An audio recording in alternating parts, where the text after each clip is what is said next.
Chapter 32. The Appointed Time. It is night in Lincoln's Inn, perplexed and troublous valley of the shadow of the law, where suitors generally find but little day, and fat candles are snuffed out in offices, and clerks have rattled down the crazy wooden stairs and dispersed. The bell that rings at 9 o'clock has ceased its doleful clangor about nothing. The gates are shut, and the night porter, a solemn warder with a mighty power of sleep, keeps guard in his lodge. From tiers of staircase windows, clogged lamps like the eyes of equity, bleared Argus with a fathomless pocket for every eye and an eye upon it, dimly blink at the stars. In dirty upper casements, here and there, hazy little patches of candlelight reveal where some wise draftsman and conveyancer yet toils for the entanglement of real estate in meshes of sheepskin, in the average ratio of about a dozen of sheep to an acre of land, over which bee-like industry these benefactors of their species linger yet, though office hours be past, that they may give, for every day, some good account at last. In the neighboring court, where the Lord Chancellor of the rag and bottle shop dwells, there is a general tendency towards beer and supper. Mrs. Piper and Mrs. Perkins, whose respective sons, engaged with a circle of acquaintance in the game of hide and seek, have been lying in ambush about the byways of Chancery Lane for some hours, and scouring the plain of the same thoroughfare to the confusion of passengers. Mrs. Piper and Mrs. Perkins have but now exchanged congratulations on the children being abed, and they still linger on a doorstep over a few parting words. Mr. Crook and his lodger, and the fact of Mr. Crook's being continually in liquor, and the testamentary prospects of the young man are, as usual, the staple of their conversation.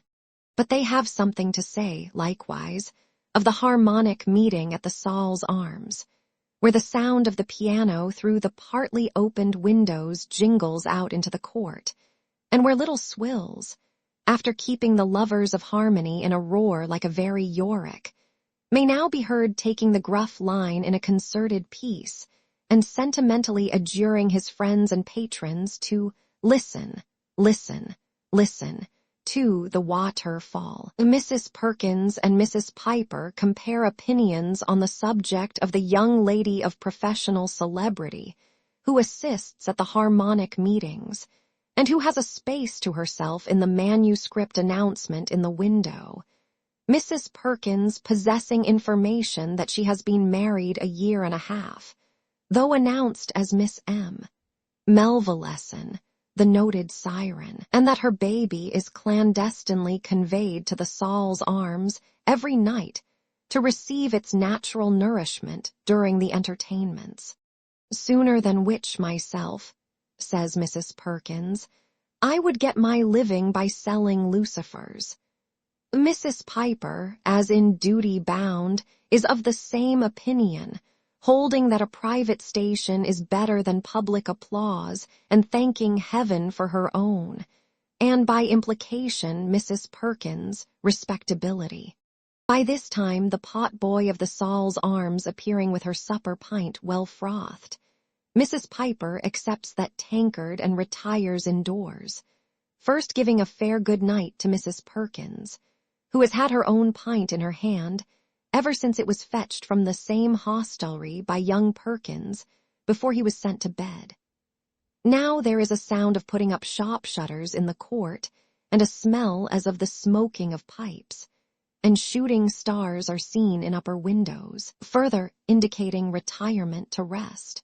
Now, too, the policeman begins to push at doors, to try fastenings, to be suspicious of bundles, and to administer his beat on the hypothesis that everyone is either robbing or being robbed.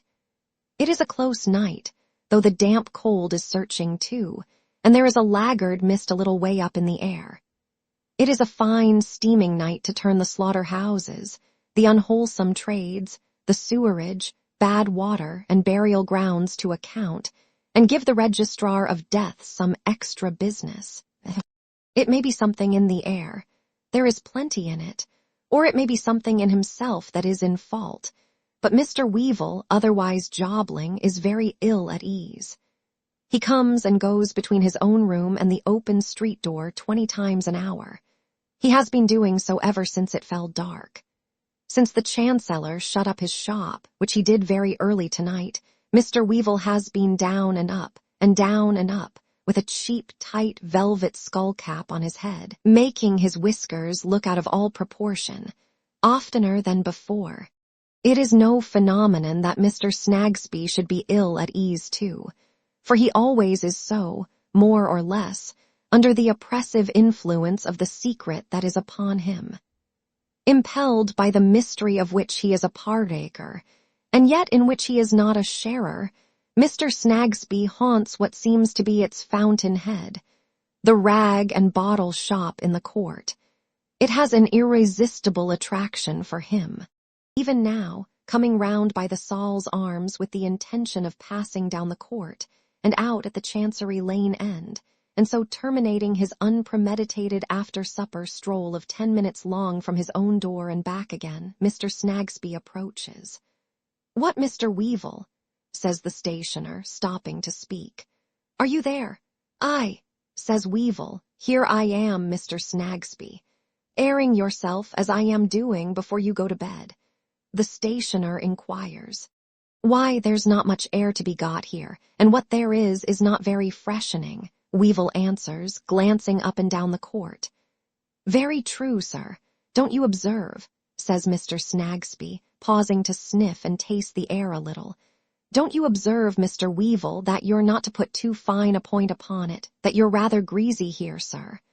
"Why, I have noticed myself that there is a queer kind of flavor in the place tonight," Mr. Weevil rejoins. "I suppose it's chops at the Saul's Arms." "Chops, do you think?" "Oh, chops, eh?" Mr. Snagsby sniffs and tastes again. "Well, sir, I suppose it is. But I should say their cook at the Saul wanted a little looking after. She has been burning 'em, sir, and I don't think—" Mr. Snagsby sniffs and tastes again and then spits and wipes his mouth. "I don't think, not to put too fine a point upon it, that they were quite fresh when they were shown the gridiron." "That's very likely. It's a tainting sort of weather." "It is a tainting sort of weather," says Mr. Snagsby, "and I find it sinking to the spirits. By George, I find it gives me the horrors," returns Mr. Weevil. "Then, you see, you live in a lonesome way, and in a lonesome room with a black circumstance hanging over it," says Mr. Snagsby, looking in past the other's shoulder along the dark passage, and then falling back a step to look up at the house. "I couldn't live in that room alone, as you do, sir. I should get so fidgety and worried of an evening, sometimes, that I should be driven to come to the door and stand here sooner than sit there. But then it's very true that you didn't see, in your room, what I saw there. That makes a difference." "I know quite enough about it," returns Tony. "It's not agreeable, is it?" pursues Mr. Snagsby, coughing his cough of mild persuasion behind his hand. "Mr. Crook ought to consider it in the rent. I hope he does, I am sure." "I hope he does," says Tony, "but I doubt it." "You find the rent too high, do you, sir?" returns the stationer. "Rents are high about here. I don't know how it is exactly, but the law seems to put things up in price. Not," adds Mr. Snagsby with his apologetic cough, "that I mean to say a word against the profession I get my living by."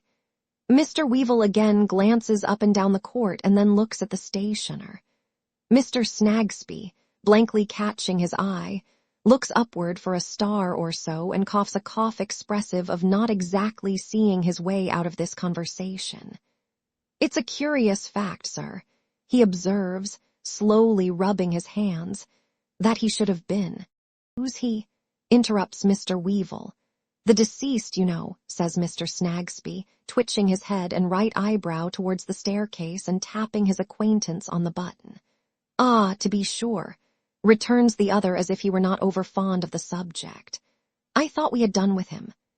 I was only going to say it's a curious fact, sir, that he should have come and lived here and been one of my writers, and then that you should come and live here and be one of my writers too. Which there is nothing derogatory, but far from it in the appellation, says Mr. Snagsby, breaking off with a mistrust that he may have unpolitely asserted a kind of proprietorship in Mr. Weevil, because I have known writers that have gone into brewers' houses and done really very respectable indeed. Eminently respectable, sir, adds Mr. Snagsby with a misgiving that he has not improved the matter. It's a curious coincidence, as you say, answers Weevil, once more glancing up and down the court. Seems a fade in it, don't there? Suggests the stationer. There does. Just so, observes the stationer with his confirmatory cough. Quite a fade in it, quite a fate. Well, Mr. Weevil, I am afraid I must bid you good night. Mr. Snagsby speaks as if it made him desolate to go, though he has been casting about for any means of escape ever since he stopped to speak. My little woman will be looking for me else. Good night, sir. If Mr. Snagsby hastens home to save his little woman the trouble of looking for him, he might set his mind at rest on that score. His little woman has had her eye upon him round the Saul's arms all this time, and now glides after him with a pocket handkerchief wrapped over her head, honoring Mr. Weevil and his doorway with a searching glance as she goes past. You'll know me again, ma'am, at all events, says Mr. Weevil to himself. And I can't compliment you on your appearance, whoever you are, with your head tied up in a bundle. Is this fellow never coming? This fellow approaches as he speaks. Mr. Weevil softly holds up his finger and draws him into the passage and closes the street door. Then they go upstairs, Mr. Weevil heavily and Mr. Guppy, for it is he, very lightly indeed. When they are shut into the back room, they speak low.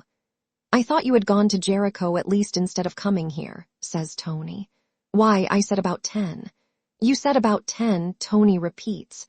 Yes, so you did say about 10, but according to my count, it's 10 times 10, it's 100 o'clock. I never had such a night in my life. What has been the matter? That's it, says Tony. Nothing has been the matter. But here have I been stewing and fuming in this jolly old crib till I have had the horrors falling on me as thick as hail. There's a blessed-looking candle, says Tony, pointing to the heavily burning taper on his table with a great cabbage head and a long winding sheet. That's easily improved, Mr. Guppy observes as he takes the snuffers in hand. Is it? Returns his friend. Not so easily as you think. It has been smoldering like that ever since it was lighted. Why, what's the matter with you, Tony? Inquires Mr. Guppy, looking at him, snuffers in hand, as he sits down with his elbow on the table. William Guppy, replies the other, I am in the Downs. It's this unbearably dull, suicidal room, and old Boggy downstairs, I suppose. Mr. Weevil moodily pushes the snuffers tray from him with his elbow, leans his head on his hand, puts his feet on the fender, and looks at the fire. Mr. Guppy, observing him, slightly tosses his head and sits down on the other side of the table in an easy attitude. Wasn't that Snagsby talking to you, Tony? Yes, it was Snagsby, said Mr. Weevil, altering the construction of his sentence. On business. No business. He was only sauntering by and stopped to prose. I thought it was Snagsby, says Mr. Guppy, and thought it as well that he shouldn't see me, so I waited till he was gone. There we go again, William G., cried Tony, looking up for an instant. So mysterious and secret. By George, if we were going to commit a murder, we couldn't have more mystery about it. Mr. Guppy affects to smile, and with the view of changing the conversation, looks with an admiration, real or pretended, round the room at the Galaxy Gallery of British Beauty, terminating his survey with the portrait of Lady Dedlock over the mantel-shelf, in which she is represented on a terrace, with a pedestal upon the terrace, and a vase upon the pedestal, and her shawl upon the vase, and a prodigious piece of fur upon the shawl, and her arm on the prodigious piece of fur, and a bracelet on her arm. "That's very like Lady Dedlock," says Mr. Guppy. "It's a speaking likeness." "I wish it was," growls Tony, without changing his position.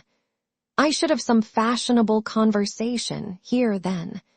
Finding by this time that his friend is not to be wheedled into a more sociable humor, Mr. Guppy puts about upon the ill-used tack and remonstrates with him.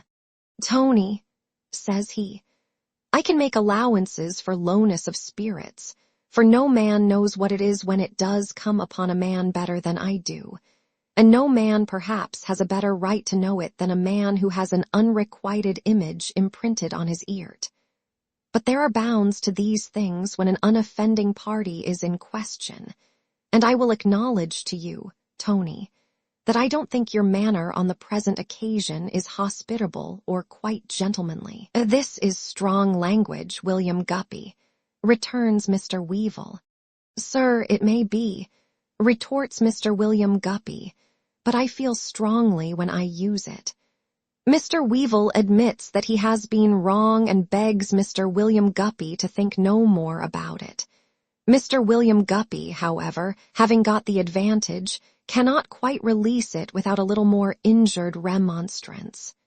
"No, dash it, Tony," says that gentleman, "you really ought to be careful how you wound the feelings of a man who has an unrequited image imprinted on his ear, and who is not altogether happy in those chords which vibrate to the tenderest emotions. You, Tony, possess in yourself all that is calculated to charm the eye and allure the taste. It is not, happily for you, perhaps, and I may wish that I could say the same, it is not your character to hover around one flower. The old garden is open to you, and your airy pinions carry you through it. Still, Tony, far be it from me, I am sure, to wound even your feelings without a cause."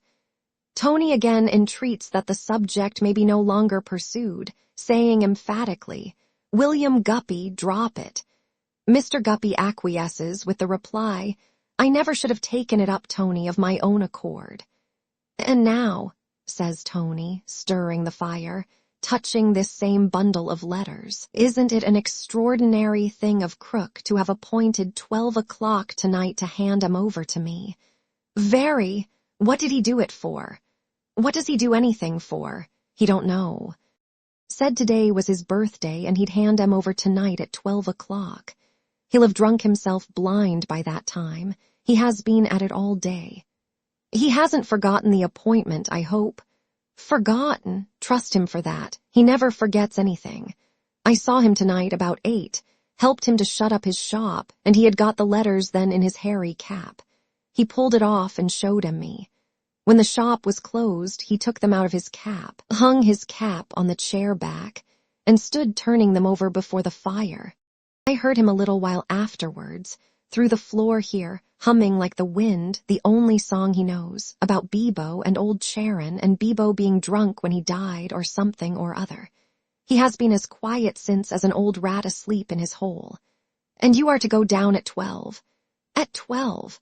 And as I tell you, when you came it seemed to me 100. "Tony," says Mr. Guppy after considering a little with his legs crossed, "he can't read yet, can he?" "Read? He'll never read. He can make all the letters separately, and he knows most of them separately when he sees them. He has got on that much under me, but he can't put them together. He's too old to acquire the knack of it now, and too drunk." "Tony," says Mr. Guppy, uncrossing and recrossing his legs, "how do you suppose he spelt out that name of Hawdon?" "He never spelt it out. You know what a curious power of eye he has, and how he has been used to employ himself in copying things by eye alone. He imitated it, evidently from the direction of a letter, and asked me what it meant." "Tony," says Mr. Guppy, uncrossing and recrossing his legs again, "should you say that the original was a man's writing or a woman's?" "A woman's. 50 to 1 a lady's slopes a good deal, and the end of the letter N, long and hasty." Mr. Guppy has been biting his thumbnail during this dialogue, generally changing the thumb when he has changed the cross leg, as he is going to do so again. He happens to look at his coat sleeve. It takes his attention. He stares at it, aghast. "Why, Tony, what on earth is going on in this house tonight? Is there a chimney on fire?" "Chimney on fire? Ah," returns Mr. Guppy. "See how the soot's falling. See here on my arm. See again on the table here. Confound the stuff, it won't blow off, smears like black fat." They look at one another, and Tony goes listening to the door, and a little way upstairs and a little way downstairs. Comes back and says it's all right and all quiet, and quotes the remark he lately made to Mr. Snagsby about their cooking chops at the Saul's Armis. "And it was then," resumes Mr. Guppy, still glancing with remarkable aversion at the coat sleeve, as they pursue their conversation before the fire, leaning on opposite sides of the table, with their heads very near together, "that he told you of his having taken the bundle of letters from his lodger's portmanteau." "That was the time, sir," answers Tony, faintly adjusting his whiskers. "Whereupon I wrote a line to my dear boy, the Honorable William Guppy, informing him of the appointment for tonight, and advising him not to call before, Boggy being a slyboots." The light, vivacious tone of fashionable life, which is usually assumed by Mr. Weevil, sits so ill upon him tonight that he abandons that and his whiskers together, and after looking over his shoulder, appears to yield himself up a prey to the horrors again. "You are to bring the letters to your room to read and compare, and to get yourself into a position to tell him all about them. That's the arrangement, isn't it, Tony?" asks Mr. Guppy, anxiously biting his thumbnail. "You can't speak too low. Yes, that's what he and I agreed." "I tell you what, Tony." "You can't speak too low," says Tony once more. Mr. Guppy nods his sagacious head, advances it yet closer, and drops into a whisper. "I tell you what. The first thing to be done is to make another packet like the real one, so that if he should ask to see the real one while it's in my possession, you can show him the dummy. And suppose he detects the dummy as soon as he sees it, which with his biting screw of an eye is about 500 times more likely than not," suggests Tony. "Then we'll face it out. They don't belong to him, and they never did. You found that, and you placed them in my hands, a legal friend of yours, for security. If he forces us to it, they'll be producible, won't they?" "Yees," is Mr. Weevil's reluctant admission. "Why, Tony," remonstrates his friend, "how you look. You don't doubt William Guppy. You don't suspect any harm." "I don't suspect anything more than I know, William," returns the other gravely. "And what do you know?" urges Mr. Guppy, raising his voice a little, but on his friend's once more warning him, "I tell you, you can't speak too low." He repeats his question without any sound at all, forming with his lips only the words, "What do you know?" "I know 3 things. First, I know that here we are whispering in secrecy, a pair of conspirators." "Well," says Mr. Guppy, "and we had better be that than a pair of noodles, which we should be if we were doing anything else, for it's the only way of doing what we want to do. Secondly, it's not made out to me how it's likely to be profitable, after all." Mr. Guppy casts up his eyes at the portrait of Lady Dedlock over the mantel-shelf and replies, "Tony, you are asked to leave that to the honor of your friend. Besides, it's being calculated to serve that friend in those chords of the human mind which need not be called into agonizing vibration on the present occasion. Your friend is no fool." "What's that?" "It's 11 o'clock striking by the bell of St. Paul's. Listen, and you'll hear all the bells in the city jangling." Both sit silent, listening to the metal voices, near and distant, resounding from towers of various heights, in tones more various than their situations. When these at length cease, all seems more mysterious and quiet than before. One disagreeable result of whispering is that it seems to evoke an atmosphere of silence, haunted by the ghosts of sound, strange cracks and tickings, the rustling of garments that have no substance in them, and the tread of dreadful feet that would leave no mark on the sea sand or the winter snow. So sensitive the two friends happen to be that the air is full of these phantoms, and the two look over their shoulders by one consent to see that the door is shut. "Yes, Tony," says Mr. Guppy, drawing nearer to the fire and biting his unsteady thumb-nail.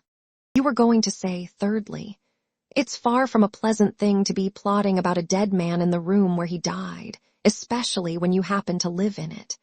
But we are plotting nothing against him, Tony. Maybe not, still I don't like it. Live here by yourself and see how you like it. As to dead men, Tony," proceeds Mr. Guppy, evading this proposal, "there have been dead men in most rooms. I know there have, but in most rooms you let them alone. And they let you alone," Tony answers. The two look at each other again. Mr. Guppy makes a hurried remark to the effect that they may be doing the deceased a service, that he hopes so. There is an oppressive blank until Mr. Weevil, by stirring the fire suddenly, makes Mr. Guppy start as if his heart had been stirred instead. "Faugh! Here's more of this hateful soot hanging about," says he. "Let us open the window a bit and get a mouthful of air. It's too close." He raises the sash, and they both rest on the window-sill, half in and half out of the room. The neighboring houses are too near to admit of their seeing any sky without craning their necks and looking up, but lights in frowsy windows here and there, and the rolling of distant carriages, and the new expression that there is of the stir of men, they find to be comfortable. Mr. Guppy, noiselessly tapping on the window-sill, resumes his whispering in quite a light comedy tone. "By the by, Tony, don't forget old Smallweed, meaning the younger of that name. I have not let him into this, you know. That grandfather of his is too keen by half. It runs in the family." "I remember," says Tony. "I am up to all that. And as to Crook," resumes Mr. Guppy, "now do you suppose he really has got hold of any other papers of importance as he has boasted to you since you have been such allies?" Tony shakes his head. "I don't know, can't imagine. If we get through this business without rousing his suspicions, I shall be better informed, no doubt. How can I know without seeing them when he don't know himself? He is always spelling out words from them, and chalking them over the table and the shop wall, and asking what this is and what that is. But his whole stock from beginning to end may easily be the waste paper he bought it as, for anything I can say. It's a monomania with him to think he is possessed of documents.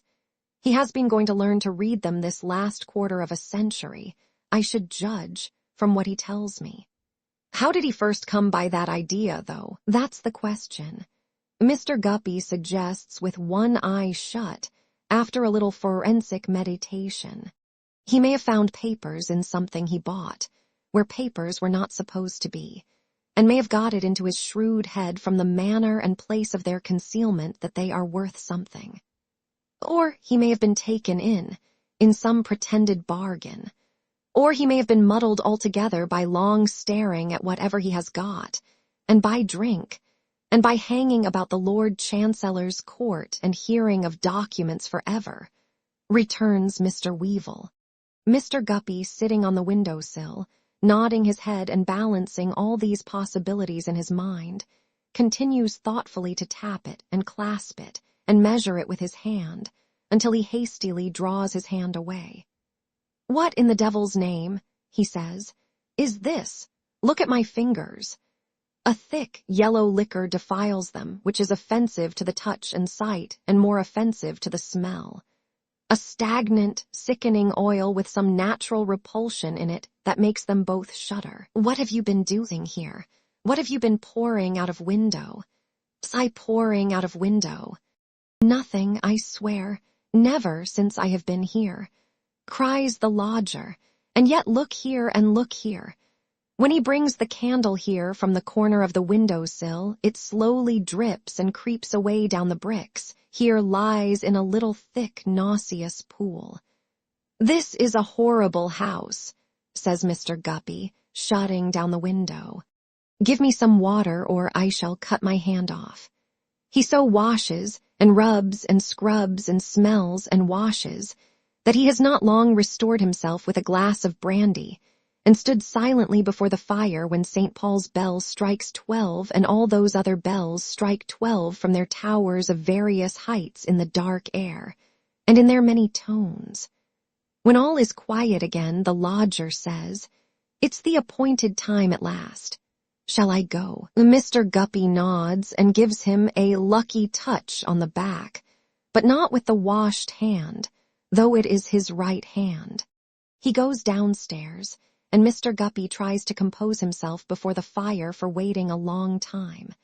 But in no more than a minute or two the stairs creak and Tony comes swiftly back. "Have you got them?" "Got them? No, the old man's not there." He has been so horribly frightened in the short interval that his terror seizes the other, who makes a rush at him and asks loudly, "What's the matter?" "I couldn't make him hear, and I softly opened the door and looked in, and the burning smell is there, and the soot is there, and the oil is there, and he is not there." Tony ends this with a groan. Mr. Guppy takes the light. They go down, more dead than alive, and holding one another, push open the door of the back shop. The cat has retreated close to it and stands snarling, not at them, at something on the ground before the fire. There is a very little fire left in the grate, but there is a smoldering, suffocating vapor in the room and a dark, greasy coating on the walls and ceiling. The chairs and table, and the bottle so rarely absent from the table, all stand as usual. On one chair back hang the old man's hairy cap and coat. "Look," whispers the lodger, pointing his friend's attention to these objects with a trembling finger. "I told you so. When I saw him last, he took his cap off, took out the little bundle of old letters, hung his cap on the back of the chair. His coat was there already, for he had pulled that off before he went to put the shutters up, and I left him turning the letters over in his hand, standing just where that crumbled black thing is upon the floor." "Is he hanging somewhere?" They look up. "No, see," whispers Tony. At the foot of the same chair there lies a dirty bit of thin red cord that they tie up pens with. That went round the letters. He undid it slowly, leering and laughing at me before he began to turn them over and threw it there. I saw it fall. "What's the matter with the cat?" says Mr. Guppy. "Look at her. Mad, I think, and no wonder in this evil place." They advance slowly, looking at all these things. The cat remains where they found her, still snarling at the something on the ground before the fire and between the two chairs. "What is it?" Hold up the light. Here is a small burnt patch of flooring. Here is the tinder from a little bundle of burnt paper, but not so light as usual, seeming to be steeped in something. And here is it the cinder of a small charred and broken log of wood sprinkled with white ashes, or is it coal? Oh, horror, he is here. And this from which we run away, striking out the light and overturning one another into the street, is all that represents him. "Help, help, help. Come into this house for heaven's sake. Plenty will come in, but none can help." The Lord Chancellor of that court, true to his title in his last act, has died the death of all Lord Chancellors in all courts, and of all authorities in all places under all names soever, where false pretenses are made, and where injustice is done. Call the death by any name your highness will, attribute it to whom you will, or say it might have been prevented how you will. It is the same death eternally. Inborn, inbred, engendered in the corrupted humors of the vicious body itself, and that only, spontaneous combustion, and none other of all the deaths that can be died. Chapter 33. Interlopers. Now do those two gentlemen not very neat about the cuffs and buttons, who attended the last coroner's inquest at the Saul's Arms, reappear in the precincts with surprising swiftness. Being, in fact, breathlessly fetched by the active and intelligent beadle. and institute perquisitions through the court, and dive into the Saul's parlor, and write with ravenous little pens on tissue paper. Now do they note down, in the watches of the night, how the neighborhood of Chancery Lane was yesterday, at about midnight, thrown into a state of the most intense agitation and excitement by the following alarming and horrible discovery. Now do they set forth how it will doubtless be remembered that some time back a painful sensation was created in the public mind by a case of mysterious death from opium occurring in the first floor of the house, occupied as a rag, bottle, and general marine store shop, by an eccentric individual of intemperate habits, far advanced in life, named Crook, and how, by a remarkable coincidence, Crook was examined at the inquest, which it may be recollected was held on that occasion at the Saul's Arms, a well-conducted tavern immediately adjoining the premises in question on the west side, and licensed to a highly respectable landlord, Mr. James George Bogsby. Now do they show, in as many words as possible, how during some hours of yesterday evening a very peculiar smell was observed by the inhabitants of the court, in which the tragical occurrence which forms the subject of that present account transpired, and which odor was at one time so powerful that Mr. Swills, a comic vocalist professionally engaged by Mr. J. G. Bogsby, has himself stated to our reporter that he mentioned to Miss M. Melvilleson, a lady of some pretensions to musical ability, likewise engaged by Mr. J. G. Bogsby, to sing at a series of concerts called harmonic assemblies, or meetings, which it would appear are held at the Saul's Arms under Mr. Bogsby's direction, pursuant to the Act of George II, that he, Mr. Swills, found his voice seriously affected by the impure state of the atmosphere, his jocose expression at the time being that he was like an empty post office, for he hadn't a single note in him. How this account of Mr. Swills is entirely corroborated by two intelligent married females, residing in the same court and known, respectively, by the names of Mrs. Piper and Mrs. Perkins, both of whom observed the fetid effluvia and regarded them as being emitted from the premises in the occupation of Crook, the unfortunate deceased. All this and a great deal more the two gentlemen who have formed an amicable partnership in the melancholy catastrophe write down on the spot, and the boy population of the court, out of bed in a moment, swarm up the shutters of the Saul's Arms parlor, to behold the tops of their heads while they are about it. The whole court, adult as well as boy, is sleepless for that night, and can do nothing but wrap up its many heads, and talk of the ill-fated house, and look at it. Miss Flite has been bravely rescued from her chamber, as if it were in flames, and accommodated with a bed at the Saul's Arms. The Saul neither turns off its gas nor shuts its door all night, for any kind of public excitement makes good for the Saul, and causes the court to stand in need of comfort. The house has not done so much in the stomachic article of cloves, or in brandy and water warm since the inquest. The moment the potboy heard what had happened, he rolled up his shirt sleeves tight to his shoulders and said, "There'll be a run upon us."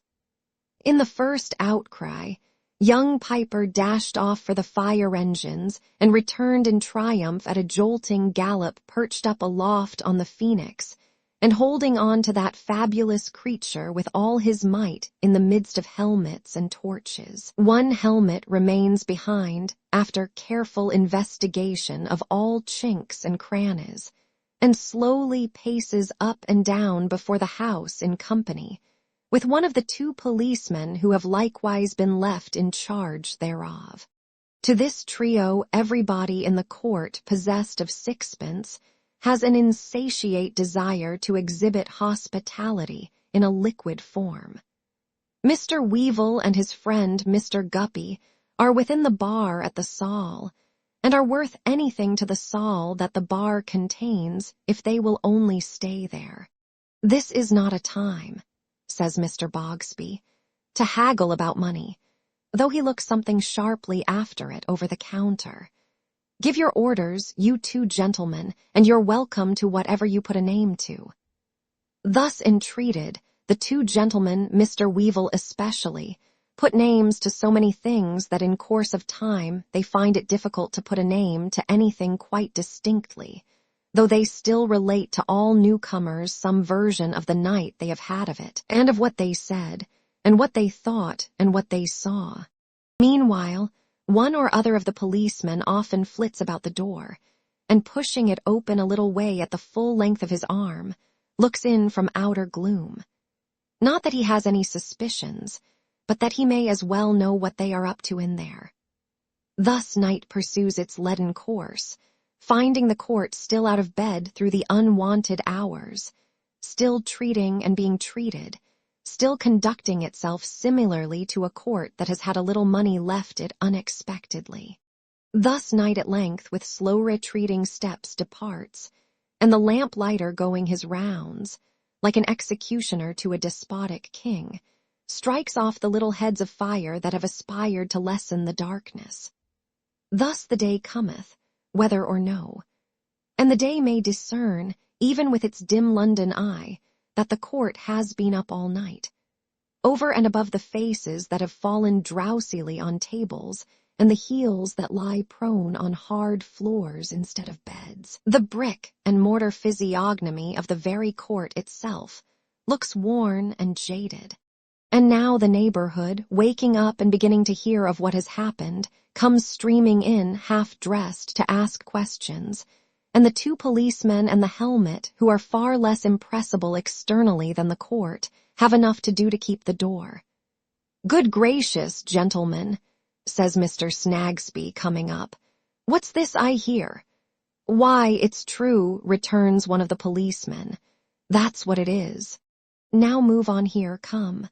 "Why, good gracious, gentlemen," says Mr. Snagsby, somewhat promptly backed away, "I was at this door last night betwixt 10 and 11 o'clock in conversation with the young man who lodges here." "Indeed," returns the policeman. "You will find the young man next door then. Now move on here, some of you." "Not hurt, I hope," says Mr. Snagsby. "Hurt? No, what's to hurt him?"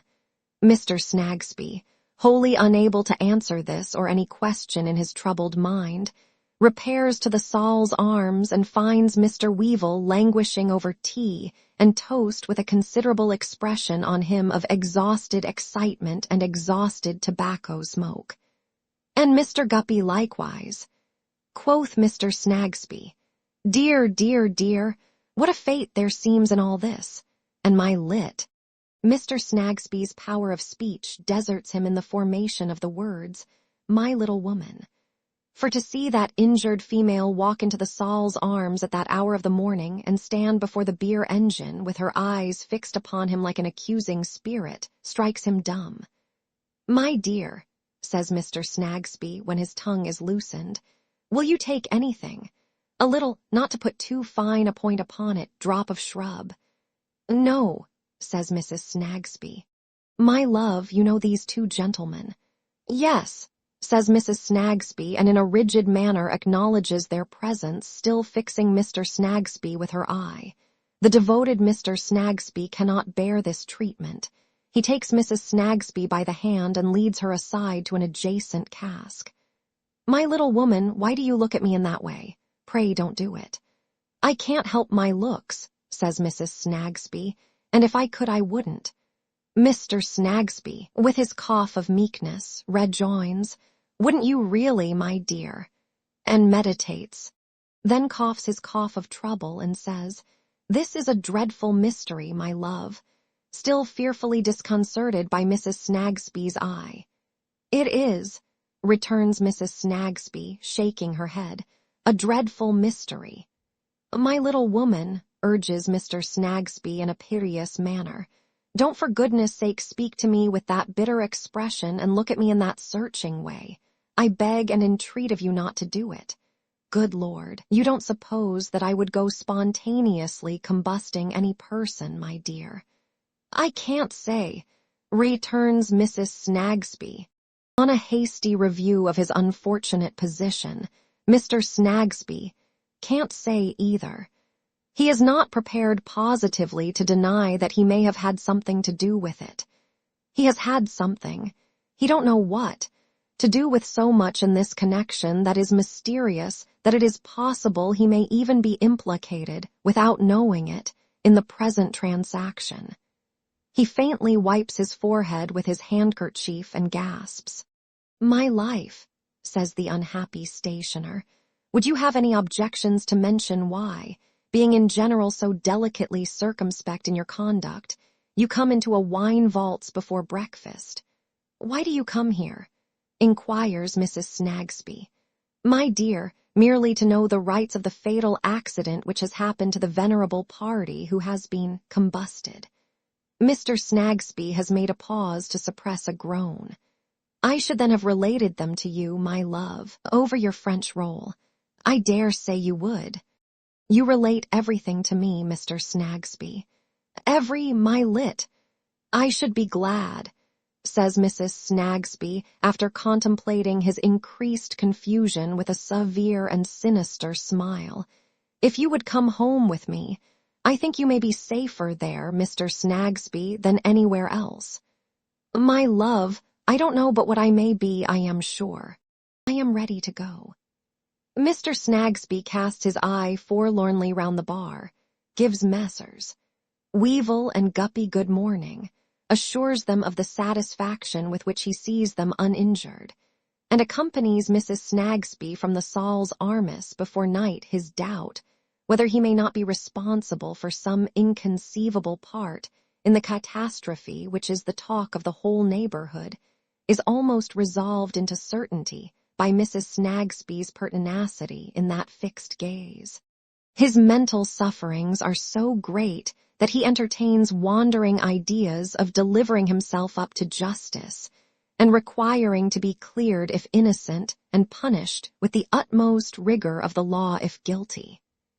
Mr. Weevil and Mr. Guppy, having taken their breakfast, step into Lincoln's Inn to take a little walk about the square, and clear as many of the dark cobwebs out of their brains as a little walk may. There can be no more favorable time than the present, Tony, says Mr. Guppy after they have broodingly made out the four sides of the square, for a word or two between us upon a point on which we must, with very little delay, come to an understanding. Now, I tell you what, William G., returns the other, eyeing his companion with a bloodshot eye. If it's a point of conspiracy, you needn't take the trouble to mention it. I have had enough of that, and I ain't going to have any more. We shall have you taking fire next, or blowing up with a bang. This supposititious phenomenon is so very disagreeable to Mr. Guppy that his voice quakes as he says in a moral way, Tony, I should have thought that what we went through last night would have been a lesson to you never to be personal any more as long as you lived. To which Mr. Weevil returns, William, I should have thought it would have been a lesson to you never to conspire any more as long as you lived. To which Mr. Guppy says, who's conspiring? To which Mr. Jobling replies, why, you are. To which Mr. Guppy retorts, no, I am not. To which Mr. Jobling retorts again, yes, you are. To which Mr. Guppy retorts, who says so? To which Mr. Jobling retorts, I say so. To which Mr. Guppy retorts, oh, indeed. To which Mr. Jobling retorts, yes, indeed. And both being now in a heated state, they walk on silently for a while to cool down again. Tony, says Mr. Guppy then, if you heard your friend out instead of flying at him, you wouldn't fall into mistakes. But your temper is hasty, and you are not considerate. Possessing in yourself, Tony, all that is calculated to charm the eye. Oh, blow the eye, cries Mr. Weevil, cutting him short. Say what you have got to say. Finding his friend in this morose and material condition, Mr. Guppy only expresses the finer feelings of his soul through the tone of injury in which he recommences. Tony, when I say there is a point on which we must come to an understanding pretty soon, I say so quite apart from any kind of conspiring, however innocent. You know it is professionally arranged beforehand, in all cases, that are tried, what facts the witnesses are to prove. Is it or is it not desirable that we should know what facts we are to prove on the inquiry into the death of this unfortunate old gentleman? Mr. Guppy was going to say mogul, but thinks gentleman better suited to the circumstances. What facts? The facts. The facts bearing on that inquiry. Those are. Mr. Guppy tells them off on his fingers. What we knew of his habits when you saw him last, what his condition was then, the discovery that we made, and how we made it. Yes, says Mr. Weevil. Those are about the facts. We made the discovery in consequence of his having, in his eccentric way, an appointment with you at 12 o'clock at night, when you were to explain some writing to him, as you had often done before on account of his not being able to read. I, spending the evening with you, was called down, and so forth. The inquiry being only into the circumstances touching the death of the deceased, it's not necessary to go beyond these facts. I suppose you'll agree. No, returns Mr. Weevil. I suppose not. And this is not a conspiracy, perhaps, says the injured Guppy. No, returns his friend. If it's nothing worse than this, I withdraw the observation. Now, Tony, says Mr. Guppy, taking his arm again and walking him slowly on, I should like to know in a friendly way whether you have yet thought over the many advantages of your continuing to live at that place.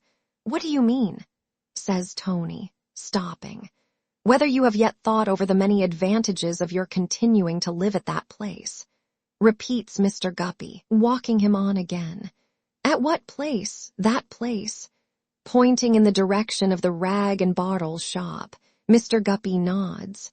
Why, I wouldn't pass another night there for any consideration that you could offer me, says Mr. Weevil, haggardly staring. Do you mean it, though, Tony? Mean it? Do I look as if I mean it? I feel as if I do, I know that, says Mr. Weevil with a very genuine shudder. Then the possibility or probability, for such it must be considered, of your never being disturbed in possession of those effects lately belonging to a lone old man who seemed to have no relation in the world, and the certainty of your being able to find out what he really had got stored up there, don't weigh with you at all against last night, Tony, if I understand you, says Mr. Guppy, biting his thumb with the appetite of vexation. Certainly not. Talk in that cool way of a fellow's living there, cries Mr. Weevil indignantly. Go and live there yourself. Oh, I, Tony, says Mr. Guppy, soothing him. I have never lived there and couldn't get a lodging there now, whereas you have got one. You are welcome to it, rejoins his friend, and ugh, you may make yourself at home in it. Then you really and truly at this point, says Mr. Guppy, give up the whole thing if I understand you, Tony. You never, returns Tony with a most convincing steadfastness, said a truer word in all your life. I do.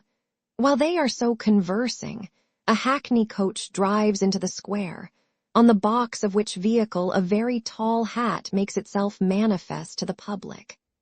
Inside the coach, and consequently not so manifest to the multitude, though sufficiently so to the two friends, for the coach stops almost at their feet, are the venerable Mr. Smallweed and Mrs. Smallweed, accompanied by their granddaughter Judy.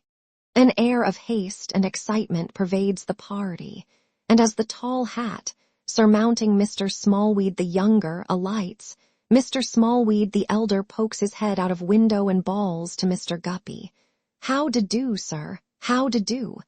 What do Chick and his family want here at this time of the morning, I wonder?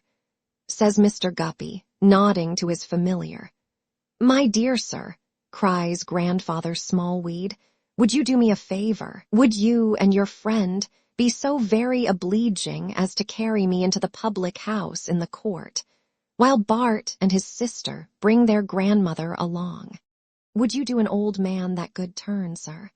Mr. Guppy looks at his friend, repeating inquiringly, the public house in the court, and they prepare to bear the venerable burden to the Saul's armis. There's your fare, says the patriarch to the coachman with a fierce grin and shaking his incapable fist at him.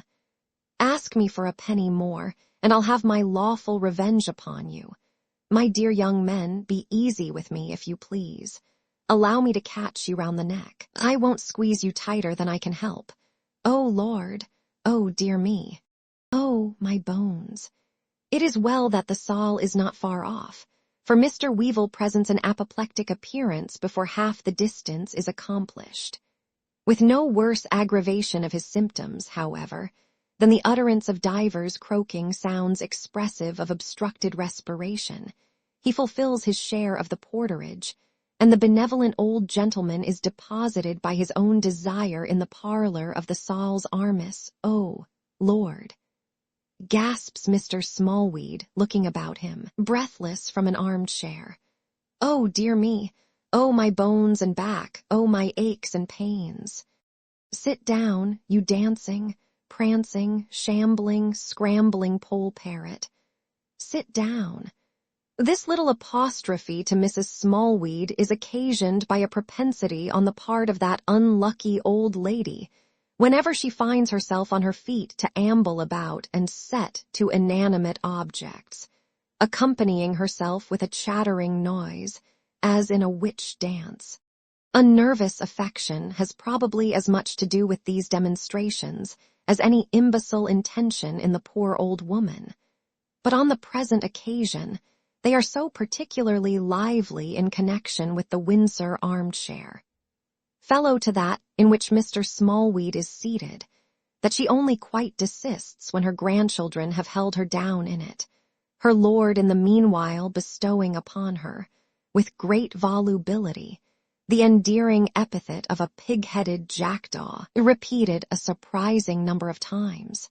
My dear sir, Grandfather Smallweed then proceeds, addressing Mr. Guppy, there has been a calamity here. Have you heard of it, either of you? Heard of it, sir? Why, we discovered it. You discovered it. You two discovered it. Bart, they discovered it. The two discoverers stare at the Smallweeds, who return the compliment. My dear friends, whines Grandfather Smallweed, putting out both his hands, I owe you 1,000 thanks for discharging the melancholy office of discovering the ashes of Mrs. Smallweed's brother. Eh? Says Mr. Guppy. Mrs. Smallweed's brother, my dear friend, her only relation. We were not on terms, which is to be deplored now, but he never would be on terms he was not fond of us. He was eccentric. He was very eccentric. Unless he has left a will, which is not at all likely, I shall take out letters of administration. I have come down to look after the property. It must be sealed up. It must be protected.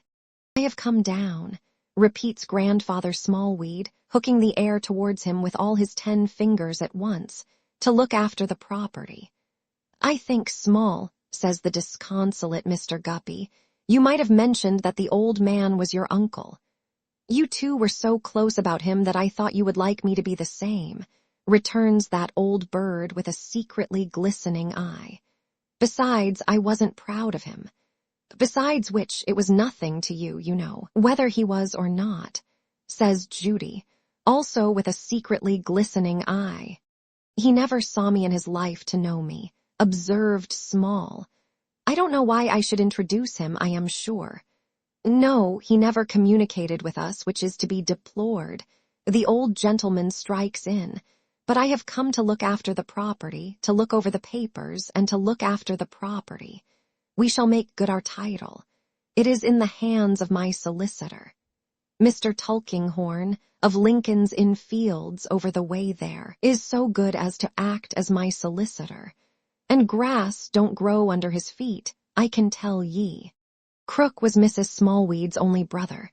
She had no relation but Crook, and Crook had no relation but Mrs. Smallweed. "I am speaking of your brother, you brimstone black beetle, that was 76 years of age." Mrs. Smallweed instantly begins to shake her head and pipe up. £76 7 and 7 pence, 76,000 bags of money, 7,600,000 million of parcels of banknotes. "Will somebody give me a quart pot?" exclaims her exasperated husband, looking helplessly about him and finding no missile within his reach. "Will somebody oblige me with a spittoon? Will somebody hand me anything hard and bruising to pelt at her? You hag, you cat, you dog, you brimstone barker." Here Mr. Smallweed, wrought up to the highest pitch by his own eloquence, actually throws Judy at her grandmother in default of anything else, by butting that young virgin at the old lady with such force as he can muster, and then dropping into his chair in a heap. "Shake me up, somebody, if you'll be so good," says the voice from within the faintly struggling bundle into which he has collapsed. "I have come to look after the property. Shake me up and call in the police on duty at the next house to be explained to about the property. My solicitor will be here presently to protect the property. Transportation or the gallows for anybody who shall touch the property." As his dutiful grandchildren set him up, panting, and putting him through the usual restorative process of shaking and punching, he still repeats like an echo, The property, the property, property." Mr. Weevil and Mr. Guppy look at each other, the former as having relinquished the whole affair, the latter with a discomfited countenance as having entertained some lingering expectations yet. But there is nothing to be done in opposition to the Smallweed interest. Mr. Tulkinghorn's clerk comes down from his official pew in the chambers to mention to the police that Mr. Tulkinghorn is answerable for its being all correct about the next of kin, and that the papers and effects will be formally taken possession of in due time and course. Mr. Smallweed is at once permitted so far to assert his supremacy as to be carried on a visit of sentiment into the next house, and upstairs into Miss Flight's deserted room, where he looks like a hideous bird of prey, newly added to her aviary. The arrival of this unexpected heir soon taking wind in the court still makes good for the Saul, and keeps the court upon its mettle. Mrs. Piper and Mrs. Perkins think it hard upon the young man if there really is no will, and consider that a handsome present ought to be made him out of the estate.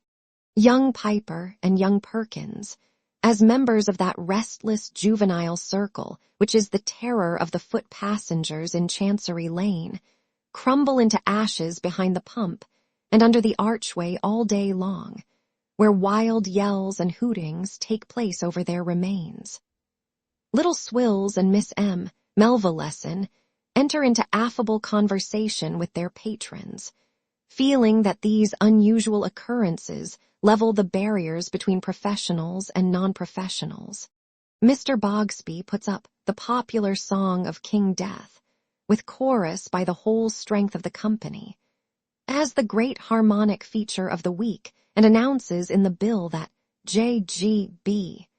is induced to do so at a considerable extra expense in consequence of a wish which has been very generally expressed at the bar by a large body of respectable individuals, and in homage to a late melancholy event which has aroused so much sensation. There is one point connected with the deceased upon which the court is particularly anxious, namely, that the fiction of a full-sized coffin should be preserved, though there is so little to put in it.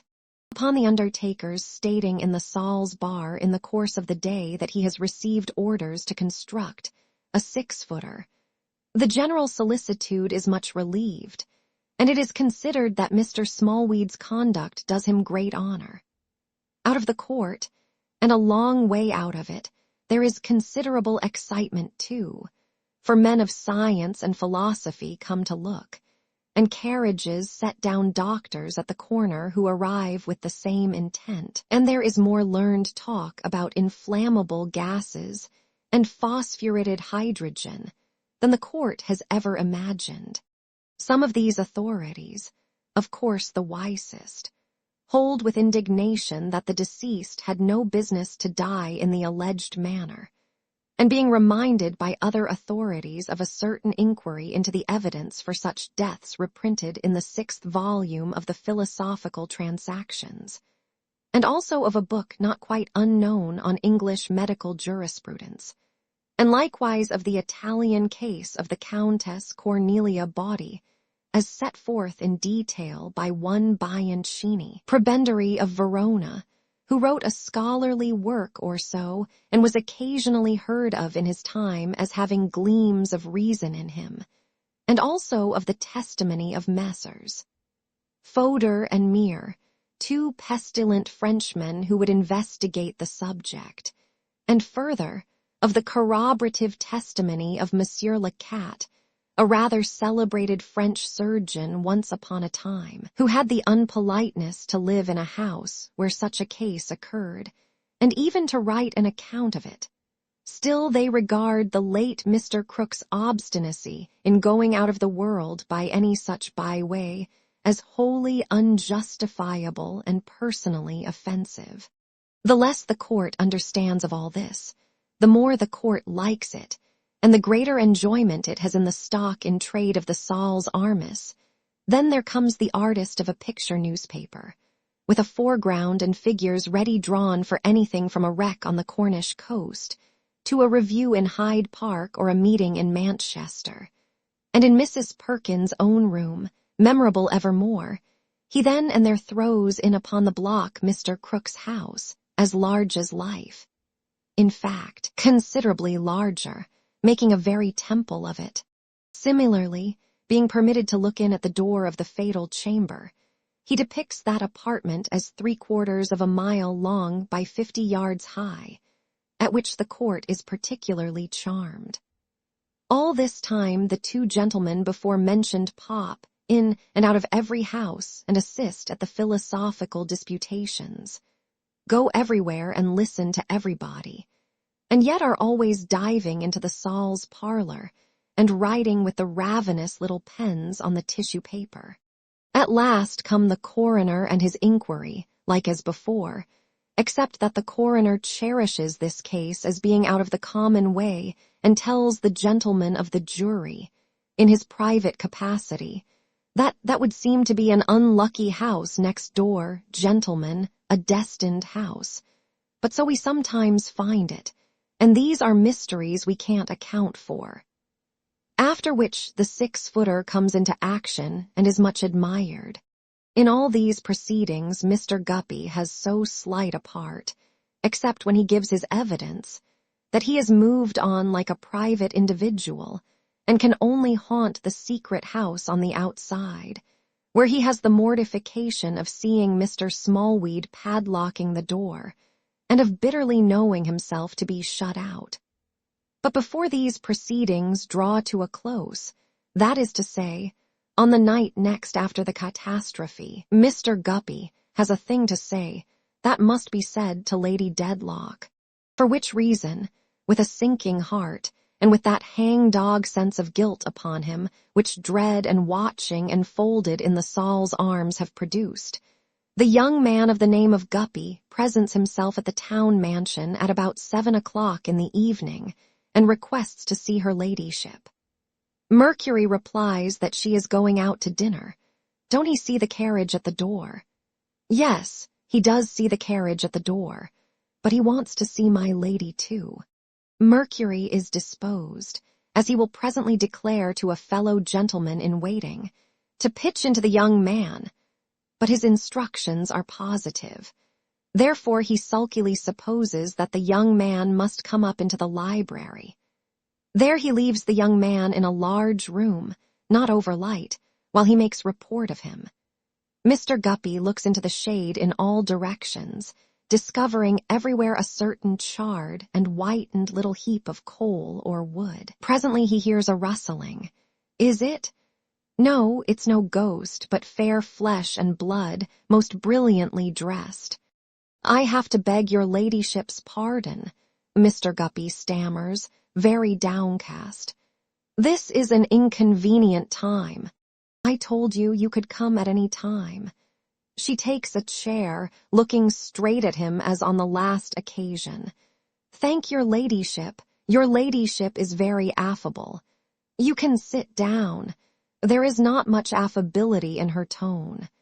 I don't know, your ladyship, that it's worth while my sitting down and detaining you, for I have not got the letters that I mentioned when I had the honor of waiting on your ladyship. Have you come merely to say so? Merely to say so, your ladyship.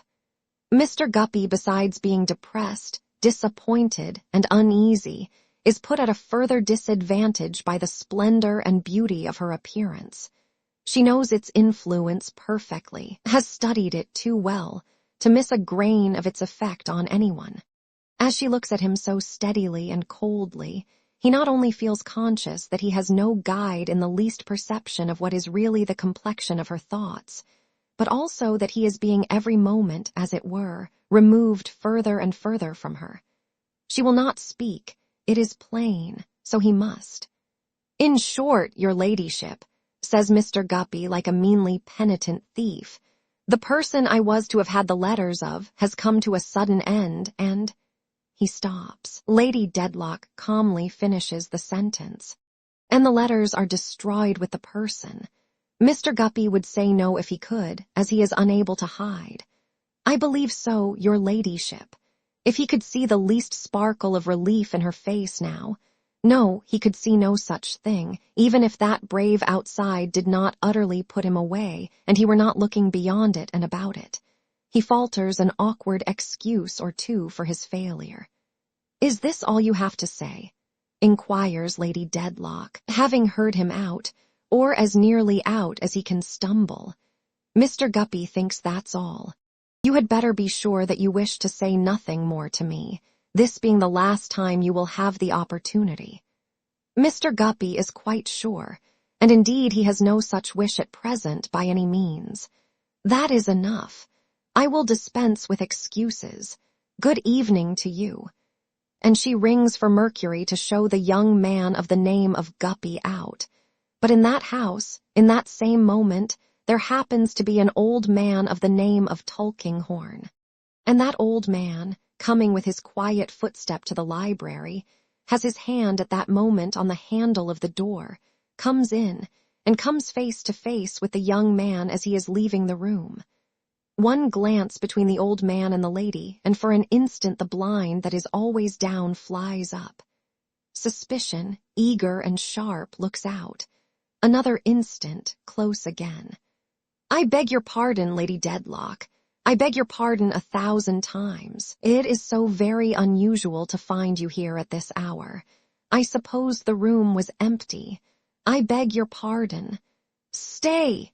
She negligently calls him back. Remain here, I beg. I am going out to dinner. I have nothing more to say to this young man.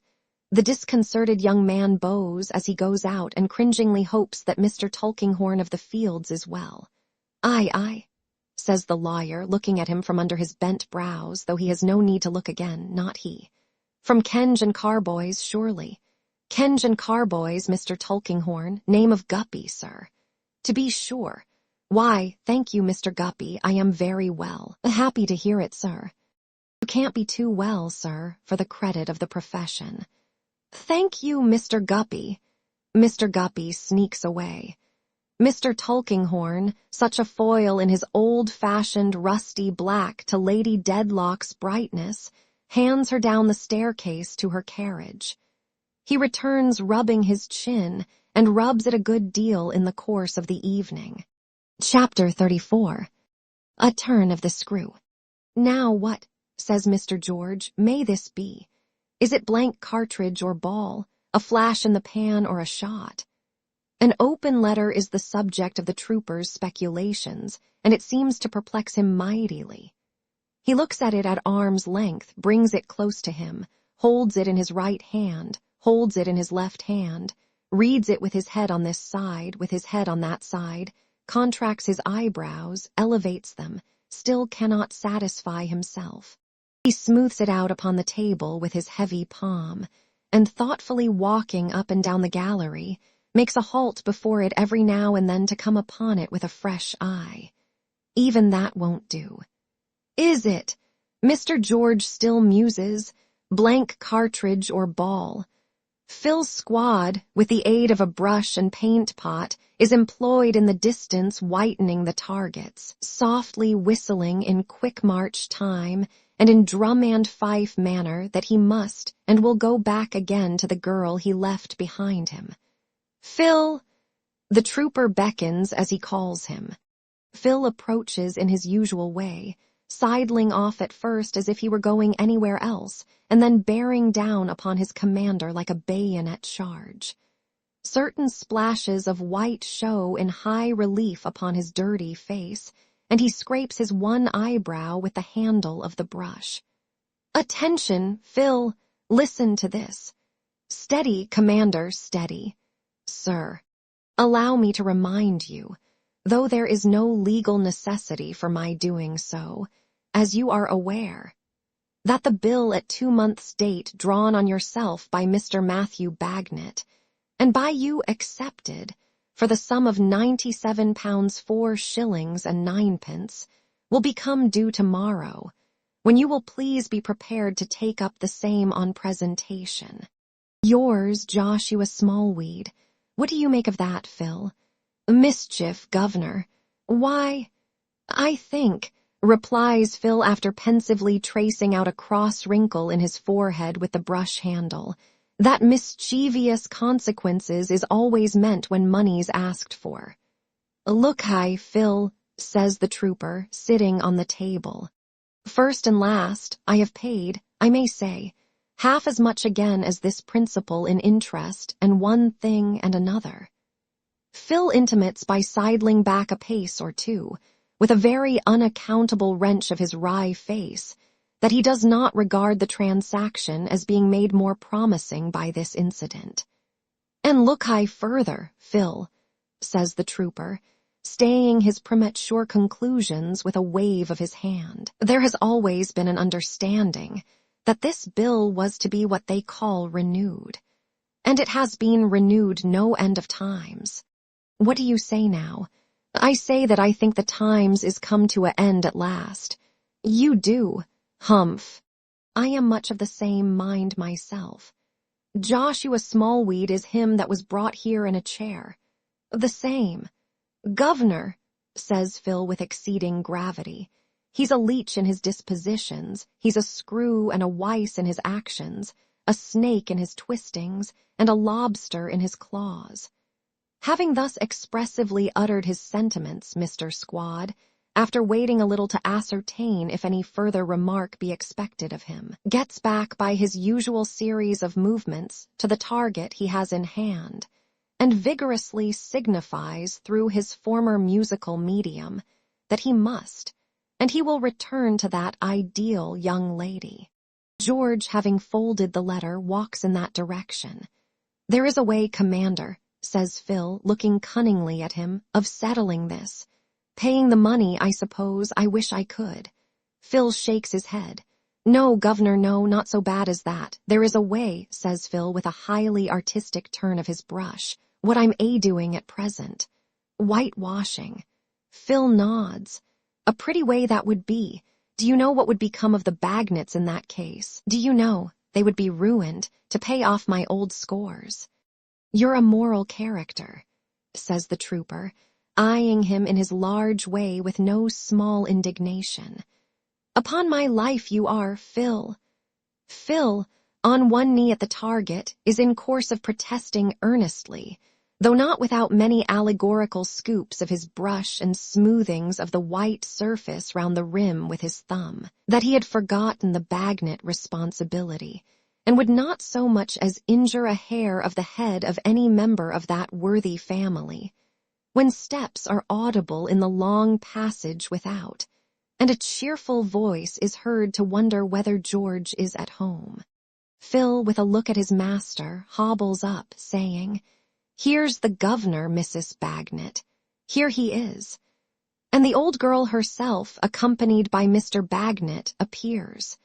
The old girl never appears in walking trim in any season of the year without a gray cloth cloak, coarse and much worn but very clean, which is, undoubtedly, the identical garment rendered so interesting to Mr. Bagnet by having made its way home to Europe from another quarter of the globe in company with Mrs. Bagnet and an umbrella.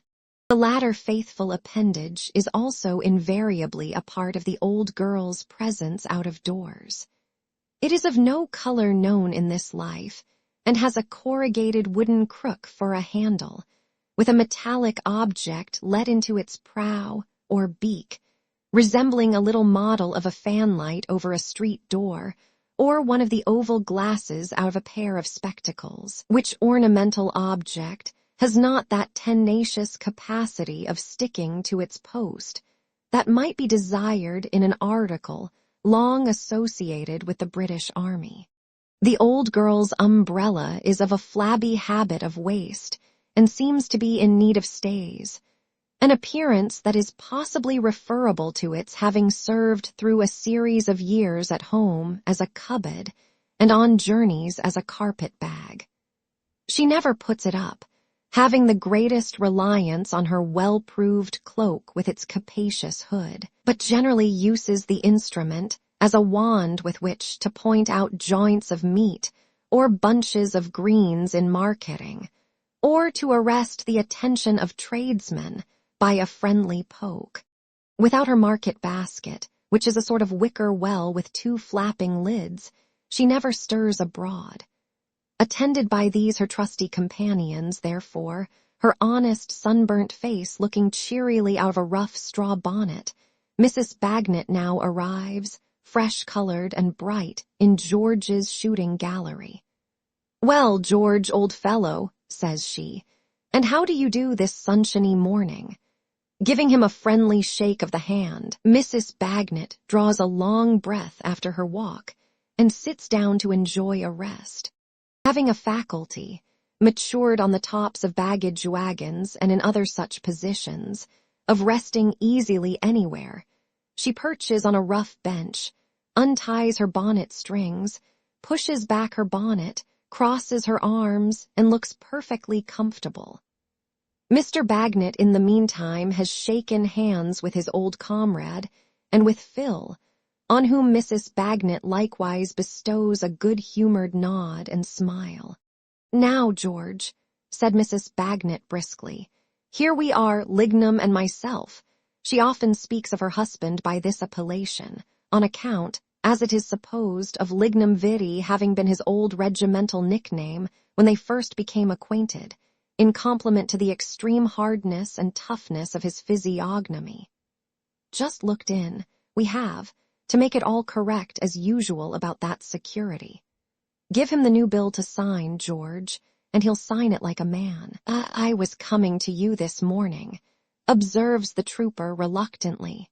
"Yes, we thought you'd come to us this morning, but we turned out early and left Woolwich, the best of boys, to mind his sisters and came to you instead, as you see. For Lignum, he's tied so close now and gets so little exercise that a walk does him good. But what's the matter, George?" asks Mrs. Bagnet, stopping in her cheerful talk. "You don't look yourself."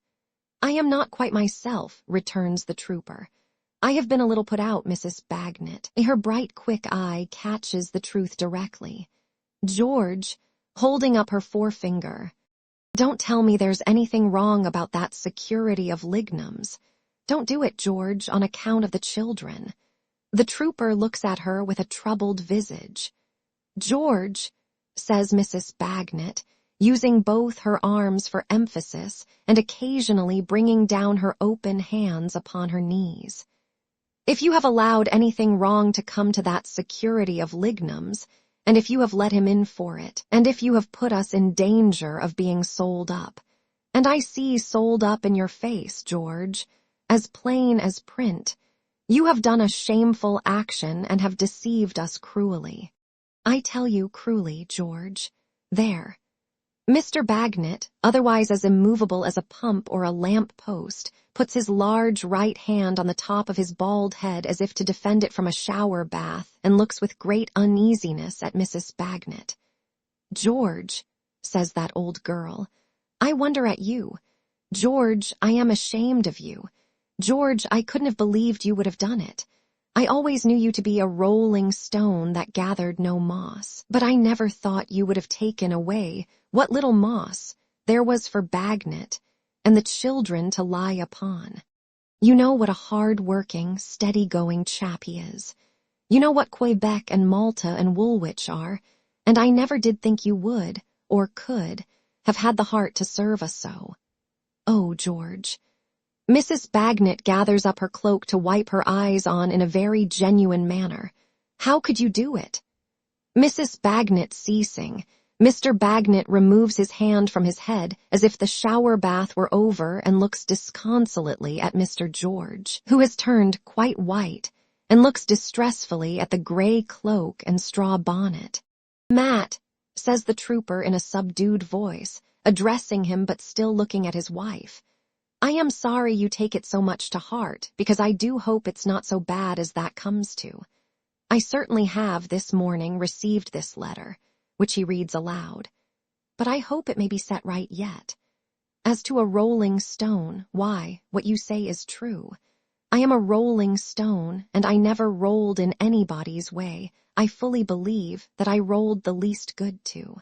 But it's impossible for an old vagabond comrade to like your wife and family better than I like Matt, and I trust you'll look upon me as forgivingly as you can.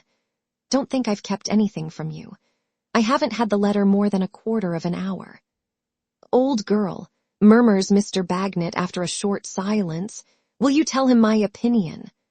"Oh, why didn't he marry?" Mrs. Bagnet answers, half laughing and half crying, "Joe Pouch's widder in North America. Then he wouldn't have got himself into these troubles." "The old girl," says Mr. Bagnet, "puts it correct. Why didn't you?" "Well, she has a better husband by this time, I hope," returns the trooper. "Anyhow, here I stand this present day, not married to Joe Pouch's widder. What shall I do? You see all I have got about me. It's not mine, it's yours. Give the word, and I'll sell off every morsel. If I could have hoped it would have brought in nearly the sum wanted, I'd have sold all long ago. Don't believe that I'll leave you or yours in the lurch, Matt. I'd sell myself first.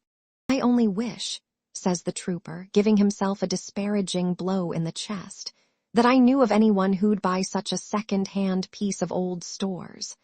"Old girl," murmurs Mr. Bagnet, "give him another bit of my mind." "George," says the old girl, "you are not so much to be blamed on full consideration except for ever taking this business without the means. And that was like me," observes the penitent trooper, shaking his head. "Like me, I know." A silence. "The old girl," says Mr. Bagnet, "is correct in her way of giving my opinions. Hear me out. That was when you never ought to have asked for the security, George, and when you never ought to have got it, all things considered. But what's done can't be undone. You are always an honorable and straightforward fellow, as far as lays in your power, though a little flighty. On the other hand, you can't admit but what it's natural in us to be anxious with such a thing hanging over our heads. So forget and forgive all round, George. Come, forget and forgive all round." Mrs. Bagnet, giving him one of her honest hands and giving her husband the other, Mr. George gives each of them one of his and holds them while he speaks. "I do assure you both, there's nothing I wouldn't do to discharge this obligation. But whatever I have been able to scrape together has gone every 2 months in keeping it up. We have lived plainly enough here, Phil and I. But the gallery don't quite do what was expected of it, and it's not, in short, it's not the mint. It was wrong in me to take it. Well, so it was. But I was in a manner drawn into that step, and I thought it might steady me and set me up, and you'll try to overlook my having such expectations. And upon my soul, I am very much obliged to you, and very much ashamed of myself." With these concluding words, Mr. George gives a shake to each of the hands he holds, and relinquishing them, backs a pace or two in a broad-chested, upright attitude, as if he had made a final confession and were immediately going to be shot with all military honors. "George, hear me out," says Mr. Bagnet, glancing at his wife. "Old girl, go on." Mr. Bagnet, being in this singular manner heard out, has merely to observe that the letter must be attended to without any delay, that it is advisable that George and he should immediately wait on Mr. Smallweed in person, and that the primary object is to save and hold harmless Mr. Bagnet, who had none of the money. Mr. George, entirely assenting, puts on his hat and prepares to march with Mr. Bagnet to the enemy's camp. "Don't you mind a woman's hasty word, George," says Mrs. Bagnet, patting him on the shoulder. "I trust my old Lignum to you, and I am sure you'll bring him through it." The trooper returns that this is kindly said, and that he will bring Lignum through it somehow. Upon which Mrs. Bagnet, with her cloak, basket, and umbrella, goes home, bright-eyed again, to the rest of her family, and the comrades sally forth on the hopeful errand of mollifying Mr. Smallweed. Whether there are two people in England less likely to come satisfactorily out of any negotiation with Mr. Smallweed than Mr. George and Mr. Matthew Bagnet may be very reasonably questioned. Also, notwithstanding their martial appearance, broad square shoulders, and heavy tread, whether there are within the same limits two more simple and unaccustomed children in all the small-weedy affairs of life. As they proceed with great gravity through the streets towards the region of Mount Pleasant, Mr. Bagnet, observing his companion to be thoughtful, considers it a friendly part to refer to Mrs. Bagnet's late sally. "George, you know the old girl. She's as sweet and as mild as milk. But touch her on the children or myself and she's off like gunpowder. It does her credit, Matt." "George," says Mr. Bagnet, looking straight before him, "the old girl can't do anything that don't do her credit, more or less. I never say so. Discipline must be maintained." "She's worth her weight in gold," says the trooper. "In gold?" says Mr. Bagnet. "I'll tell you what. The old girl's weight is 12 stone 6. Would I take that weight in any metal for the old girl? No, why not? Because the old girl's metal is far more precious than the preciousest metal. And she's all metal. You are right, Matt. When she took me and accepted of the ring, she listed under me and the children heart and head for life.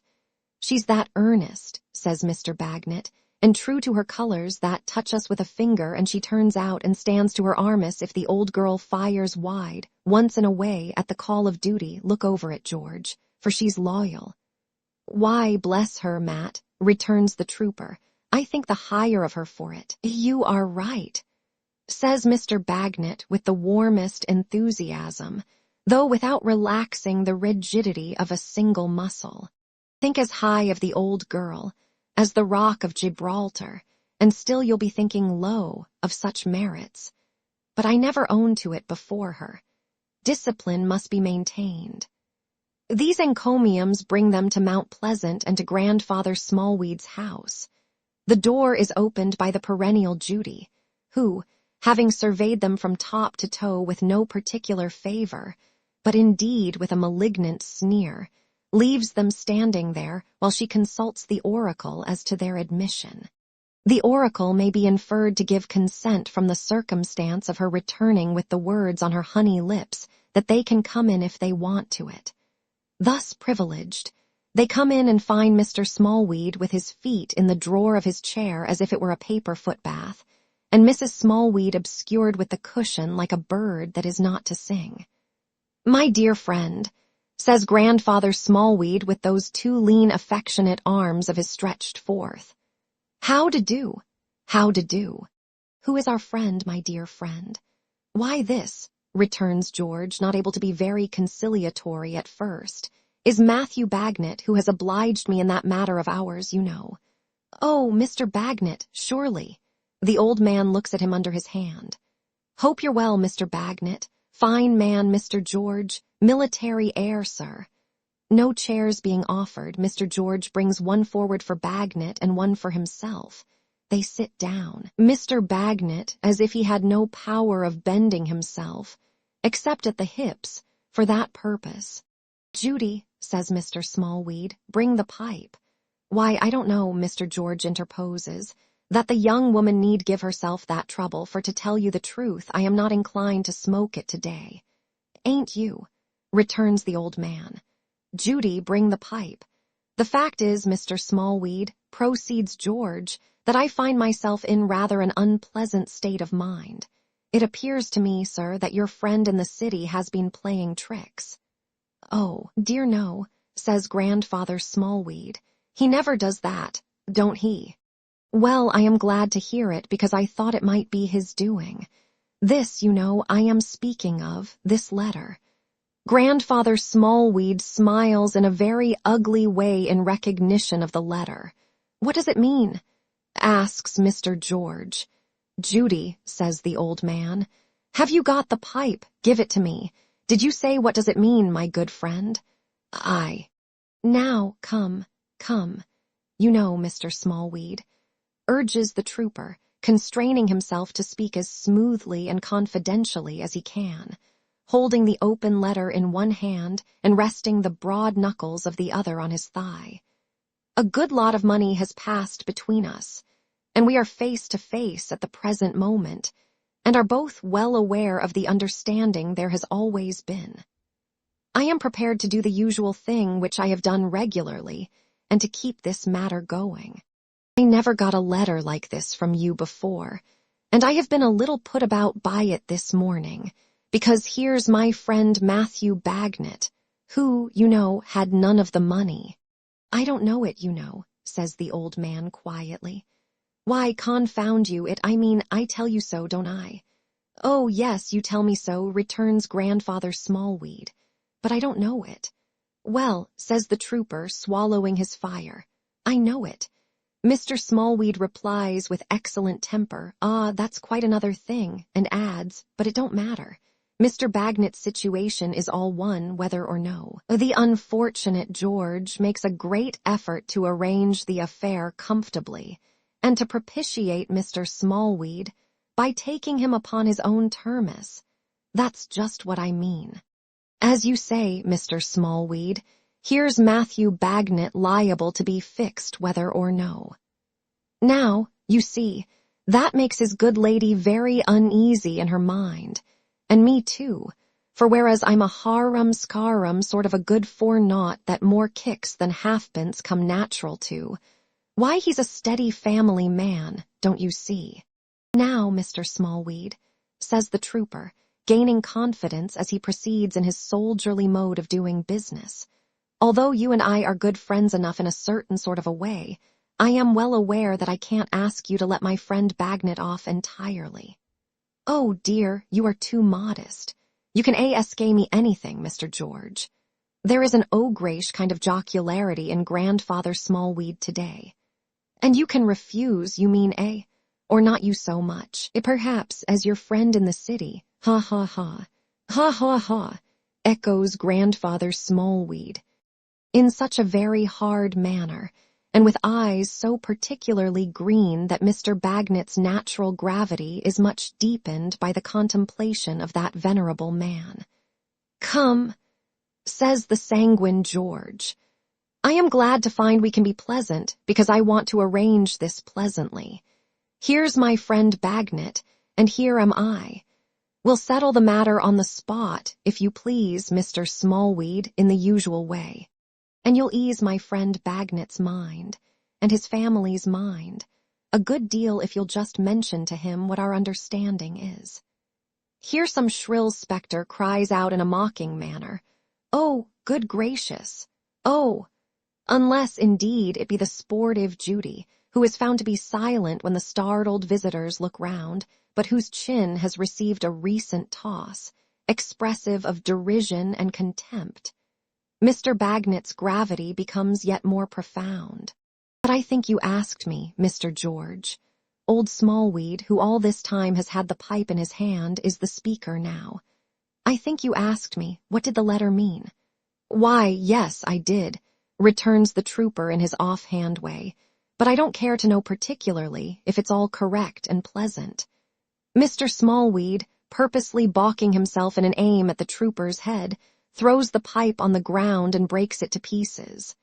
"That's what it means, my dear friend. I'll smash you. I'll crumble you. I'll powder you. Go to the devil." The two friends rise and look at one another. Mr. Bagnet's gravity has now attained its profoundest point. "Go to the devil," repeats the old man. "I'll have no more of your pipe smokings and swaggerings. What? You're an independent dragoon, too. Go to my lawyer, you remember where, you have been there before, and show your independence now, will you? Come, my dear friend, there's a chance for you. Open the street door, Judy. Put these blusterers out. Call in help if they don't go. Put him out." He vociferates this so loudly that Mr. Bagnet, laying his hands on the shoulders of his comrade before the latter can recover from his amazement, gets him on the outside of the street door, which is instantly slammed by the triumphant Judy. Utterly confounded, Mr. George a while stands looking at the knocker. Mr. Bagnet, in a perfect abyss of gravity, walks up and down before the little parlor window like a sentry, and looks in every time he passes, apparently revolving something in his mind. "Come, Matt," says Mr. George when he has recovered himself, "we must try the lawyer. Now, what do you think of this rascal?" Mr. Bagnet, stopping to take a farewell look into the parlor, replies with one shake of his head directed at the interior, "If my old girl had been here, I'd have told him." Having so discharged himself of the subject of his cogitations, he falls into step and marches off with the trooper, shoulder to shoulder. When they present themselves in Lincoln's Inn Fields, Mr. Tulkinghorn is engaged and not to be seen. He is not at all willing to see them, for when they have waited a full hour, and the clerk, on his bell being rung, takes the opportunity of mentioning as much, he brings forth no more encouraging message than that Mr. Tulkinghorn has nothing to say to them, and they had better not wait. They do wait, however, with the perseverance of military tactics, and at last the bell rings again, and the client in possession comes out of Mr. Tulkinghorn's room. The client is a handsome old lady, no other than Mrs. Rounswell, housekeeper at Chesney Wold. She comes out of the sanctuary with a fair old-fashioned curtsy and softly shuts the door. She is treated with some distinction there, for the clerk steps out of his pew to show her through the outer office and to let her out. The old lady is thanking him for his attention when she observes the comrades in waiting. "I beg your pardon, sir, but I think those gentlemen are military," the clerk referring the question to them with his eye, and Mr. George not turning round from the almanac over the fireplace. Mr. Bagnet takes upon himself to reply, "Yes, ma'am, formerly." "I thought so. I was sure of it. My heart warms, gentlemen, at the sight of you. It always does at the sight of such. God bless you, gentlemen. You'll excuse an old woman, but I had a son once who went for a soldier. A fine, handsome youth he was, and good in his bold way, though some people did disparage him to his poor mother. I ask your pardon for troubling you, sir. God bless you, gentlemen."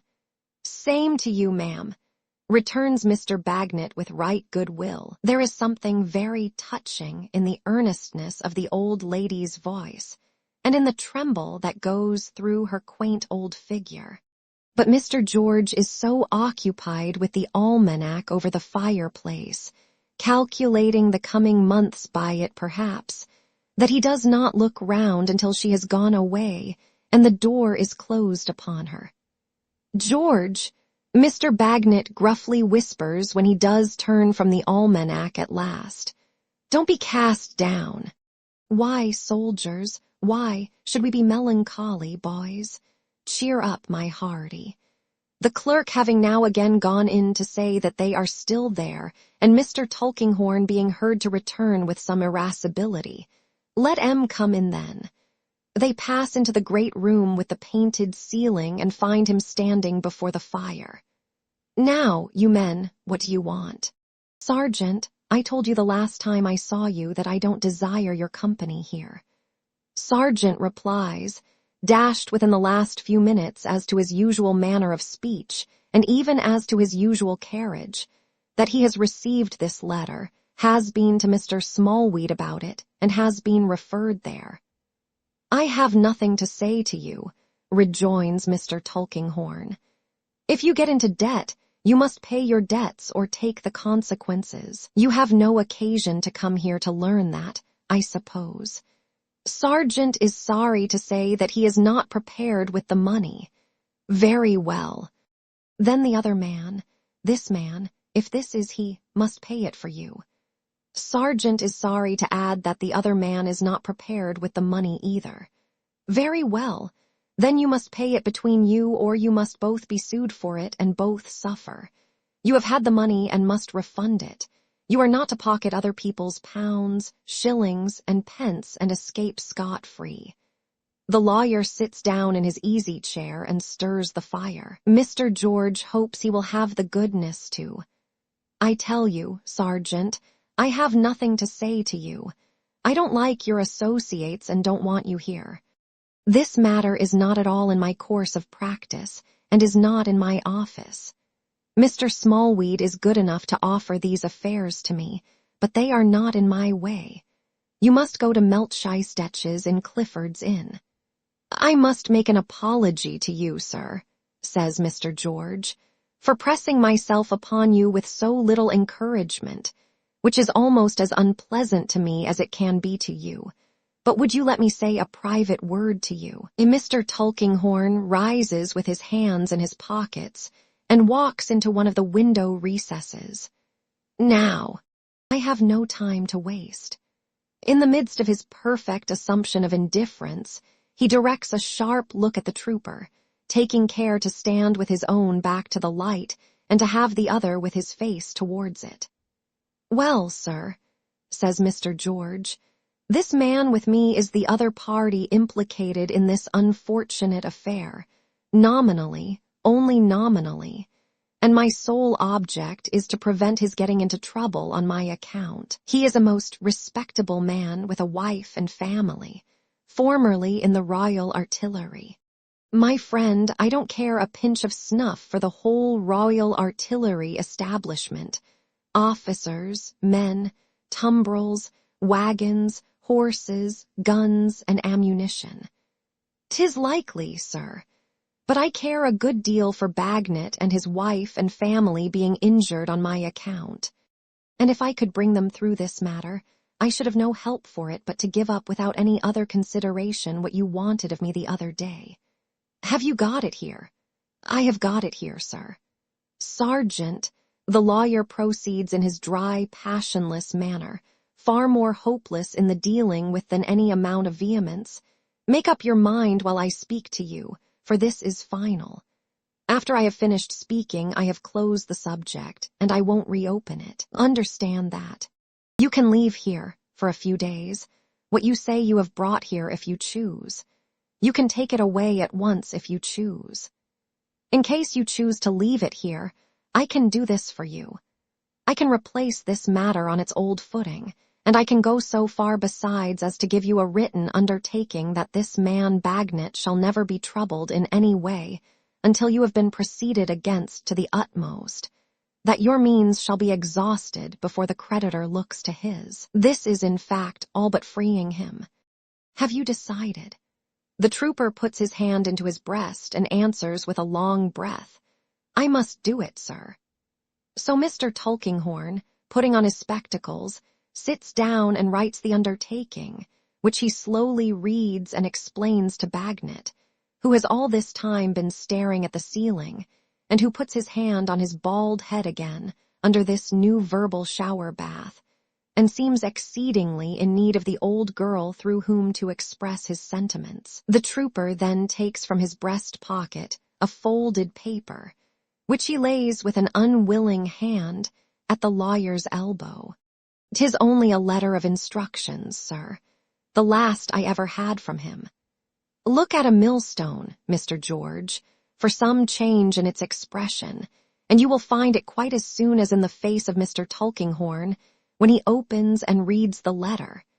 He refolds it and lays it in his desk with a countenance as unperturbable as death. Nor has he anything more to say or do but to nod once in the same frigid and discourteous manner, and to say briefly, 'You can go, show these men out there.' Being shown out, they repair to Mr. Bagnet's residence to dine.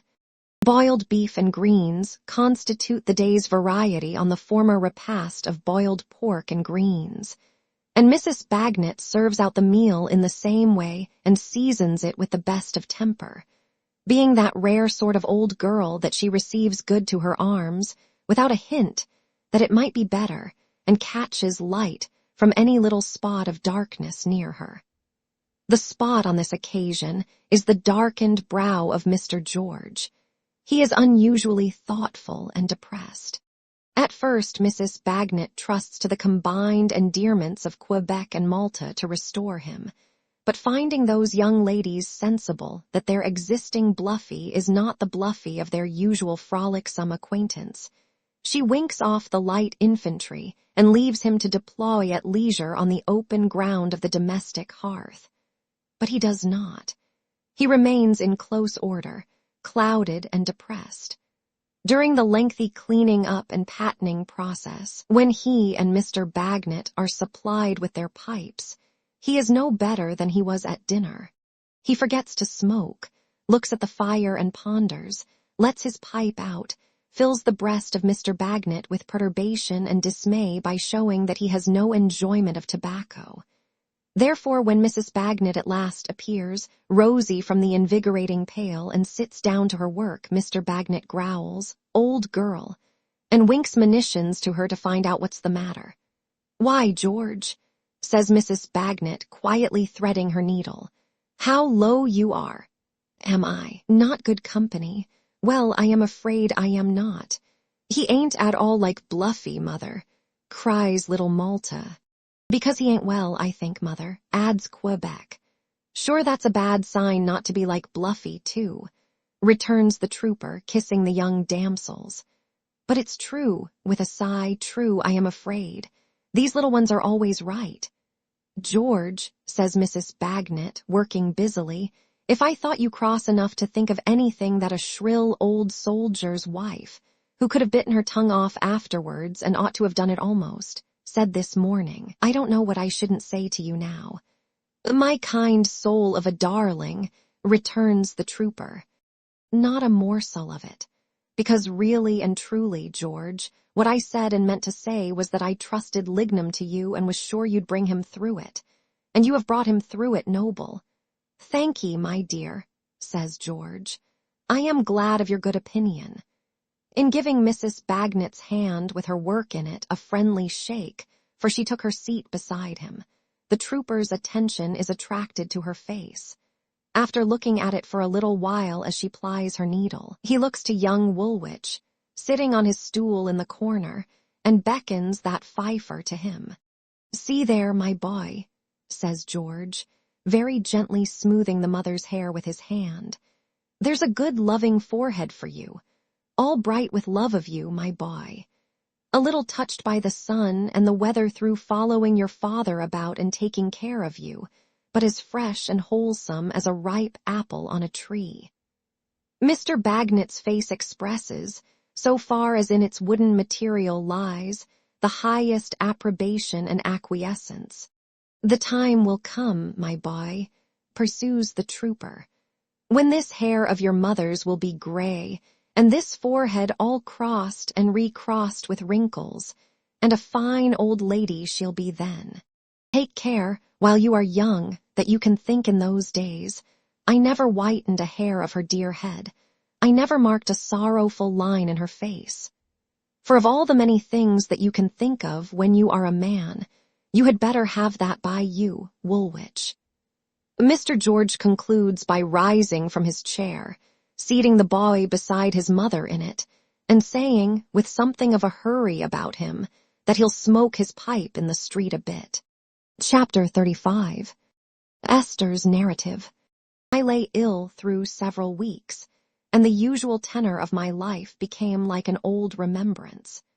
But this was not the effect of time so much as of the change in all my habits made by the helplessness and inaction of a sick room. Before I had been confined to it many days, everything else seemed to have retired into a remote distance, where there was little or no separation between the various stages of my life, which had been really divided by years. In falling ill, I seemed to have crossed a dark lake, and to have left all my experiences, mingled together by the great distance, on the healthy shore.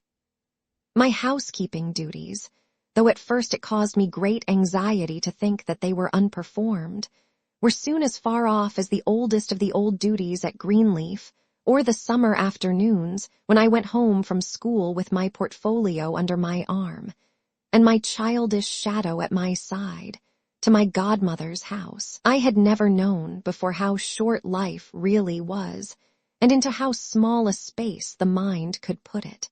While I was very ill, the way in which these divisions of time became confused with one another distressed my mind exceedingly. At once a child, an elder girl, and the little woman I had been so happy as, I was not only oppressed by cares and difficulties adapted to each station, but by the great perplexity of endlessly trying to reconcile them. I suppose that few who have not been in such a condition can quite understand what I mean, or what painful unrest arose from this source. For the same reason, I am almost afraid to hint at that time in my disorder. It seemed one long night, but I believe there were both nights and days in it, when I labored up colossal staircases, ever striving to reach the top, and ever turned, as I have seen a worm in a garden path, by some obstruction, and laboring again. I knew perfectly at intervals, and I think vaguely at most times, that I was in my bed, and I talked with Charlie and felt her touch and knew her very well.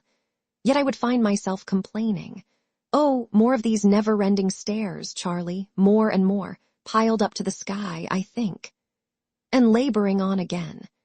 Dare I hint at that worst time when, strung together somewhere in great black space, there was a flaming necklace or ring or starry circle of some kind, of which I was one of the beads, and when my only prayer was to be taken off from the rest, and when it was such inexplicable agony and misery to be a part of the dreadful thing. Perhaps the less I say of these sick experiences, the less tedious and the more intelligible I shall be. I do not recall them to make others unhappy, or because I am now the least unhappy in remembering them. It may be that if we knew more of such strange afflictions, we might be the better able to alleviate their intensity. The repose that succeeded, the long delicious sleep, the blissful rest, when in my weakness I was too calm to have any care for myself and could have heard, or so I think now, that I was dying, with no other emotion than with a pitying love for those I left behind. This state can be perhaps more widely understood. I was in this state when I first shrunk from the light as it twinkled on me once more, and knew with a boundless joy, for which no words are rapturous enough, that I should see again. I had heard my Ada crying at the door, day and night. I had heard her calling to me that I was cruel and did not love her. I had heard her praying and imploring to be let in to nurse and comfort me, and to leave my bedside no more. But I had only said, when I could speak, "Never, my sweet girl, never." And I had over and over again reminded Charlie that she was to keep my darling from the room whether I lived or died. Charlie had been true to me in that time of need, and with her little hand and her great heart had kept the door fast. But now, my sight strengthening and the glorious light coming every day more fully and brightly on me, I could read the letters that my dear wrote to me every morning and evening, and could put them to my lips, and lay my cheek upon them with no fear of hurting her. I could see my little maid, so tender and so careful, going about the 2 rooms setting everything in order, and speaking cheerfully to Ada from the open window again. I could understand the stillness in the house, and the thoughtfulness it expressed on the part of all those who had always been so good to me. I could weep in the exquisite felicity of my heart, and be as happy in my weakness as ever I had been in my strength. By and by my strength began to be restored. Instead of lying, with so strange a calmness, watching what was done for me, as if it were done for someone else whom I was quietly sorry for, I helped it a little, and so on to a little more and much more, until I became useful to myself, and interested, and attached to life again. How well I remember the pleasant afternoon, when I was raised in bed with pillows, for the first time to enjoy a great tea drinking with Charlie. The little creature, sent into the world, surely, to minister to the weak and sick, was so happy and so busy, and stopped so often in her preparations to lay her head upon my bosom, and fondle me, and cry with joyful tears she was so glad. She was so glad that I was obliged to say, "Charlie, if you go on in this way, I must lie down again, my darling, for I am weaker than I thought I was." So Charlie became as quiet as a mouse, and took her bright face here and there across and across the 2 rooms, out of the shade into the divine sunshine, and out of the sunshine into the shade, while I watched her peacefully. When all her preparations were concluded, and the pretty tea table with its little delicacies to tempt me, and its white cloth, and its flowers, and everything so lovingly and beautifully arranged for me by Ada downstairs, was ready at the bedside, I felt sure I was steady enough to say something to Charlie that was not new to my thoughts. First I complimented Charlie on the room, and indeed it was so fresh and airy, so spotless and neat, that I could scarce believe I had been lying there so long. This delighted Charlie, and her face was brighter than before. "Yet, Charlie," said I, looking round, "I miss something surely that I am accustomed to." Poor little Charlie looked round too and pretended to shake her head as if there were nothing absent. "Are the pictures all as they used to be?" I asked her. "Every one of them, miss," said Charlie. "And the furniture, Charlie?" "Except where I have moved it about to make more room, miss." "And yet," said I miss some familiar object." "Ah, I know what it is, Charlie. It's the looking-glass." Charlie got up from the table, making as if she had forgotten something, and went into the next room, and I heard her sob there. I had thought of this very often. I was now certain of it. I could thank God that it was not a shock to me now. I called Charlie back, and when she came, at first pretending to smile, but as she drew nearer to me, looking grieved, I took her in my arms and said, "It matters very little, Charlie. I hope I can do without my old face very well." I was presently so far advanced as to be able to sit up in a great chair, and even giddily to walk into the adjoining room, leaning on Charlie. The mirror was gone from its usual place in that room too, but what I had to bear was none the harder to bear for that. My guardian had throughout been earnest to visit me, and there was now no good reason why I should deny myself that happiness. He came one morning, and when he first came in could only hold me in his embrace and say, "My dear, dear girl." I had long known who could know better. What a deep fountain of affection and generosity his heart was, and was it not worth my trivial suffering and change to fill such a place in it? "Oh, yes," I thought. "He has seen me, and he loves me better than he did. He has seen me and is even fonder of me than he was before, and what have I to mourn for?" He sat down by me on the sofa, supporting me with his arm.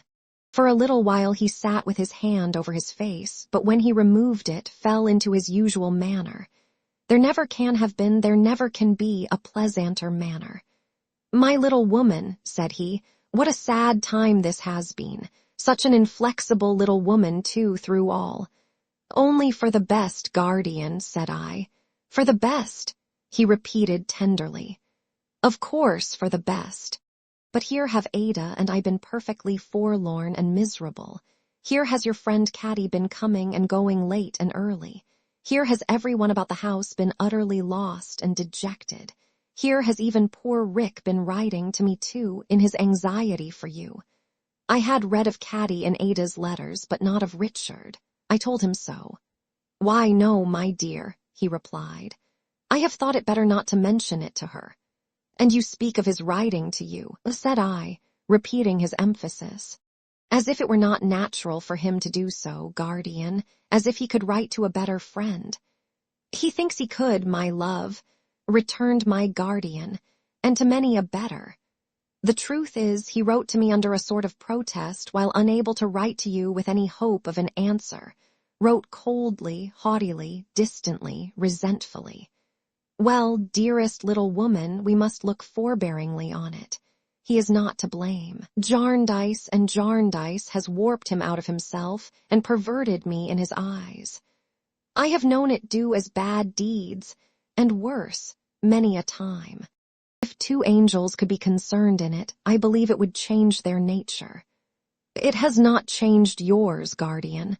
Oh, yes, it has, my dear, he said laughingly. It has made the south wind easterly, I don't know how often. Rick mistrusts and suspects me, goes to lawyers and is taught to mistrust and suspect me. Here's I have conflicting interests, claims clashing against his and what not. Whereas, heaven knows that if I could get out of the mountains of wiglimeration on which my unfortunate name has been so long bestowed, which I can't, or could level them by the extinction of my own original right, which I can't either, and no human power ever can, anyhow, I believe, to such a pass have we got. I would do it this hour. I would rather restore to poor Rick his proper nature than be endowed with all the money that dead suitors, broken, heart and soul, upon the wheel of chancery, have left unclaimed with the accountant general. And that's money enough, my dear, to be cast into a pyramid in memory of Chancery's transcendent wickedness. Is it possible, guardian, I asked, amazed, that Richard can be suspicious of you? Ah, my love, he said, it is in the subtle poison of such abuses to breed such diseases. His blood is infected, and objects lose their natural aspects in his sight. It is not his fault, but it is a terrible misfortune, guardian. It is a terrible misfortune, little woman, to be ever drawn within the influences of Jarndyce and Jarndyce. I know none greater. By little and little he has been induced to trust in that rotten reed, and it communicates some portion of its rottenness to everything around him. But again I say with all my soul, we must be patient with poor Rick and not blame him. What a troop of fine, fresh hearts like his have I seen in my time turned by the same means. I could not help expressing something of my wonder and regret that his benevolent, disinterested intentions had prospered so little. We must not say so, Dame Durden, he cheerfully replied. Ada is the happier, I hope, and that is much. I did think that I and both these young creatures might be friends instead of distrustful foes, and that we might so far counteract the suit and prove too strong for it. But it was too much to expect. Jarndyce and Jarndyce was the curtain of Rick's cradle. But, guardian, may we not hope that a little experience will teach him what a false and wretched thing it is? We will hope so, my Esther, said Mr. Jarndyce, and that it may not teach him so too late. In any case, we must not be hard on him. There are not many grown and matured men living while we speak, good men too, who, if they were thrown into this same court, as suitors would not be vitally changed and depreciated within 3 years, within 2, within 1. How can we stand amazed at poor Rick? A young man so unfortunate. Here he fell into a lower tone as if he were thinking aloud. Cannot at first believe who could. That chancery is what it is. He looks to it, flushed and fitfully, to do something with his interests and bring them to some settlement. It procrastinates, disappoints, tries, tortures him, wears out his sanguine hopes and patience, thread by thread. But he still looks to it and hankers after it and finds his whole world treacherous and hollow. Well. Enough of this, my dear. He had supported me, as at first, all this time, and his tenderness was so precious to me that I leaned my head upon his shoulder and loved him as if he had been my father. I resolved in my own mind in this little pause, by some means, to see Richard when I grew strong and try to set him right. "There are better subjects than these," said my guardian, "for such a joyful time as the time of our dear girl's recovery, and I had a commission to broach one of them as soon as I should begin to talk. When shall Ada come to see you, my love?" I had been thinking of that too, a little in connection with the absent mirrors, but not much, for I knew my loving girl would be changed by no change in my looks. "Dear guardian," said I, "as I have shut her out so long, though indeed, she is like the light to me. I know it well, Dame Durden, well. He was so good, his touch expressed such endearing compassion and affection, and the tone of his voice carried such comfort into my heart that I stopped for a little while, quite unable to go on. Yes, you are tired," said he. "Rest a little.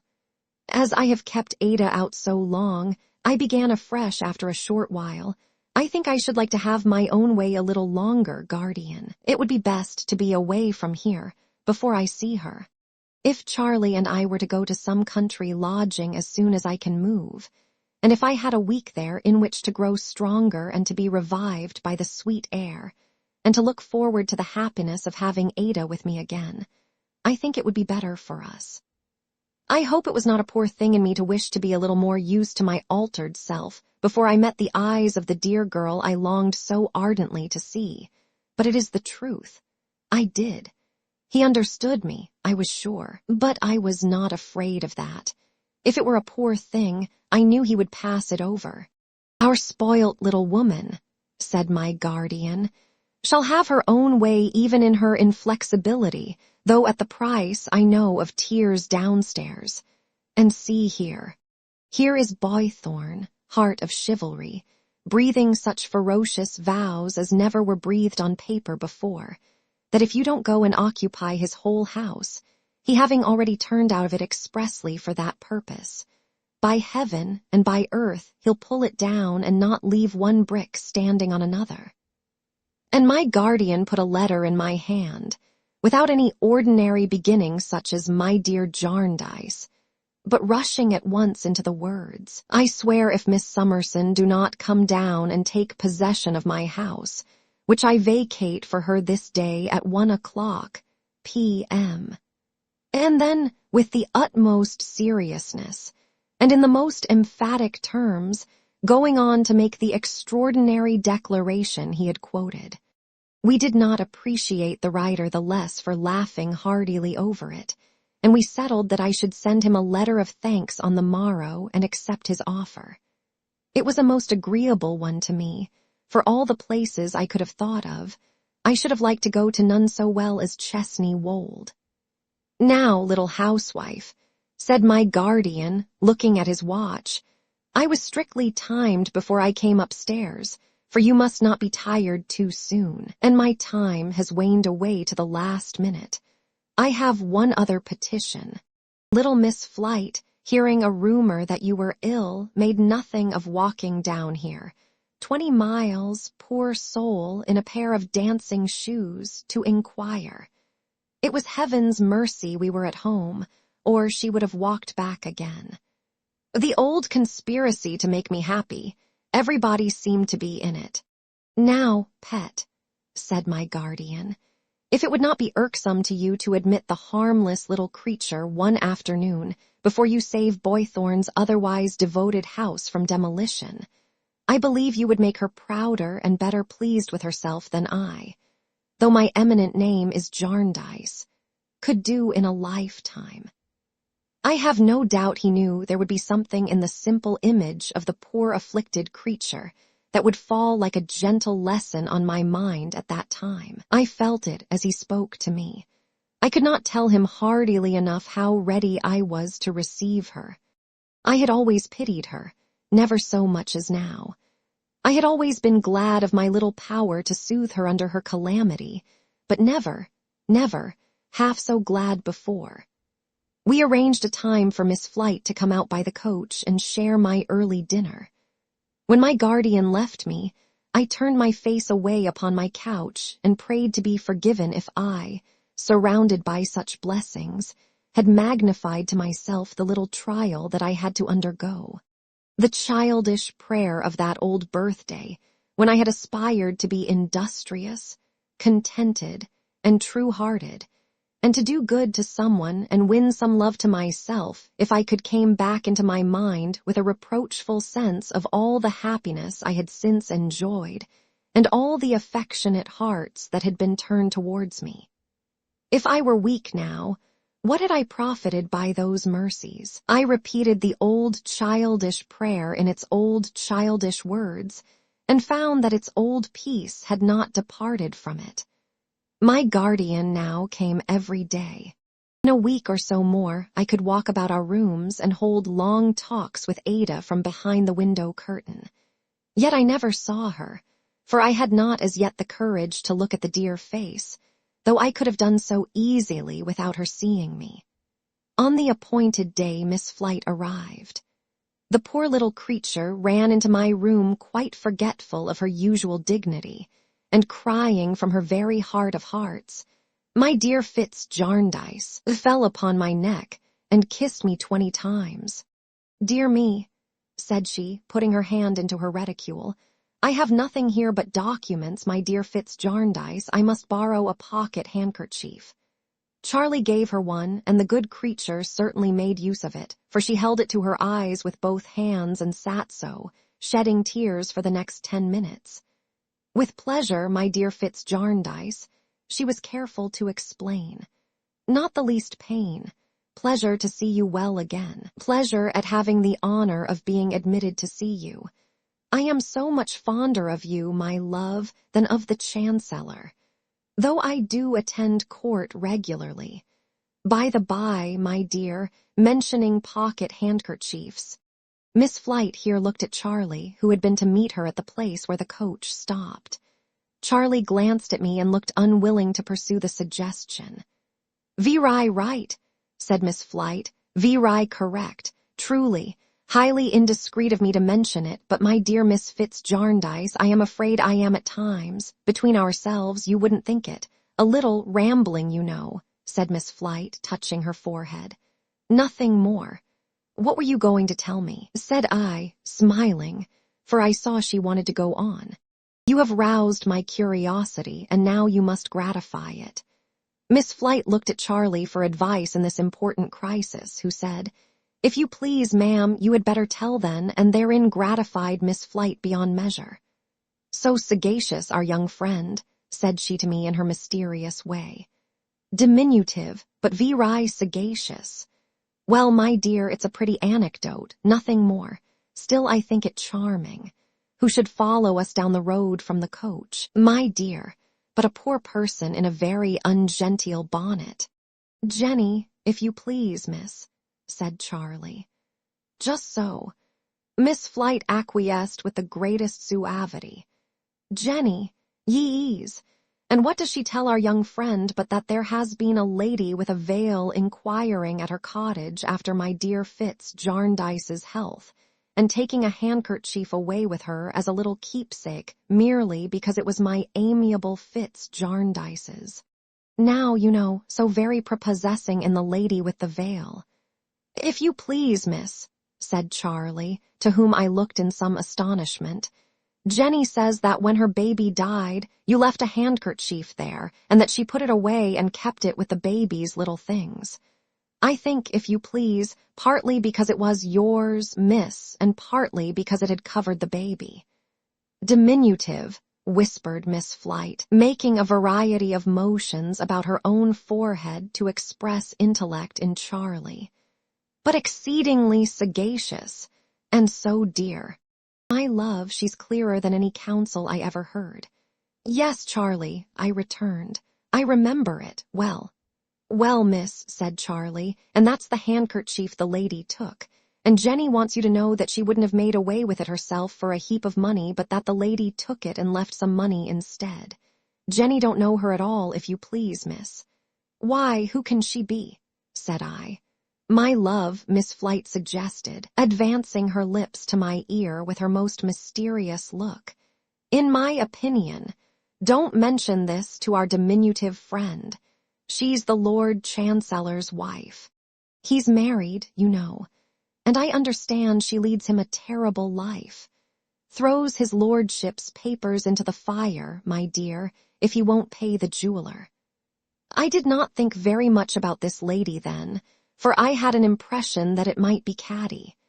Besides, my attention was diverted by my visitor, who was cold after her ride and looked hungry and who, our dinner being brought in, required some little assistance in arraying herself with great satisfaction in a pitiable old scarf, and a much-worn and often-mended pair of gloves, which she had brought down in a paper parcel.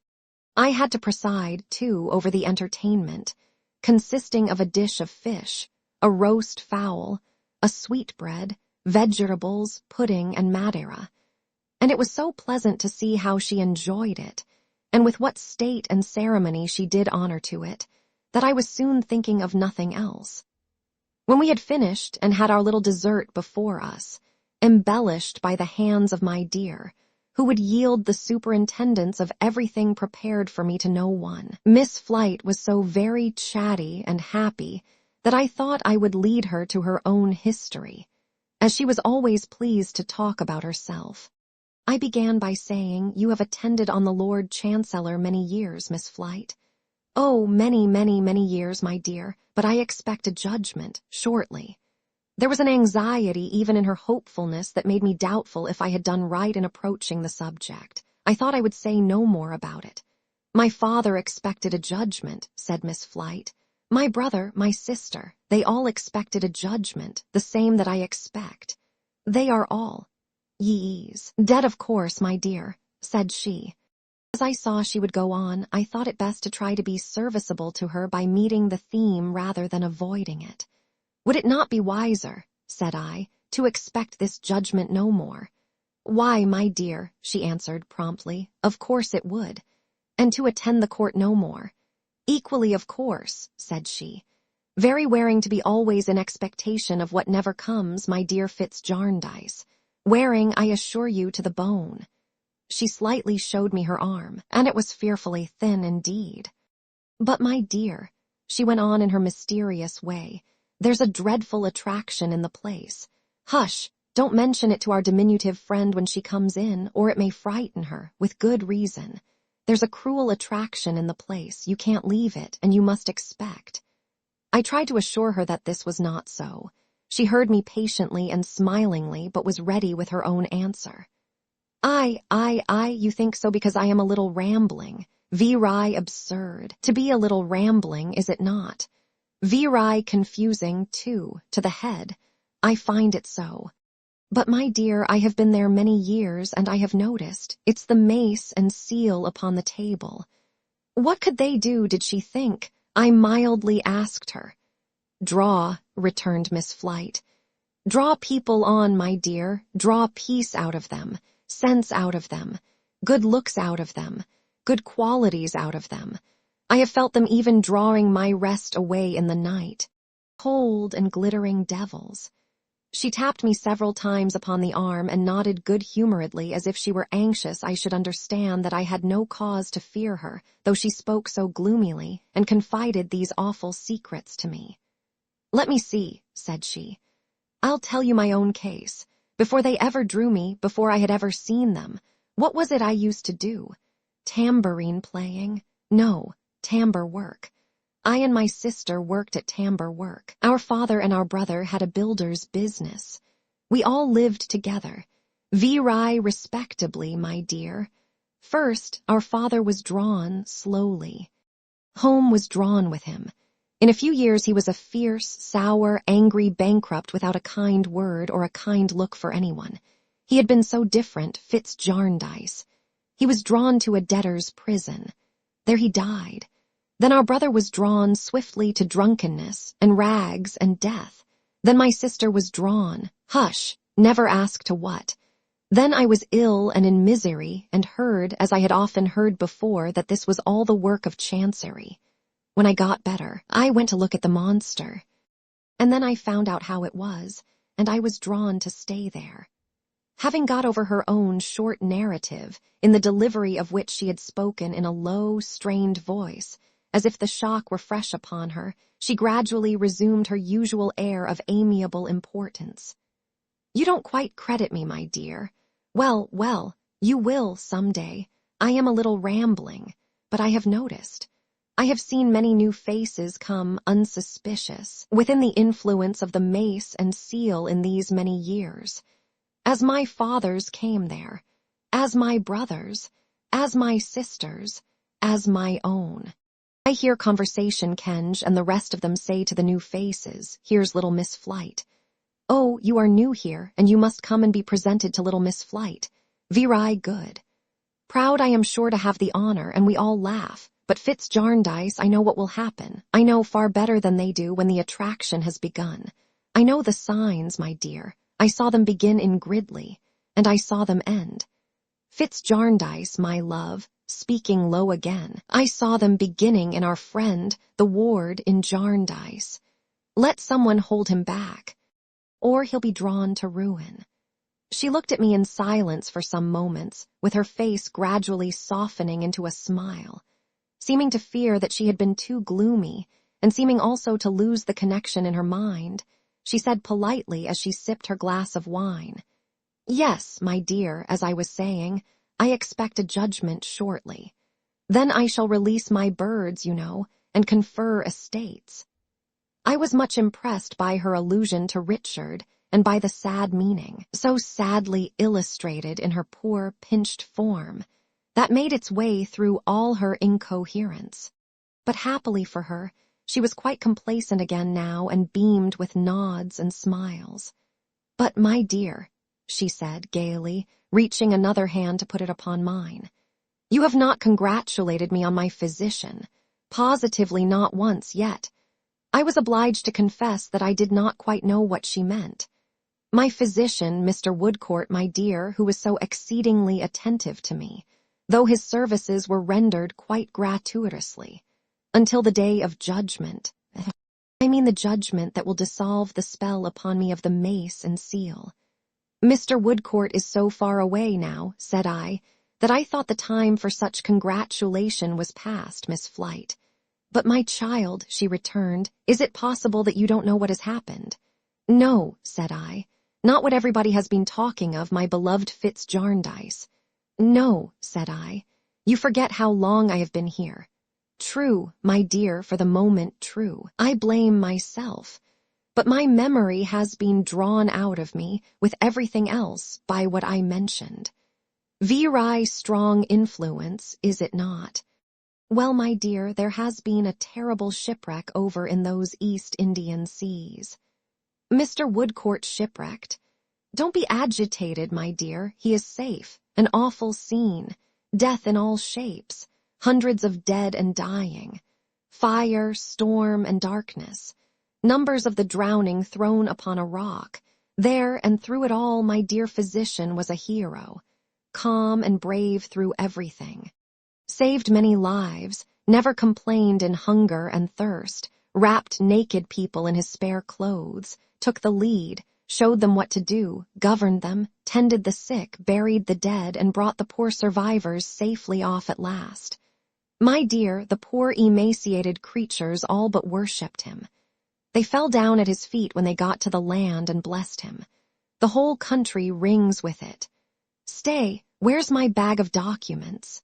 I have got it there, and you shall read it, you shall read it.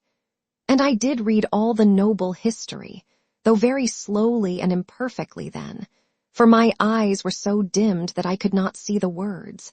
and I cried so much that I was many times obliged to lay down the long account she had cut out of the newspaper. I felt so triumphant ever to have known the man who had done such generous and gallant deeds. I felt such glowing exultation in his renown. I so admired and loved what he had done, that I envied the storm-worn people who had fallen at his feet and blessed him as their preserver. I could myself have kneeled down then, so far away, and blessed him in my rapture that he should be so truly good and brave.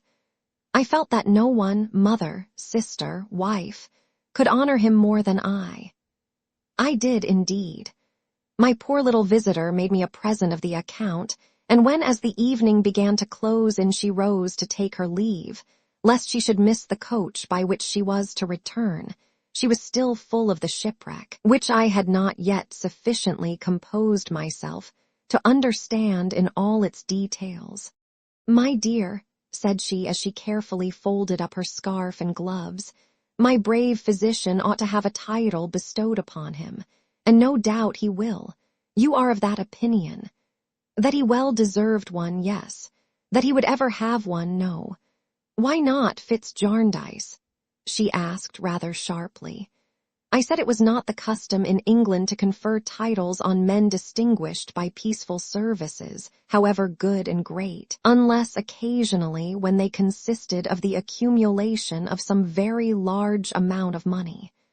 "Why, good gracious," said Miss Flite, "how can you say that?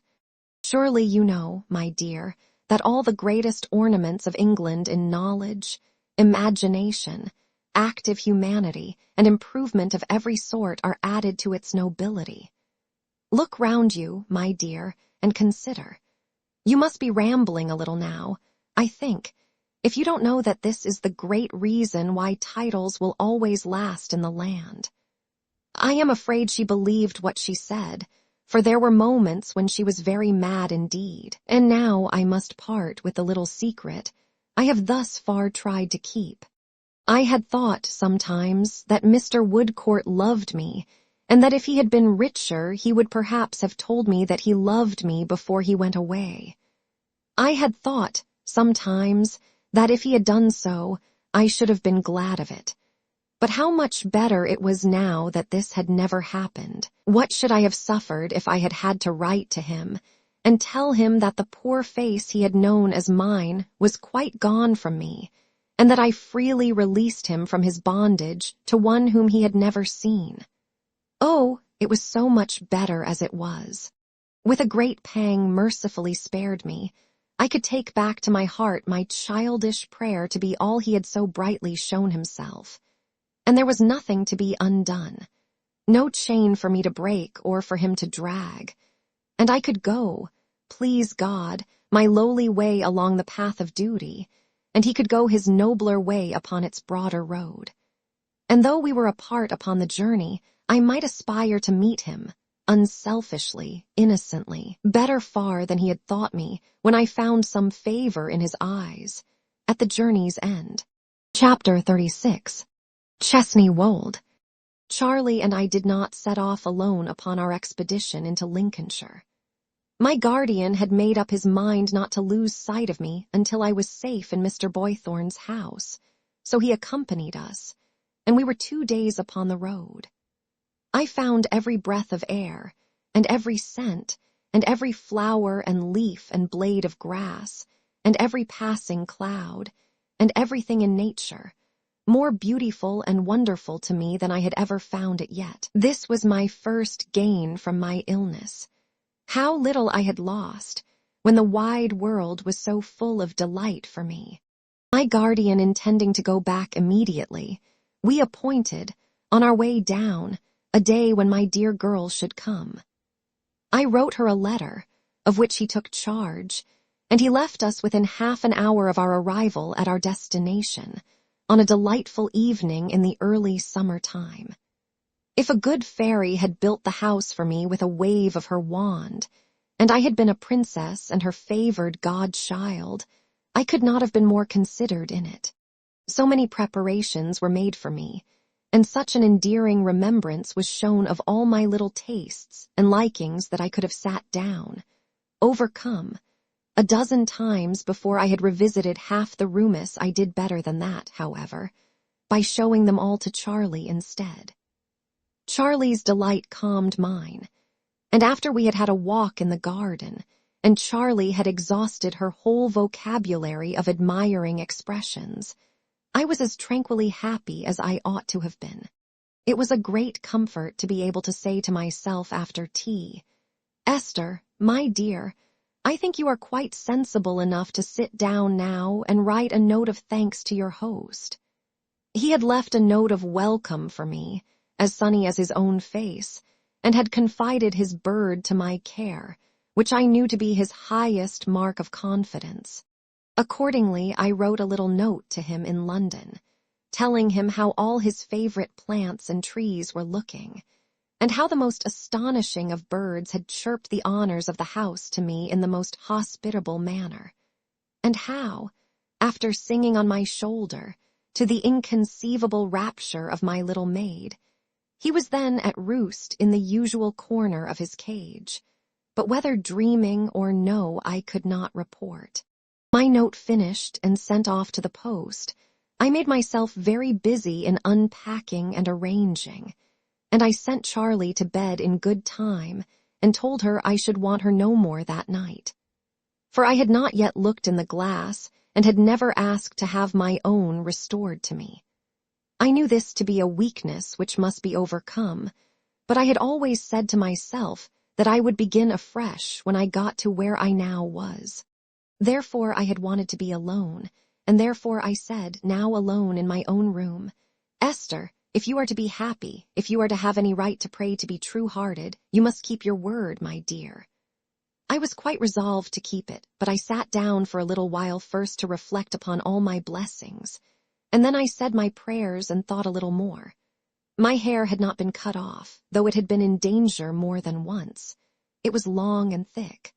I let it down, and shook it out, and went up to the glass upon the dressing table. There was a little muslin curtain drawn across it. I drew it back and stood for a moment looking through such a veil of my own hair that I could see nothing else. Then I put my hair aside and looked at the reflection in the mirror, encouraged by seeing how placidly it looked at me. I was very much changed. Oh, very, very much. At first, my face was so strange to me that I think I should have put my hands before it and started back, but for the encouragement I have mentioned. Very soon it became more familiar, and then I knew the extent of the alteration in it better than I had done at first. It was not like what I had expected, but I had expected nothing definite, and I dare say anything definite would have surprised me. I had never been a beauty and had never thought myself one, but I had been very different from this. It was all gone now. Heaven was so good to me that I could let it go with a few not bitter tears, and could stand there arranging my hair for the night quite thankfully. One thing troubled me, and I considered it for a long time before I went to sleep. I had kept Mr. Woodcourt's flowers. When they were withered, I had dried them and put them in a book that I was fond of. Nobody knew this, not even Ada. I was doubtful whether I had a right to preserve what he had sent to one so different, whether it was generous towards him to do it. I wished to be generous to him, even in the secret depths of my heart, which he would never know, because I could have loved him, could have been devoted to him. At last I came to the conclusion that I might keep them if I treasured them only as a remembrance of what was irrevocably past and gone, never to be looked back on any more in any other light. I hope this may not seem trivial. I was very much in earnest. I took care to be up early in the morning and to be before the glass when Charlie came in on tiptoe. "Dear, dear miss," cried Charlie, starting. "Is that you?" "Yes, Charlie," said I, quietly putting up my hair, "and I am very well indeed, and very happy." I saw it was a weight off Charlie's mind, but it was a greater weight off mine. I knew the worst now and was composed to it. I shall not conceal, as I go on, the weaknesses I could not quite conquer, but they always passed from me soon, and the happier frame of mind stayed by me faithfully. Wishing to be fully re-established in my strength and my good spirits before Ada came, I now laid down a little series of plans with Charlie for being in the fresh air all day long. We were to be out before breakfast, and were to dine early, and were to be out again before and after dinner, and were to talk in the garden after tea, and were to go to rest betimes, and were to climb every hill and explore every road, lane, and field in the neighborhood. As to restoratives and strengthening delicacies, Mr. Boythorn's good housekeeper was forever trotting about with something to eat or drink in her hand. I could not even be heard of as resting in the park, but she would come trotting after me with a basket, her cheerful face shining with a lecture on the importance of frequent nourishment. Then there was a pony expressly for my riding, a chubby pony with a short neck and a mane all over his eyes who could canter, when he would, so easily and quietly that he was a treasure. In a very few days he would come to me in the paddock when I called him, and eat out of my hand, and follow me about. We arrived at such a capital understanding that when he was jogging with me lazily, and rather obstinately, down some shady lane, if I patted his neck and said, "Stubbs, I am surprised you don't canter when you know how much I like it, and I think you might oblige me, for you are only getting stupid and going to sleep," he would give his head a comical shake or two and set off directly, while Charlie would stand still and laugh with such enjoyment that her laughter was like music. I don't know who had given Stubbs his name, but it seemed to belong to him as naturally as his rough coat. Once we put him in a little chaise and drove him triumphantly through the green lanes for 5 miles.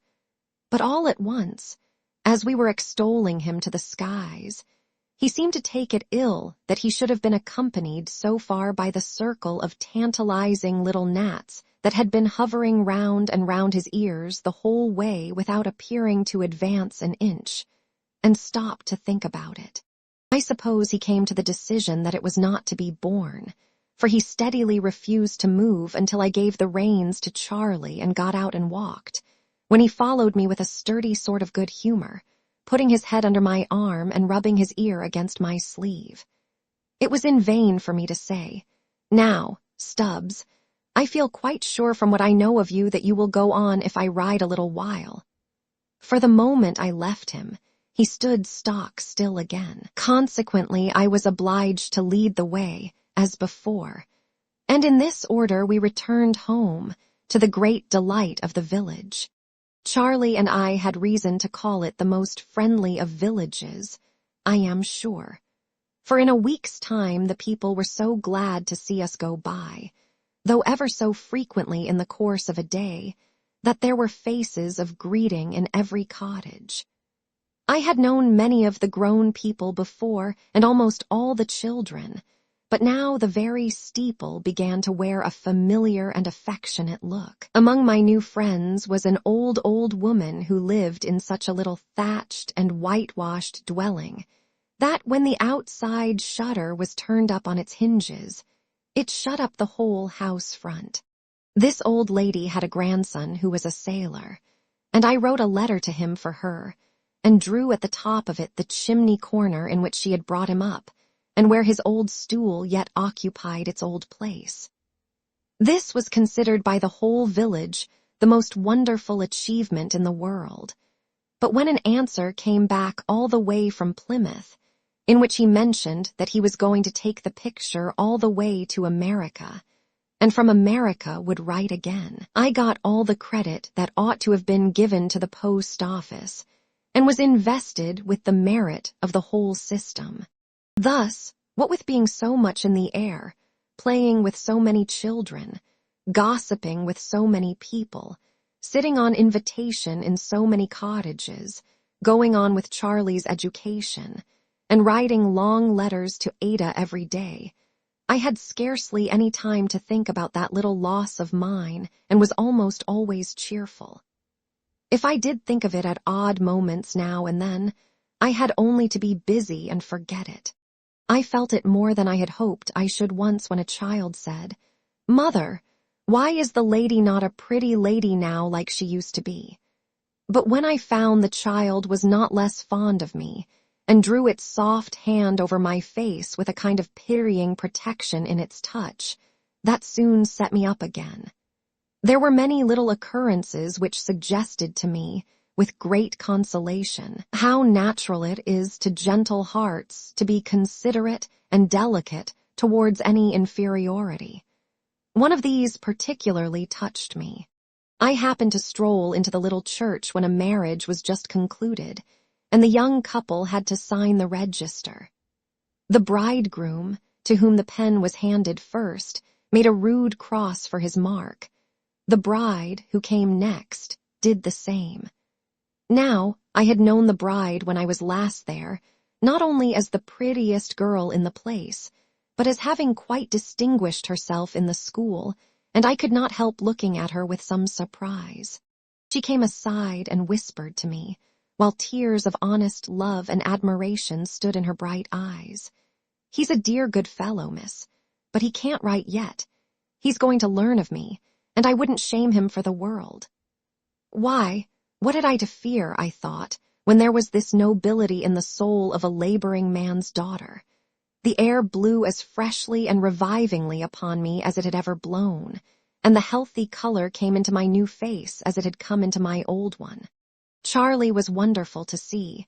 She was so radiant and so rosy, and we both enjoyed the whole day and slept soundly the whole night. There was a favorite spot of mine in the park woods of Chesney Wold, where a seat had been erected commanding a lovely view. The wood had been cleared and opened to improve this point of sight, and the bright, sunny landscape beyond was so beautiful that I rested there at least once every day.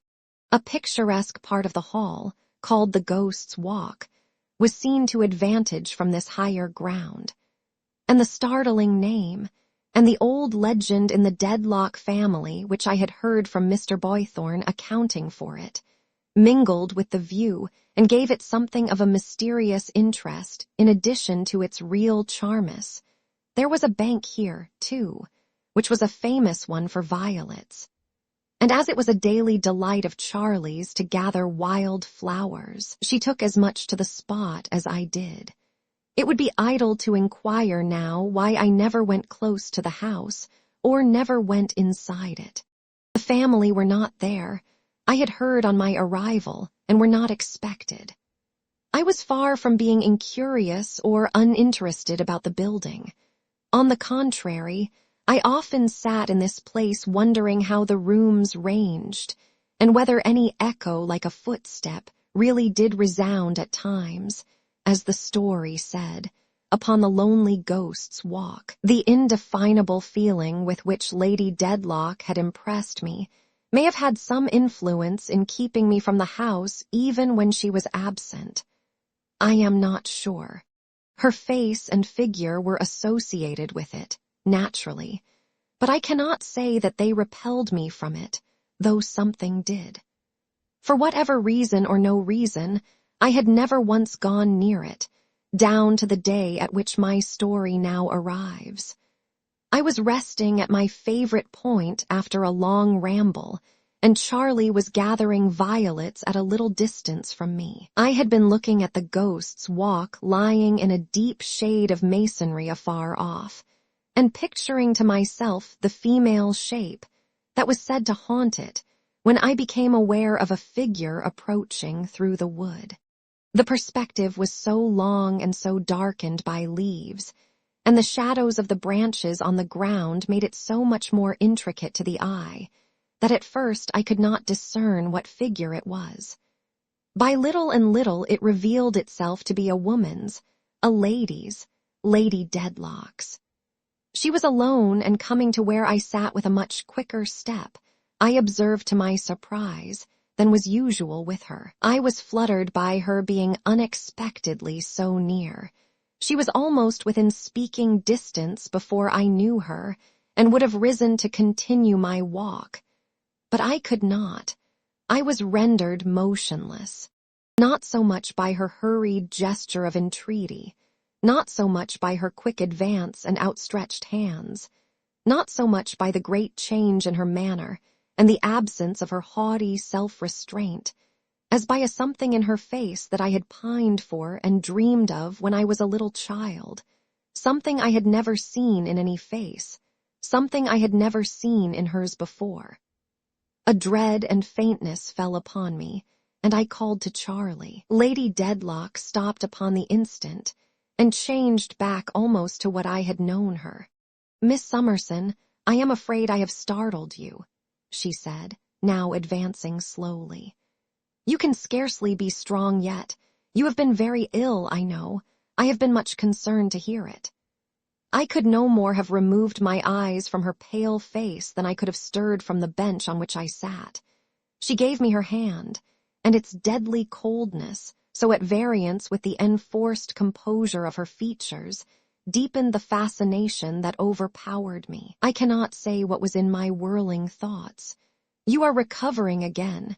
she asked kindly. "I was quite well but a moment ago, Lady Dedlock. Is this your young attendant?" "Yes. Will you send her on before and walk towards your house with me?" "Charlie," said I, "take your flowers home, and I will follow you directly." Charlie, with her best curtsy, blushingly tied on her bonnet and went her way. When she was gone, Lady Dedlock sat down on the seat beside me. I cannot tell in any words what the state of my mind was when I saw in her hand my handkerchief, with which I had covered the dead baby. I looked at her, but I could not see her, I could not hear her, I could not draw my breath. The beating of my heart was so violent and wild that I felt as if my life were breaking from me. But when she caught me to her breast, kissed me, wept over me, compassionated me, and called me back to myself, when she fell down on her knees and cried to me, "Oh, my child, I am your wicked and unhappy mother. Oh, try to forgive me." When I saw her at my feet on the bare earth in her great agony of mind, I felt, through all my tumult of emotion, a burst of gratitude to the providence of God that I was so changed as that I never could disgrace her by any trace of likeness, as that nobody could ever now look at me and look at her, and remotely think of any near tie between us. I raised my mother up, praying and beseeching her not to stoop before me in such affliction and humiliation. I did so in broken, incoherent words, for besides the trouble I was in, it frightened me to see her at my feet. I told her, or I tried to tell her, that if it were for me, her child, under any circumstances to take upon me to forgive her, I did it, and had done it many, many years. I told her that my heart overflowed with love for her, that it was natural love which nothing in the past had changed or could change. That it was not for me, then resting for the first time on my mother's bosom, to take her to account for having given me life, but that my duty was to bless her and receive her, though the whole world turned from her, and that I only asked her leave to do it. I held my mother in my embrace, and she held me in hers, and among the still woods in the silence of the summer day there seemed to be nothing but our two troubled minds that was not at peace. "To bless and receive me," groaned my mother. "It is far too late. I must travel my dark road alone, and it will lead me where it will. From day to day, sometimes from hour to hour, I do not see the way before my guilty feet. This is the earthly punishment I have brought upon myself. I bear it and I hide it." Even in the thinking of her endurance, she drew her habitual air of proud indifference about her like a veil, though she soon cast it off again. I must keep this secret, if by any means it can be kept, not wholly for myself. I have a husband, wretched and dishonoring creature that I am. These words she uttered with a suppressed cry of despair, more terrible in its sound than any shriek. Covering her face with her hands, she shrank down in my embrace as if she were unwilling that I should touch her. Nor could I, by my utmost persuasions or by any endearments I could use, prevail upon her to rise. She said, no, no, no, she could only speak to me so. She must be proud and disdainful everywhere else. She would be humbled and ashamed there, in the only natural moments of her life. My unhappy mother told me that in my illness she had been nearly frantic. She had but then known that her child was living. She could not have suspected me to be that child before. She had followed me down here to speak to me but once in all her life. We never could associate, never could communicate, never probably from that time forth could interchange another word on earth. She put into my hands a letter she had written for my reading only, and said when I had read it and destroyed it, but not so much for her sake, since she asked nothing, as for her husband's and my own. I must evermore consider her as dead. If I could believe that she loved me, in this agony in which I saw her, with a mother's love, she asked me to do that, for then I might think of her with a greater pity, imagining what she suffered. She had put herself beyond all hope and beyond all help. Whether she preserved her secret until death or it came to be discovered, and she brought dishonor and disgrace upon the name she had taken, it was her solitary struggle always, and no affection could come near her, and no human creature could render her any aid. But is the secret safe so far? I asked. Is it safe now, dearest mother? No, replied my mother. It has been very near discovery. It was saved by an accident. It may be lost by another accident tomorrow any day. Do you dread a particular person? Hush, do not tremble and cry so much for me. I am not worthy of these tears, said my mother, kissing my hands. I dread one person very much. An enemy, not a friend, one who is too passionless to be either. He is Sir Leicester Dedlock's lawyer, mechanically faithful without attachment and very jealous of the profit, privilege, and reputation of being master of the mysteries of great houses. Has he any suspicions? Many. Not of you, I said, alarmed. Yes, he is always vigilant and always near me. I may keep him at a standstill, but I can never shake him off. Has he so little pity or compunction? He has none and no anger. He is indifferent to everything but his calling. His calling is the acquisition of secrets and the holding possession of such power as they give him, with no sharer or opponent in it. Could you trust in him? I shall never try. The dark road I have trodden for so many years will end where it will. I follow it alone to the end, whatever the end be. It may be near, it may be distant. While the road lasts, nothing turns me. Dear mother, are you so resolved? I am resolved. I have long outbidden folly with folly, pride with pride, scorn with scorn, insolence with insolence, and have outlived many vanities with many more. I will outlive this danger and outdie it if I can. It has closed around me almost as awfully as if these woods of Chesney Wold had closed around the house, but my course through it is the same. I have but one, I can have but one. Mr. Jarndyce, I was beginning when my mother hurriedly inquired, does he suspect? No, said I. No, indeed, be assured that he does not. And I told her what he had related to me as his knowledge of my story. But he is so good and sensible, said I, that perhaps if he knew. My mother, who until this time had made no change in her position, raised her hand up to my lips and stopped me. Confide fully in him, she said after a little while. You have my free consent, a small gift from such a mother to her injured child. But do not tell me of it. Some pride is left in me even yet.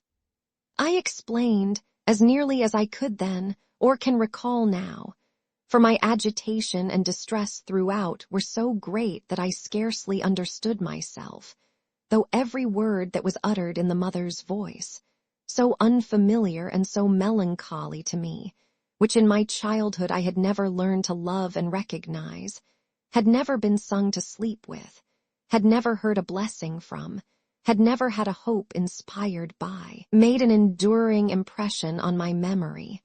I say I explained, or tried to do it, how I had only hoped that Mr. Jarndyce, who had been the best of fathers to me, might be able to afford some counsel and support to her. But my mother answered no, it was impossible. No one could help her. Through the desert that lay before her, she must go alone. My child, she said. For the last time, these kisses for the last time, these arms upon my neck for the last time, we shall meet no more. To hope to do what I seek to do, I must be what I have been so long. Such is my reward and doom. If you hear of Lady Dedlock, brilliant, prosperous, and flattered, think of your wretched mother, conscience-stricken, underneath that mask. Think that the reality is in her suffering, in her useless remorse, in her murdering within her breast the only love and truth of which it is capable. And then forgive her if you can, and cry to heaven to forgive her, which it never can. We held one another for a little space yet, but she was so firm that she took my hands away and put them back against my breast, and with a last kiss as she held them there, released them, and went from me into the wood. I was alone, and calm and quiet below me in the sun and shade lay the old house, with its terraces and turrets, on which there had seemed to me to be such complete repose when I first saw it, but which now looked like the obdurate and unpitying watcher of my mother's misery. Stunned as I was, as weak and helpless at first as I had ever been in my sick chamber, the necessity of guarding against the danger of discovery, or even of the remotest suspicion, did me service. I took such precautions as I could to hide from Charlie that I had been crying, and I constrained myself to think of every sacred obligation that there was upon me to be careful and collected. It was not a little while before I could succeed or could even restrain bursts of grief, but after an hour or so I was better and felt that I might return. I went home very slowly and told Charlie, whom I found at the gate looking for me, that I had been tempted to extend my walk after Lady Dedlock had left me, and that I was overtired and would lie down. Safe in my own room, I read the letter. I clearly derived from it, and that was much then, that I had not been abandoned by my mother. Her elder and only sister, the godmother of my childhood, discovering signs of life in me when I had been laid aside as dead, had in her stern sense of duty, with no desire or willingness that I should live, reared me in rigid secrecy, and had never again beheld my mother's face from within a few hours of my birth. So strangely did I hold my place in this world that until within a short time back I had never, to my own mother's knowledge, breathed, had been buried, had never been endowed with life, had never borne a name. When she had first seen me in the church, she had been startled and had thought of what would have been like me if it had ever lived, and had lived on, but that was all then. What more the letter told me needs not to be repeated here. It has its own times and places in my story. My first care was to burn what my mother had written, and to consume even its ashes. I hope it may not appear very unnatural or bad in me, that I then became heavily sorrowful to think I had ever been reared. That I felt as if I knew it would have been better and happier for many people if indeed I had never breathed. That I had a terror of myself as the danger and the possible disgrace of my own mother, and of a proud family name. That I was so confused and shaken as to be possessed by a belief that it was right, and had been intended that I should die in my birth, and that it was wrong and not intended that I should be then alive. These are the real feelings that I had. I fell asleep worn out, and when I awoke I cried afresh to think that I was back in the world with my load of trouble for others. I was more than ever frightened of myself, thinking anew of her against whom I was a witness, of the owner of Chesney Wold, of the new and terrible meaning of the old words now moaning in my ear like a surge upon the shore. Your mother, Esther, was your disgrace, and you are hers. The time will come, and soon enough, when you will understand this better, and will feel it too, as no one save a woman can. With them, those other words returned. Pray daily that the sins of others be not visited upon your head. I could not disentangle all that was about me, and I felt as if the blame and the shame were all in me and the visitation had come down. The day waned into a gloomy evening, overcast and sad, and I still contended with the same distress. I went out alone, and after walking a little in the park, watching the dark shades falling on the trees and the fitful flight of the bats, which sometimes almost touched me, was attracted to the house for the first time. Perhaps I might not have gone near it if I had been in a stronger frame of mind. As it was, I took the path that led close by it. I did not dare to linger or to look up, but I passed before the terrace garden with its fragrant odors, and its broad walks, and its well-kept beds and smooth turf. And I saw how beautiful and grave it was, and how the old stone balustrades and parapets, and wide flights of shallow steps, were seamed by time and weather, and how the trained moss and ivy grew about them, and around the old stone pedestal of the sun-dial, and I heard the fountain falling. Then the way went by long lines of dark windows, diversified by turreted towers and porches of eccentric shapes, where old stone lions and grotesque monsters bristled outside dens of shadow, and snarled at the evening gloom over the escutcheons they held in their grip. Thence the path wound underneath a gateway, and through a courtyard where the principal entrance was, I hurried quickly on. And by the stables where none but deep voices seemed to be, whether in the murmuring of the wind through the strong mass of ivy holding to a high red wall, or in the low complaining of the weathercock, or in the barking of the dogs, or in the slow striking of a clock. So, encountering presently a sweet smell of limes, whose rustling I could hear, I turned with the turning of the path to the south front, and there above me were the balustrades of the Ghost's Walk and one lighted window that might be my mother's. The way was paved here, like the terrace overhead, and my footsteps from being noiseless made an echoing sound upon the flags. Stopping to look at nothing, but seeing all I did see as I went, I was passing quickly on, and in a few moments should have passed the lighted window, when my echoing footsteps brought it suddenly into my mind that there was a dreadful truth in the legend of the Ghost's Walk, that it was I who was to bring calamity upon the stately house, and that my warning feet were haunting it even then. Seized with an augmented terror of myself which turned me cold, I ran from myself and everything, retraced the way by which I had come, and never paused until I had gained the lodge gate, and the park lay sullen and black behind me. Not before I was alone in my own room for the night, and had again been dejected, and unhappy there did I begin to know how wrong and thankless this state was. But from my darling who was coming on the morrow, I found a joyful letter, full of such loving anticipation that I must have been of marble if it had not moved me. From my guardian, too, I found another letter, asking me to tell Dame Durden, if I should see that little woman anywhere, that they had moped most pitiably without her, that the housekeeping was going to rack and ruin, that nobody else could manage the keys, and that everybody in and about the house declared it was not the same house, and was becoming rebellious for her return. 2 such letters together made me think how far beyond my deserts I was beloved, and how happy I ought to be. That made me think of all my past life, and that brought me, as it ought to have done before, into a better condition.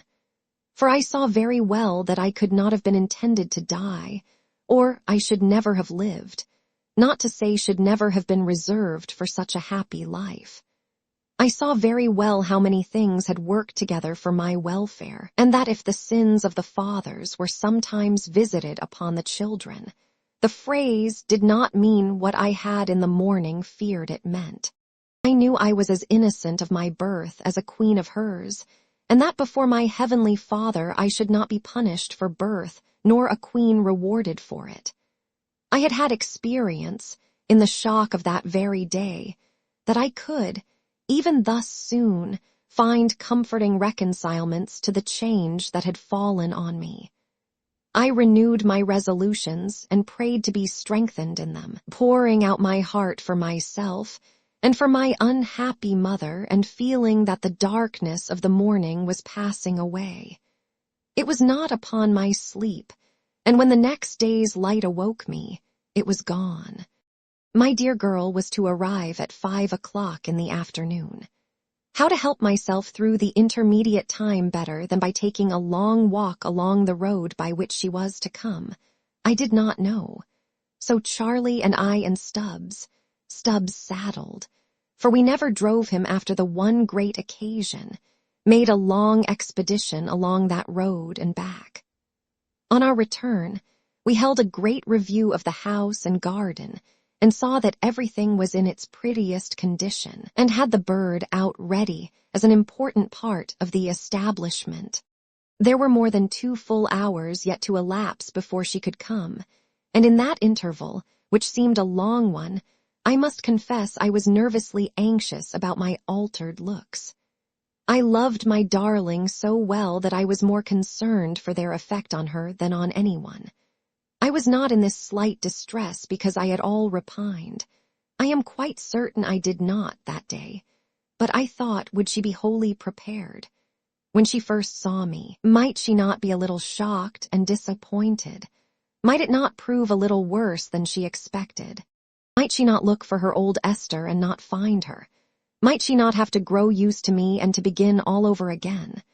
I knew the various expressions of my sweet girl's face so well, and it was such an honest face in its loveliness, that I was sure beforehand she could not hide that first look from me.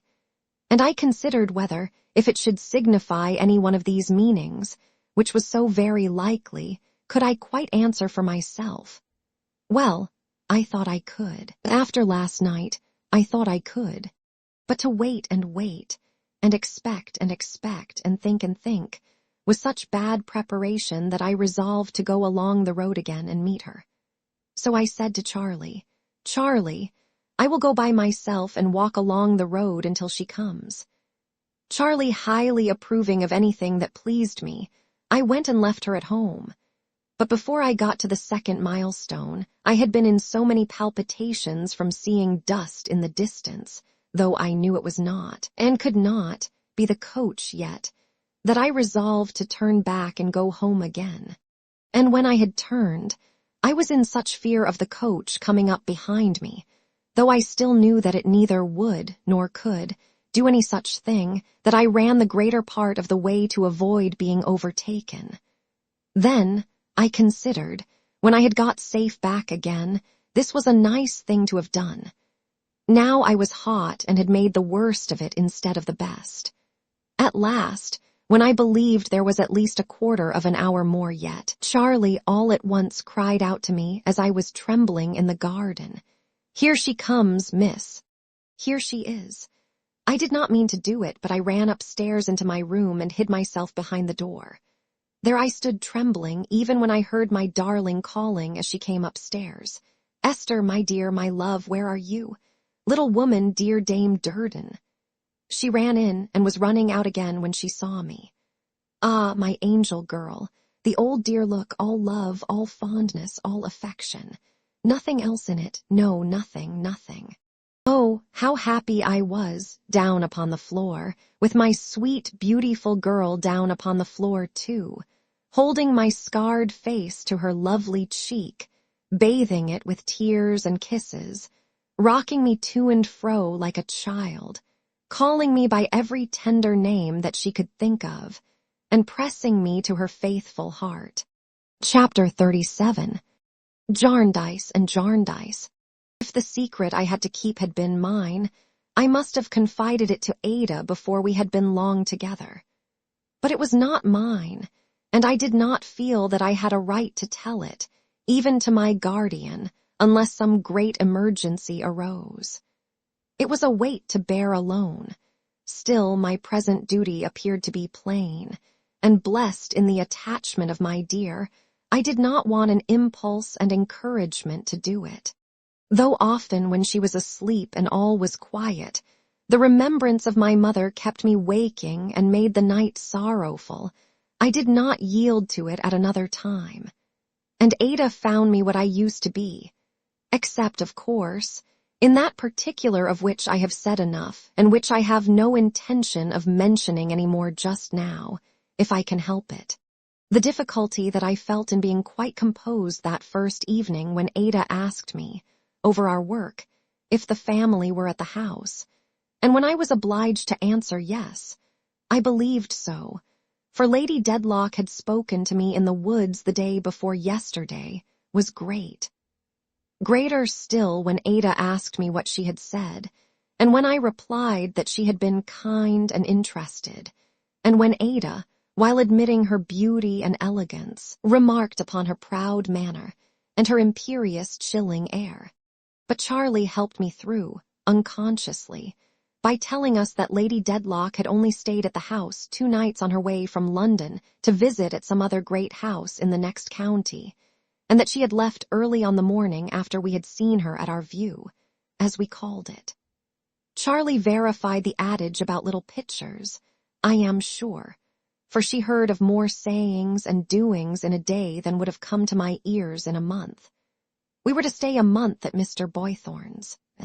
My pet had scarcely been there a bright week, as I recollect the time, when one evening after we had finished helping the gardener in watering his flowers, and just as the candles were lighted, Charlie, appearing with a very important air behind Ada's chair, beckoned me mysteriously out of the room.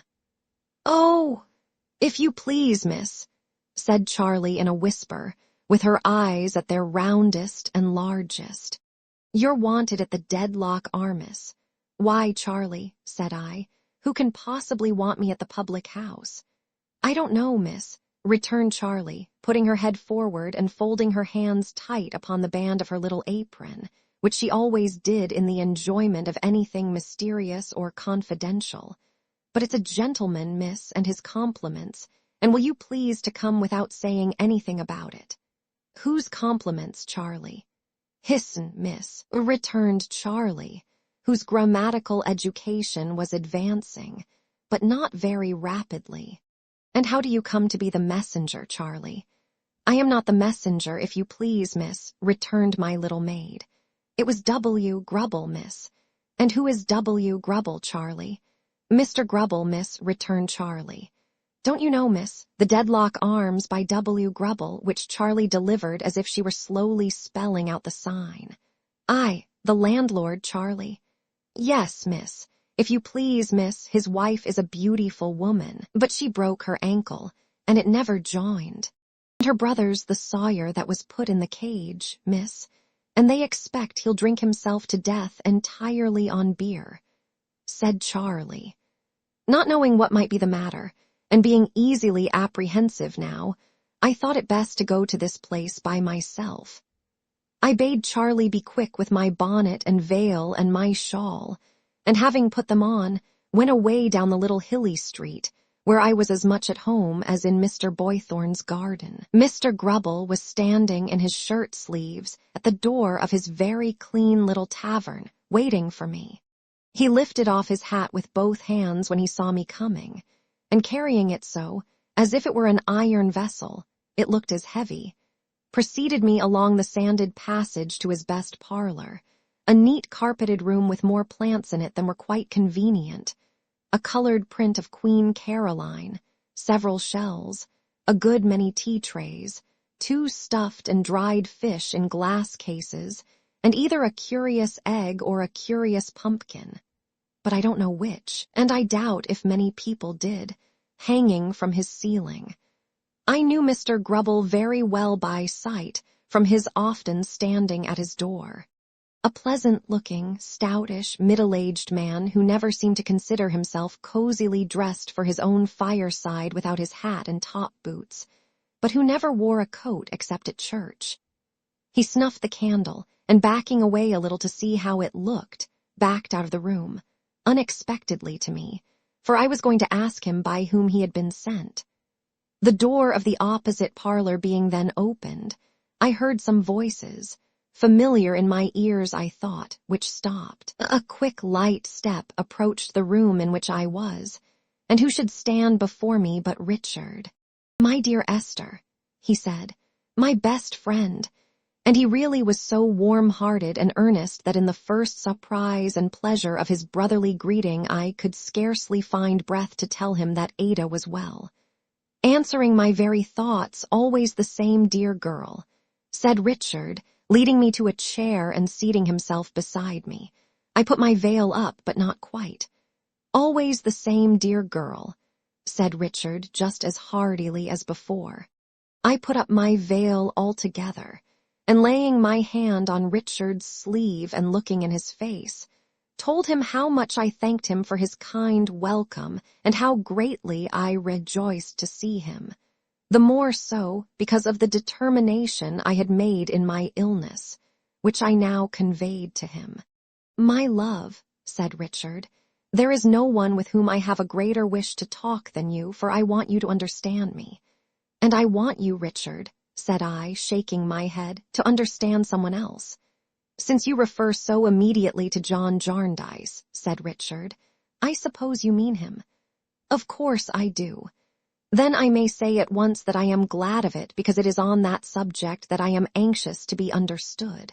By you, mind, you, my dear. I am not accountable to Mr. Jarndyce or Mr. Anybody." I was pained to find him taking this tone, and he observed it. "Well, well, my dear," said Richard, "we won't go into that now. I want to appear quietly in your country house here with you under my arm and give my charming cousin a surprise. I suppose your loyalty to John Jarndyce will allow that." "My dear Richard," I returned, "you know you would be heartily welcome at his house, your home, if you will but consider it so, and you are as heartily welcome here." "Spoken like the best of little women," cried Richard gaily. I asked him how he liked his profession. "Oh, I like it well enough," said Richard. "It's all right. It does as well as anything else for a time. I don't know that I shall care about it when I come to be settled, but I can sell out then, and however, never mind all that botheration at present." So young and handsome, and in all respects so perfectly the opposite of Miss Flite, and yet in the clouded, eager, seeking look that passed over him so dreadfully like her. "I am in town on leave just now," said Richard. "Indeed." "Yes, I have run over to look after my chancery interests before the long vacation," said Richard, forcing a careless laugh. "We are beginning to spin along with that old suit at last, I promise you. No wonder that I shook my head. As you say, it's not a pleasant subject." Richard spoke with the same shade crossing his face as before. "Let it go to the four winds for tonight. Puff, gone, who do you suppose is with me?" "Was it Mr. Skimpole's voice I heard?" "That's the man. He does me more good than anybody. What a fascinating child it is." I asked Richard if anyone knew of their coming down together. He answered, no, nobody. He had been to call upon the dear old infant, so he called Mr. Skimpole, and the dear old infant had told him where we were, and he had told the dear old infant he was bent on coming to see us, and the dear old infant had directly wanted to come too, and so he had brought him. "And he is worth, not to say his sordid expenses, but thrice his weight in gold," said Richard. "He is such a cheery fellow, no worldliness about him, fresh and green-hearted." I certainly did not see the proof of Mr. Skimpole's worldliness in his having his expenses paid by Richard, but I made no remark about that. Indeed, he came in and turned our conversation.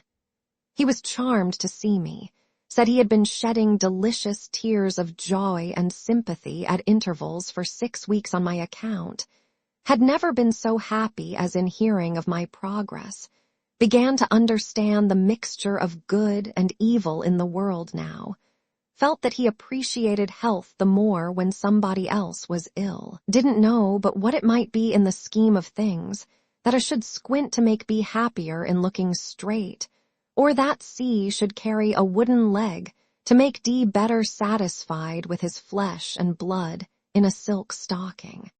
"My dear Miss Summerson, here is our friend Richard," said Mr. Skimpole, full of the brightest visions of the future, which he evokes out of the darkness of Chancery. "Now that's delightful, that's inspiriting, that's full of poetry. In old times the woods and solitudes were made joyous to the shepherd by the imaginary piping and dancing of Pan and the nymphs. This present shepherd, our pastoral Richard, brightens the dull inns of court by making Fortune and her train sport through them to the melodious notes of a judgment from the bench. That's very pleasant, you know. Some ill-conditioned, growling fellow may say to me, 'What's the use of these legal and equitable abuses? How do you defend them?' I reply, my growling friend, I don't defend them, but they are very agreeable to me. There is a shepherd, youth, a friend of mine, who transmutes them into something highly fascinating to my simplicity. I don't say it is for this that they exist, for I am a child among you worldly grumblers, and not called upon to account to you or myself for anything, but it may be so. I began seriously to think that Richard could scarcely have found a worse friend than this. It made me uneasy that at such a time when he most required some right principle and purpose, he should have this captivating looseness and putting off of everything, this airy dispensing with all principle and purpose, at his elbow. I thought I could understand how such a nature as my guardian's, experienced in the world, and forced to contemplate the miserable evasions and contentions of the family misfortune, found an immense relief in Mr. Skimpole's avowal of his weaknesses and display of guileless candor. But I could not satisfy myself that it was as artless as it seemed, or that it did not serve Mr. Skimpole's idle turn quite as well as any other part, and with less trouble. They both walked back with me, and Mr. Skimpole leaving us at the gate, I walked softly in with Richard and said, "Ada, my love, I have brought a gentleman to visit you." It was not difficult to read the blushing, startled face. She loved him dearly, and he knew it, and I knew it. It was a very transparent business, that meeting as cousins only. I almost mistrusted myself as growing quite wicked in my suspicions, but I was not so sure that Richard loved her dearly. He admired her very much. Anyone must have done that, and I dare say would have renewed their youthful engagement with great pride and ardor, but that he knew how she would respect her promise to my guardian. Still, I had a tormenting idea that the influence upon him extended even here, that he was postponing his best truth and earnestness in this, as in all things, until Jarndyce and Jarndyce should be off his mind. Ah me! What Richard would have been without that blight, I never shall know now. He told Ada, in his most ingenuous way, that he had not come to make any secret inroad on the terms she had accepted. Rather too implicitly and confidingly, he thought, from Mr. Jarndyce, that he had come openly to see her, and to see me, and to justify himself for the present terms on which he stood with Mr. Jarndyce. As the dear old infant would be with us directly, he begged that I would make an appointment for the morning, when he might set himself right through the means of an unreserved conversation with me. I proposed to walk with him in the park at 7 o'clock, and this was arranged. Mr. Skimpole soon afterwards appeared and made us merry for an hour.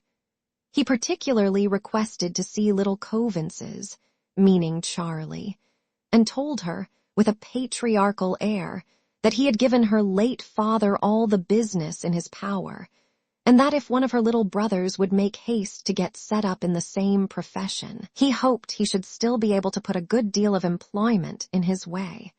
For I am constantly being taken in these nets.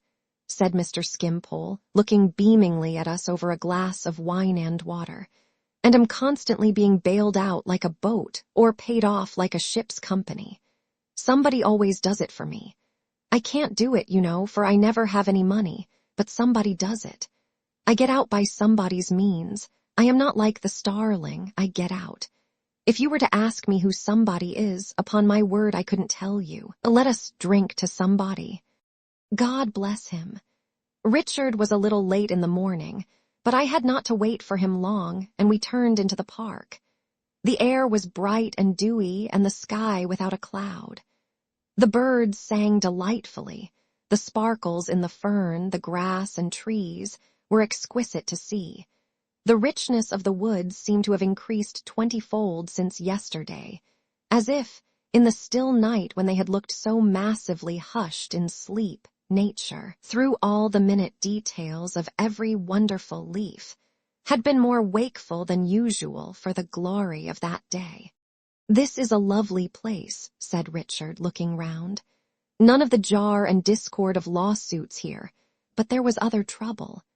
I tell you what, my dear girl," said Richard, "when I get affairs in general settled, I shall come down here, I think, and rest."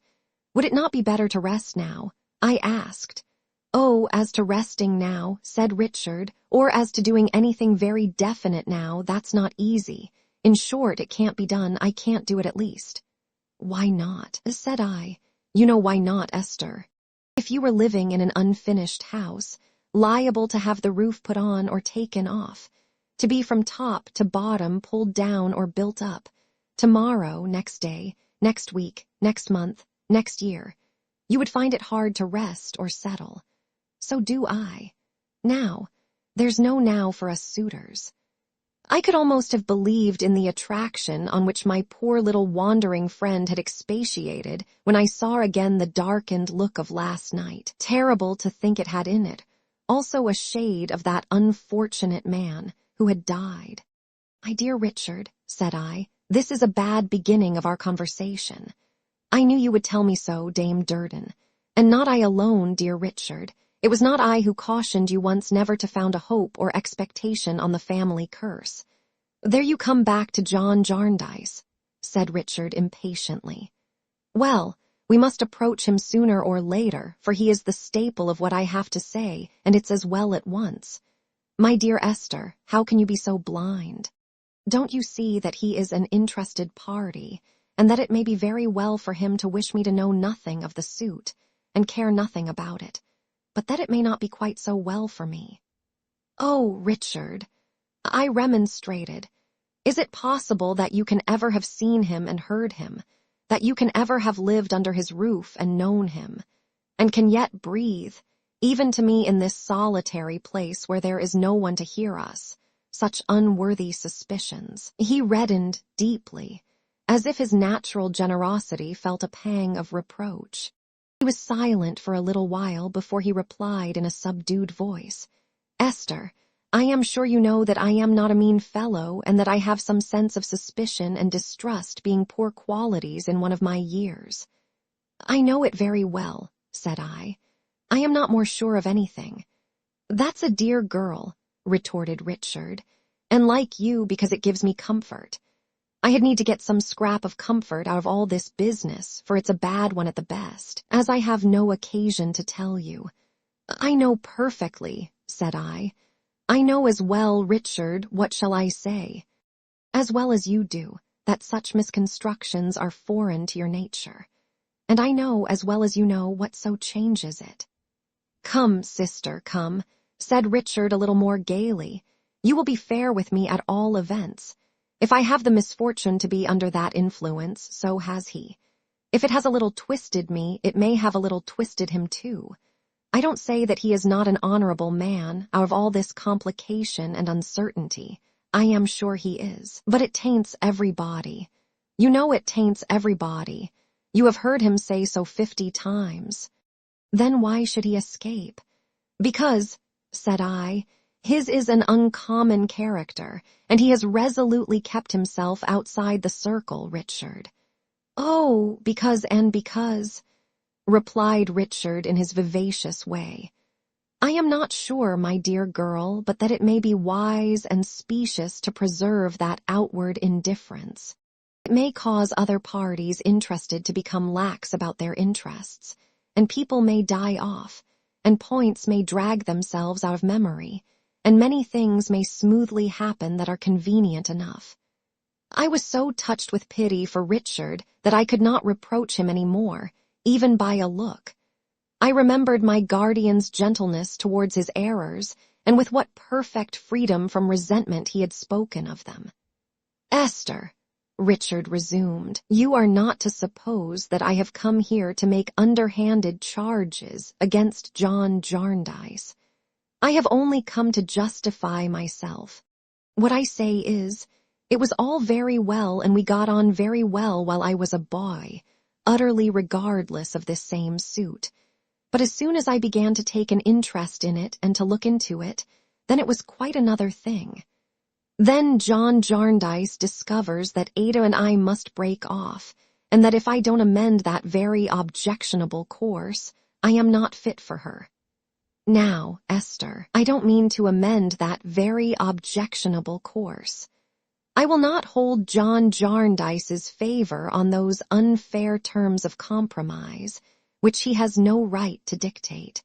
Whether it pleases him or displeases him, I must maintain my rights and Ada's. I have been thinking about it a good deal, and this is the conclusion I have come to." Poor dear Richard! He had indeed been thinking about it a good deal.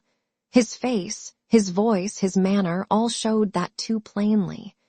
"So I tell him honorably, you are to know I have written to him about all this, that we are at issue, and that we had better be at issue openly than covertly. I thank him for his goodwill and his protection, and he goes his road, and I go mine. The fact is, our roads are not the same. Under one of the wills in dispute, I should take much more than he. I don't mean to say that it is the one to be established, but there it is, and it has its chance. I have not to learn from you, my dear Richard," said I, "of your letter. I had heard of it already without an offended or angry word." "Indeed," replied Richard, softening. "I am glad I said he was an honorable man out of all this wretched affair, but I always say that and have never doubted it. Now, my dear Esther, I know these views of mine appear extremely harsh to you, and will to Ada when you tell her what has passed between us. But if you had gone into the case as I have, if you had only applied yourself to the papers as I did when I was at Kenge's, if you only knew what an accumulation of charges and counter-charges and suspicions and cross-suspicions they involve, you would think me moderate in comparison." "Perhaps so," said I. "But do you think that, among those many papers, there is much truth and justice, Richard? There is truth and justice somewhere in the case, Esther. Or was once, long ago," said I. Is must be somewhere," pursued Richard impetuously, "and must be brought out. To allow Ada to be made a bribe and hush money of is not the way to bring it out. You say the suit is changing me. John Jarndyce says it changes, has changed, and will change everybody who has any share in it. Then the greater right I have on my side when I resolve to do all I can to bring it to an end." "All you can, Richard. Do you think that in these many years no others have done all they could? Has the difficulty grown easier because of so many failures? It can't last forever," returned Richard with a fierceness kindling in him, which again presented to me that last sad reminder. "I am young and earnest, and energy and determination have done wonders many a time. Others have only half thrown themselves into it. I devote myself to it. I make it the object of my life." "Oh, Richard, my dear, so much the worse, so much the worse." No, don't you be afraid for me," he returned affectionately. "You're a dear, good, wise, quiet, blessed girl, but you have your prepossessions. So I come round to John Jarndyce. I tell you, my good Esther, when he and I were on those terms which he found so convenient, we were not on natural terms. Are division and animosity your natural terms, Richard?" "No, I don't say that. I mean that all this business puts us on unnatural terms with which natural relations are incompatible. See another reason for urging it on. I may find out when it's over that I have been mistaken in John Jarndyce. My head may be clearer when I am free of it, and I may then agree with what you say today. Very well. Then I shall acknowledge it and make him reparation. Everything postponed to that imaginary time. Everything held in confusion and indecision until then. Now, my best of confidantes, said Richard, I want my cousin Ada to understand that I am not captious, fickle, and willful about John Jarndyce, but that I have this purpose and reason at my back. I wish to represent myself to her through you, because she has a great esteem and respect for her cousin John, and I know you will soften the course I take, even though you disapprove of it. And in short, said Richard, who had been hesitating through these words, I don't like to represent myself in this litigious, contentious, doubting character to a confiding girl like Ada. I told him that he was more like himself in those latter words than in anything he had said yet. Oh, why, acknowledged Richard, that may be true enough, my love. I rather feel it to be so. But I shall be able to give myself fair play by and by. I shall come all right again then, don't you be afraid. I asked him if this were all he wished me to tell Ada. Not quite, said Richard. I am bound not to withhold from her that John Jarndyce answered my letter in his usual manner, addressing me as my dear Rick, trying to argue me out of my opinions, and telling me that they should make no difference in him.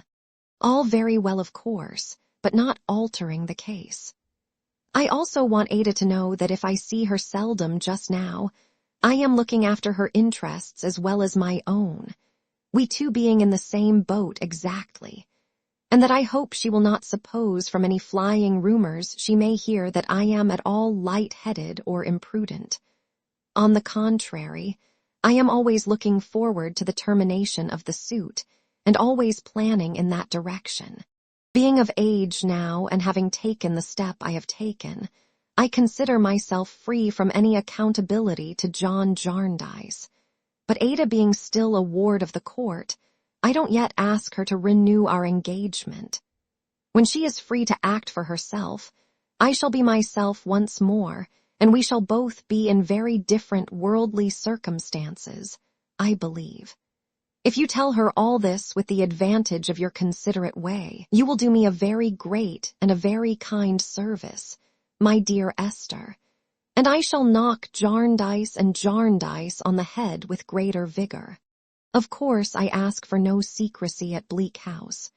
Richard, said I, you place great confidence in me, but I fear you will not take advice from me. It's impossible that I can on this subject, my dear girl, on any other readily. As if there were any other in his life, as if his whole career and character were not being dyed one color. But I may ask you a question, Richard. I think so, said he, laughing. I don't know who may not, if you may not. You say yourself you are not leading a very settled life. How can I, my dear Esther, with nothing settled? Are you in debt again? Why, of course I am, said Richard, astonished at my simplicity. Is it of course? My dear child, certainly. I can't throw myself into an object so completely without expense. You forget, or perhaps you don't know, that under either of the wills Ada and I take something. It's only a question between the larger sum and the smaller. I shall be within the mark anyway. Bless your heart, my excellent girl, said Richard, quite amused with me. I shall be all right. I shall pull through, my dear. I felt so deeply sensible of the danger in which he stood that I tried, in Ada's name, in my guardian's, in my own, by every fervent means that I could think of, to warn him of it and to show him some of his mistakes. He received everything I said with patience and gentleness, but it all rebounded from him without taking the least effect. I could not wonder at this after the reception his preoccupied mind had given to my guardian's letter, but I determined to try Ada's influence yet. So when our walk brought us round to the village again, and I went home to breakfast, I prepared Ada for the account I was going to give her, and told her exactly what reason we had to dread that Richard was losing himself and scattering his whole life to the winds. It made her very unhappy, of course, though she had a far, far greater reliance on his correcting his errors than I could have, which was so natural and loving in my dear. And she presently wrote him this little letter. My dearest cousin, Esther has told me all you said to her this morning. I write this to repeat most earnestly for myself all that she said to you, and to let you know how sure I am that you will sooner or later find our cousin John a pattern of truth, sincerity, and goodness, when you will deeply, deeply grieve to have done him, without intending it, so much wrong. I do not quite know how to write what I wish to say next, but I trust you will understand it as I mean it. I have some fears, my dearest cousin, that it may be partly for my sake you are now laying up so much unhappiness for yourself, and if for yourself, for me. In case this should be so, or in case you should entertain much thought of me in what you are doing, I most earnestly entreat and beg you to desist. You can do nothing for my sake that will make me half so happy as for ever turning your back upon the shadow in which we both were born. Do not be angry with me for saying this.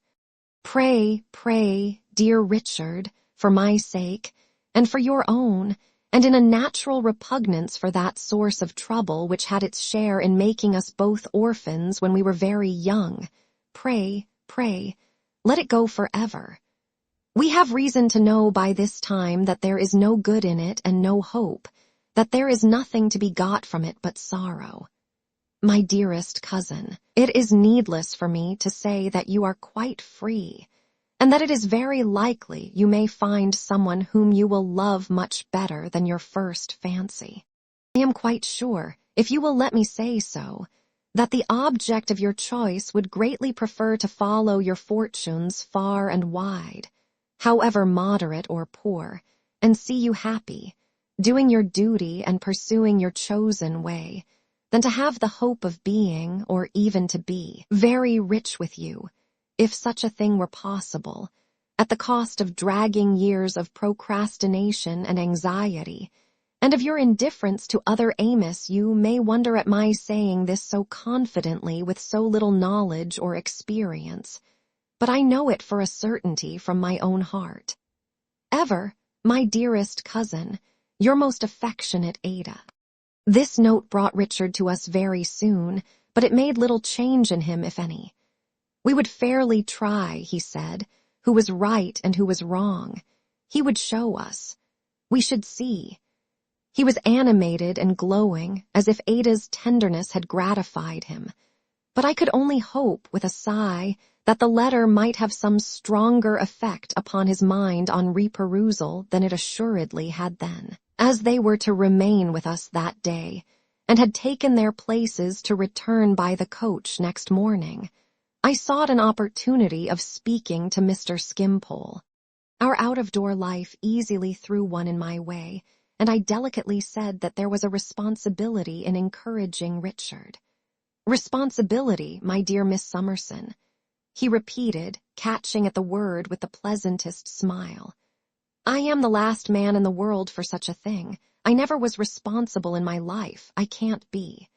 I am afraid everybody is obliged to be, said I timidly enough, he being so much older and more clever than I. No, really, said Mr. Skimpole, receiving this new light with a most agreeable jocularity of surprise. But every man's not obliged to be solvent. I am not, I never was. See, my dear Miss Summerson. He took a handful of loose silver and halfpence from his pocket. There's so much money, I have not an idea how much. I have not the power of counting. Call it 4 and 9pence, call it £4.9. They tell me I owe more than that. I dare say I do. I dare say I owe as much as good-natured people will let me owe. If they don't stop, why should I? There you have Harold Skimpole in little. If that's responsibility, I am responsible. The perfect ease of manner with which he put the money up again and looked at me with a smile on his refined face, as if he had been mentioning a curious little fact about somebody else, almost made me feel as if he really had nothing to do with it. Now, when you mention responsibility, he resumed, I am disposed to say that I never had the happiness of knowing anyone whom I should consider so refreshingly responsible as yourself. You appear to me to be the very touchstone of responsibility. When I see you, my dear Miss Summerson, intent upon the perfect working of the whole little orderly system of which you are the center, I feel inclined to say to myself, in fact, I do say to myself very often, that's responsibility. It was difficult, after this, to explain what I meant, but I persisted so far as to say that we all hoped he would check and not confirm Richard in the sanguine views he entertained just then. Most willingly, he retorted, if I could, but my dear Miss Summerson, I have no art, no disguise. If he takes me by the hand and leads me through Westminster Hall in an airy procession after fortune, I must go. If he says, Skimpole, join the dance, I must join it. Common sense wouldn't, I know, but I have no common sense. It was very unfortunate for Richard, I said. Do you think so? Returned Mr. Skimpole.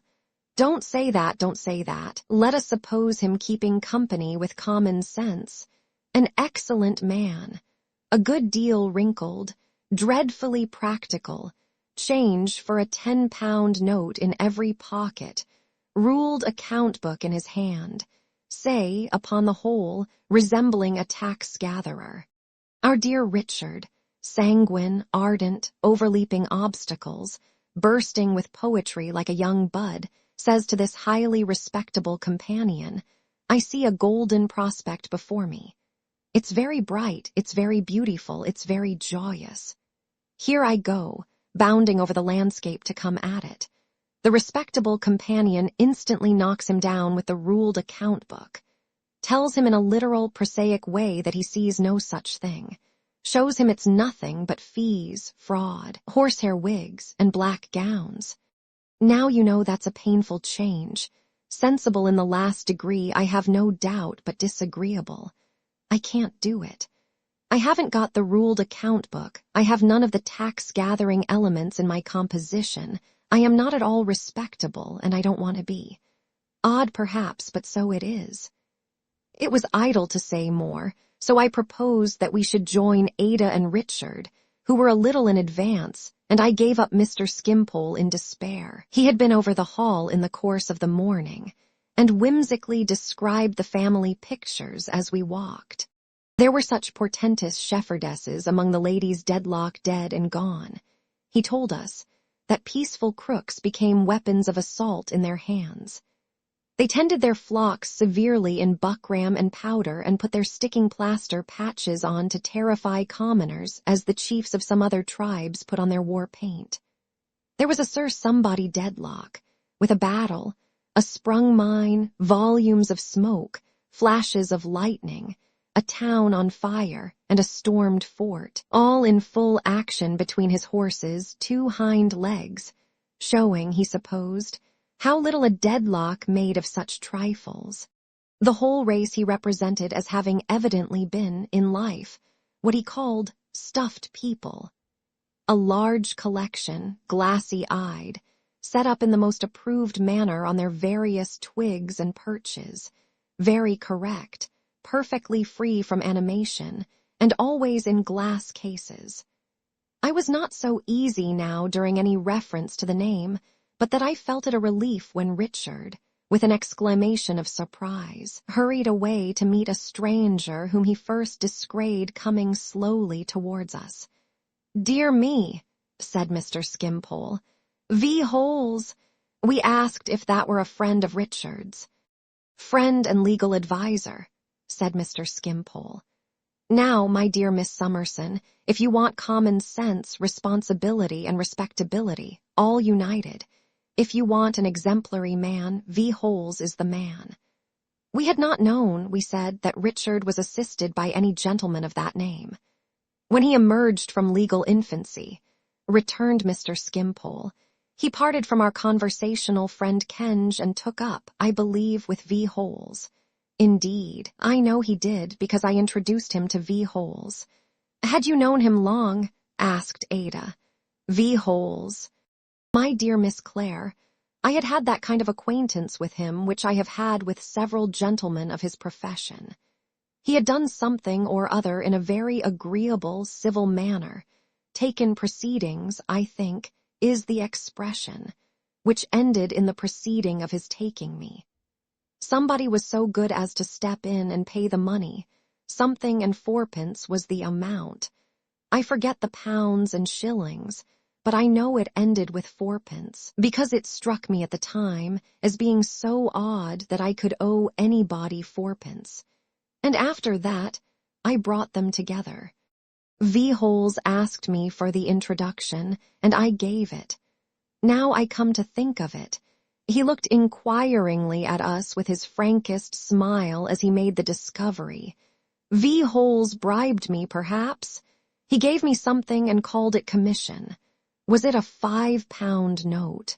Do you know, I think it must have been a £5 note. His further consideration of the point was prevented by Richard's coming back to us in an excited state and hastily representing Mr. V. Holes. A sallow man with pinched lips that looked as if they were cold, a red eruption here and there upon his face, tall and thin, about 50 years of age, high-shouldered and stooping. Dressed in black, black-gloved and buttoned to the chin. There was nothing so remarkable in him as a lifeless manner, and a slow, fixed way he had of looking at Richard. "I hope I don't disturb you, ladies," said Mr. V. Holes, and now I observed that he was further remarkable for an inward manner of speaking. I arranged with Mr. Carstone that he should always know when his cause was in the Chancellor's paper, and being informed by one of my clerks last night after post-time that it stood, rather unexpectedly, in the paper for tomorrow, I put myself into the coach early this morning and came down to confer with him. "Yes," said Richard, flushed and looking triumphantly at Ada and me. "We don't do these things in the old slow way now. We spin along now. Mr. V. Holes, we must hire something to get over to the Post-Town Inn and catch the mail tonight and go up by it." "Anything you please, sir," returned Mr. V. Holes. "I am quite at your service." "Let me see," said Richard, looking at his watch. "If I run down to the Deadlock and get my portmanteau fastened up and order a gig or a chaise or whatever's to be got, we shall have an hour then before starting. I'll come back to tea. Cousin Ada, will you and Esther take care of Mr. V. Holes when I am gone?" He was away directly in his heat and hurry and was soon lost in the dusk of evening. We who were left walked on towards the house. "Is Mr. Carstone's presence necessary tomorrow, sir?" said I. "Can it do any good?" "No, miss," Mr. V. Holes replied. "I am not aware that it can." Both Ada and I expressed our regret that he should go then, only to be disappointed. "Mr. Carstone has laid down the principle of watching his own interests," said Mr. V. Holes, "and when a client lays down his own principle, and it is not immoral, it devolves upon me to carry it out. I wish in business to be exact and open. I am a widower with 3 daughters, Emma, Jane, and Caroline, and my desire is so to discharge the duties of life as to leave them a good name.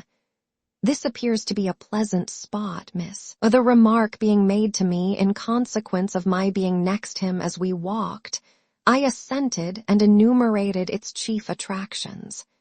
"Indeed," said Mr. V. Holes, "I have the privilege of supporting an aged father in the Vale of Taunton, his native place, and I admire that country very much.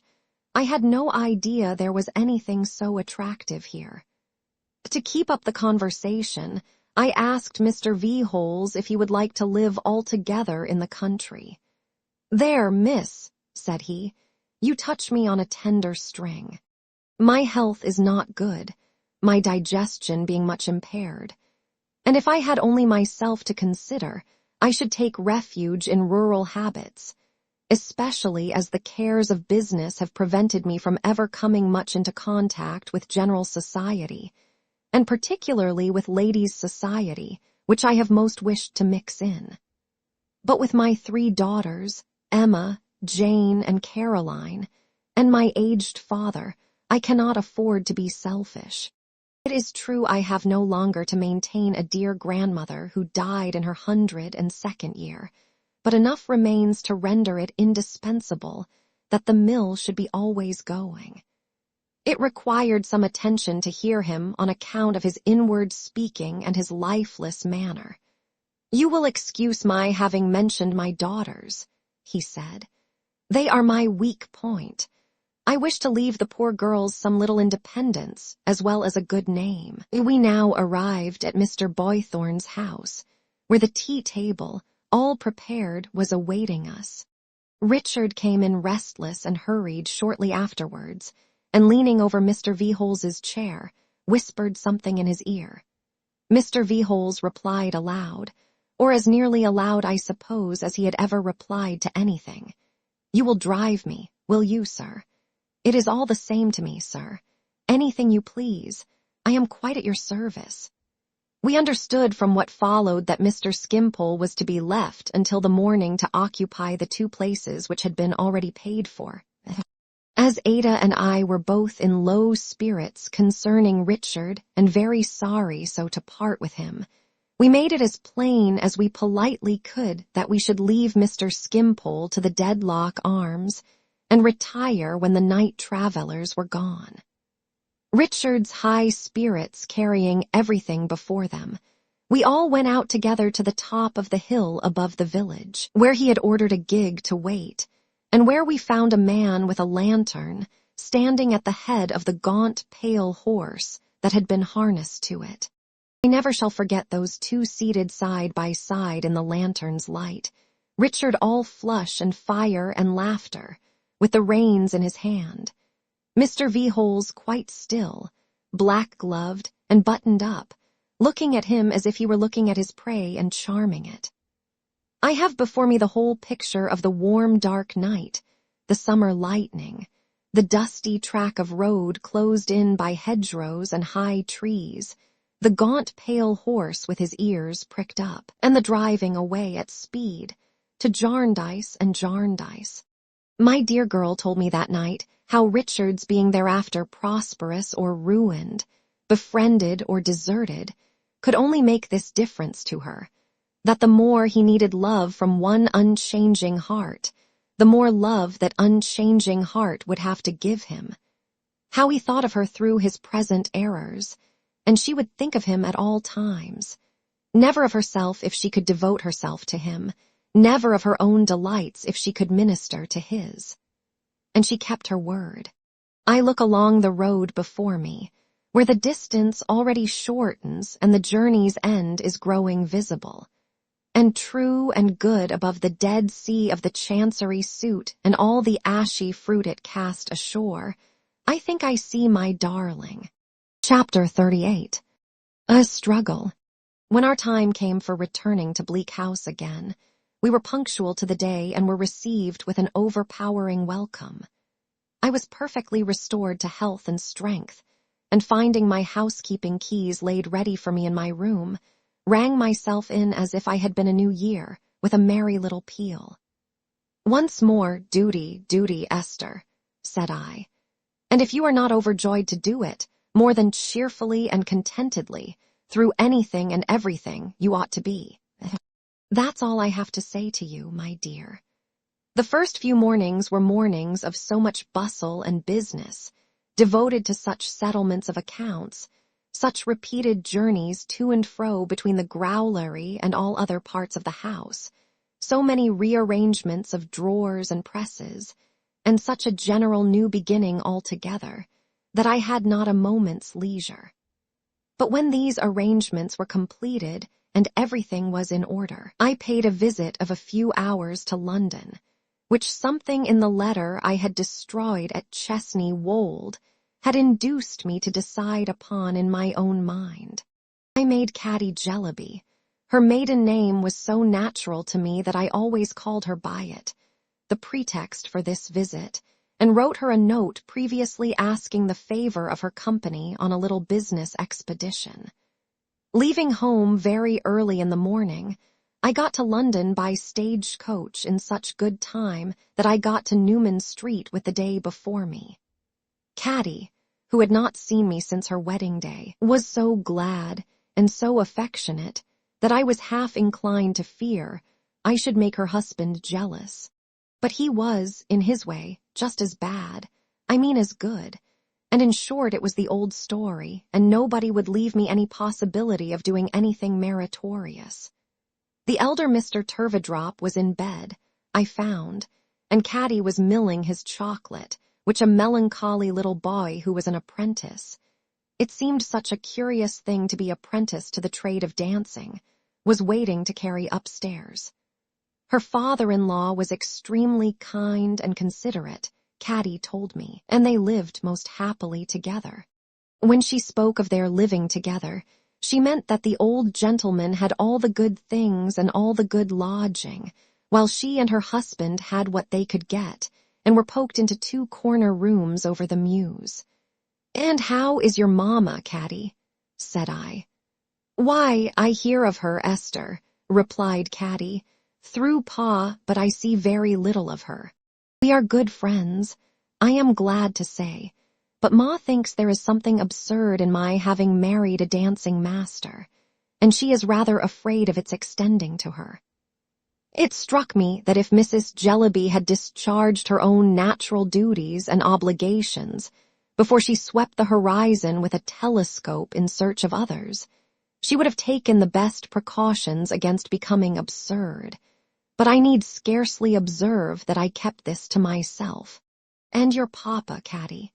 "He comes here every evening," returned Caddy, "and is so fond of sitting in the corner there that it's a treat to see him." Looking at the corner, I plainly perceived the mark of Mr. Jellaby's head against the wall. It was consolatory to know that he had found such a resting place for it. "And you, Caddy," said I, "you are always busy, I'll be bound." "Well, my dear," returned Caddy, "I am indeed, for to tell you a grand secret, I am qualifying myself to give lessons. Prince's health is not strong, and I want to be able to assist him. What with schools and classes here and private pupils and the apprentices, he really has too much to do, poor fellow." The notion of the apprentices was still so odd to me that I asked Caddy if there were many of them. "4," said Caddy. "1 indoor and 3 out.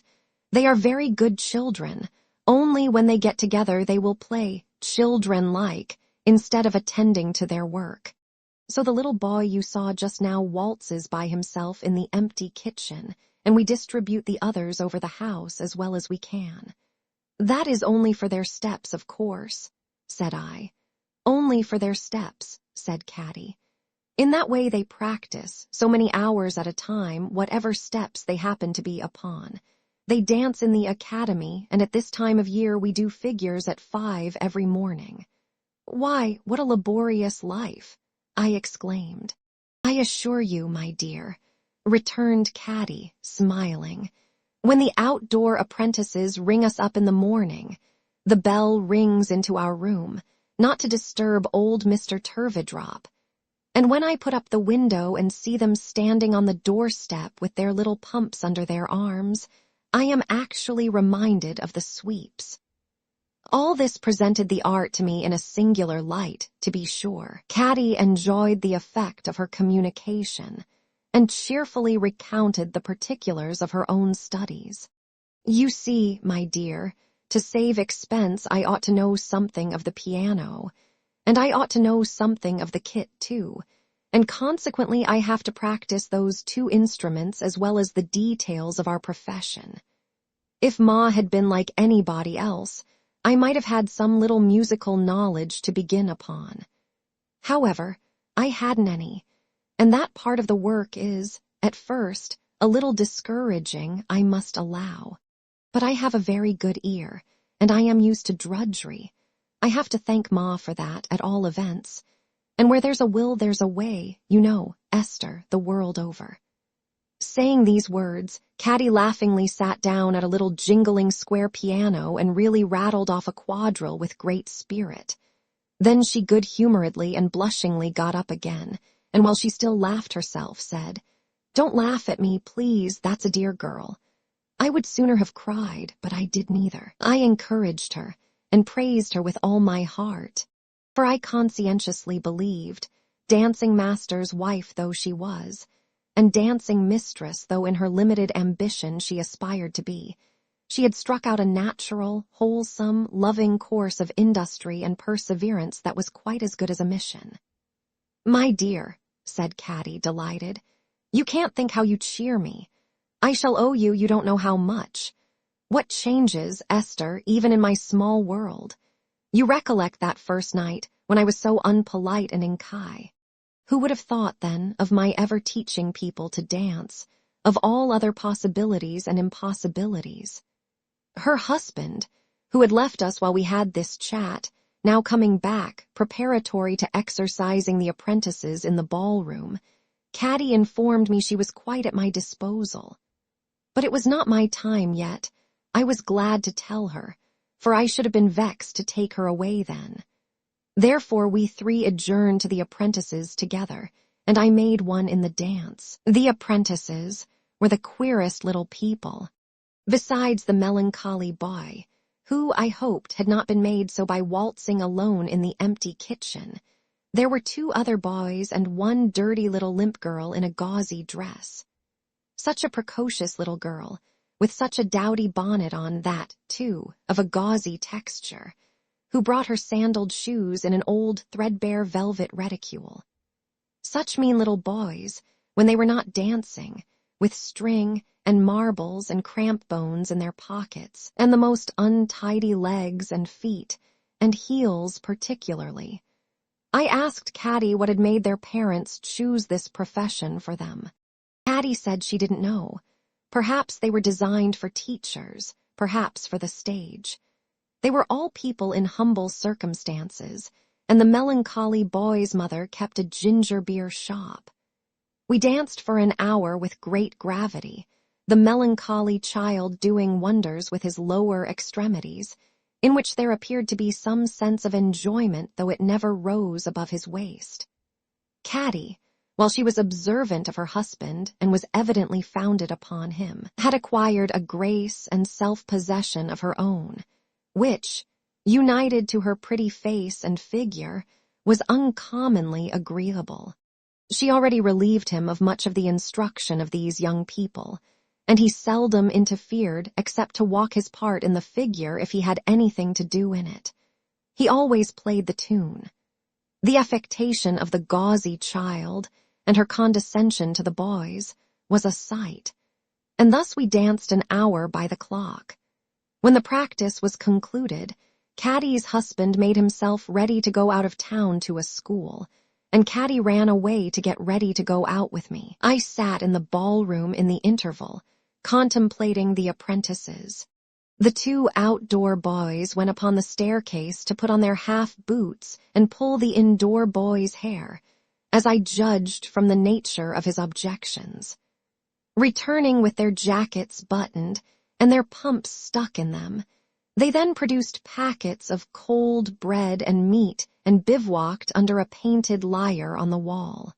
The little gauzy child, having whisked her sandals into the reticule and put on a trodden-down pair of shoes, shook her head into the dowdy bonnet at one shake, and answering my inquiry whether she liked dancing by replying, "Not with boys," tied it across her chin and went home contemptuous. "Old Mr. Turveydrop is so sorry," said Caddy, "that he has not finished dressing yet and cannot have the pleasure of seeing you before you go. You are such a favorite of his, Esther." I expressed myself much obliged to him, but did not think it necessary to add that I readily dispensed with this attention. "It takes him a long time to dress," said Caddy, "because he is very much looked up to in such things, you know, and has a reputation to support. You can't think how kind he is to Pa, He talks to Pa of an evening about the Prince Regent, and I never saw Pa so interested. There was something in the picture of Mr. Turveydrop bestowing his deportment on Mr. Jellyby that quite took my fancy. I asked Caddy if he brought her papa out much. "No," said Caddy. "I don't know that he does that, but he talks to Pa, and Pa greatly admires him and listens and likes it. Of course, I am aware that Pa has hardly any claims to deportment, but they get on together delightfully. You can't think what good companions they make. I never saw Pa take snuff before in my life, but he takes one pinch out of Mr. Turveydrop's box regularly and keeps putting it to his nose and taking it away again all the evening. That old Mr. Turveydrop should ever, in the chances and changes of life, have come to the rescue of Mr. Jellyby from Borrioboola appeared to me to be one of the pleasantest of oddities. As to Peepy," said Caddy with a little hesitation, "whom I was most afraid of, next to having any family of my own, Esther, as an inconvenience to Mr. Turveydrop, the kindness of the old gentleman to that child is beyond everything. He asks to see him, my dear. He lets him take the newspaper up to him in bed. He gives him the crusts of his toast to eat. He sends him on little errands about the house. He tells him to come to me for sixpences. In short," said Caddy cheerily, "and not to prose, I am a very fortunate girl and ought to be very grateful. Where are we going, Esther?" "To the Old Street Road," said I, "where I have a few words to say to the solicitor's clerk who was sent to meet me at the coach office on the very day when I came to London and first saw you, my dear. Now I think of it, the gentleman who brought us to your house. Then, indeed, I seem to be naturally the person to go with you," returned Caddy. To the Old Street Road we went and there inquired at Mrs. Guppy's residence for Mrs. Guppy. Mrs. Guppy, occupying the parlors and having indeed been visibly in danger of cracking herself like a nut in the front parlor door by peeping out before she was asked for, immediately presented herself and requested us to walk in. She was an old lady in a large cap, with rather a red nose and rather an unsteady eye, but smiling all over. Her close little sitting room was prepared for a visit, and there was a portrait of her son in it which, I had almost written here, was more like than life. It insisted upon him with such obstinacy, and was so determined not to let him off. Not only was the portrait there, but we found the original there too. He was dressed in a great many colors and was discovered at a table reading law papers with his forefinger to his forehead. "Miss Summerson," said Mr. Guppy, rising, "this is indeed an oasis. Mother, will you be so good as to put a chair for the other lady and get out of the gangway?" Mrs. Guppy, whose incessant smiling gave her quite a waggish appearance, did as her son requested and then sat down in a corner, holding her pocket handkerchief to her chest, like a fomentation, with both hands. I presented Caddy, and Mr. Guppy said that any friend of mine was more than welcome. I then proceeded to the object of my visit. "I took the liberty of sending you a note, sir," said I. Mr. Guppy acknowledged the receipt by taking it out of his breast pocket, putting it to his lips, and returning it to his pocket with a bow.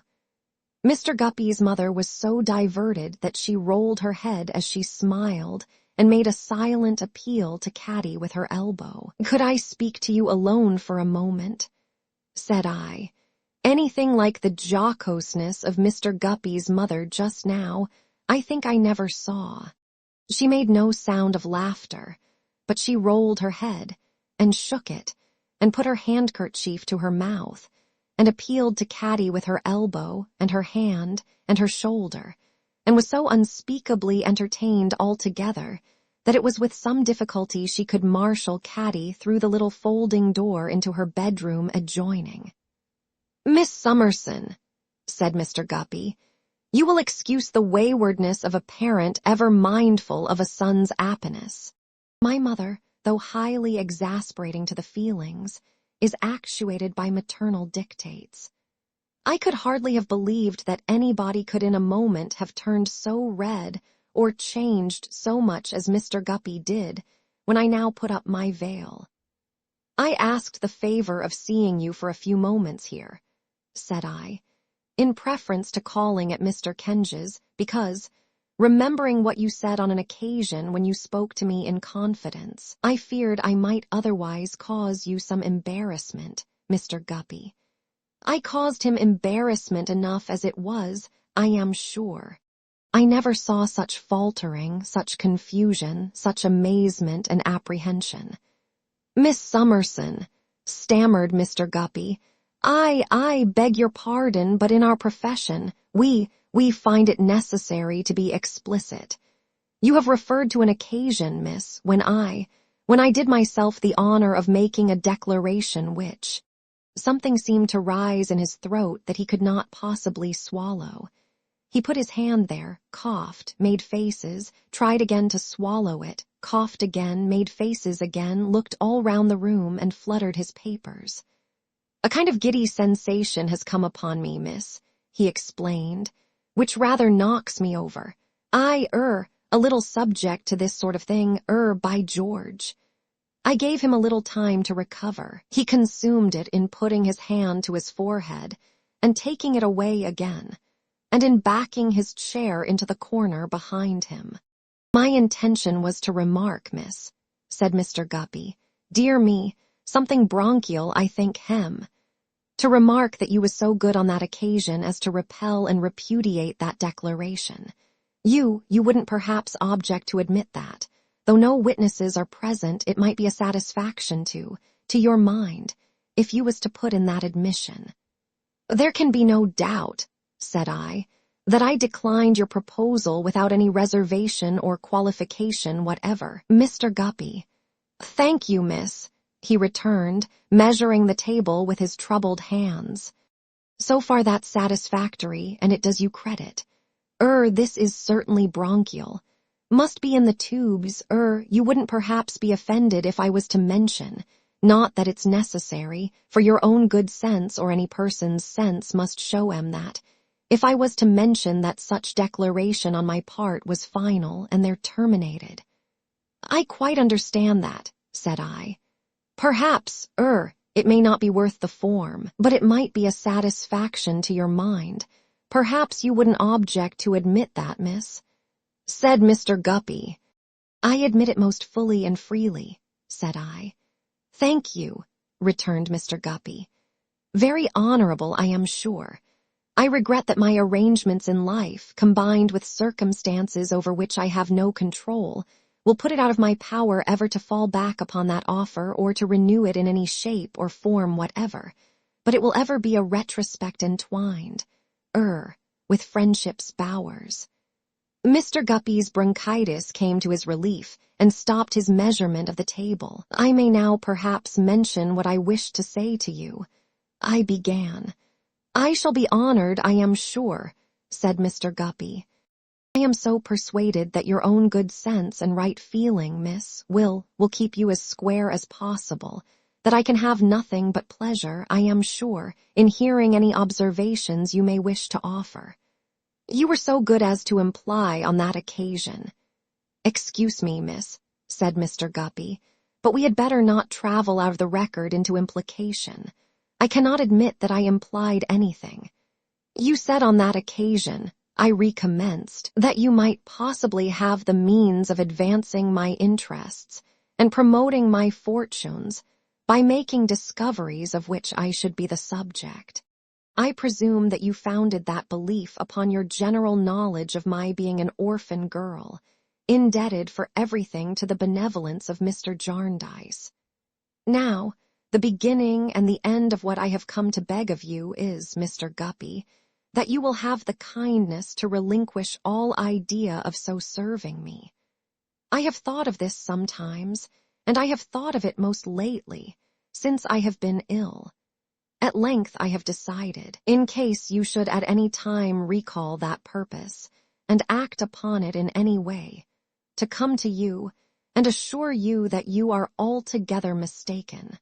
You could make no discovery in reference to me that would do me the least service or give me the least pleasure. I am acquainted with my personal history, and I have it in my power to assure you that you never can advance my welfare by such means. You may, perhaps, have abandoned this project a long time. If so, excuse my giving you unnecessary trouble. If not, I entreat you, on the assurance I have given you, henceforth to lay it aside. I beg you to do this for my peace. I am bound to confess, said Mr. Guppy, that you express yourself, miss, with that good sense and right feeling for which I gave you credit. Nothing can be more satisfactory than such right feeling, and if I mistook any intentions on your part just now, I am prepared to tender a full apology. I should wish to be understood, miss, as hereby offering that apology, limiting it, as your own good sense and right feeling will point out the necessity of, to the present proceedings.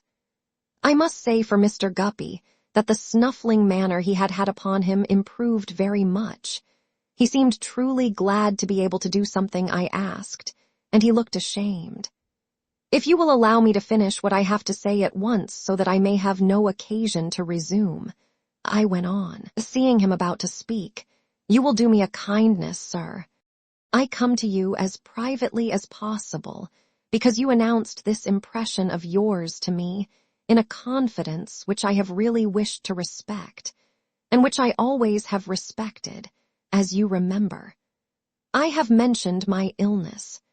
There really is no reason why I should hesitate to say that I know very well that any little delicacy I might have had in making a request to you is quite removed. Therefore I make the entreaty I have now preferred, and I hope you will have sufficient consideration for me to accede to it. I must do Mr. Guppy the further justice of saying that he had looked more and more ashamed, and that he looked most ashamed and very earnest when he now replied with a burning face. Upon my word and honor, upon my life, upon my soul, Miss Summerson, as I am a living man, I'll act according to your wish. I'll never go another step in opposition to it. I'll take my oath to it, if it will be any satisfaction to you. In what I promise at this present time touching the matters now in question, continued Mr. Guppy rapidly, as if he were repeating a familiar form of words, I speak the truth, the whole truth, and nothing but the truth, so. I am quite satisfied, said I, rising at this point, and I thank you very much. Caddy, my dear, I am ready. Mr. Guppy's mother returned with Caddy, now making me the recipient of her silent laughter and her nudges, and we took our leave. Mr. Guppy saw us to the door with the air of one who was either imperfectly awake or walking in his sleep, and we left him there, staring. But in a minute he came after us down the street without any hat, and with his long hair all blown about, and stopped us, saying fervently, Miss Summerson, upon my honor and soul, you may depend upon me. I do, said I, quite confidently. I beg your pardon, miss, said Mr. Guppy, going with one leg and staying with the other. But this lady being present, your own witness, it might be a satisfaction to your mind, which I should wish to set at rest, if you was to repeat those admissions. Well, Caddy, said I, turning to her, perhaps you will not be surprised when I tell you, my dear, that there never has been any engagement. No proposal or promise of marriage whatsoever, suggested Mr. Guppy. No proposal or promise of marriage whatsoever, said I, between this gentleman, William Guppy of Penton Place, Pentonville, in the county of Middlesex, he murmured. Between this gentleman, Mr. William Guppy of Penton Place, Pentonville, in the county of Middlesex, and myself. Thank you, miss, said Mr. Guppy. Very full, excuse me, lady's name, Christian and surname both. I gave them. Married woman, I believe, said Mr. Guppy. Married woman, thank you. Formerly Caroline Jellaby, spinster, then of Thavies Inn, within the city of London, but extra-parochial, now of Newman Street, Oxford Street, much obliged.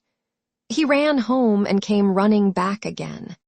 Touching that matter, you know, I really and truly am very sorry that my arrangements in life, combined with circumstances over which I have no control, should prevent a renewal of what was wholly terminated some time back.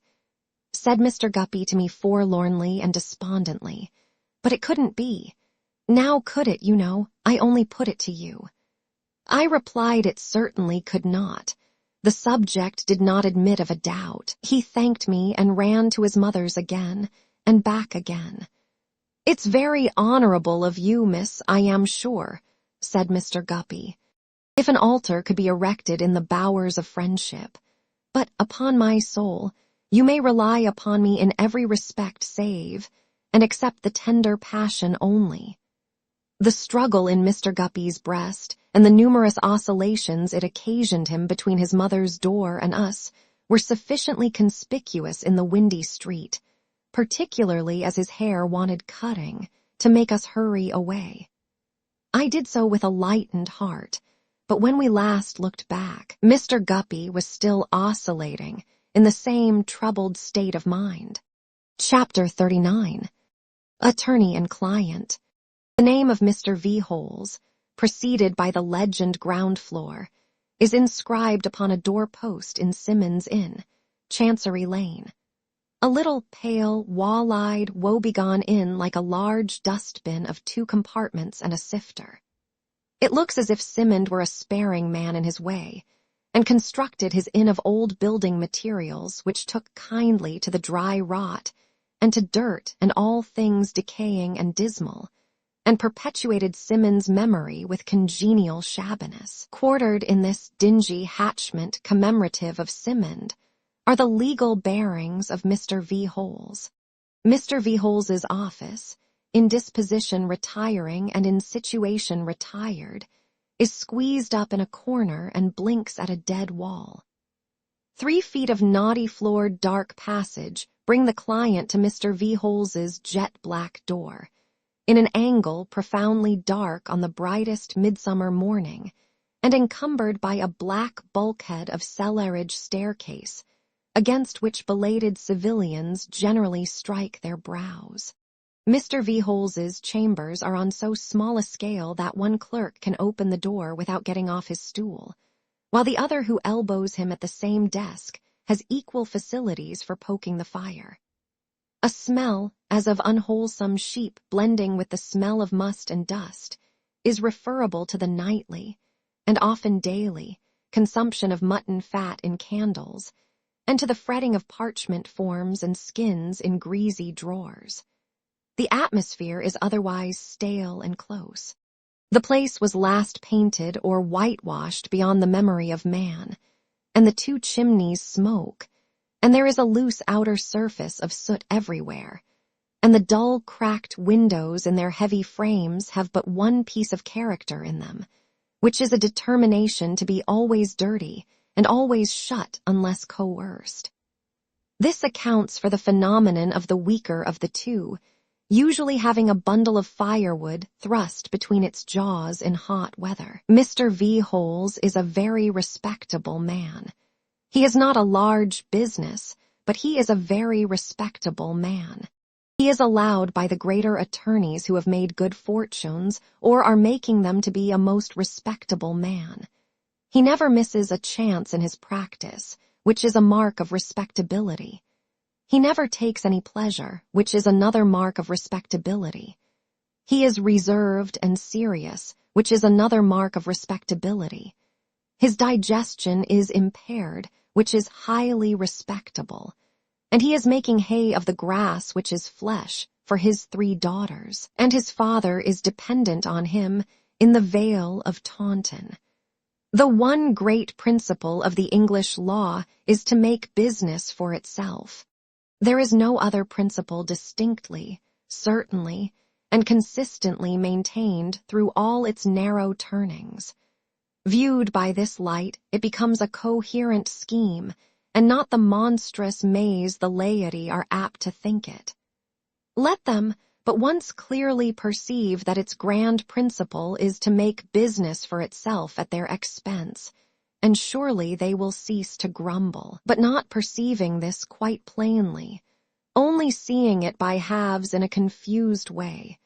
The laity sometimes suffer in peace and pocket, with a bad grace, and do grumble very much. Then this respectability of Mr. V. Holes is brought into powerful play against them. "Repeal this statute, my good sir," says Mr. Kenge to a smarting client. "Repeal it, my dear sir. Never, with my consent. Alter this law, sir, and what will be the effect of your rash proceeding on a class of practitioners very worthily represented? Allow me to say to you, by the opposite attorney in the case, Mr. V. Holes. Sir, that class of practitioners would be swept from the face of the earth. Now you cannot afford, I will say the social system cannot afford, to lose an order of men like Mr. V. Holes. Diligent, persevering, steady, acute in business. My dear sir, I understand your present feelings against the existing state of things, which I grant to be a little hard in your case. But I can never raise my voice for the demolition of a class of men like Mr. V. Holes. The respectability of Mr. V. Holes has even been cited with crushing effect before parliamentary committees, as in the following blue minutes of a distinguished attorney's evidence. Question number 517,869. If I understand you, these forms of practice indisputably occasion delay. Answer, yes, some delay. Question, and great expense. Answer, most assuredly they cannot be gone through for nothing. Question, and unspeakable vexation. Answer, I am not prepared to say that. They have never given me any vexation, quite the contrary. Question, but you think that their abolition would damage a class of practitioners. Answer, I have no doubt of it. Question, can you instance any type of that class? Answer, yes. I would unhesitatingly mention Mr. V. Holes. He would be ruined.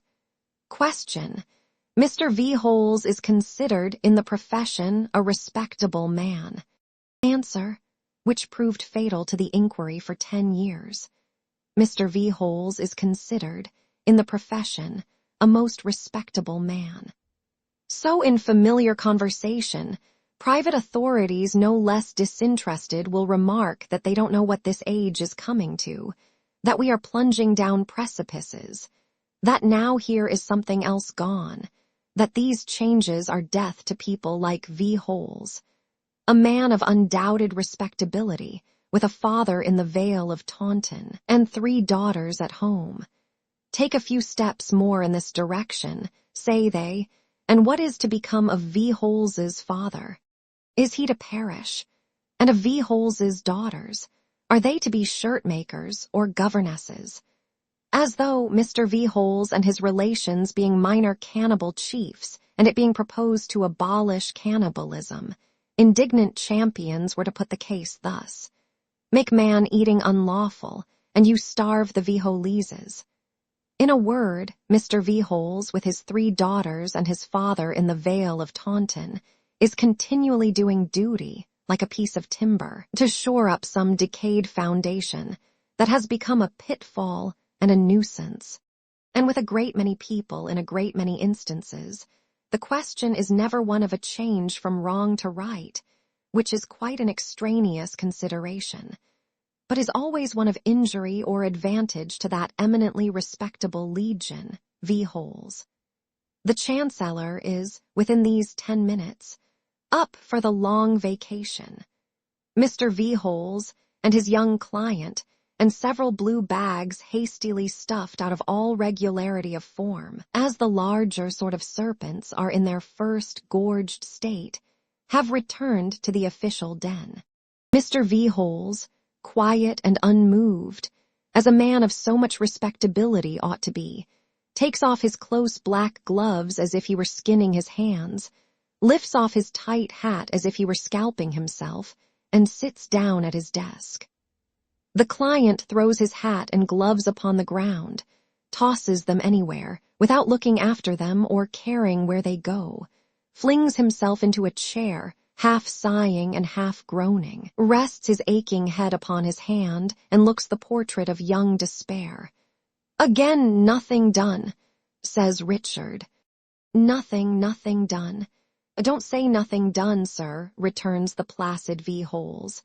"That is scarcely fair, sir, scarcely fair." "Why, what is done?" says Richard, turning gloomily upon him. "That may not be the whole question," returns V. Holes. "The question may branch off into what is doing, what is doing." "And what is doing?"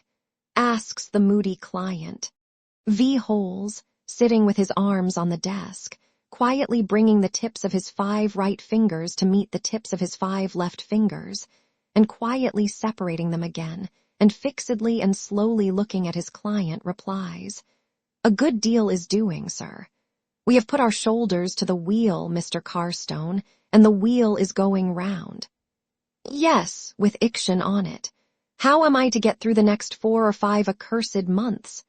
exclaims the young man, rising from his chair and walking about the room. "Mr. C," returns V. Holes, following him close with his eyes wherever he goes, "your spirits are hasty, and I am sorry for it on your account. Excuse me if I recommend you not to chafe so much, not to be so impetuous, not to wear yourself out so. You should have more patience. You should sustain yourself better." "I ought to imitate you, in fact, Mr. V. Holes," says Richard, sitting down again with an impatient laugh, and beating the devil's tattoo with his boot on the patternless carpet. "Sir," returns V. Holes, always looking at the client as if he were making a lingering meal of him with his eyes as well as with his professional appetite. "Sir," returns V. Holes with his inward manner of speech and his bloodless quietude, "I should not have had the presumption to propose myself as a model for your imitation or any man's. Let me but leave the good name to my 3 daughters, and that is enough for me. I am not a self-seeker. But since you mention me so pointedly, I will acknowledge that I should like to impart to you a little of my— Come, sir, you are disposed to call it insensibility, and I am sure I have no objection. Say insensibility, a little of my insensibility." Mr. V. Holes, explains the client, somewhat abashed, "I had no intention to accuse you of insensibility."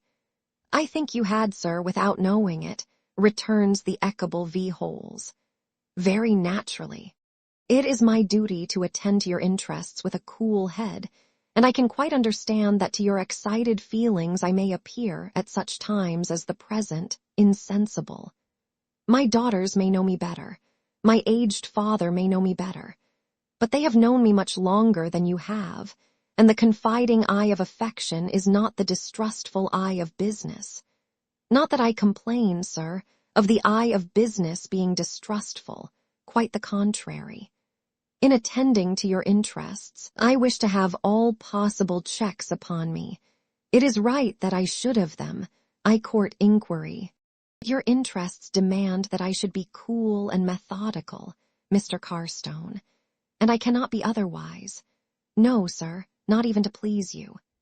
Mr. V. Holes, after glancing at the official cat who is patiently watching a mouse's hole, fixes his charmed gaze again on his young client and proceeds in his buttoned-up, half-audible voice, as if there were an unclean spirit in him that will neither come out nor speak out. "What are you to do, sir?" you inquire, "during the vacation? I should hope you gentlemen of the army may find many means of amusing yourselves if you give your minds to it. If you had asked me what I was to do during the vacation, I could have answered you more readily. I am to attend to your interests. I am to be found here day by day attending to your interests. That is my duty, Mr. C., and term time or vacation makes no difference to me. If you wish to consult me as to your interests, you will find me here at all times alike. Other professional men go out of town. I don't. Not that I blame them for going. I merely say I don't go. This desk is your rock, sir. Mr. V. Holes gives it a rap, and it sounds as hollow as a coffin. Not to Richard, though. There is encouragement in the sound to him.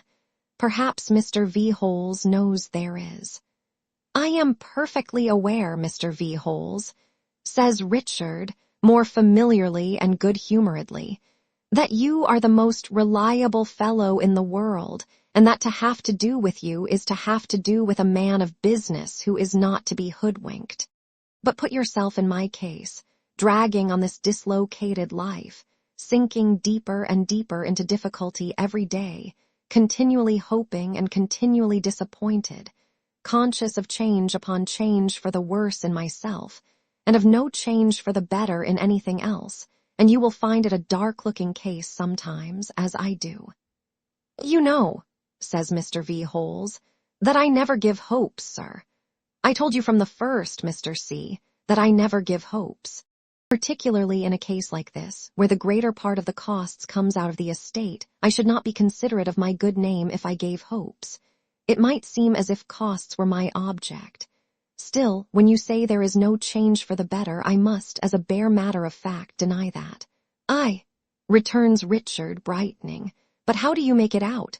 Mr. Carstone, you are represented by. You said just now a rock. Yes, sir, says Mr. V. Holes, gently shaking his head and rapping the hollow desk, with a sound as if ashes were falling on ashes and dust on dust. A rock. That's something. You are separately represented and no longer hidden and lost in the interests of others. That's something.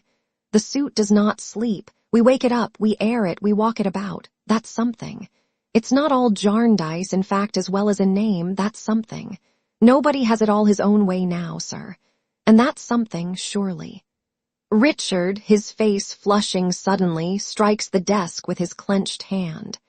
Mr. V. Holes, if any man had told me, when I first went to John Jarndyce's house, that he was anything but the disinterested friend he seemed, that he was what he has gradually turned out to be, I could have found no words strong enough to repel the slander. I could not have defended him too ardently. So little did I know of the world. Whereas now I do declare to you that he becomes to me the embodiment of the suit, that in place of its being an abstraction, it is John Jarndyce, that the more I suffer, the more indignant I am with him, that every new delay and every new disappointment is only a new injury from John Jarndyce's hand. No, no, says V. Holes. Don't say so. We ought to have patience, all of us. Besides, I never disparage, sir. I never disparage. Mr. V. Holes, returns the angry client. You know as well as I that he would have strangled the suit if he could. He was not active in it, Mr. V. Holes admits with an appearance of reluctance. He certainly was not active in it, but however, he might have had amiable intentions. Who can read the heart, Mr. C.? You can, returns Richard. Aye, Mr. C. Well enough to know what his intentions were. Are or are not our interests conflicting? Tell me that, says Richard, accompanying his last 3 words with 3 raps on his rock of trust. Mr. C. returns V. Holes, immovable in attitude and never winking his hungry eyes. I should be wanting in my duty as your professional adviser. I should be departing from my fidelity to your interests, if I represented those interests as identical with the interests of Mr. Jarndyce. They are no such thing, sir. I never impute motives. I both have and am a father, and I never impute motives. But I must not shrink from a professional duty, even if it sows dissensions in families. I understand you to be now consulting me professionally as to your interests. You are so. I reply, then, they are not identical with those of Mr. Jarndyce. Of course they are not, cries Richard. You found that out long ago. Mr. C., returns V. Holes, I wish to say no more of any third party than is necessary. I wish to leave my good name unsullied, together with any little property of which I may become possessed through industry and perseverance, to my daughters Emma, Jane, and Caroline. I also desire to live in amity with my professional brethren. When Mr. Skimpole did me the honor, sir, I will not say the very high honor, for I never stoop to flattery, of bringing us together in this room, I mentioned to you that I could offer no opinion or advice as to your interests, while those interests were entrusted to another member of the profession. And I spoke in such terms as I was bound to speak of Kenge and Carboy's office, which stands high. You, sir, thought fit to withdraw your interests from that keeping nevertheless, and to offer them to me. You brought them with clean hands, sir, and I accepted them with clean hands.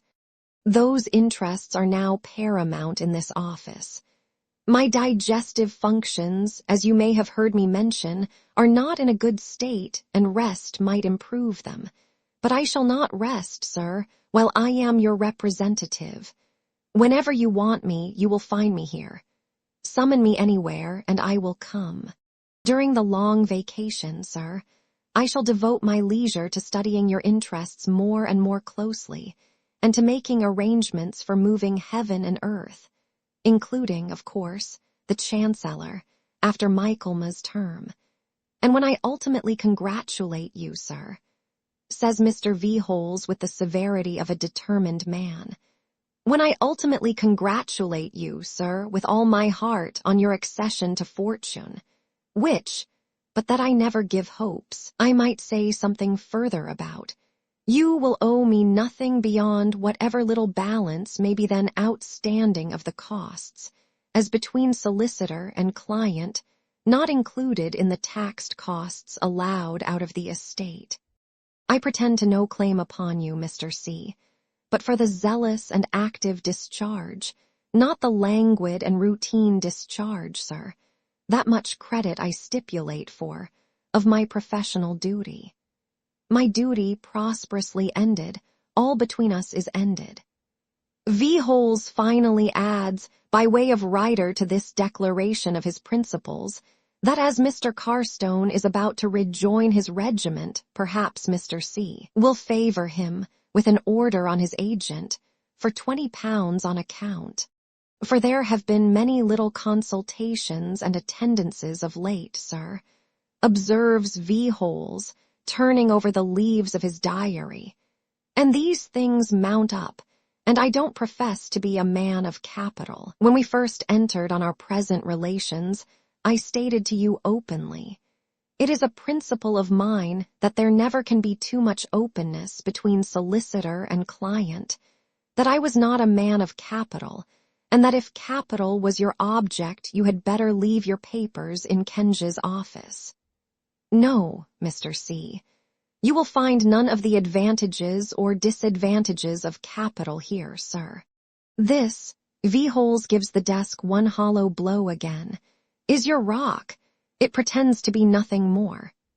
The client, with his dejection insensibly relieved and his vague hopes rekindled, takes pen and ink and writes the draft, not without perplexed consideration and calculation of the date it may bear, implying scant effects in the agent's hands.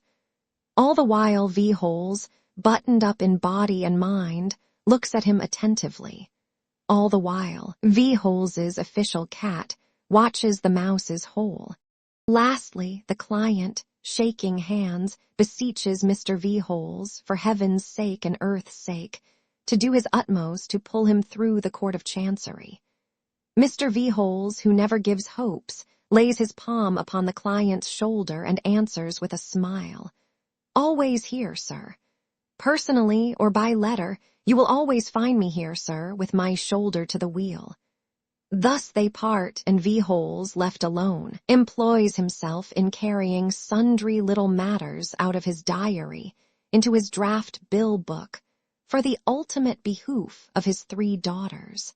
So might an industrious fox or bear make up his account of chickens or stray travellers with an eye to his cubs, not to disparage by that word the 3 raw-visaged, lank, and buttoned-up maidens who dwell with the parent V. Holes in an earthy cottage situated in a damp garden at Kennington. Richard, emerging from the heavy shade of Simmons into the sunshine of Chancery Lane. For there happens to be sunshine there today, walks thoughtfully on, and turns into Lincoln's Inn, and passes under the shadow of the Lincolns in trees. On many such loungers have the speckled shadows of those trees often fallen. On the like bent head, the bitten nail, the lowering eye, the lingering step, the purposeless and dreamy air, the good consuming and consumed, the life turned sour. This lounger is not shabby yet, but that may come. Chancery, which knows no wisdom but in precedent, is very rich in such precedents. And why should one be different from 10,000? Yet the time is so short since his depreciation began that, as he saunters away, reluctant to leave the spot for some long months together, though he hates it, Richard himself may feel his own case as if it were a startling one.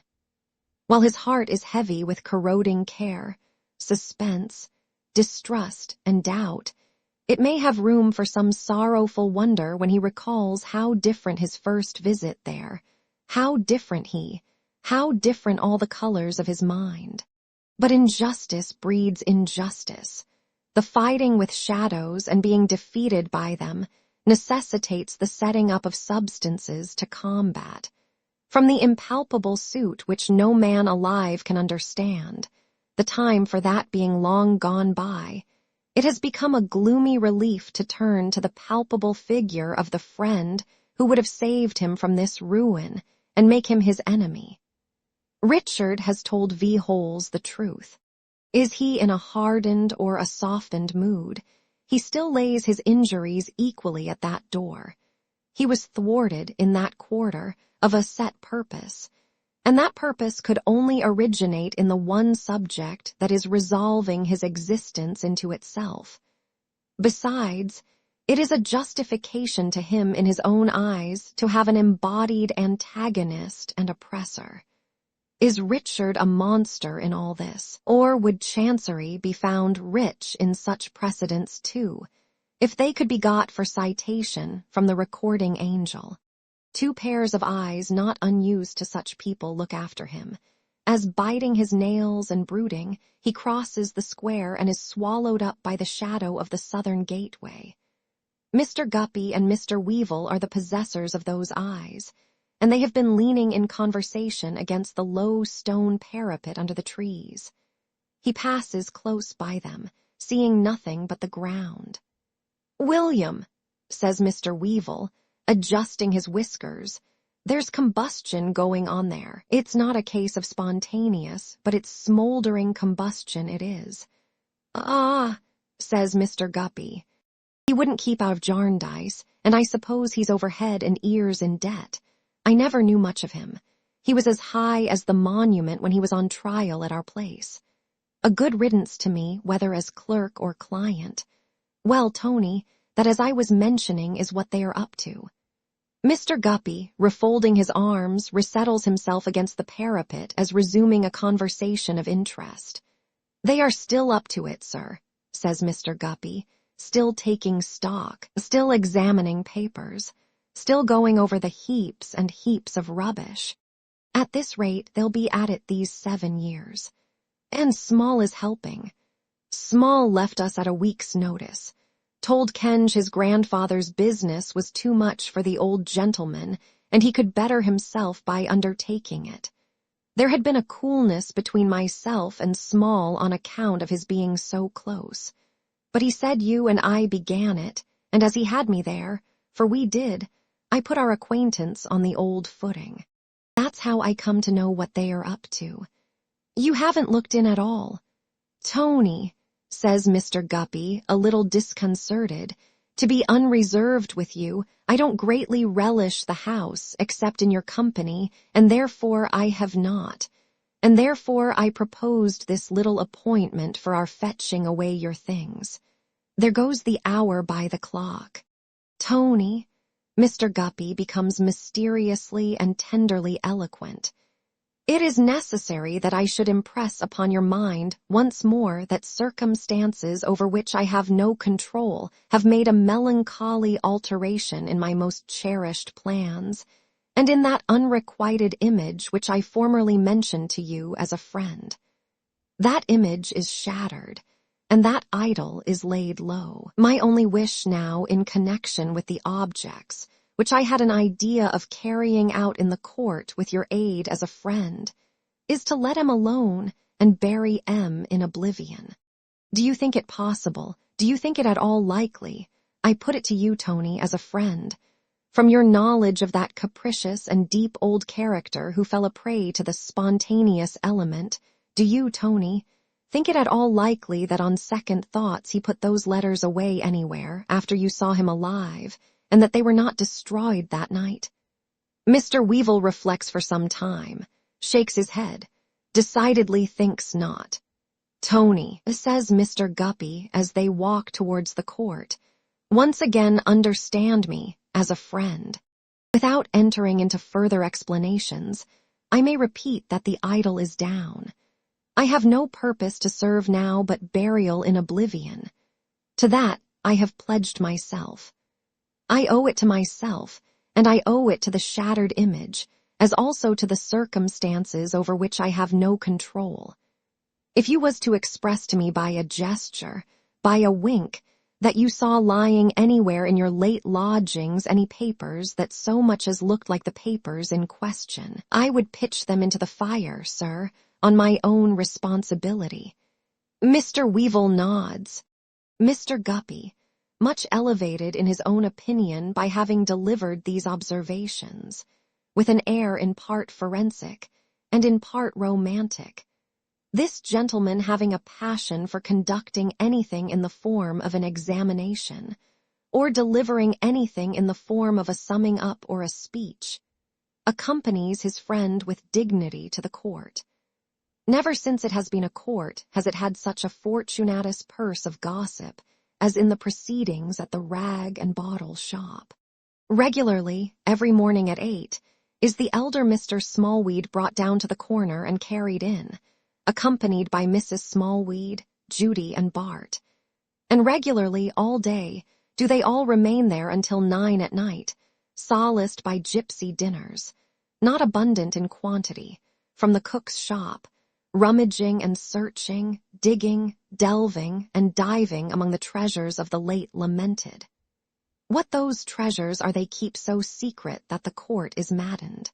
In its delirium it imagines guineas pouring out of teapots, crown pieces overflowing punch bowls, old chairs and mattresses stuffed with Bank of England notes.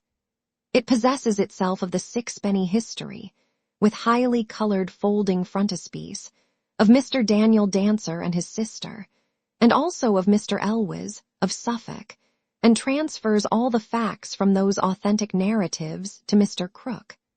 Twice, when the dustman is called in to carry off a cartload of old paper, ashes, and broken bottles, the whole court assembles and pries into the baskets as they come forth.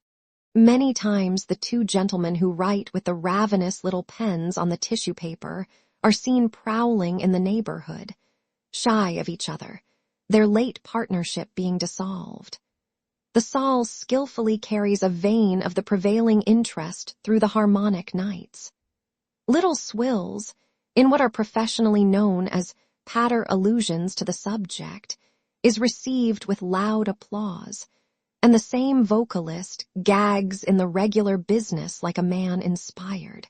Even Miss M. Melvillesson, in the revived Caledonian melody of We're A-Nodding, points the sentiment that the dogs love brew. Whatever the nature of that refreshment may be, with such archness and such a turn of the head towards next door that she is immediately understood to mean Mr. Smallweed loves to find money, and is nightly honored with a double encore. For all this, the court discovers nothing, and as Mrs. Piper and Mrs. Perkins now communicate to the late lodger whose appearance is the signal for a general rally, it is in one continual ferment to discover everything, and more. Mr. Weevil and Mr. Guppy, with every eye in the court's head upon them, knock at the closed door of the late lamented's house, in a high state of popularity. but being contrary to the court's expectation admitted, they immediately become unpopular and are considered to mean no good. The shutters are more or less closed all over the house, and the ground floor is sufficiently dark to require candles.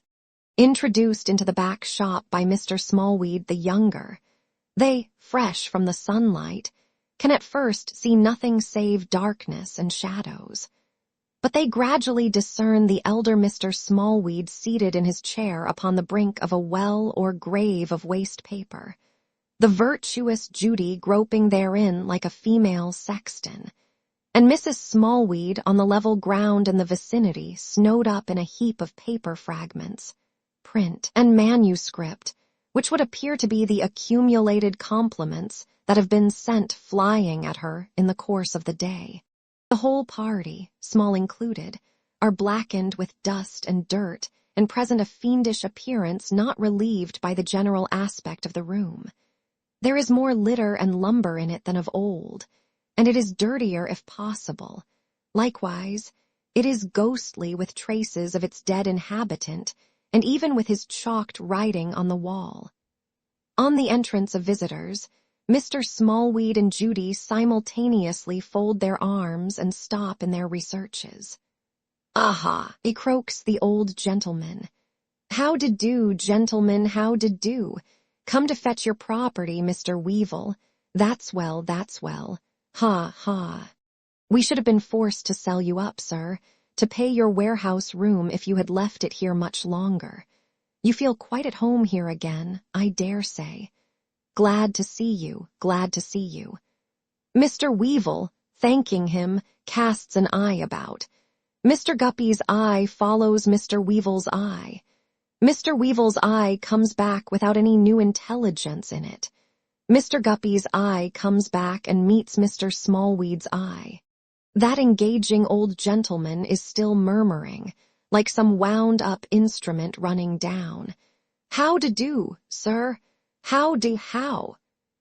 And then, having run down, he lapses into grinning silence, as Mr. Guppy starts at seeing Mr. Tulkinghorn standing in the darkness opposite with his hands behind him. "Gentleman so kind as to act as my solicitor," says Grandfather Smallweed. "I am not the sort of client for a gentleman of such note, but he is so good." Mr. Guppy, slightly nudging his friend to take another look, makes a shuffling bow to Mr. Tulkinghorn, who returns it with an easy nod. Mr. Tulkinghorn is looking on as if he had nothing else to do and were rather amused by the novelty. "A good deal of property here, sir, I should say," Mr. Guppy observes to Mr. Smallweed. "Principally rags and rubbish, my dear friend, rags and rubbish. Me and Bart and my granddaughter Judy are endeavoring to make out an inventory of what's worth anything to sell. But we haven't come to much as yet. We haven't come to Mr. Smallweed has run down again, while Mr. Weevil's eye, attended by Mr. Guppy's eye, has again gone round the room and come back. "Well, sir," says Mr. Weevil, "we won't intrude any longer if you'll allow us to go upstairs." "Anywhere, my dear sir, anywhere. You're at home. Make yourself so. Pray." As they go upstairs, Mr. Guppy lifts his eyebrows inquiringly and looks at Tony. Tony shakes his head. They find the old room very dull and dismal, with the ashes of the fire that was burning on that memorable night yet in the discolored grate. They have a great disinclination to touch any object, and carefully blow the dust from it first. Nor are they desirous to prolong their visit, packing the few movables with all possible speed and never speaking above a whisper. "Look here," says Tony, recoiling. "Here's that horrible cat coming in." Mr. Guppy retreats behind a chair. "Small told me of her. She went leaping and bounding and tearing about that night like a dragon, and got out on the house-top, and roamed about up there for a fortnight, and then came tumbling down the chimney very thin. Did you ever see such a brute? Looks as if she knew all about it, don't she? Almost looks as if she was crook.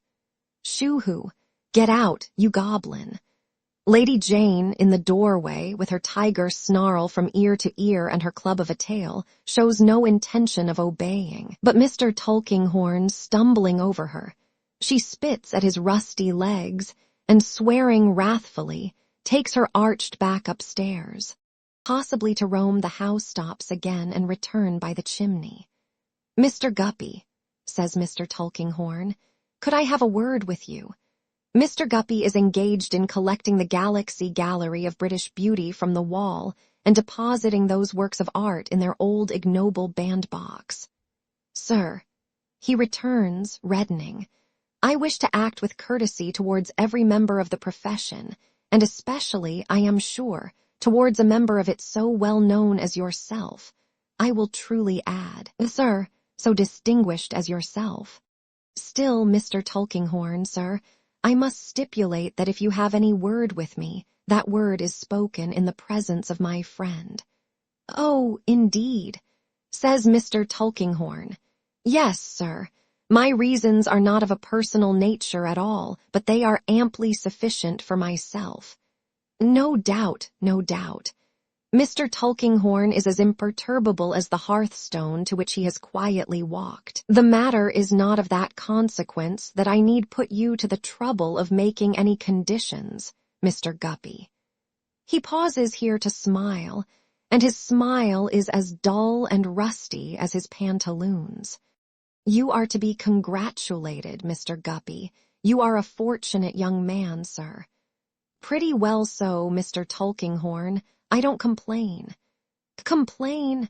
High friends, free admission to great houses, and access to elegant ladies. Why, Mr. Guppy, there are people in London who would give their ears to be you." Mr. Guppy, looking as if he would give his own reddening and still reddening ears to be one of those people at present instead of himself, replies, "Sir, if I attend to my profession and do what is right by Kenge and Carboy, my friends and acquaintances are of no consequence to them nor to any member of the profession, not excepting Mr. Tulkinghorn of the Fields. I am not under any obligation to explain myself further, and with all respect for you, sir, and without offense. I repeat, without offense." "Oh, certainly. I don't intend to do it." "Quite so," says Mr. Tulkinghorn with a calm nod. "Very good. I see by these portraits that you take a strong interest in the fashionable great, sir." He addresses this to the astounded Tony, who admits the soft impeachment. "A virtue in which few Englishmen are deficient," observes Mr. Tulkinghorn. He has been standing on the hearthstone with his back to the smoked chimney-piece, and now turns round with his glasses to his eyes. "Who is this? Lady Dedlock? Ha! A very good likeness in its way, but it wants force of character. Good day to you, gentlemen. Good day." When he has walked out, Mr. Guppy, in a great perspiration, nerves himself to the hasty completion of the taking down of the Galaxy Gallery, concluding with Lady Dedlock. "Tony," he says hurriedly to his astonished companion, "let us be quick in putting the things together and in getting out of this place. It were in vain longer to conceal from you, Tony, that between myself and one of the members of a swan-like aristocracy whom I now hold in my hand, there has been undivulged communication and association. The time might have been when I might have revealed it to you. It never will be more. It is due alike to the oath I have taken, alike to the shattered idol, and alike to circumstances over which I have no control, that the whole should be buried in oblivion. I charge you as a friend, by the interest you have ever testified in the fashionable intelligence, and by any little advances with which I may have been able to accommodate you, so to bury it without a word of inquiry." This charge Mr. Guppy delivers in a state little short of forensic lunacy, while his friend shows a dazed mind in his whole head of hair, and even in his cultivated whiskers. Chapter 40. National and domestic. England has been in a dreadful state for some weeks. Lord Coodle would go out, Sir Thomas Doodle wouldn't come in, and there being nobody in Great Britain to speak of, except Coodle and Doodle, there has been no government. It is a mercy that the hostile meeting between those two great men, which at one time seemed inevitable, did not come off, because if both pistols had taken effect, and Coodle and Doodle had killed each other, it is to be presumed that England must have waited to be governed until young Coodle and young Doodle, now in frocks and long stockings, were grown up. This stupendous national calamity, however, was averted by Lord Coodle's making the timely discovery that if in the heat of debate he had said that he scorned and despised the whole ignoble career of Sir Thomas Doodle, he had merely meant to say that party differences should never induce him to withhold from it the tribute of his warmest admiration. While it has opportunely turned out, on the other hand, that Sir Thomas Doodle had in his own bosom expressly booked Lord Coodle to go down to posterity as the mirror of virtue and honor. Still England has been some weeks in the dismal strait of having no pilot, as was well observed by Sir Leicester Dedlock, to weather the storm. And the marvelous part of the matter is that England has not appeared to care very much about it, but has gone on eating and drinking and marrying and giving in marriage as the old world did in the days before the flood. But Coodle knew the danger, and Doodle knew the danger, and all their followers and hangers-on had the clearest possible perception of the danger. At last Sir Thomas Doodle has not only condescended to come in, but has done it handsomely, bringing in with him all his nephews, all his male cousins, and all his brothers-in-law. So there is hope for the old ship yet. Doodle has found that he must throw himself upon the country, chiefly in the form of sovereigns and beer. In this metamorphosed state, he is available in a good many places simultaneously, and can throw himself upon a considerable portion of the country at one time. Britannia being much occupied in pocketing Doodle in the form of sovereigns, and swallowing Doodle in the form of beer, and in swearing herself black in the face that she does neither, plainly to the advancement of her glory and morality. The London season comes to a sudden end, through all the Doodlates and Coodlates dispersing to assist Britannia in those religious exercises. Hence Mrs. Rouncewell, housekeeper at Chesney Wold, foresees, though no instructions have yet come down, that the family may shortly be expected, together with a pretty large accession of cousins and others who can in any way assist the great constitutional work. And hence the stately old dame, taking time by the forelock, leads him up and down the staircases, and along the galleries and passages and through the rooms, to witness before he grows any older that everything is ready, that floors are rubbed bright, carpets spread, curtains shaken out, beds puffed and padded, still room and kitchen cleared for action, all things prepared as beseems the Dedlock dignity. This present summer evening, as the sun goes down, the preparations are complete. Dreary and solemn the old house looks, with so many appliances of habitation, and with no inhabitants except the pictured forms upon the walls. So did these come and go, a Dedlock in possession might have ruminated passing along. So did they see this gallery hushed and quiet, as I see it now. So think, as I think, of the gap that they would make in this domain when they were gone. So find it, as I find it, difficult to believe that it could be without them. So pass from my world, as I pass from theirs, now closing the reverberating door. So leave no blank to miss them, and so die. Through some of the fiery windows beautiful from without, and set, at this sunset hour, not in dull gray stone, but in a glorious house of gold, the light excluded at other windows pours in rich, lavish, overflowing like the summer plenty in the land.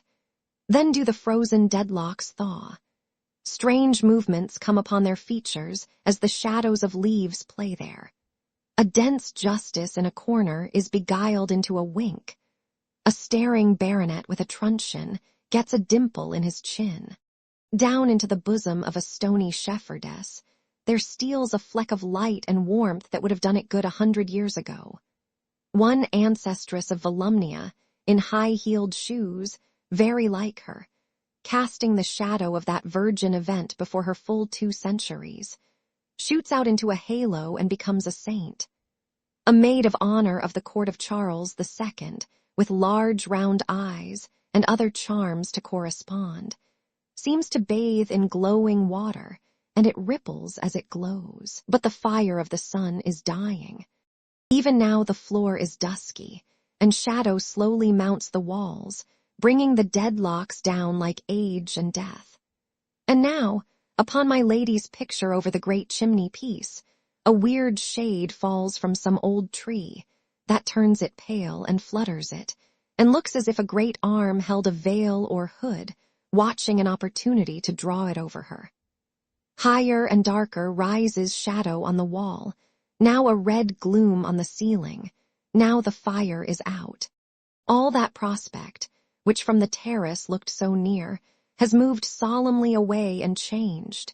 Not the first nor the last of beautiful things that look so near and will so change, into a distant phantom. Light mists arise, and the dew falls, and all the sweet scents in the garden are heavy in the air.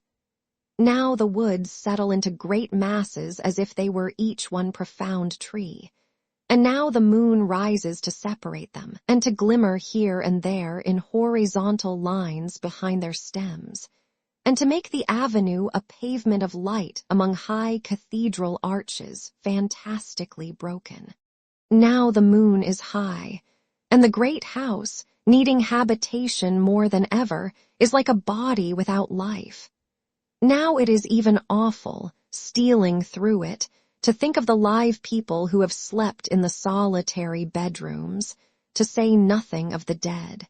Now is the time for shadow, when every corner is a cavern and every downward step a pit, when the stained glass is reflected in pale and faded hues upon the floors, when anything and everything can be made of the heavy staircase beams accepting their own proper shapes, when the armor has dull lights upon it not easily to be distinguished from stealthy movement, and when barred helmets are frightfully suggestive of heads inside.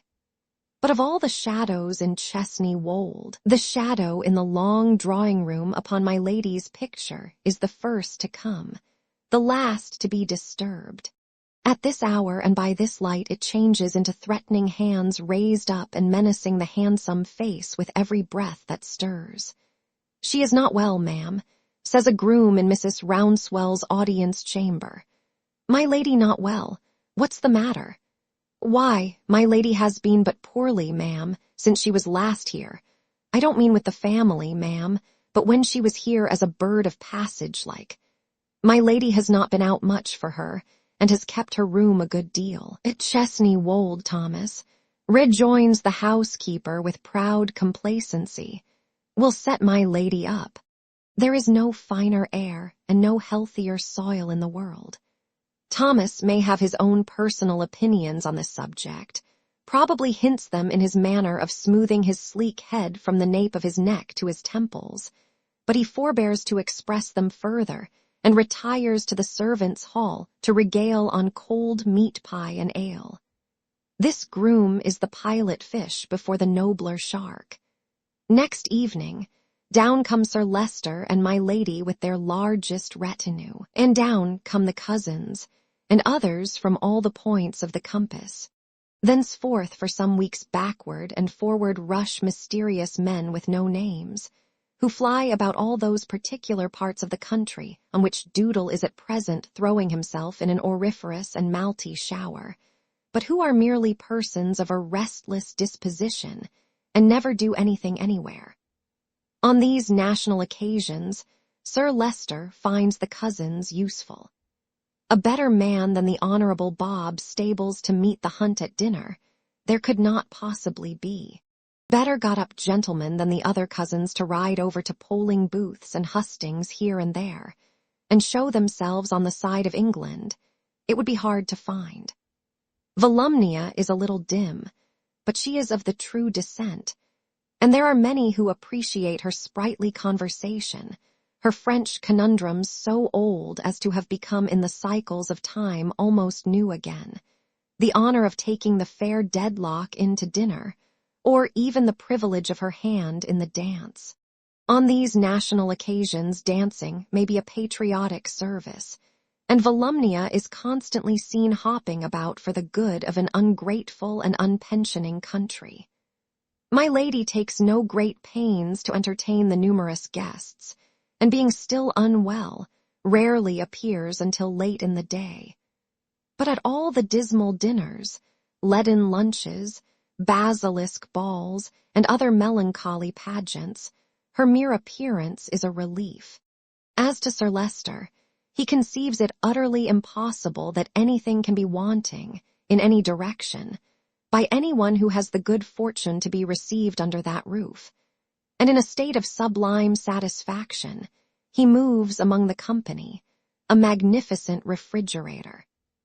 Daily the cousins trot through dust and canter over roadside turf, away to hustings and polling booths, with leather gloves and hunting whips for the counties and kid gloves and riding canes for the boroughs, and daily bring back reports, on which Sir Leicester holds forth after dinner. Daily the restless men who have no occupation in life present the appearance of being rather busy.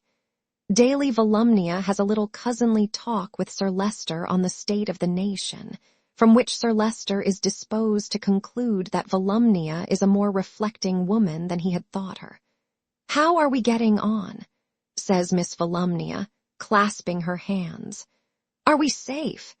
The mighty business is nearly over by this time, and Doodle will throw himself off the country in a few days more. Sir Leicester has just appeared in the long drawing-room after dinner, a bright particular star surrounded by clouds of cousins. "Volumnia," replies Sir Leicester, who has a list in his hand, "we are doing tolerably.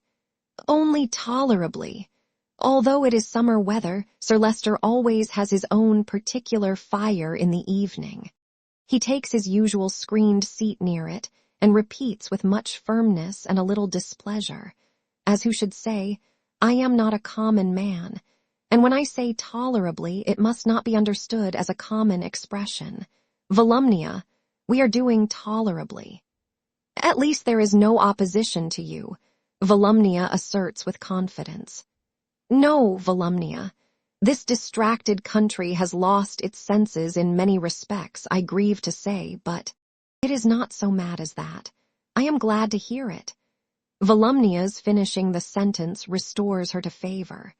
Sir Leicester, with a gracious inclination of his head, seems to say to himself, "A sensible woman this, on the whole, though occasionally precipitate."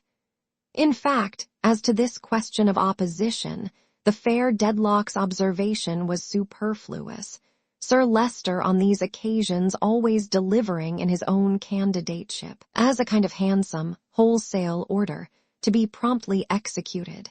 2 other little seats that belong to him he treats as retail orders of less importance, merely sending down the men and signifying to the tradespeople, "You will have the goodness to make these materials into 2 members of Parliament, and to send them home when done." I regret to say, Volumnia, that in many places the people have shown a bad spirit, and that this opposition to the government has been of a most determined and most implacable description. "W.R.H. says Volumnia. Even," proceeds Sir Leicester, glancing at the circumjacent cousins on sofas and ottomans, "even in many, in fact, in most, of those places in which the government has carried it against a faction. Note, by the way, that the Coodlates are always a faction with the Doodlates, and that the Doodlates occupy exactly the same position towards the Coodlates. Even in them, I am shocked, for the credit of Englishmen, to be constrained to inform you that the party has not triumphed without being put to an enormous expense. Hundreds, says Sir Leicester, eyeing the cousins with increasing dignity and swelling indignation. Hundreds of thousands of pounds. If Volumnia have a fault, it is the fault of being a trifle too innocent, seeing that the innocence which would go extremely well with a sash and tucker is a little out of keeping with the rouge and pearl necklace. Howbeit, impelled by innocence, she asks, "What for?" Volumnia, remonstrates Sir Leicester with his utmost severity. Volumnia, no, I don't mean what for, cries Volumnia with her favorite little scream. How stupid I am. I mean what a pity. I am glad, returns Sir Leicester, that you do mean what a pity. Volumnia hastens to express her opinion that the shocking people ought to be tried as traitors and made to support the party. I am glad, Volumnia, repeats Sir Leicester, unmindful of these mollifying sentiments, that you do mean what a pity. It is disgraceful to the electors. But as you, though inadvertently and without intending so unreasonable a question, asked me what for, let me reply to you, for necessary expenses. And I trust to your good sense, Volumnia, not to pursue the subject, here or elsewhere. Sir Leicester feels it incumbent on him to observe a crushing aspect towards Volumnia, because it is whispered abroad that these necessary expenses will, in some 200 election petitions, be unpleasantly connected with the word bribery, and because some graceless jokers have consequently suggested the omission from the church service of the ordinary supplication in behalf of the High Court of Parliament, and have recommended instead that the prayers of the congregation be requested for 658 gentlemen in a very unhealthy state. I suppose, observes Volumnia, having taken a little time to recover her spirits after her late castigation, I suppose Mr. Tulkinghorn has been worked to death. I don't know, says Sir Leicester, opening his eyes, why Mr. Tulkinghorn should be worked to death. I don't know what Mr. Tulkinghorn's engagements may be. He is not a candidate. Volumnia had thought he might have been employed. Sir Leicester could desire to know by whom and what for. Volumnia, abashed again, suggests by somebody to advise and make arrangements. Sir Leicester is not aware that any client of Mr. Tulkinghorn has been in need of his assistance. Lady Dedlock, seated at an open window with her arm upon its cushioned ledge, and looking out at the evening shadows falling on the park, has seemed to attend since the lawyer's name was mentioned. A languid cousin with a moustache in a state of extreme debility now observes from his couch that man told him yasty that Tulkinghorn had gone down tea that iron place tea give legal pinion bout something, and that contest being over tea day, 'twould be highly jolly thing if Tulkinghorn should pair with news that Coodle man was floored. Mercury in attendance with coffee informs Sir Leicester, hereupon, that Mr. Tulkinghorn has arrived and is taking dinner. My lady turns her head inward for the moment, then looks out again as before. Volumnia is charmed to hear that her delight is come. He is so original, such a stolid creature, such an immense being for knowing all sorts of things and never telling them. Volumnia is persuaded that he must be a Freemason, is sure he is at the head of a lodge and wears short aprons, and is made a perfect idol of with candlesticks and trowels. These lively remarks the fair Dedlock delivers in her youthful manner, while making a purse. He has not been here once, she adds, since I came. I really had some thoughts of breaking my heart for the inconstant creature. I had almost made up my mind that he was dead. It may be the gathering gloom of evening, or it may be the darker gloom within herself, but a shade is on my lady's face, as if she thought, I would he were. Mr. Tulkinghorn, says Sir Leicester, is always welcome here and always discreet wheresoever he is. A very valuable person and deservedly respected. The debilitated cousin supposes he is enormously rich Fleur. He has a stake in the country, says Sir Leicester. I have no doubt. He is, of course, handsomely paid, and he associates almost on a footing of equality with the highest society. Everybody starts, for a gun is fired close by. Good gracious, what's that? Cries Volumnia with her little withered scream. A rat, says my lady, and they have shot him.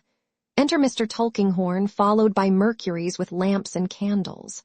No, no, says Sir Leicester, I think not. My lady, do you object to the twilight? On the contrary, my lady prefers it. Volumnia. Oh, nothing is so delicious to Volumnia as to sit and talk in the dark. Then take them away, says Sir Leicester.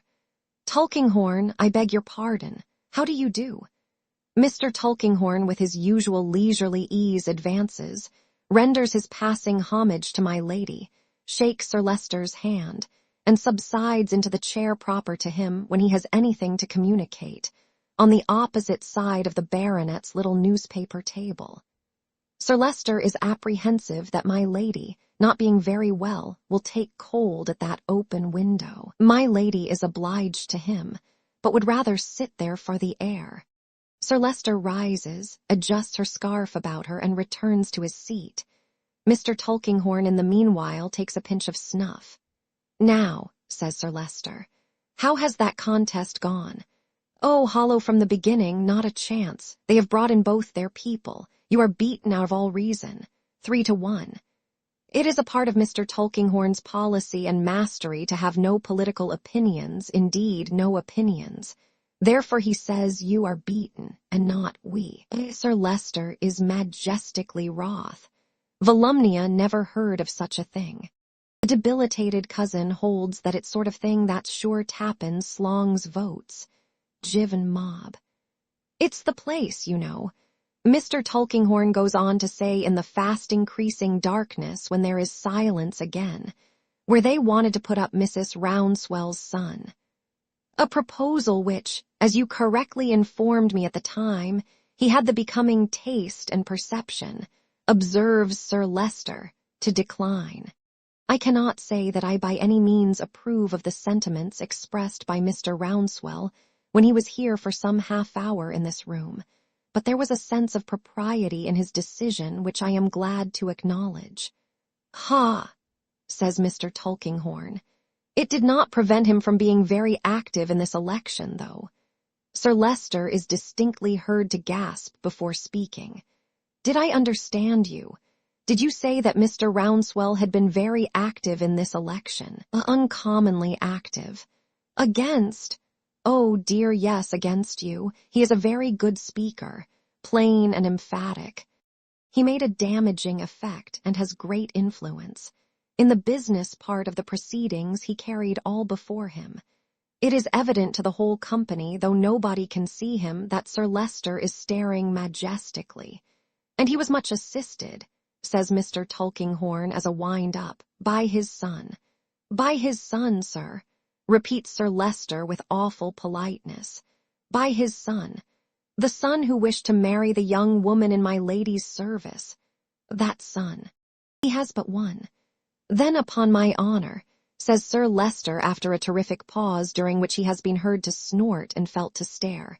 Then upon my honor, upon my life, upon my reputation and principles, the floodgates of society are burst open, and the waters have, A, obliterated the landmarks of the framework of the cohesion by which things are held together. General burst of cousinly indignation. Volumnia thinks it is really high time, you know, for somebody in power to step in and do something strong. Debilitated cousin thinks, country's going, Davil, steeplechase pace. I beg, says Sir Leicester in a breathless condition, that we may not comment further on this circumstance. Comment is superfluous. My lady, let me suggest in reference to that young woman.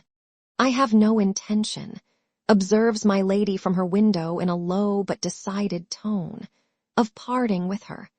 That was not my meaning, returns Sir Leicester. I am glad to hear you say so.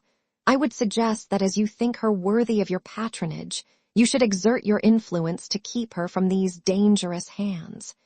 You might show her what violence would be done in such association to her duties and principles, and you might preserve her for a better fate. You might point out to her that she probably would, in good time, find a husband at Chesney Wold by whom she would not be. Sir Leicester adds, after a moment's consideration, dragged from the altars of her forefathers. These remarks he offers with his unvarying politeness and deference when he addresses himself to his wife. She merely moves her head in reply. The moon is rising, and where she sits there is a little stream of cold, pale light in which her head is seen. It is worthy of remark, says Mr. Tulkinghorn, however, that these people are in their way very proud. Proud? Sir Leicester doubts his hearing. I should not be surprised if they all voluntarily abandoned the girl, yes, lover and all, instead of her abandoning them, supposing she remained at Chesney Wold under such circumstances. Well, says Sir Leicester tremulously, well, you should know, Mr. Tulkinghorn, you have been among them. Really, Sir Leicester, returns the lawyer, I state the fact. Why, I could tell you a story with Lady Dedlock's permission. Her head concedes it, and Volumnia is enchanted. A story. Oh, he is going to tell something at last. A ghost in it, Volumnia hopes. No, real flesh and blood. Mr. Tulkinghorn stops for an instant and repeats with some little emphasis grafted upon his usual monotony. Real flesh and blood, Miss Dedlock. Sir Leicester, these particulars have only lately become known to me. They are very brief. They exemplify what I have said. I suppress names for the present. Lady Dedlock will not think me ill-bred, I hope.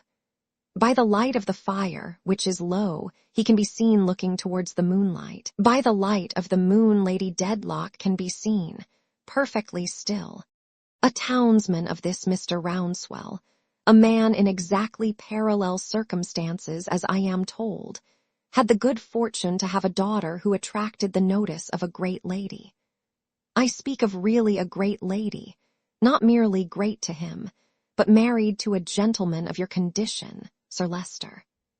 Sir Leicester condescendingly says, Yes, Mr. Tulkinghorn, implying that then she must have appeared of very considerable moral dimensions indeed in the eyes of an iron master. The lady was wealthy and beautiful, and had a liking for the girl, and treated her with great kindness, and kept her always near her. Now this lady preserved a secret under all her greatness, which she had preserved for many years. In fact, she had in early life been engaged to marry a young rake. He was a captain in the army, nothing connected with whom came to any good. She never did marry him, but she gave birth to a child of which he was the father. By the light of the fire he can be seen looking towards the moonlight. By the moonlight, Lady Dedlock can be seen in profile, perfectly still. The captain in the army being dead, she believed herself safe, but a train of circumstances with which I need not trouble you led to discovery. As I received the story, they began in an imprudence on her own part one day when she was taken by surprise, which shows how difficult it is for the firmest of us. She was very firm to be always guarded. There was great domestic trouble and amazement, you may suppose. I leave you to imagine, Sir Leicester, the husband's grief, but that is not the present point. When Mr. Rouncewell's townsman heard of the disclosure, he no more allowed the girl to be patronized and honored than he would have suffered her to be trodden underfoot before his eyes. Such was his pride that he indignantly took her away, as if from reproach and disgrace. He had no sense of the honor done him and his daughter by the lady's condescension, not the least. He resented the girl's position, as if the lady had been the commonest of commoners. That is the story. I hope Lady Dedlock will excuse its painful nature. There are various opinions on the merits, more or less conflicting with Volumnia's. That fair young creature cannot believe there ever was any such lady, and rejects the whole history on the threshold. The majority incline to the debilitated cousin's sentiment, which is in few words. No business. Roundswell's Fernal townsman. Sir Leicester generally refers back in his mind to Wat Tyler, and arranges a sequence of events on a plan of his own. There is not much conversation in all, for late hours have been kept at Chesney Wold since the necessary expenses elsewhere began, and this is the first night in many on which the family have been alone. It is past 10 when Sir Leicester begs Mr. Tulkinghorn to ring for candles. Then the stream of moonlight has swelled into a lake, and then Lady Dedlock for the first time moves, and rises, and comes forward to a table for a glass of water. Winking cousins, bat-like in the candle glare, crowd round to give it. Volumnia, always ready for something better if procurable, takes another, a very mild sip of which contents her. Lady Dedlock, graceful, self-possessed, looked after by admiring eyes, passes away slowly down the long perspective by the side of that nymph, not at all improving her as a question of contrast. Chapter 41. In Mr. Tulkinghorn's room. Mr. Tulkinghorn arrives in his turret room a little breathed by the journey up, though leisurely performed. There is an expression on his face as if he had discharged his mind of some grave matter, and were, in his close way, satisfied. To say of a man so severely and strictly self-repressed that he is triumphant would be to do him as great an injustice as to suppose him troubled with love or sentiment or any romantic weakness. He is sedately satisfied. Perhaps there is a rather increased sense of power upon him, as he loosely grasps one of his veinous wrists with his other hand, and holding it behind his back walks noiselessly up and down. There is a capacious writing table in the room on which is a pretty large accumulation of papers. The green lamp is lighted, his reading glasses lie upon the desk, the easy-chair is wheeled up to it, and it would seem as though he had intended to bestow an hour or so upon these claims on his attention before going to bed. But he happens not to be in a business mind. After a glance at the documents awaiting his notice, with his head bent low over the table, the old man's sight for print or writing being defective at night, he opens the French window and steps out upon the leads. There he again walks slowly up and down in the same attitude, subsiding, if a man so cool may have any need to subside, from the story he has related downstairs. The time was once when men as knowing as Mr. Tulkinghorn would walk on turret tops in the starlight and look up into the sky to read their fortunes there. Hosts of stars are visible tonight, though their brilliancy is eclipsed by the splendor of the moon. If he be seeking his own star as he methodically turns and turns upon the leads, it should be but a pale one to be so rustily represented below. If he be tracing out his destiny, that may be written in other characters nearer to his hand. As he paces the leads with his eyes most probably as high above his thoughts as they are high above the earth, he is suddenly stopped in passing the window by two eyes that meet his own. The ceiling of his room is rather low, and the upper part of the door, which is opposite the window, is of glass.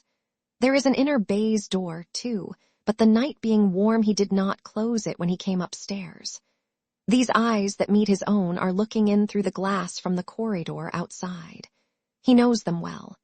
The blood has not flushed into his face so suddenly and redly for many a long year as when he recognizes Lady Dedlock. He steps into the room, and she comes in too, closing both the doors behind her. There is a wild disturbance, is it fear or anger, in her eyes. In her carriage and all else she looks as she looked downstairs 2 hours ago. Is it fear or is it anger now? He cannot be sure. Both might be as pale, both as intent. Lady Dedlock? She does not speak at first, nor even when she has slowly dropped into the easy chair by the table. They look at each other like two pictures. Why have you told my story to so many persons?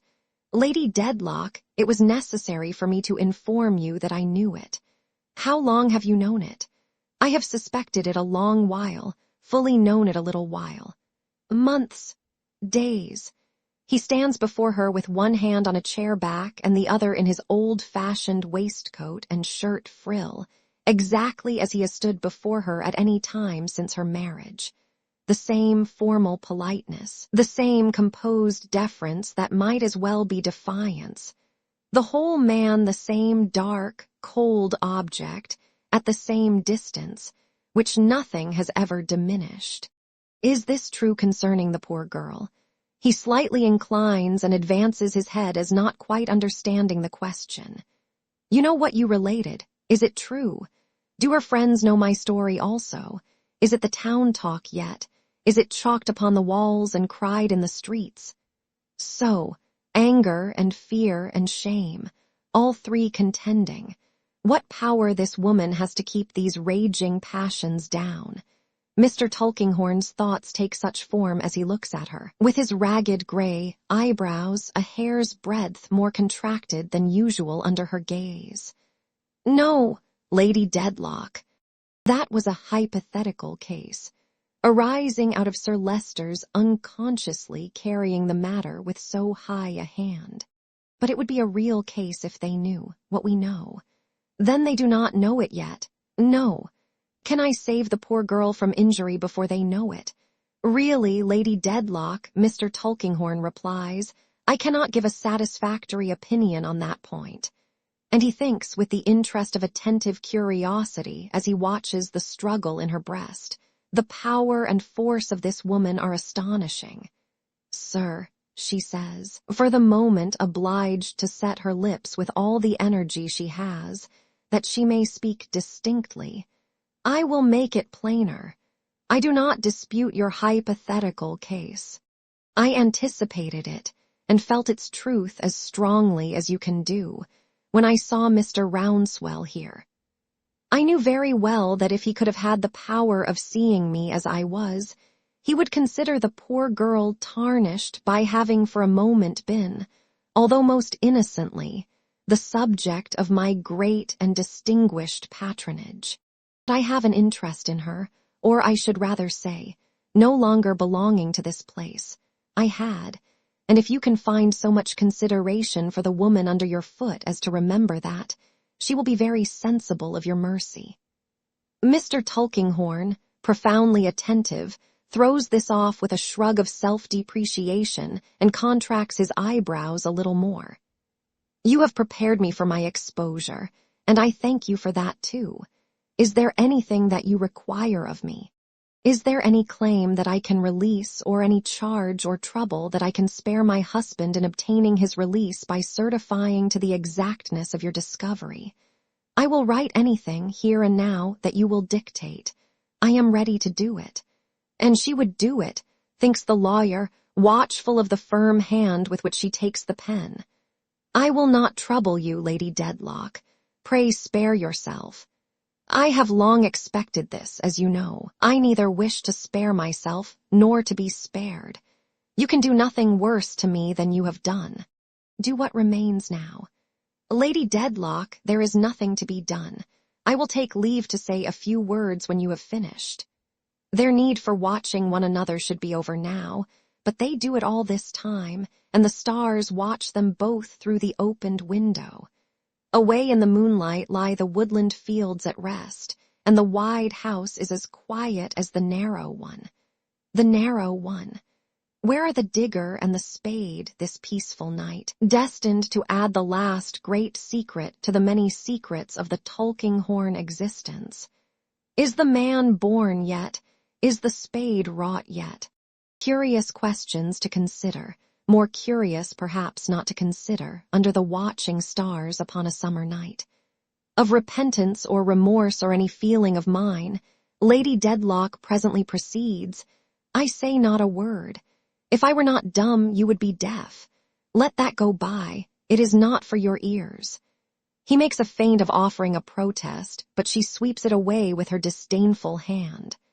Of other and very different things I come to speak to you. My jewels are all in their proper places of keeping. They will be found there. So my dresses, so all the valuables I have. Some ready money I had with me, pleased to say, but no large amount. I did not wear my own dress in order that I might avoid observation. I went to be henceforward lost. Make this known. I leave no other charge with you. Excuse me, Lady Dedlock, says Mr. Tulkinghorn, quite unmoved. I am not sure that I understand you. You want to be lost to all here. I leave Chesney Wold tonight. I go this hour. Mr. Tulkinghorn shakes his head. She rises, but he, without moving hand from chair back or from old-fashioned waistcoat and shirt frill, shakes his head. What? Not go as I have said? No, Lady Dedlock, he very calmly replies. Do you know the relief that my disappearance will be? Have you forgotten the stain and blot upon this place, and where it is, and who it is? No, Lady Dedlock, not by any means. Without deigning to rejoin, she moves to the inner door and has it in her hand when he says to her, without himself stirring hand or foot or raising his voice, Lady Dedlock, have the goodness to stop and hear me, or before you reach the staircase I shall ring the alarm bell and rouse the house, and then I must speak out before every guest and servant, every man and woman in it. He has conquered her. She falters, trembles, and puts her hand confusedly to her head. Slight tokens these in anyone else, but when so practiced an eye as Mr. Tulkinghorn's sees indecision for a moment in such a subject, he thoroughly knows its value. He promptly says again, have the goodness to hear me, Lady Dedlock, and motions to the chair from which she has risen. She hesitates, but he motions again, and she sits down. The relations between us are of an unfortunate description, Lady Dedlock, but as they are not of my making, I will not apologize for them. The position I hold in reference to Sir Leicester is so well known to you that I can hardly imagine but that I must long have appeared in your eyes the natural person to make this discovery. Sir, she returns without looking up from the ground on which her eyes are now fixed. I had better have gone. It would have been far better not to have detained me. I have no more to say. Excuse me, Lady Dedlock, if I add a little more to hear. I wish to hear it at the window, then. I can't breathe where I am. His jealous glance as she walks that way betrays an instant's misgiving that she may have it in her thoughts to leap over, and dashing against ledge and cornice, strike her life out upon the terrace below. But a moment's observation of her figure as she stands in the window without any support, looking out at the stars, not up, gloomily out at those stars which are low in the heavens, reassures him. By facing round as she has moved, he stands a little behind her. Lady Dedlock, I have not yet been able to come to a decision satisfactory to myself on the course before me. I am not clear what to do or how to act next. I must request you in the meantime to keep your secret as you have kept it so long and not to wonder that I keep it too. He pauses, but she makes no reply. Pardon me, Lady Dedlock, this is an important subject. You are honoring me with your attention. I am. Thank you. I might have known it from what I have seen of your strength of character. I ought not to have asked the question, but I have the habit of making sure of my ground, step by step, as I go on. The sole consideration in this unhappy case is Sir Leicester. Then why?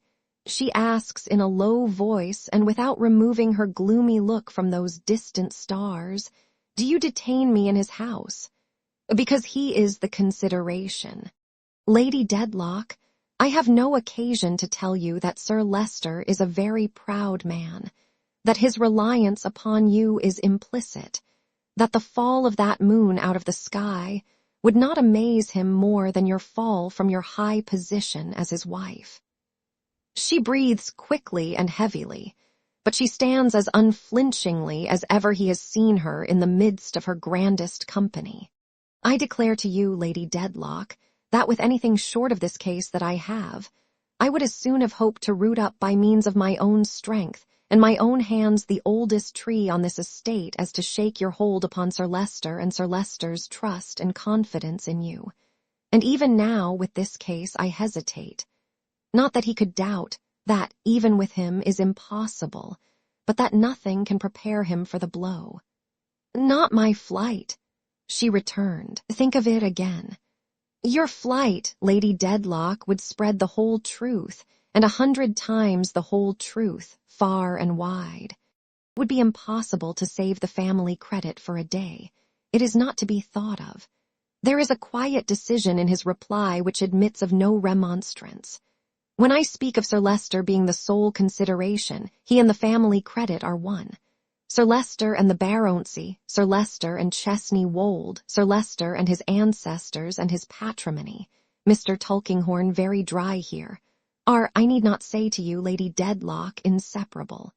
Go on. Therefore, says Mr. Tulkinghorn, pursuing his case in his jog-trot style, I have much to consider. This is to be hushed up if it can be. How can it be if Sir Leicester is driven out of his wits or laid upon a deathbed? If I inflicted this shock upon him tomorrow morning, how could the immediate change in him be accounted for? What could have caused it? What could have divided you? Lady Dedlock, the Walt shocking and the street crying would come on directly, and you are to remember that it would not affect you merely, whom I cannot at all consider in this business, but your husband, Lady Dedlock, your husband. He gets plainer as he gets on, but not an atom more emphatic or animated. There is another point of view, he continues, in which the case presents itself. Sir Leicester is devoted to you almost to infatuation. He might not be able to overcome that infatuation, even knowing what we know. I am putting an extreme case, but it might be so. If so, it were better that he knew nothing. Better for common sense, better for him, better for me. I must take all this into account, and it combines to render a decision very difficult. She stands looking out at the same stars without a word. They are beginning to pale, and she looks as if their coldness froze her. My experience teaches me, says Mr. Tulkinghorn, who has by this time got his hands in his pockets and is going on in his business consideration of the matter like a machine.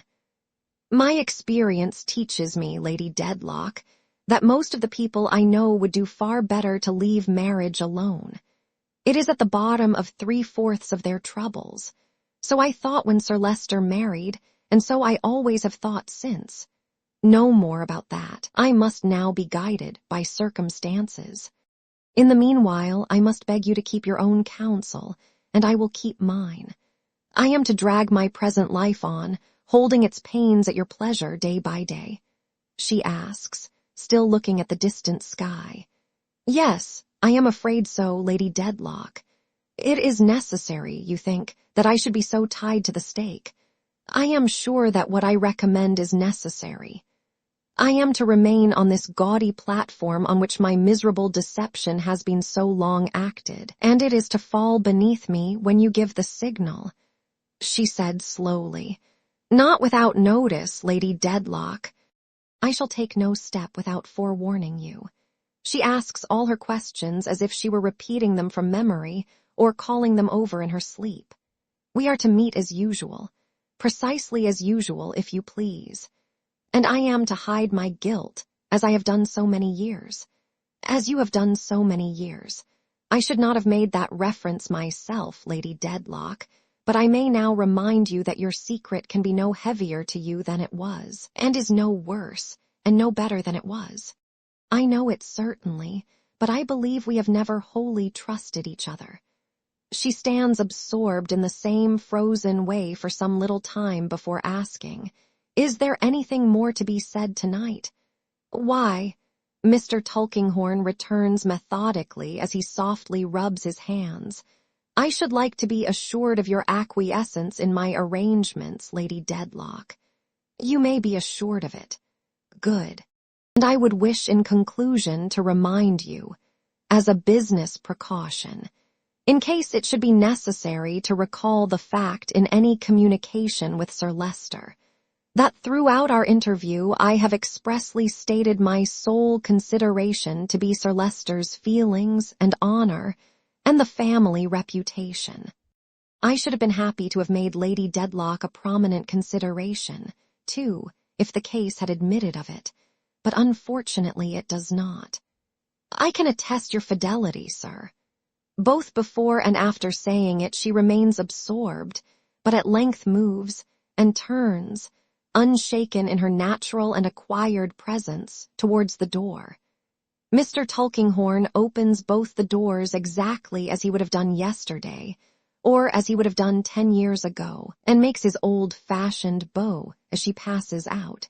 It is not an ordinary look that he receives from the handsome face as it goes into the darkness, and it is not an ordinary movement, though a very slight one, that acknowledges his courtesy.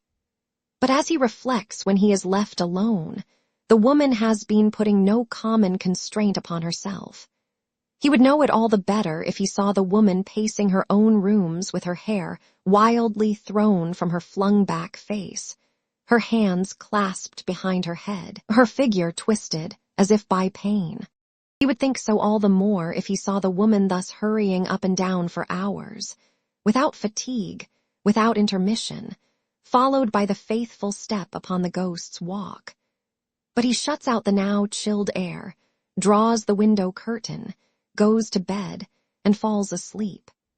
And truly when the stars go out and the wan day peeps into the turret chamber, finding him at his oldest, he looks as if the digger and the spade were both commissioned and would soon be digging. The same wan day peeps in at Sir Leicester pardoning the repentant country in a majestically condescending dream, and at the cousins entering on various public employments, principally receipt of salary, and at the chaste Volumnia, bestowing a dower of £50,000 upon a hideous old general with a mouth of false teeth like a pianoforte too full of keys, long the admiration of Bath and the terror of every other community. Also into rooms high in the roof, and into offices in courtyards and over stables, where humbler ambition dreams of bliss, in keepers' lodges, and in holy matrimony with Will or Sally. Up comes the bright sun, drawing everything up with it, the Wills and Sallys, the latent vapor in the earth, the drooping leaves and flowers, the birds and beasts and creeping things, the gardeners to sweep the dewy turf and unfold emerald velvet where the roller passes, the smoke of the great kitchen fire, wreathing itself straight and high into the lightsome air. Lastly, up comes the flag over Mr. Tulkinghorn's unconscious head, cheerfully proclaiming that Sir Leicester and Lady Dedlock are in their happy home, and that there is hospitality at the place in Lincolnshire. Chapter 42. In Mr. Tulkinghorn's chambers. From the verdant undulations and the spreading oaks of the Dedlock property, Mr. Tulkinghorn transfers himself to the stale heat and dust of London. His manner of coming and going between the two places is one of his impenetrabilities. He walks into Chesney Wold as if it were next door to his chambers, and returns to his chambers as if he had never been out of Lincoln's Inn Fields. He neither changes his dress before the journey nor talks of it afterwards. He melted out of his turret room this morning, just as now, in the late twilight, he melts into his own square. Like a dingy London bird among the birds at roost in these pleasant fields, where the sheep are all made into parchment, the goats into wigs, and the pasture into chaff, the lawyer, smoke-dried and faded, dwelling among mankind but not consorting with them, aged without experience of genial youth, and so long used to make his cramped nest in holes and corners of human nature that he has forgotten its broader and better range, comes sauntering home. In the oven made by the hot pavements and hot buildings, he has baked himself drier than usual, and he has in his thirsty mind his mellowed port wine half a century old. The lamplighter is skipping up and down his ladder on Mr. Tulkinghorn's side of the fields when that high priest of noble mysteries arrives at his own dull courtyard. He ascends the doorsteps and is gliding into the dusky hall when he encounters, on the top step, a bowing and propitiatory little man. "Is that Snagsby?" "Yes, sir. I hope you are well, sir. I was just giving you up, sir, and going home." "Aye, what is it?" "What do you want with me?" "Well, sir," says Mr. Snagsby, holding his hat at the side of his head in his deference towards his best customer, "I was wishful to say a word to you, sir." "Can you say it here?" "Perfectly, sir." "Say it then." The lawyer turns, leans his arms on the iron railing at the top of the steps, and looks at the lamplighter lighting the courtyard. "It is relating," says Mr. Snagsby in a mysterious low voice. "It is relating, not to put too fine a point upon it, to the foreigner, sir." Mr. Tulkinghorn eyes him with some surprise. "What foreigner?" "The foreign female, sir. French, if I don't mistake. I am not acquainted with that language myself, but I should judge from her manners and appearance that she was French. Anyways, certainly foreign. Her that was upstairs, sir, when Mr. Bucket and me had the honor of waiting upon you with the sweeping boy that night." "Oh, yes, yes, Mademoiselle Hortense." "Indeed, sir." Mr. Snagsby coughs his cough of submission behind his hat. "I am not acquainted myself with the names of foreigners in general, but I have no doubt it would be that." Mr. Snagsby appears to have set out in this reply with some desperate design of repeating the name, but on reflection coughs again to excuse himself. "And what can you have to say, Snagsby?" demands Mr. Tulkinghorn, "about her?" "Well, sir," returns the stationer, shading his communication with his hat, "it falls a little hard upon me. My domestic happiness is very great. At least, it's as great as can be expected, I'm sure. But my little woman is rather given to jealousy. Not to put too fine a point upon it, she is very much given to jealousy. And you see, a foreign female of that genteel appearance coming into the shop and hovering. I should be the last to make use of a strong expression if I could avoid it, but hovering, sir, in the court. You know it is, now ain't it? I only put it to yourself, sir." Mr. Snagsby, having said this in a very plaintive manner, throws in a cough of general application to fill up all the blanks. "Why, what do you mean?" asks Mr. Tulkinghorn. "Just so, sir," returns Mr. Snagsby. "I was sure you would feel it yourself and would excuse the reasonableness of my feelings when coupled with the known excitableness of my little woman. You see, the foreign female, which you mentioned her name just now, with quite a native sound, I am sure, caught up the word Snagsby that night, being uncommon quick, and made inquiry, and got the direction, and come at dinner time. Now Guster, our young woman, is timid and has fits, and she, taking fright at the foreigner's looks, which are fierce, and at a grinding manner that she has of speaking, which is calculated to alarm a weak mind, gave way to it instead of bearing up against it, and tumbled down the kitchen stairs out of one into another, such fits as I do sometimes think are never gone into, or come out of, in any house but ours. Consequently, there was by good fortune ample occupation for my little woman, and only me to answer the shop. When she did say that Mr. Tulkinghorn, being always denied to her by his employer, which I had no doubt at the time was a foreign mode of viewing a clerk, she would do herself the pleasure of continually calling at my place until she was let in here. Since then she has been, as I began by saying, hovering, sir. Mr. Snagsby repeats the word with pathetic emphasis, in the court, the effects of which movement it is impossible to calculate.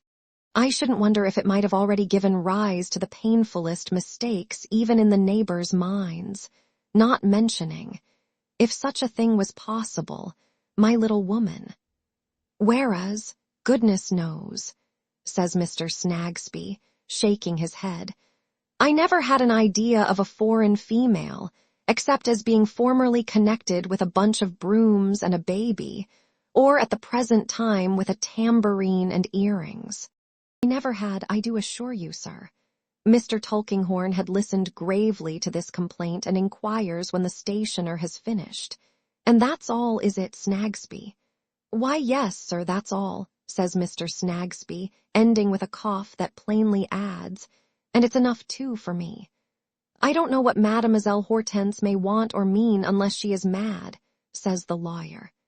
Even if she was, you know, sir, Mr. Snagsby pleads, it wouldn't be a consolation to have some weapon or another in the form of a foreign dagger planted in the family. No, says the other.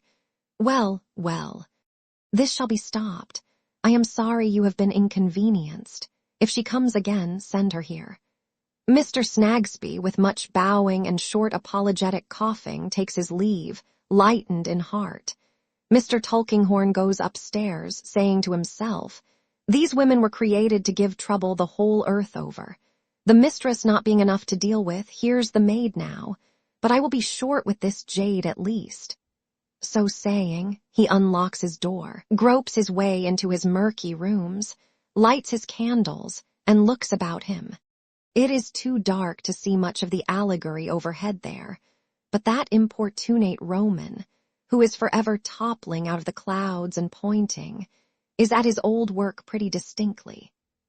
Not honoring him with much attention, Mr. Tulkinghorn takes a small key from his pocket, unlocks a drawer in which there is another key, which unlocks a chest in which there is another, and so comes to the cellar key, with which he prepares to descend to the regions of old wine. He is going towards the door with a candle in his hand when a knock comes.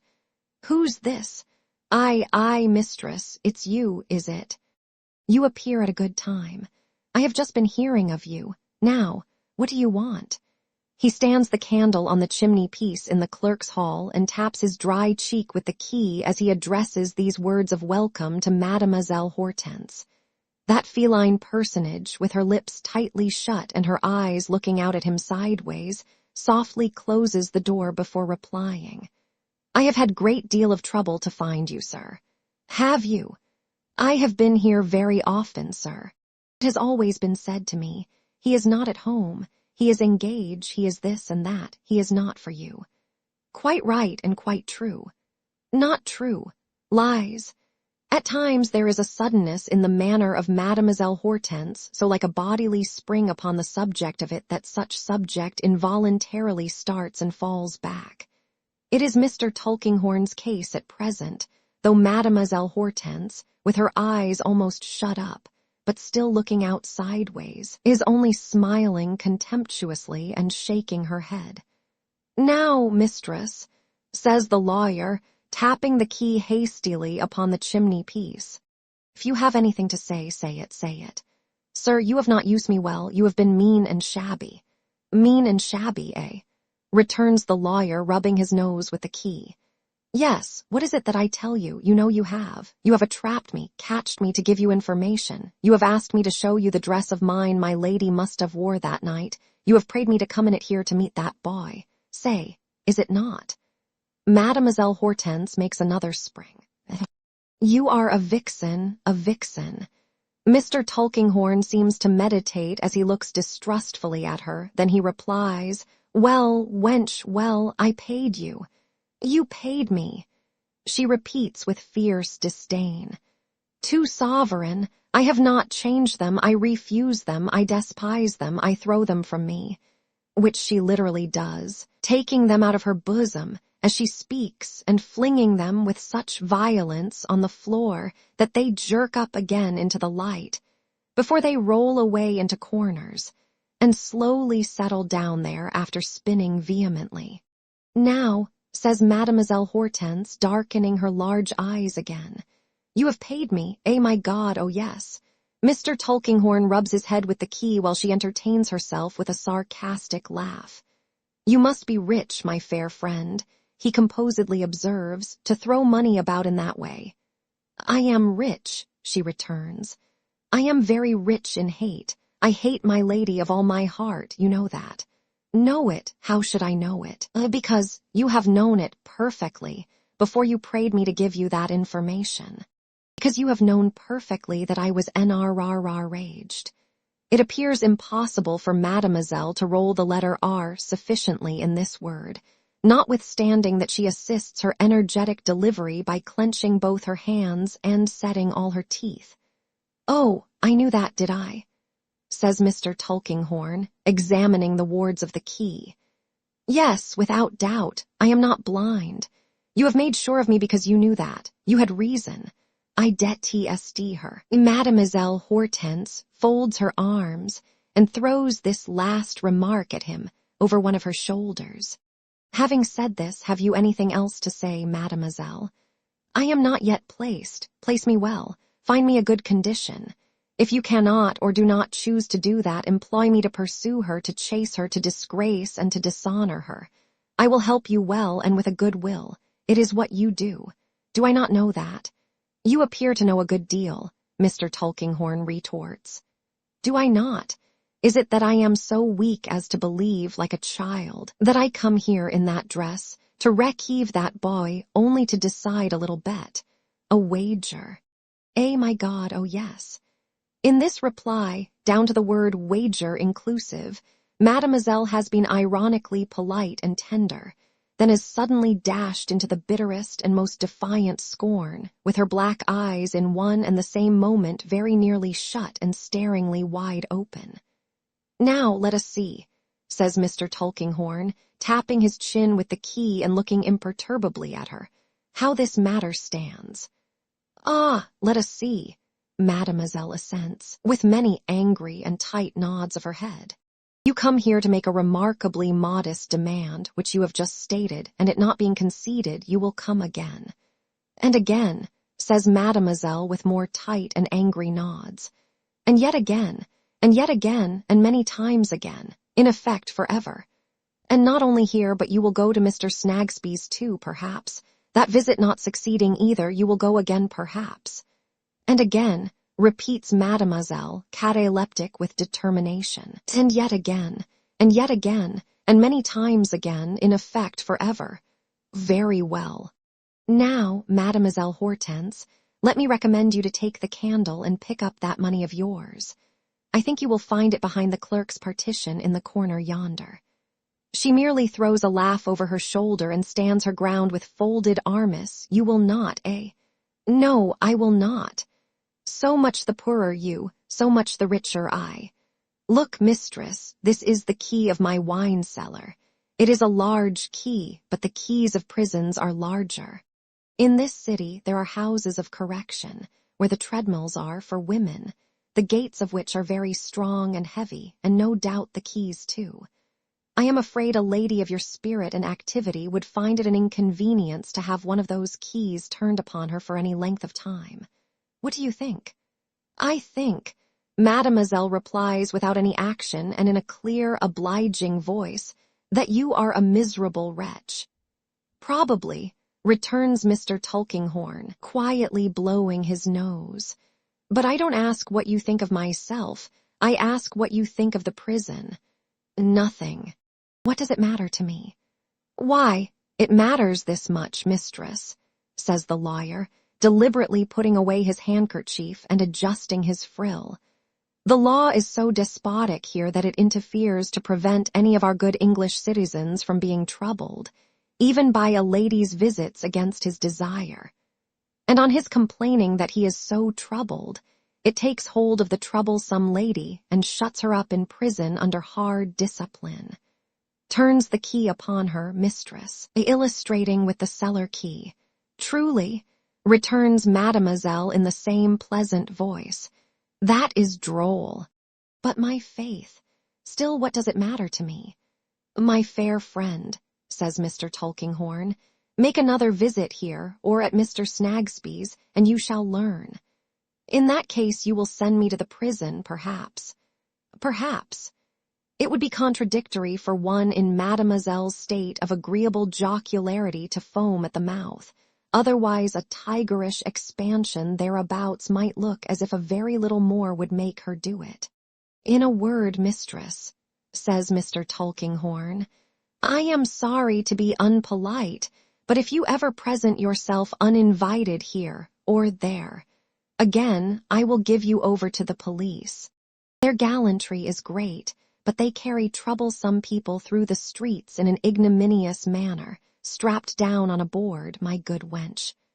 I will prove you, whispers Mademoiselle, stretching out her hand. I will try if you dare to do it. And if, pursues the lawyer without minding her, I place you in that good condition of being locked up in jail, it will be some time before you find yourself at liberty again. I will prove you, repeats Mademoiselle in her former whisper. And now, proceeds the lawyer, still without minding her, you had better go. Think twice before you come here again. Think you, she answers, twice 200 times.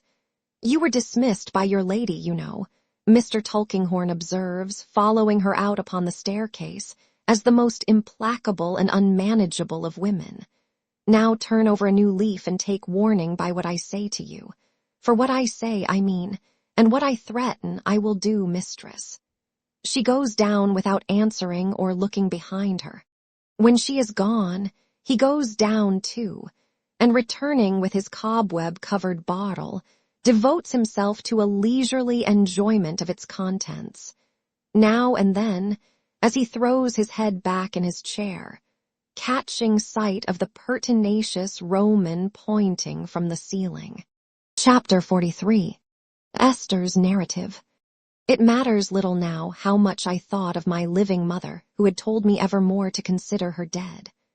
I could not venture to approach her, or to communicate with her in writing, for my sense of the peril in which her life was passed was only to be equaled by my fears of increasing it.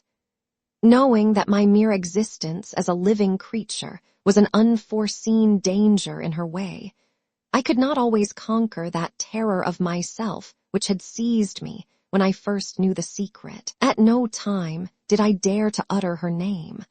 I felt as if I did not even dare to hear it. If the conversation anywhere, when I was present, took that direction, as it sometimes naturally did, I tried not to hear. I mentally counted, repeated something that I knew, or went out of the room. I am conscious now that I often did these things when there can have been no danger of her being spoken of, but I did them in the dread I had of hearing anything that might lead to her betrayal, and to her betrayal through me.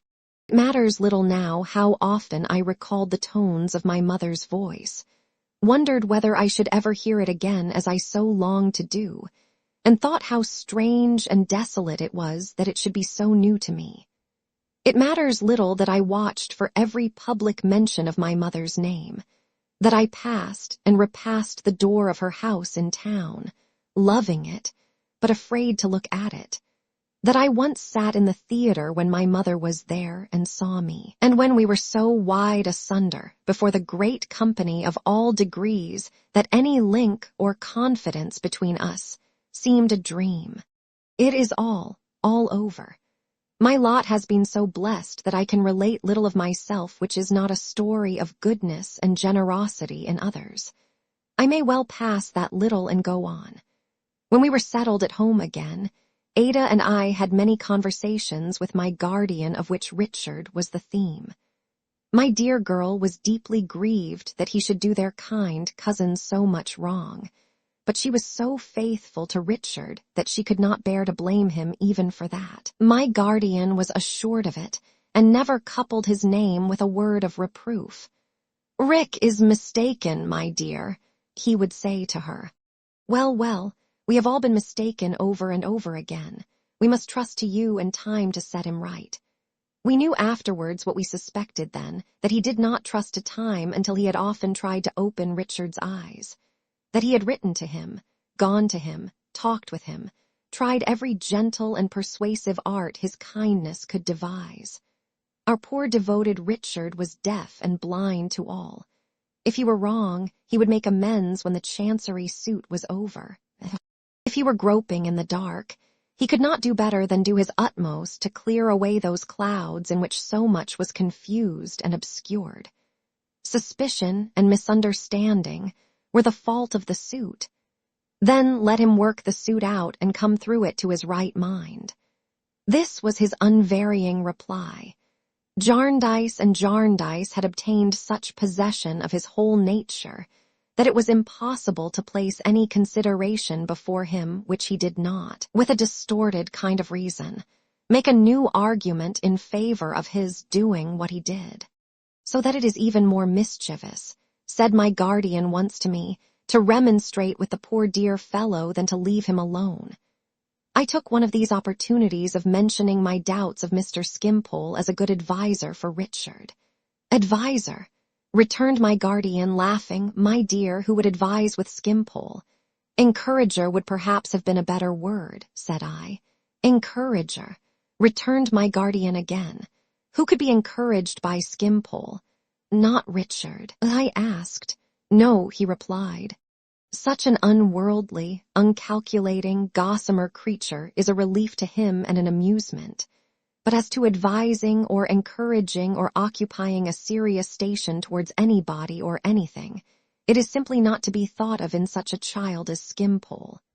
Pray, Cousin John, said Ada, who had just joined us and now looked over my shoulder, what made him such a child?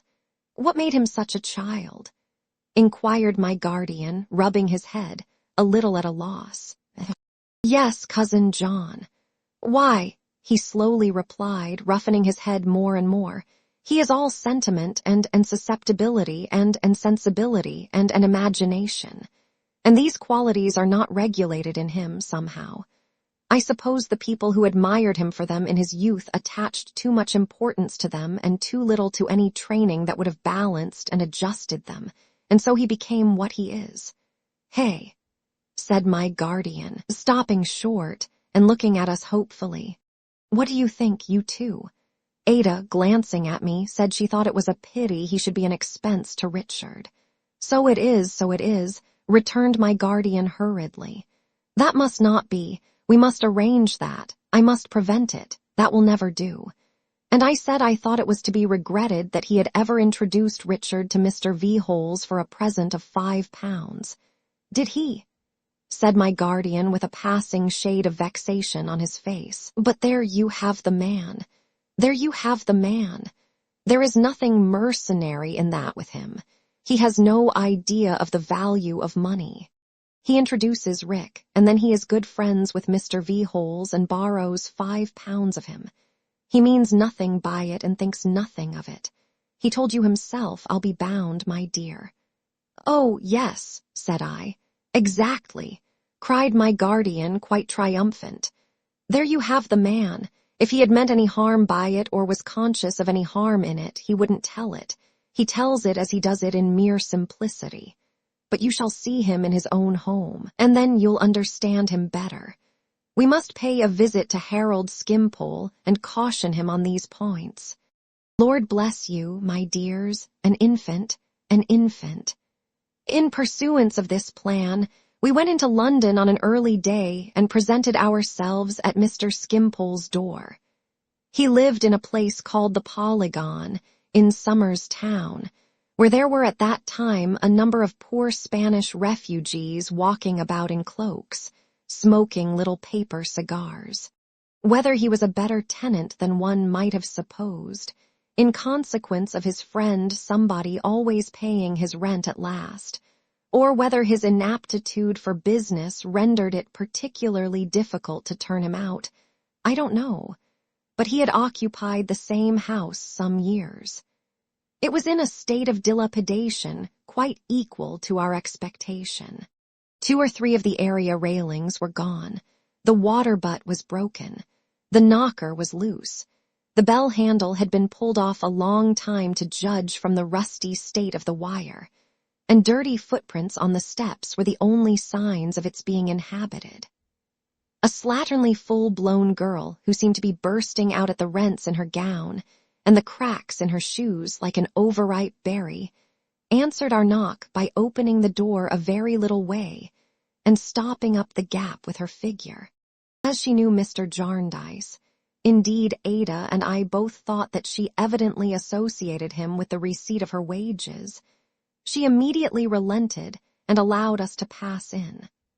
The lock of the door being in a disabled condition, she then applied herself to securing it with the chain, which was not in good action either, and said would we go upstairs.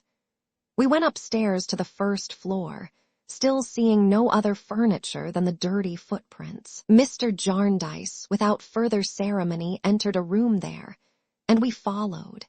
It was dingy enough and not at all clean, but furnished with an odd kind of shabby luxury, with a large footstool, a sofa and plenty of cushions, an easy chair and plenty of pillows, a piano, books, drawing materials, music, newspapers, and a few sketches and pictures.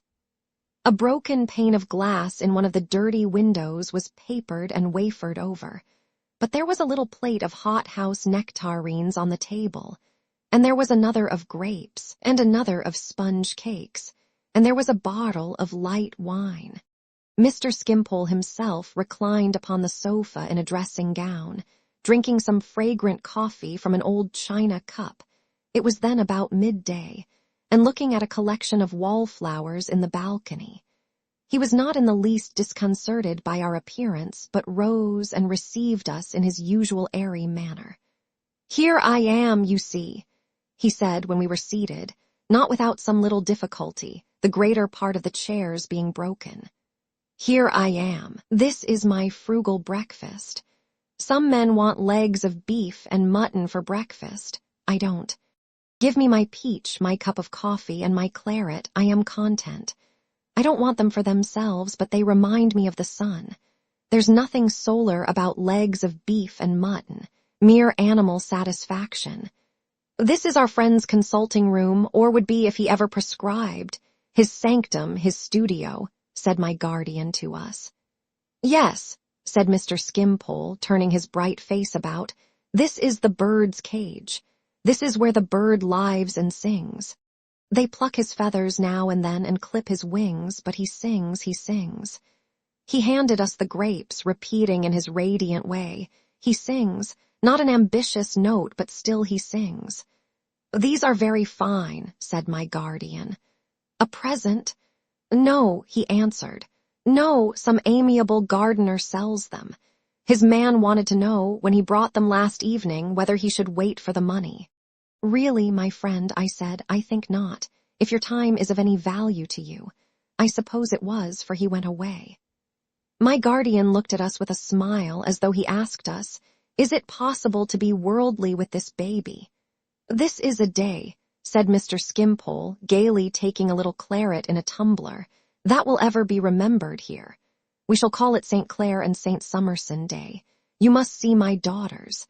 I have a blue-eyed daughter who is my beauty daughter. I have a sentiment daughter, and I have a comedy daughter. You must see them all. They'll be enchanted." He was going to summon them when my guardian interposed and asked him to pause a moment, as he wished to say a word to him first. "My dear Jarndyce," he cheerfully replied, going back to his sofa, "as many moments as you please. Time is no object here. We never know what o'clock it is, and we never care. Not the way to get on in life, you'll tell me.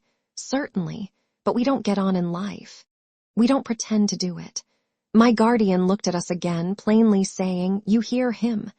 "Now, Harold," he began, "the word I have to say relates to Rick." "The dearest friend I have," returned Mr. Skimpole cordially. "I suppose he ought not to be my dearest friend, as he is not on terms with you. But he is, I can't help it. He is full of youthful poetry, and I love him. If you don't like it, I can't help it. I love him." The engaging frankness with which he made this declaration really had a disinterested appearance and captivated my guardian, if not, for the moment, Ada too. "You are welcome to love him as much as you like," returned Mr. Jarndyce, "but we must save his pocket, Harold." "Oh," said Mr. Skimpole, "his pocket. Now you are coming to what I don't understand. Taking a little more claret and dipping one of the cakes in it, he shook his head and smiled at Ada and me with an ingenuous foreboding that he never could be made to understand. "If you go with him here or there," said my guardian plainly, "you must not let him pay for both." "My dear Jarndyce," returned Mr. Skimpole, his genial face irradiated by the comicality of this idea, "what am I to do? If he takes me anywhere, I must go. And how can I pay? I never have any money. If I had any money, I don't know anything about it. Suppose I say to a man, how much? Suppose the man says to me 7 and 6pence. I know nothing about 7 and 6pence. It is impossible for me to pursue the subject with any consideration for the man. I don't go about asking busy people what 7 and 6pence is in Moorish, which I don't understand. Why should I go about asking them what 7 and 6pence is in money, which I don't understand?" "Well," said my guardian, by no means displeased with this artless reply, "if you come to any kind of journeying with Rick, you must borrow the money of me, never breathing the least allusion to that circumstance, and leave the calculation to him." "My dear Jarndyce," returned Mr. Skimpole, "I will do anything to give you pleasure, but it seems an idle form, a superstition. Besides, I give you my word, Miss Clare and my dear Miss Summerson, I thought Mr. Carstone was immensely rich. I thought he had only to make over something, or to sign a bond, or a draft, or a check, or a bill, or to put something on a file somewhere to bring down a shower of money." "Indeed it is not so, sir," said Ada. "He is poor." "No, really," returned Mr. Skimpole with his bright smile. "You surprise me. And not being the richer for trusting in a rotten reed," said my guardian, laying his hand emphatically on the sleeve of Mr. Skimpole's dressing gown. "Be you very careful not to encourage him in that reliance, Harold." "My dear good friend," returned Mr. Skimpole, "and my dear Miss Simmerson and my dear Miss Clare, how can I do that? It's business, and I don't know business. It is he who encourages me. He emerges from great feats of business, presents the brightest prospects before me as their result, and calls upon me to admire them. I do admire them, as bright prospects, but I know no more about them, and I tell him so." The helpless kind of candor with which he presented this before us, the light-hearted manner in which he was amused by his innocence, the fantastic way in which he took himself under his own protection and argued about that curious person, combined with the delightful ease of everything he said exactly to make out my guardian's case. The more I saw of him, the more unlikely it seemed to me, when he was present, that he could design, conceal, or influence anything. And yet the less likely that appeared when he was not present, and the less agreeable it was to think of his having anything to do with anyone for whom I cared. Hearing that his examination, as he called it, was now over, Mr. Skimpole left the room with a radiant face to fetch his daughters. His sons had run away at various times, leaving my guardian quite delighted by the manner in which he had vindicated his childish character. He soon came back, bringing with him the 3 young ladies and Mrs. Skimpole, who had once been a beauty, but was now a delicate, high-nosed invalid suffering under a complication of disorders.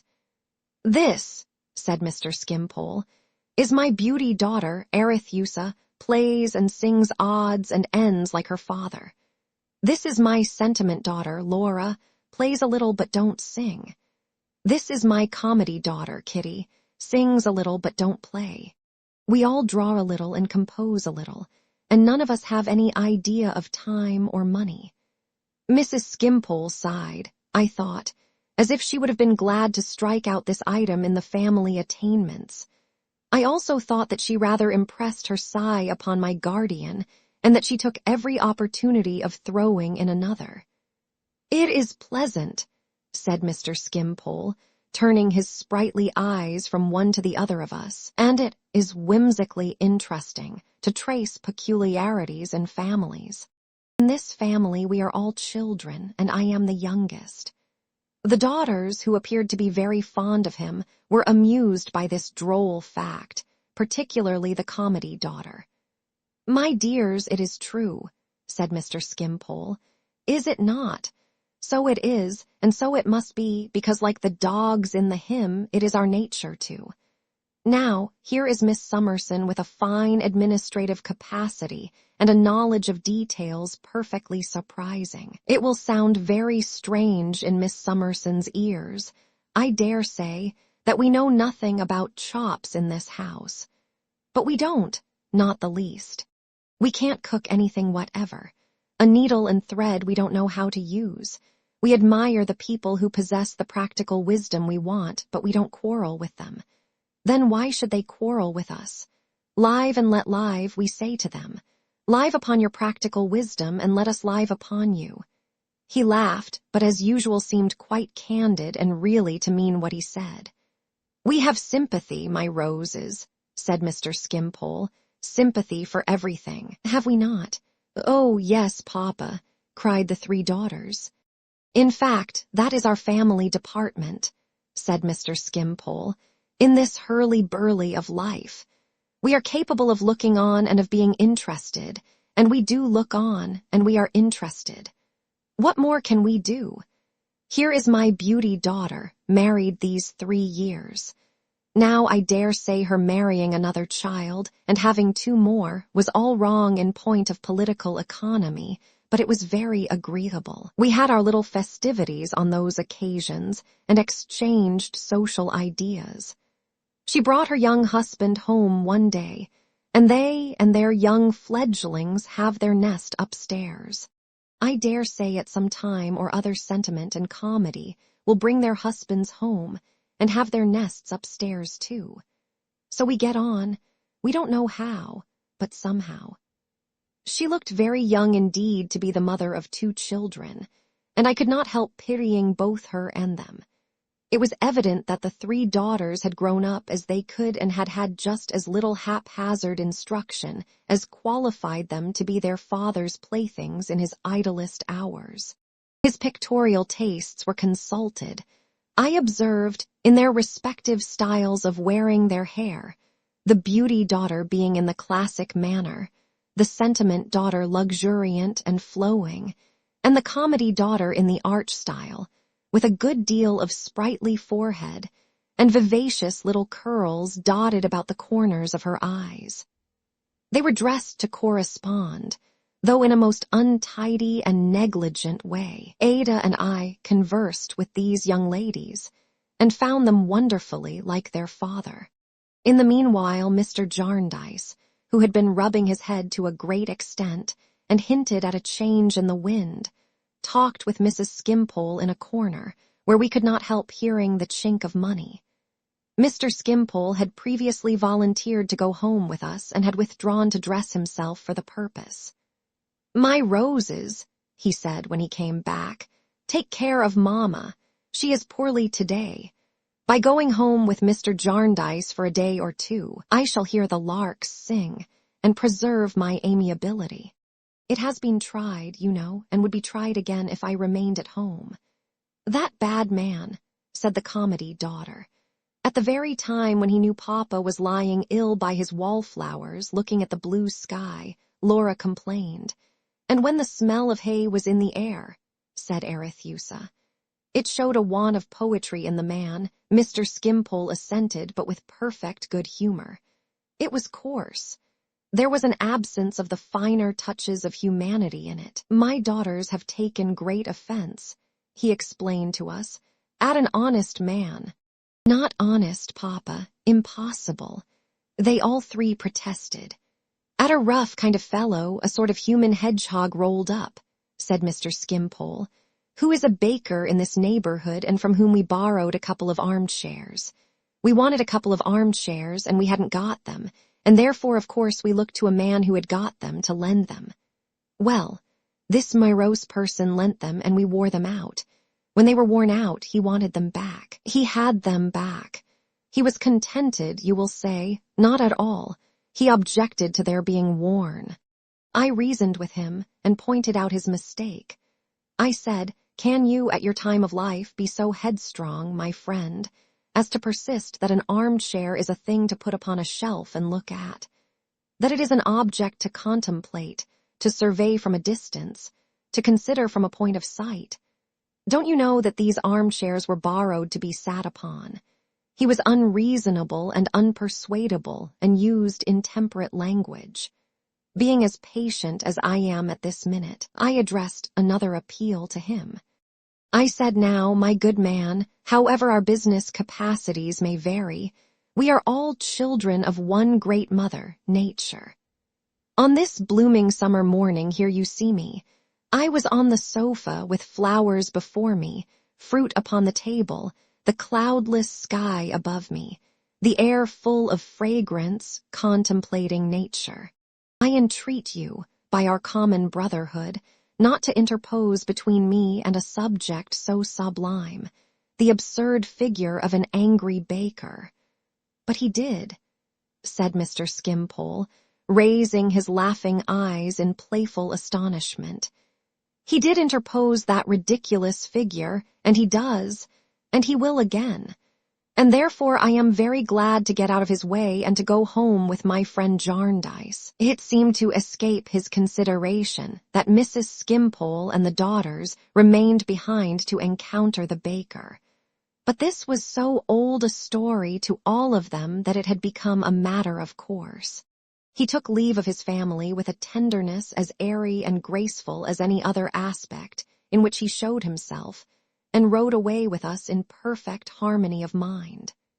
We had an opportunity of seeing through some open doors, as we went downstairs, that his own apartment was a palace to the rest of the house.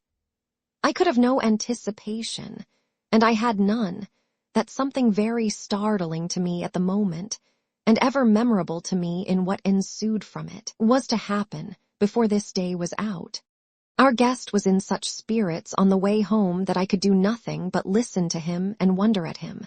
Nor was I alone in this, for Ada yielded to the same fascination. As to my guardian, the wind, which had threatened to become fixed in the east when we left Somers Town, veered completely round before we were a couple of miles from it. Whether of questionable childishness or not in any other matters, Mr. Skimpole had a child's enjoyment of change and bright weather. In no way wearied by his sallies on the road, he was in the drawing-room before any of us, and I heard him at the piano while I was yet looking after my housekeeping, singing refrains of barcarolles and drinking songs, Italian and German, by the score. We were all assembled shortly before dinner, and he was still at the piano idly picking out in his luxurious way little strains of music, and talking between whiles of finishing some sketches of the ruined old Verulam wall tomorrow, which he had begun a year or two ago and had got tired of, when a card was brought in, and my guardian read aloud in a surprised voice. Sir Leicester Dedlock, the visitor, was in the room while it was yet turning round with me, and before I had the power to stir. If I had had it, I should have hurried away. I had not even the presence of mind, in my giddiness, to retire to Ada in the window, or to see the window, or to know where it was. I heard my name and found that my guardian was presenting me before I could move to a chair. "Pray be seated, Sir Leicester." "Mr. Jarndyce," said Sir Leicester in reply as he bowed and seated himself, "I do myself the honor of calling here." "You do me the honor, Sir Leicester."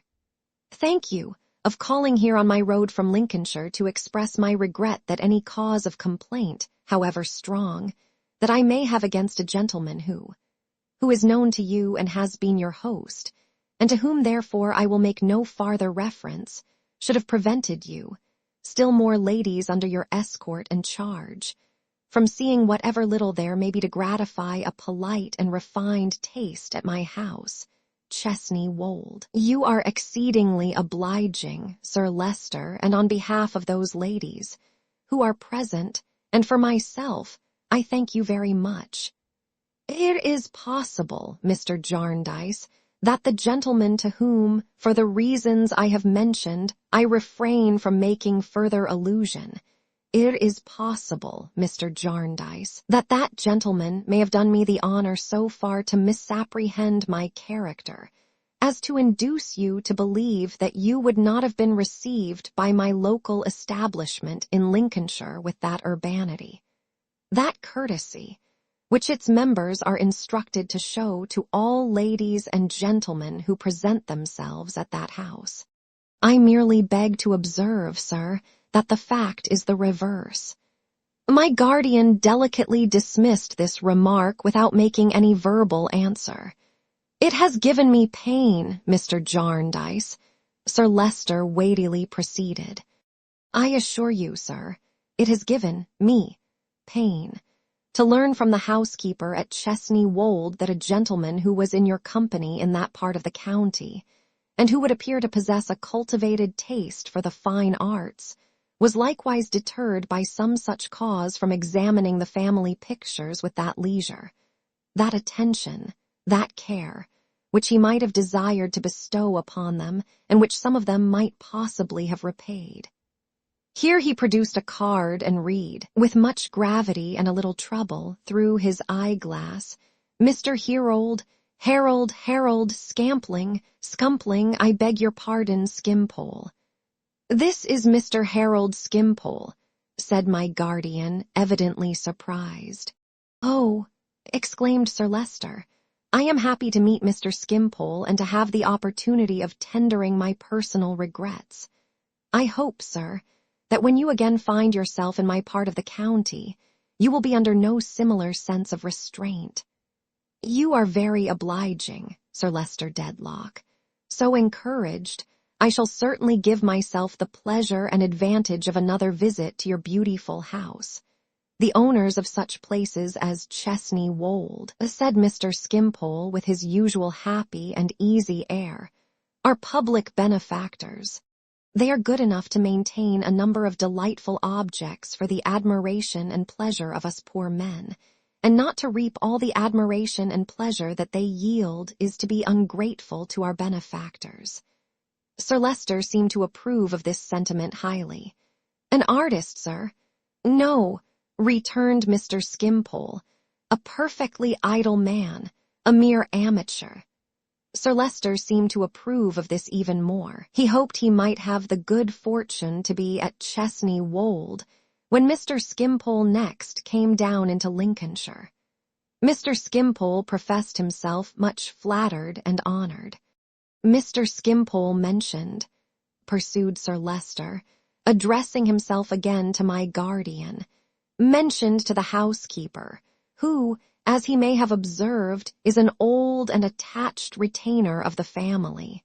That is, when I walked through the house the other day, on the occasion of my going down to visit Miss Summerson and Miss Clare, Mr. Skimpole airily explained to us that the friend with whom he had formerly been staying there was Mr. Jarndyce. Sir Leicester bowed to the bearer of that name, and hence I became aware of the circumstance for which I have professed my regret. That this should have occurred to any gentleman, Mr. Jarndyce, but especially a gentleman formerly known to Lady Dedlock, and indeed claiming some distant connection with her, and for whom, as I learn from my lady herself, she entertains a high respect, does, I assure you, give me pain. Pray say no more about it, Sir Leicester, returned my guardian. I am very sensible, as I am sure we all are, of your consideration. Indeed, the mistake was mine, and I ought to apologize for it. I had not once looked up. I had not seen the visitor, and had not even appeared to myself to hear the conversation. It surprises me to find that I can recall it, for it seemed to make no impression on me as it passed. I heard them speaking, but my mind was so confused, and my instinctive avoidance of this gentleman made his presence so distressing to me that I thought I understood nothing, through the rushing in my head and the beating of my heart. I mentioned the subject to Lady Dedlock. Said Sir Leicester, rising, and my lady informed me that she had had the pleasure of exchanging a few words with Mr. Jarndyce and his wards on the occasion of an accidental meeting during their sojourn in the vicinity. Permit me, Mr. Jarndyce, to repeat to yourself, and to these ladies, the assurance I have already tendered to Mr. Skimpole. Circumstances undoubtedly prevent my saying that it would afford me any gratification to hear that Mr. Boythorn had favored my house with his presence, but those circumstances are confined to that gentleman himself, and do not extend beyond him. You know my old opinion of him, said Mr. Skimpole, lightly appealing to us. An amiable bull who is determined to make every color scarlet. Sir Leicester Dedlock coughed, as if he could not possibly hear another word in reference to such an individual, and took his leave with great ceremony and politeness. I got to my own room with all possible speed, and remained there until I had recovered my self-command. It had been very much disturbed, but I was thankful to find, when I went downstairs again, that they only rallied me for having been shy and mute before the great Lincolnshire baronet. By that time, I had made up my mind that the period was come when I must tell my guardian what I knew. The possibility of my being brought into contact with my mother, of my being taken to her house, even of Mr. Skimpole's, however distantly associated with me, receiving kindnesses and obligations from her husband, was so painful that I felt I could no longer guide myself without his assistance. When we had retired for the night, and Ada and I had had our usual talk in our pretty room, I went out at my door again and sought my guardian among his books. I knew he always read at that hour, and as I drew near, I saw the light shining out into the passage from his reading lamp. May I come in, guardian? Surely, little woman, what's the matter? Nothing is the matter. I thought I would like to take this quiet time of saying a word to you about myself. He put a chair for me, shut his book and put it by, and turned his kind, attentive face towards me. I could not help observing that it wore that curious expression I had observed in it once before, on that night when he had said that he was in no trouble which I could readily understand. What concerns you, my dear Esther, said he, concerns us all. You cannot be more ready to speak than I am to hear. I know that, guardian, but I have such need of your advice and support. Oh, you don't know how much need I have tonight. He looked unprepared for my being so earnest and even a little alarmed. Or how anxious I have been to speak to you, said I, ever since the visitor was here today. The visitor, my dear, Sir Leicester Dedlock. Yes, he folded his arms and sat looking at me with an air of the profoundest astonishment, awaiting what I should say next. I did not know how to prepare him. Why, Esther, said he, breaking into a smile, our visitor and you are the two last persons on earth I should have thought of connecting together. Oh, yes, guardian, I know it, and I too but a little while ago. The smile passed from his face, and he became graver than before. He crossed to the door to see that it was shut, but I had seen to that, and resumed his seat before me. Guardian, said I, do you remember when we were overtaken by the thunderstorm, Lady Dedlock speaking to you of her sister? Of course I do. And reminding you that she and her sister had differed, had gone their several ways. Of course.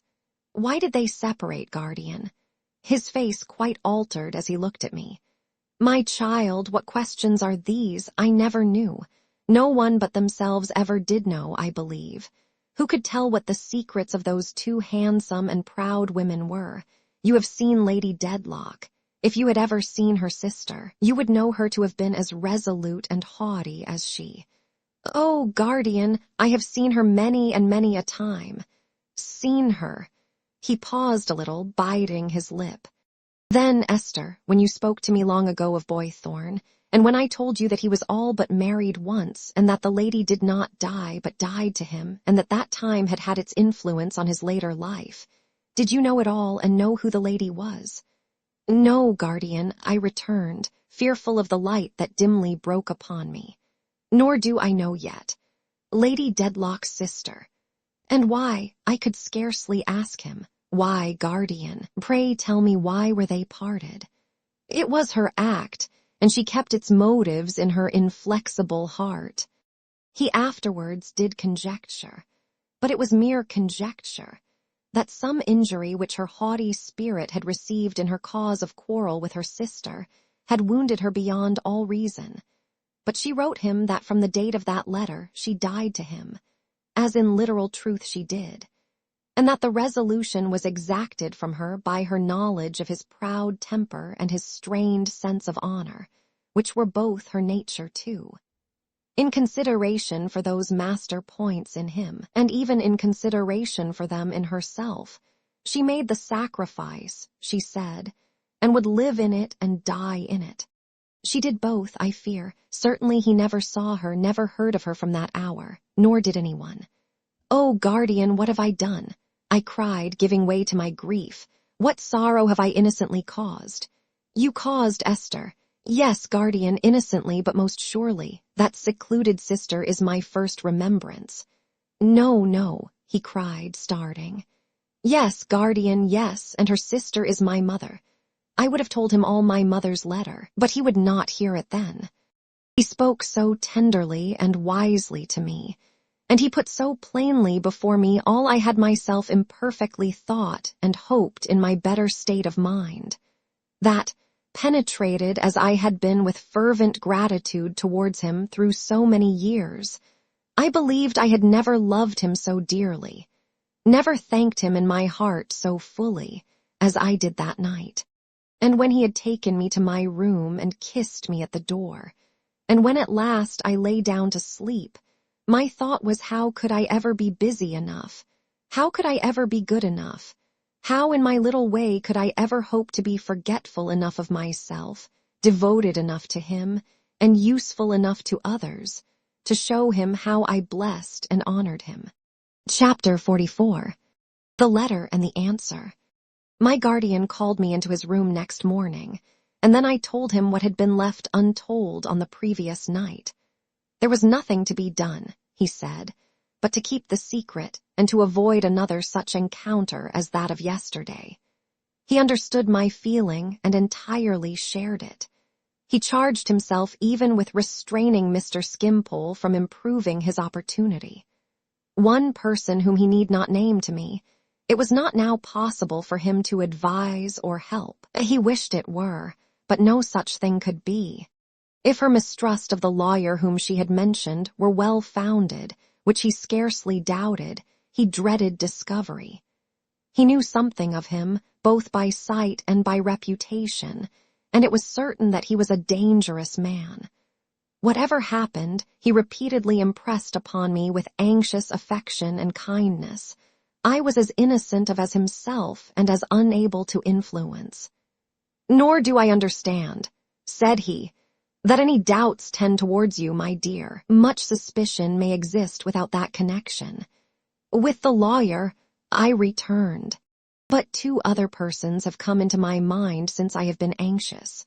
Then I told him all about Mr. Guppy, who I feared might have had his vague surmises when I little understood his meaning, but in whose silence after our last interview I expressed perfect confidence. Well, said my guardian, then we may dismiss him for the present. Who is the other? I called to his recollection the French maid and the eager offer of herself she had made to me. Ha, he returned thoughtfully. That is a more alarming person than the clerk. But after all, my dear, it was but seeking for a new service. She had seen you and Ada a little while before, and it was natural that you should come into her head. She merely proposed herself for your maid, you know. She did nothing more. Her manner was strange, said I.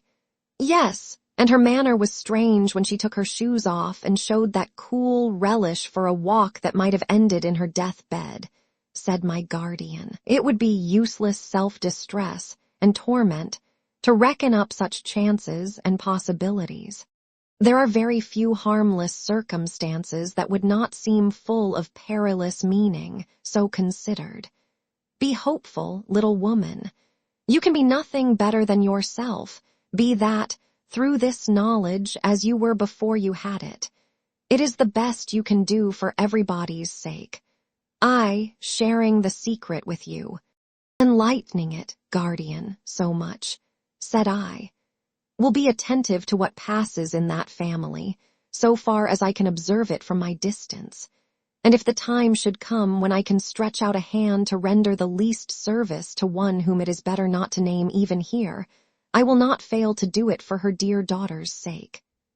I thanked him with my whole heart. What could I ever do but thank him? I was going out at the door when he asked me to stay a moment. Quickly turning round, I saw that same expression on his face again, and all at once, I don't know how, it flashed upon me as a new and far-off possibility that I understood it. "My dear Esther," said my guardian, "I have long had something in my thoughts that I have wished to say to you. Indeed, I have had some difficulty in approaching it, and I still have. I should wish it to be so deliberately said and so deliberately considered. Would you object to my writing it? Dear guardian, how could I object to your writing anything for me to read? Then see, my love," said he with his cheery smile, "am I at this moment quite as plain and easy? Do I seem as open, as honest and old-fashioned as I am at any time?" I answered in all earnestness, "Quite." With the strictest truth, for his momentary hesitation was gone. It had not lasted a minute, and his fine, sensible, cordial, sterling manner was restored. Do I look as if I suppressed anything, meant anything but what I said, had any reservation at all, no matter what?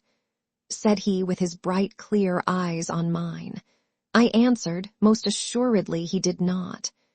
Can you fully trust me and thoroughly rely on what I profess, Esther? Most thoroughly, said I with my whole heart. My dear girl, returned my guardian, give me your hand.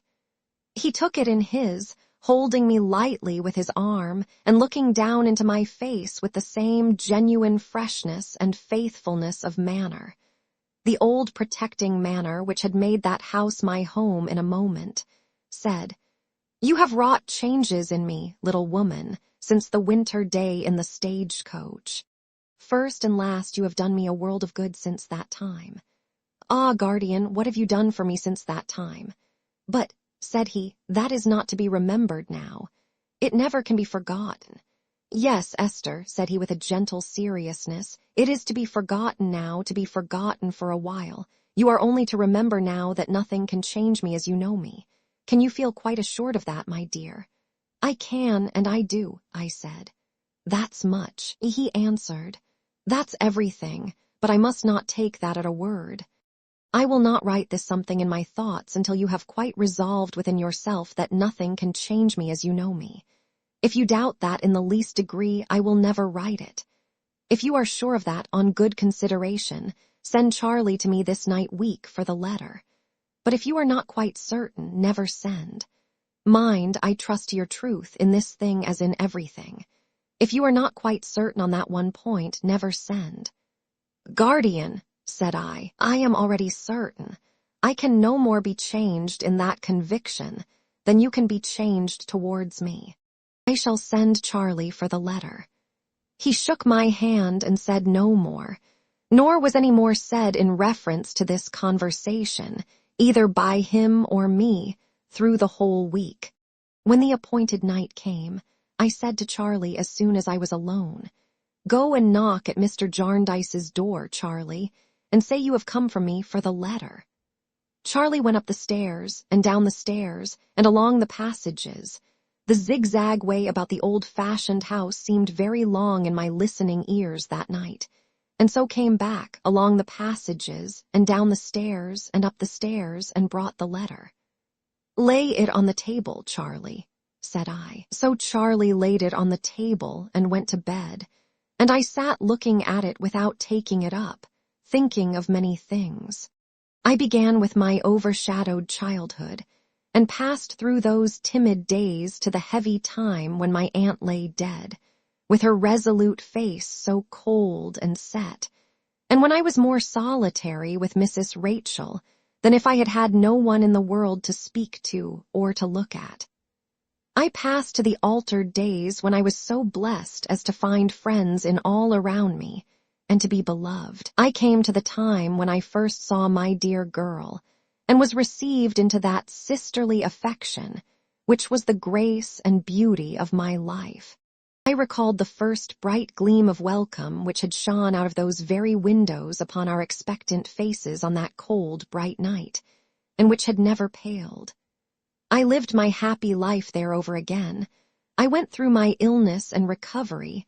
I thought of myself so altered, and of those around me so unchanged. And all this happiness shone like a light from one central figure, represented before me by the letter on the table. I opened it and read it. It was so impressive in its love for me, and in the unselfish caution it gave me, and the consideration it showed for me in every word, that my eyes were too often blinded to read much at a time. But I read it through 3 times before I laid it down.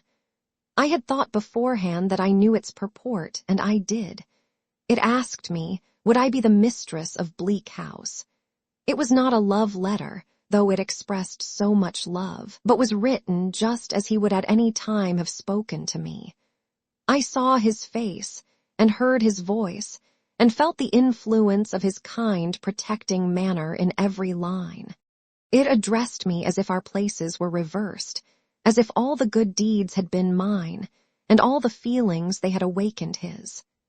It dwelt on my being young, and he passed the prime of life, on his having attained a ripe age, while I was a child, on his writing to me with a silvered head, and knowing all this so well as to set it in full before me for mature deliberation. It told me that I would gain nothing by such a marriage, and lose nothing by rejecting it, for no new relation could enhance the tenderness in which he held me, and whatever my decision was, he was certain it would be right. He had considered this step anew since our late confidence, and had decided on taking it, if it only served to show me through one poor instance that the whole world would readily unite to falsify the stern prediction of my childhood. I was the last to know what happiness I could bestow upon him, but of that he said no more, for I was always to remember that I owed him nothing, and that he was my debtor, and for very much.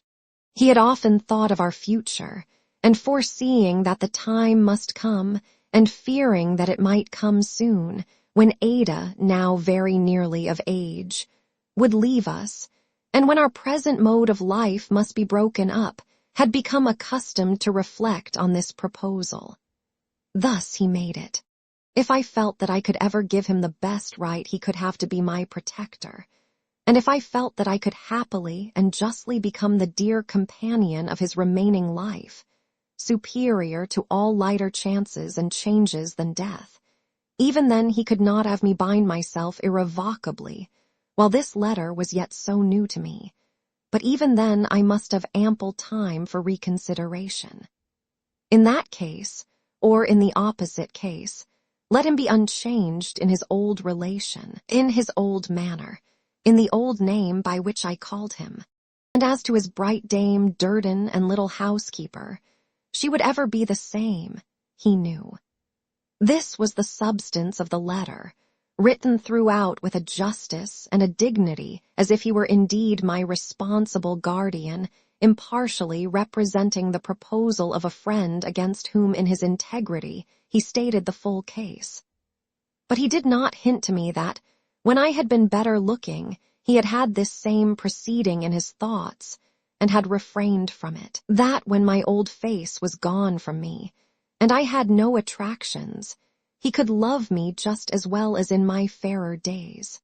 That the discovery of my birth gave him no shock, that his generosity rose above my disfigurement and my inheritance of shame, that the more I stood in need of such fidelity, the more firmly I might trust in him to the last. But I knew it well now, It came upon me as the close of the benignant history I had been pursuing, and I felt that I had but one thing to do. To devote my life to his happiness was to thank him poorly, and what had I wished for the other night but some new means of thanking him? Still I cried very much, not only in the fullness of my heart after reading the letter, not only in the strangeness of the prospect, for it was strange though I had expected the contents, but as if something for which there was no name or distinct idea were indefinitely lost to me. I was very happy, very thankful, very hopeful, but I cried very much. By and by I went to my old glass. My eyes were red and swollen, and I said, "Oh, Esther, Esther, can that be you?" I am afraid the face in the glass was going to cry again at this reproach, but I held up my finger at it, and it stopped. "That is more like the composed look you comforted me with, my dear, when you showed me such a change," said I, beginning to let down my hair. "When you are mistress of Bleak House, you are to be as cheerful as a bird. In fact, you are always to be cheerful, so let us begin for once and for all." I went on with my hair now, quite comfortably.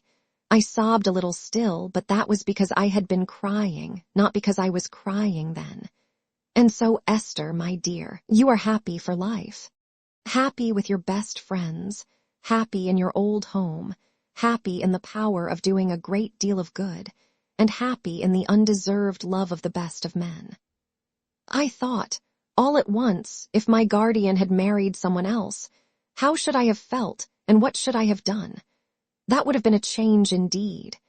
It presented my life in such a new and blank form that I rang my housekeeping keys and gave them a kiss before I laid them down in their basket again.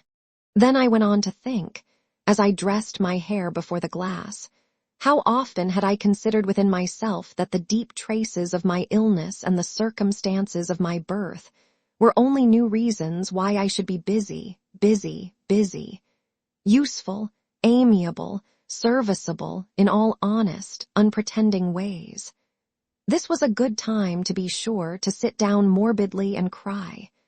As to its seeming at all strange to me at first, if that were any excuse for crying, which it was not, that I was one day to be the mistress of Bleak House, why should it seem strange? Other people had thought of such things, if I had not. "Don't you remember, my plain dear," I asked myself, looking at the glass, "what Mrs. Woodcourt said before those scars were there about your marrying?" Perhaps the name brought them to my remembrance. The dried remains of the flowers. It would be better not to keep them now. They had only been preserved in memory of something wholly past and gone, but it would be better not to keep them now. They were in a book, and it happened to be in the next room, our sitting room, dividing Ada's chamber from mine. I took a candle and went softly in to fetch it from its shelf. After I had it in my hand, I saw my beautiful darling through the open door, lying asleep, and I stole in to kiss her. It was weak in me, I know, and I could have no reason for crying, but I dropped a tear upon her dear face, and another, and another. Weaker than that, I took the withered flowers out and put them for a moment to her lips. I thought about her love for Richard, though indeed the flowers had nothing to do with that. Then I took them into my own room and burned them at the candle, and they were dust in an instant. On entering the breakfast room next morning, I found my guardian just as usual, quite as frank, as open and free. There being not the least constraint in his manner, there was none, or I think there was none in mine. I was with him several times in the course of the morning, in and out, when there was no one there, and I thought it not unlikely that he might speak to me about the letter, but he did not say a word. So, on the next morning and the next, and for at least a week, over which time Mr. Skimpole prolonged his stay, I expected, every day, that my guardian might speak to me about the letter, but he never did. I thought then, growing uneasy, that I ought to write an answer.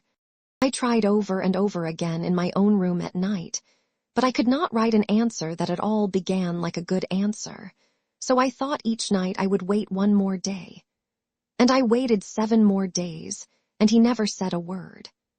At last, Mr. Skimpole having departed, we three were one afternoon going out for a ride, and I, being dressed before Ada and going down, came upon my guardian with his back towards me, standing at the drawing-room window looking out. He turned on my coming in and said, smiling, "Aye, it's you, little woman, is it?" and looked out again. I had made up my mind to speak to him now. In short, I had come down on purpose. "Guardian," I said, rather hesitating and trembling, "when would you like to have the answer to the letter Charlie came for?" "When it's ready, my dear," he replied. "I think it is ready," said I. "Is Charlie to bring it?" he asked pleasantly. "No, I have brought it myself, guardian," I returned. I put my 2 arms round his neck and kissed him, and he said, was this the mistress of Bleak House? And I said yes. And it made no difference presently, and we all went out together, and I said nothing to my precious pet about it. Chapter 45. In Trust. One morning, when I had done jingling about with my baskets of keys, as my beauty and I were walking round and round the garden, I happened to turn my eyes towards the house, and saw a long, thin shadow going in which looked like Mr. V-holes. Ada had been telling me only that morning of her hopes that Richard might exhaust his ardor in the Chancery suit by being so very earnest in it, and therefore, not to damp my dear girl's spirits, I said nothing about Mr. V-holes's shadow. Presently came Charlie, lightly winding among the bushes and tripping along the paths, as rosy and pretty as one of Flora's attendants instead of my maid, saying, "Oh, if you please, miss, would you step and speak to Mr. Jarndyce?" It was one of Charlie's peculiarities that whenever she was charged with a message, she always began to deliver it as soon as she beheld, at any distance, the person for whom it was intended. Therefore I saw Charlie asking me in her usual form of words to step and speak to Mr. Jarndyce long before I heard her. And when I did hear her, she had said it so often that she was out of breath. I told Ada I would make haste back and inquired of Charlie as we went in whether there was not a gentleman with Mr. Jarndyce. To which Charlie, whose grammar, I confess to my shame, never did any credit to my educational powers, replied, "Yes, miss, him as come down in the country with Mr. Richard." A more complete contrast than my guardian and Mr. V-holes I suppose there could not be. I found them looking at one another across a table, the one so open and the other so close, the one so broad and upright and the other so narrow and stooping, the one giving out what he had to say in such a rich ringing voice, and the other keeping it in such a cold-blooded, gasping, fish-like manner that I thought I never had seen 2 people so unmatched. "You know Mr. V-holes, my dear," said my guardian. Not with the greatest urbanity, I must say. Mr. V-holes rose, gloved and buttoned up as usual, and seated himself again, just as he had seated himself beside Richard in the gig. Not having Richard to look at, he looked straight before him. "Mr. V-holes," said my guardian, eyeing his black figure as if he were a bird of ill omen, "has brought an ugly report of our most unfortunate Rick," laying a marked emphasis on "most unfortunate," as if the words were rather descriptive of his connection with Mr. V-holes. I sat down between them. Mr. V-holes remained immovable, except that he secretly picked at one of the red pimples on his yellow face with his black glove. "And as Rick and you are happily good friends, I should like to know," said my guardian, "what you think, my dear. Would you be so good as to speak up, Mr. V-holes?" Doing anything but that, Mr. V-holes observed, "I have been saying that I have reason to know, Miss Summerson, as Mr. C.'s professional adviser, that Mr. C.'s circumstances are at the present moment in an embarrassed state, not so much in point of amount, as owing to the peculiar and pressing nature of liabilities Mr. C. has incurred, and the means he has of liquidating or meeting the same. I have staved off many little matters for Mr. C, but there is a limit to staving off, and we have reached it. I have made some advances out of pocket to accommodate these unpleasantnesses, but I necessarily look to being repaid, for I do not pretend to be a man of capital, and I have a father to support in the Vale of Taunton, besides striving to realize some little independence for 3 dear girls at home. My apprehension is, Mr. C, as circumstances being such, lest it should end in his obtaining leave to part with his commission, which at all events is desirable to be made known to his connections. Mr. V. Holes, who had looked at me while speaking, here emerged into the silence he could hardly be said to have broken, so stifled was his tone, and looked before him again. "Imagine the poor fellow without even his present resource," said my guardian to me. "Yet what can I do? You know him, Esther. He would never accept of help from me now. To offer it or hint at it would be to drive him to an extremity, if nothing else did." Mr. V. Holes hereupon addressed me again. "What Mr. Jarndyce remarks, miss, is no doubt the case, and is the difficulty. I do not see that anything is to be done. I do not say that anything is to be done. Far from it. I merely come down here under the seal of confidence, and mention it in order that everything may be openly carried on, and that it may not be said afterwards that everything was not openly carried on. My wish is that everything should be openly carried on. I desire to leave a good name behind me. If I consulted merely my own interests with Mr. C, I should not be here. So insurmountable, as you must well know, would be his objections. This is not a professional attendance. This can he charge to nobody. I have no interest in it except as a member of society and a father and a son," said Mr. V. Holes, who had nearly forgotten that point. It appeared to us that Mr. V. Holes said neither more nor less than the truth in intimating that he sought to divide the responsibility, such as it was, of knowing Richard's situation. I could only suggest that I should go down to Deal, where Richard was then stationed, and see him, and try if it were possible to avert the worst. Without consulting Mr. V. Holes on this point, I took my guardian aside to propose it, while Mr. V. Holes gauntly stalked to the fire and warmed his funeral gloves. The fatigue of the journey formed an immediate objection on my guardian's part, but as I saw he had no other, and as I was only too happy to go, I got his consent. We had then merely to dispose of Mr. V. Holes. "Well, sir," said Mr. Jarndyce, "Miss Summerson will communicate with Mr. Carstone, and you can only hope that his position may be yet retrievable. You will allow me to order you lunch after your journey, sir." "I thank you, Mr. Jarndyce," said Mr. V. Holes, putting out his long black sleeve to check the ringing of the bell. "Not any. I thank you, no, not a morsel.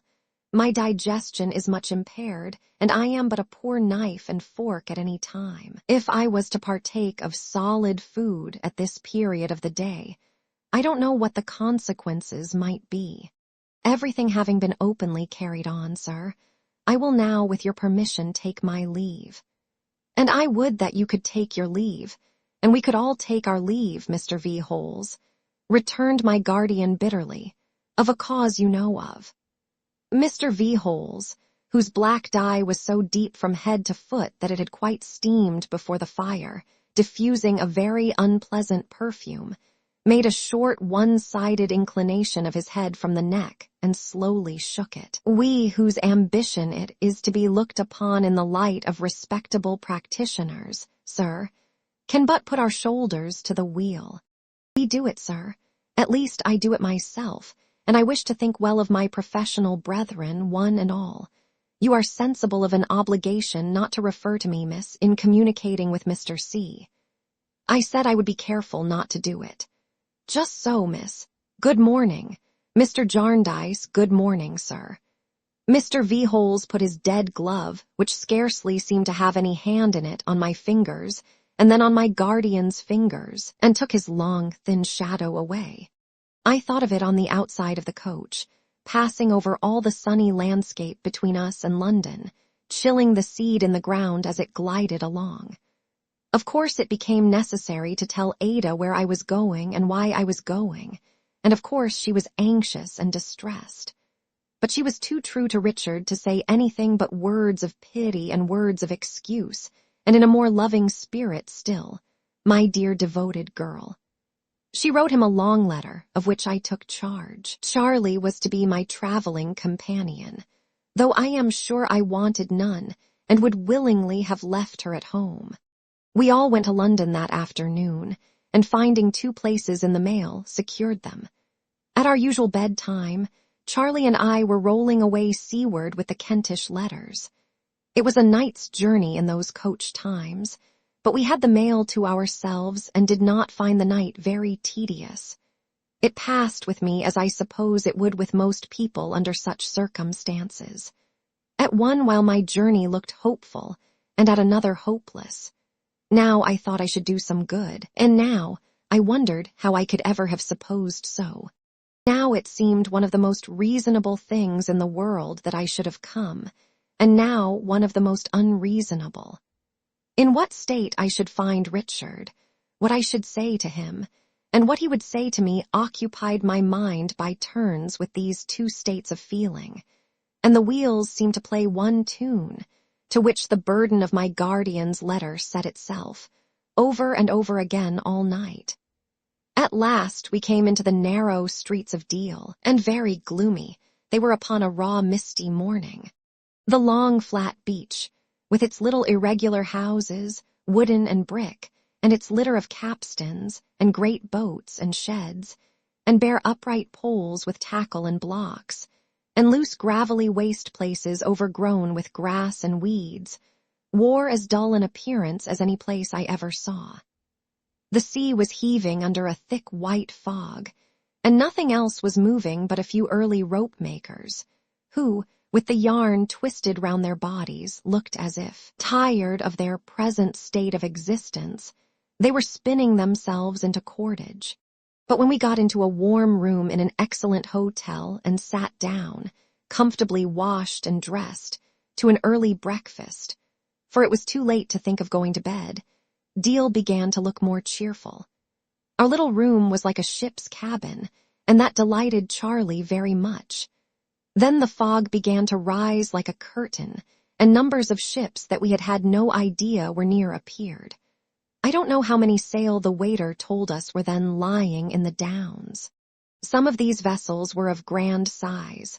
One was a large Indiaman just come home, and when the sun shone through the clouds, making silvery pools in the dark sea, the way in which these ships brightened, and shadowed, and changed, amid a bustle of boats pulling off from the shore to them, and from them to the shore, and a general life and motion in themselves and everything around them, was most beautiful. The large Indiaman was our great attraction, because she had come into the Downs in the night. She was surrounded by boats, and we said how glad the people on board of her must be to come ashore. Charlie was curious, too, about the voyage, and about the heat in India, and the serpents and the tigers, and as she picked up such information much faster than grammar, I told her what I knew on those points. I told her, too, how people in such voyages were sometimes wrecked and cast on rocks, where they were saved by the intrepidity and humanity of one man. And Charlie asking how that could be, I told her how we knew at home of such a case. I had thought of sending Richard a note saying I was there, but it seemed so much better to go to him without preparation. As he lived in barracks, I was a little doubtful whether this was feasible, but we went out to reconnoiter. Peeping in at the gate of the barrack yard, we found everything very quiet at that time in the morning, and I asked a sergeant standing on the guard-house steps where he lived. He sent a man before to show me, who went up some bare stairs, and knocked with his knuckles at a door and left us. Now then, cried Richard from within. So I left Charlie in the little passage, and going on to the half-open door, said, "Can I come in, Richard? It's only Dame Durden." He was writing at a table, with a great confusion of clothes, tin cases, books, boots, brushes, and portmanteaus strewn all about the floor. He was only half-dressed, in plain clothes, I observed, not in uniform, and his hair was unbrushed, and he looked as wild as his room. All this I saw after he had heartily welcomed me, and I was seated near him, for he started upon hearing my voice and caught me in his arms in a moment. Dear Richard, he was ever the same to me, down to, poor fellow. To the end he never received me but with something of his old merry boyish manner. "Good heaven, my dear little woman," said he, "how do you come here? Who could have thought of seeing you? Nothing the matter. Ada is well." "Quite well, lovelier than ever, Richard." "Ah," he said, leaning back in his chair. "My poor cousin, I was writing to you, Esther." So worn and haggard as he looked, even in the fullness of his handsome youth, leaning back in his chair, and crushing the closely written sheet of paper in his hand. "Have you been at the trouble of writing all that, and am I not to read it after all?" I asked. "Oh, my dear," he returned with a hopeless gesture. "You may read it in the whole room. It is all over here." I mildly entreated him not to be despondent. I told him that I had heard by chance of his being in difficulty, and had come to consult with him what could best be done. "Like you, Esther, but useless, and so not like you," said he with a melancholy smile. "I am away on leave this day, should have been gone in another hour, and that is to smooth it over for my selling out. Well, let bygones be bygones, so this calling follows the rest. I only want to have been in the church to have made the round of all the professions." "Richard," I urged, "it is not so hopeless as that." "Esther," he returned, "it is indeed. I am just so near disgrace as that those who are put in authority over me, as the catechism goes, would far rather be without me than with me. And they are right. Apart from debts and duns and all such drawbacks, I am not fit even for this employment. I have no care, no mind, no heart, no soul, but for one thing. Why, if this bubble hadn't broken now," he said, tearing the letter he had written into fragments and moodily casting them away, by driblets. "How could I have gone abroad? I must have been ordered abroad, but how could I have gone?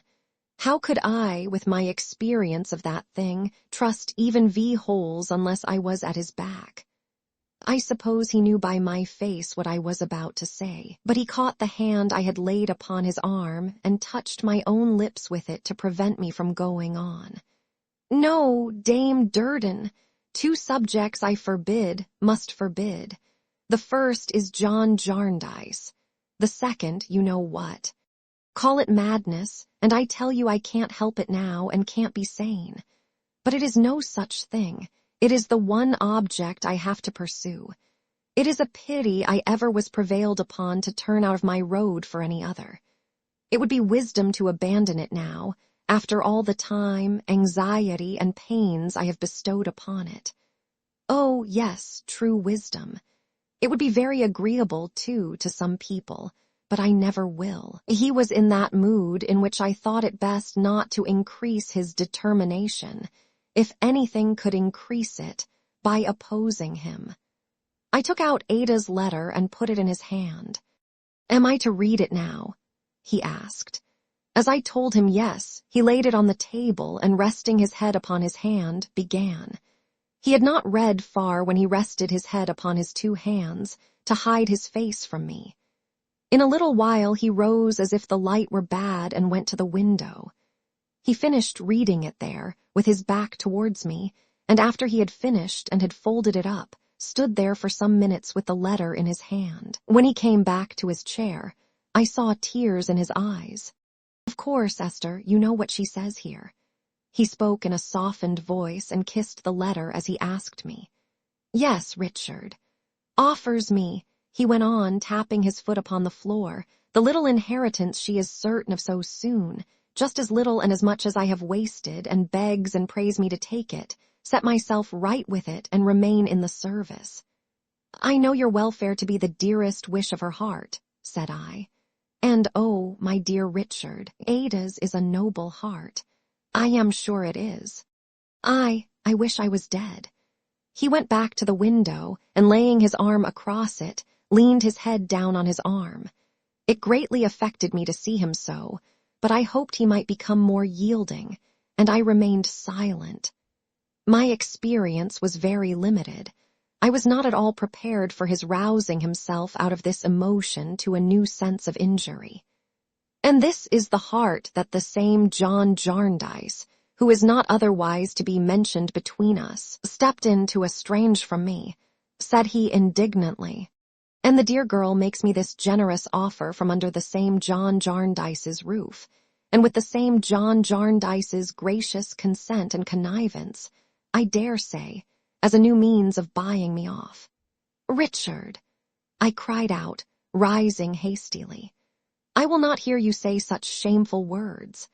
I was very angry with him indeed for the first time in my life, but it only lasted a moment. When I saw his worn young face looking at me as if he were sorry, I put my hand on his shoulder and said, If you please, my dear Richard, do not speak in such a tone to me. Consider. He blamed himself exceedingly and told me in the most generous manner that he had been very wrong and that he begged my pardon 1,000 times. At that I laughed, but trembled a little too, for I was rather fluttered after being so fiery. To accept this offer, my dear Esther, said he, sitting down beside me and resuming our conversation. Once more, pray forgive me. I am deeply grieved. To accept my dearest cousin's offer is, I need not say, impossible. Besides, I have letters and papers that I could show you which would convince you it is all over here. I have done with the red coat, believe me, but it is some satisfaction, in the midst of my troubles and perplexities, to know that I am pressing Ada's interests in pressing my own. V. Holes has his shoulder to the wheel, and he cannot help urging it on as much for her as for me, thank God. His sanguine hopes were rising within him and lighting up his features, but they made his face more sad to me than it had been before. No, no, cried Richard exultingly. If every farthing of Ada's little fortune were mine, no part of it should be spent in retaining me in what I am not fit for, can take no interest in, and am weary of. It should be devoted to what promises a better return, and should be used where she has a larger stake. Don't be uneasy for me. I shall now have only one thing on my mind, and V. Holes and I will work it. I shall not be without means. Free of my commission, I shall be able to compound with some small usurers, who will hear of nothing but their bond now. V. Holes says so. I should have a balance in my favor anyway, but that would swell it. Come, come. You shall carry a letter to Ada from me, Esther, and you must both of you be more hopeful of me and not believe that I am quite cast away just yet, my dear. I will not repeat what I said to Richard. I know it was tiresome, and nobody is to suppose for a moment that it was at all wise. It only came from my heart. He heard it patiently and feelingly, but I saw that, on the two subjects he had reserved it, was at present hopeless to make any representation to him. I saw, too, and had experienced in this very interview, the sense of my guardian's remark that it was even more mischievous to use persuasion with him than to leave him as he was. Therefore I was driven at last to asking Richard if he would mind convincing me that it really was all over there, as he had said, and that it was not his mere impression. He showed me without hesitation a correspondence making it quite plain that his retirement was arranged. I found, from what he told me, that Mr. V. Holes had copies of these papers, and had been in consultation with him throughout. Beyond ascertaining this, and having been the bearer of Ada's letter, and being, as I was going to be, Richard's companion back to London, I had done no good by coming down. Admitting this to myself with a reluctant heart, I said I would return to the hotel and wait until he joined me there, so he threw a cloak over his shoulders and saw me to the gate, and Charlie and I went back along the beach. There was a concourse of people in one spot, surrounding some naval officers who were landing from a boat, and pressing about them with unusual interest. I said to Charlie, this would be one of the great Indiaman's boats now, and we stopped to look. The gentlemen came slowly up from the waterside, speaking good-humoredly to each other, and to the people around and glancing about them as if they were glad to be in England again. "Charlie, Charlie," said I, "come away." And I hurried on so swiftly that my little maid was surprised. It was not until we were shut up in our cabin room, and I had had time to take breath, that I began to think why I had made such haste. In one of the sunburnt faces I had recognized Mr. Allan Woodcourt, and I had been afraid of his recognizing me. I had been unwilling that he should see my altered looks. I had been taken by surprise, and my courage had quite failed me. But I knew this would not do, and I now said to myself, "My dear, there is no reason. There is, and there can be no reason at all, why it should be worse for you now than it ever has been. What you were last month, you are today. You are no worse. You are no better. This is not your resolution. Call it up, Esther, call it up." I was in a great tremble, with running, and at first was quite unable to calm myself, but I got better, and I was very glad to know it. The party came to the hotel. I heard them speaking on the staircase. I was sure it was the same gentleman because I knew their voices again. I mean, I knew Mr. Woodcourt's. It would still have been a great relief to me to have gone away without making myself known, but I was determined not to do so. No, my dear, no. No, no, no. I untied my bonnet and put my veil half up. I think I mean half down, but it matters very little, and wrote on one of my cards that I happened to be there with Mr. Richard Carstone, and I sent it in to Mr. Woodcourt. He came immediately. I told him I was rejoiced to be by chance among the first to welcome him home to England, and I saw that he was very sorry for me. "You have been in shipwreck and peril since you left us, Mr. Woodcourt," said I, "but we can hardly call that a misfortune which enabled you to be so useful and so brave. We read of it with the truest interest. It first came to my knowledge through your old patient, poor Miss Flight, when I was recovering from my severe illness." "Ah, little Miss Flight," he said, "she lives the same life yet? Just the same. I was so comfortable with myself now as not to mind the veil and to be able to put it aside. Her gratitude to you, Mr. Woodcourt, is delightful. She is a most affectionate creature, as I have reason to say. You have found her so," he returned. I am glad of that. He was so very sorry for me that he could scarcely speak. "I assure you," said I, "that I was deeply touched by her sympathy and pleasure at the time I have referred to. I was grieved to hear that you had been very ill. I was very ill, but you have quite recovered." "I have quite recovered my health and my cheerfulness," said I.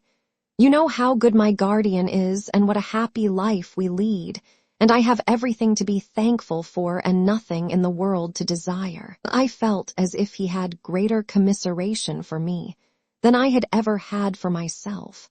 It inspired me with new fortitude and new calmness to find that it was I who was under the necessity of reassuring him. I spoke to him of his voyage out and home, and of his future plans, and of his probable return to India. He said that was very doubtful. He had not found himself more favored by fortune there than here.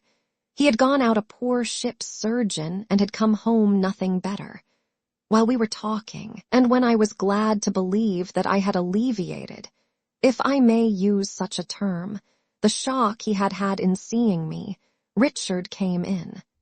He had heard downstairs who was with me, and they met with cordial pleasure. I saw that after their first greetings were over, and when they spoke of Richard's career, Mr. Woodcourt had a perception that all was not going well with him. He frequently glanced at his face as if there were something in it that gave him pain, and more than once he looked towards me as though he sought to ascertain whether I knew what the truth was. Yet Richard was in one of his sanguine states and in good spirits, and was thoroughly pleased to see Mr. Woodcourt again, whom he had always liked. Richard proposed that we all should go to London together, but Mr. Woodcourt, having to remain by his ship a little longer, could not join us. He dined with us, however, at an early hour, and became so much more like what he used to be that I was still more at peace to think I had been able to soften his regrets. Yet his mind was not relieved of Richard. When the coach was almost ready and Richard ran down to look after his luggage, he spoke to me about him. I was not sure that I had a right to lay his whole story open, but I referred in a few words to his estrangement from Mr. Jarndyce and to his being entangled in the ill-fated Chancery suit. Mr. Woodcourt listened with interest and expressed his regret. "I saw you observe him rather closely," said I. "Do you think him so changed?" "He is changed," he returned, shaking his head. I felt the blood rush into my face for the first time, but it was only an instantaneous emotion. I turned my head aside, and it was gone. "It is not," said Mr. Woodcourt, "his being so much younger or older, or thinner or fatter or paler or ruddier as there being upon his face such a singular expression. I never saw so remarkable a look in a young person. One cannot say that it is all anxiety or all weariness, yet it is both, and like ungrown despair." "You do not think he is ill?" said I. "No, he looked robust in body." "That he cannot be at peace in mind, we have too much reason to know." I proceeded. "Mr. Woodcourt, you are going to London. Tomorrow or the next day. There is nothing Richard wants so much as a friend. He always liked you. Pray see him when you get there. Pray help him sometimes with your companionship if you can. You do not know of what service it might be. You cannot think how Ada and Mr. Jarndyce and even I, how we should all thank you, Mr. Woodcourt." "Miss Summerson," he said, more moved than he had been from the first, "before heaven, I will be a true friend to him. I will accept him as a trust, and it shall be a sacred one." "God bless you," said I, with my eyes filling fast, but I thought they might when it was not for myself. "Ada loves him, we all love him, but Ada loves him as we cannot. I will tell her what you say. Thank you, and God bless you in her name." Richard came back as we finished exchanging these hurried words and gave me his arm to take me to the coach. "Woodcourt," he said, unconscious with what application, "pray let us meet in London." "Meet," returned the other. "I have scarcely a friend there now but you." "Where shall I find you?" "Why, I must get a lodging of some sort," said Richard, pondering. "Say at V. Holes's, Symonds Inn." "Good, without loss of time." They shook hands heartily. When I was seated in the coach and Richard was yet standing in the street, Mr. Woodcourt laid his friendly hand on Richard's shoulder and looked at me. I understood him and waved mine in thanks, and in his last look as we drove away, I saw that he was very sorry for me. I was glad to see it. I felt for my old self as the dead may feel if they ever revisit these scenes. I was glad to be tenderly remembered, to be gently pitied, not to be quite forgotten. Chapter 46. Stop him. Darkness rests upon Tom all Alone's. Dilating and dilating since the sun went down last night, it has gradually swelled until it fills every void in the place.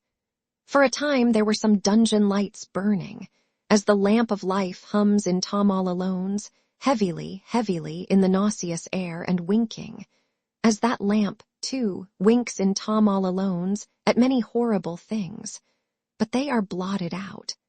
The moon has eyed Tom with a dull, cold stare, as admitting some puny emulation of herself in his desert region unfit for life and blasted by volcanic fires. But she has passed on and is gone. The blackest nightmare in the infernal stables grazes on Tom all Alone's, and Tom is fast asleep. Much mighty speech-making there has been, both in and out of Parliament, concerning Tom, and much wrathful disputation how Tom shall be got right, whether he shall be put into the main road by constables, or by beadles, or by bell-ringing, or by force of figures, or by correct principles of taste, or by high church, or by low church, or by no church, whether he shall be set to splitting trusses of polemical straws with the crooked knife of his mind, or whether he shall be put to stone-breaking instead. In the midst of which dust and noise there is but one thing perfectly clear, to wit, that Tom only may and can, or shall and will, be reclaimed according to somebody's theory, but nobody's practice. And in the hopeful meantime, Tom goes to perdition head foremost in his old determined spirit. But he has his revenge. Even the winds are his messengers, and they serve him in these hours of darkness. There is not a drop of Tom's corrupted blood but propagates infection and contagion somewhere. It shall pollute, this very night, the choice stream, in which chemists on analysis would find the genuine nobility of a Norman house, and his grace shall not be able to say nay to the infamous alliance. There is not an atom of Tom's slime, not a cubic inch of any pestilential gas in which he lives, not one obscenity or degradation about him, not an ignorance, not a wickedness, not a brutality of his committing, but shall work its retribution through every order of society up to the proudest of the proud, and to the highest of the high. Verily, what with tainting, plundering, and spoiling, Tom has his revenge. It is a moot point whether Tom all alones be uglier by day or by night, but on the argument that the more that is seen of it, the more shocking it must be, and that no part of it left to the imagination is at all likely to be made so bad as the reality, day carries it. The day begins to break now, and in truth it might be better for the national glory even that the sun should sometimes set upon the British dominions than that it should ever rise upon so vile a wonder as Tom. A brown, sunburnt gentleman, who appears in some inaptitude for sleep to be wandering abroad rather than counting the hours on a restless pillow, strolls hitherward at this quiet time. Attracted by curiosity, he often pauses and looks about him, up and down the miserable byways. Nor is he merely curious, for in his bright dark eye there is compassionate interest, and as he looks here and there, he seems to understand such wretchedness and to have studied it before. On the banks of the stagnant channel of mud, which is the main street of Tom all Alone's, nothing is to be seen but the crazy houses, shut up and silent. No waking creature save himself appears except in one direction, where he sees the solitary figure of a woman sitting on a doorstep. He walks that way. Approaching, he observes that she has journeyed a long distance and is footsore and travel-stained. She sits on the doorstep in the manner of one who is waiting, with her elbow on her knee and her head upon her hand. Beside her is a canvas bag, or bundle, she has carried. She is dozing, probably, for she gives no heed to his steps as he comes toward her. The broken footway is so narrow that when Alan Woodcourt comes to where the woman sits, he has to turn into the road to pass her. Looking down at her face, his eye meets hers and he stops. "What is the matter?" "Nothing, sir." "Can't you make them here? Do you want to be let in?" "I'm waiting till they get up at another house, a lodging house, not here." The woman patiently returns. "I'm waiting here because there will be sun here presently to warm me. I am afraid you are tired. I am sorry to see you sitting in the street." "Thank you, sir. It don't matter." A habit in him of speaking to the poor and of avoiding patronage or condescension or childishness, which is the favorite device, many people deeming it quite a subtlety to talk to them like little spelling books, has put him on good terms with the woman easily. "Let me look at your forehead," he says, bending down. "I am a doctor. Don't be afraid. I wouldn't hurt you for the world." He knows that by touching her with his skillful and accustomed hand, he can soothe her, yet more readily. She makes a slight objection, saying, "It's nothing," but he has scarcely laid his fingers on the wounded place when she lifts it up to the light. "Aye, a bad bruise and the skin sadly broken. This must be very sore." "It do ache a little, sir," returns the woman with a started tear upon her cheek. "Let me try to make it more comfortable." "My handkerchief won't hurt you." "Oh, dear no, sir, I'm sure of that."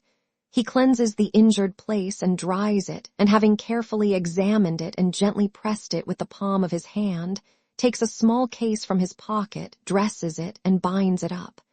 While he is thus employed, he says, after laughing at his establishing a surgery in the street, "And so your husband is a brickmaker." "How do you know that, sir?" asks the woman, astonished. "Why, I suppose so from the color of the clay upon your bag and on your dress. And I know brickmakers go about working at piecework in different places, and I am sorry to say I have known them cruel to their wives too." The woman hastily lifts up her eyes as if she would deny that her injury is referable to such a cause, but feeling the hand upon her forehead and seeing his busy and composed face, she quietly drops them again. "Where is he now?" asks the surgeon. "He got into trouble last night, sir, but he'll look for me at the lodging house." "He will get into worse trouble if he often misuses his large and heavy hand as he has misused it here. You forgive him, brutal as he is, and I say no more of him except that I wish he deserved it. You have no young child." The woman shakes her head. "One as I calls mine, sir, but it's Liz's." "Your own is dead, I see, poor little thing." By this time he has finished and is putting up his case. "I suppose you have some settled home. Is it far from here?" he asks, good-humoredly making light of what he has done as she gets up and curtsies. "It's a good 2 or 3 and 20 mile from here, sir. At St. Albans. You know St. Albans, sir? I thought you gave a start like as if you did." "Yes, I know something of it, and now I will ask you a question in return. Have you money for your lodging?" "Yes, sir," she says, really and truly. And she shows it. He tells her in acknowledgment of her many subdued thanks that she is very welcome, gives her good day, and walks away. Tom all alone's is still asleep, and nothing is astir. Yes, something is. As he retraces his way to the point from which he descried the woman at a distance, sitting on the step, he sees a ragged figure coming very cautiously along, crouching close to the soiled walls, which the wretchedest figure might as well avoid, and furtively thrusting a hand before it. It is the figure of a youth whose face is hollow and whose eyes have an emaciated glare. He is so intent on getting along unseen that even the apparition of a stranger in whole garments does not tempt him to look back. He shades his face with his ragged elbow as he passes on the other side of the way, and goes shrinking and creeping on with his anxious hand before him and his shapeless clothes hanging in shreds. Clothes made for what purpose, or of what material, it would be impossible to say. They look, in color and in substance, like a bundle of rank leaves of swampy growth that rotted long ago. Alan Woodcourt pauses to look after him and note all this, with a shadowy belief that he has seen the boy before. He cannot recall how or where, but there is some association in his mind with such a form. He imagines that he must have seen it in some hospital or refuge, still cannot make out why it comes with any special force on his remembrance. He is gradually emerging from Tom all alone's in the morning light, thinking about it, when he hears running feet behind him, and looking round, sees the boy scouring towards him at great speed, followed by the woman. "Stop him! Stop him!" cries the woman, almost breathless. "Stop him, sir." He darts across the road into the boy's path, but the boy is quicker than he, makes a curve, ducks, dives under his hands, comes up 6 yards beyond him, and scours away again. Still the woman follows, crying, "Stop him, sir, pray stop him." Alan, not knowing but that he has just robbed her of her money, follows in chase and runs so hard that he runs the boy down 12 times. But each time he repeats the curve, the duck, the dive, and scours away again. To strike at him on any of these occasions would be to fell and disable him, but the pursuer cannot resolve to do that, and so the grimly ridiculous pursuit continues. At last the fugitive, hard-pressed, takes to a narrow passage and a court which has no thoroughfare. Here, against a hoarding of decaying timber, he is brought to bay and tumbles down, lying gasping at his pursuer, who stands and gasps at him until the woman comes up. "Oh, you, Joe," cries the woman. "What, I have found you at last." "Joe," repeats Alan, looking at him with attention. "Joe, stay, to be sure. I recollect this lad some time ago being brought before the coroner." "Yes, I see you once afore at the Inquitch," whimpers Joe. "What of that? Can't you never let such an unfortunate as me alone? And I unfortunate enough for you yet. How unfortunate do you want me fur to be?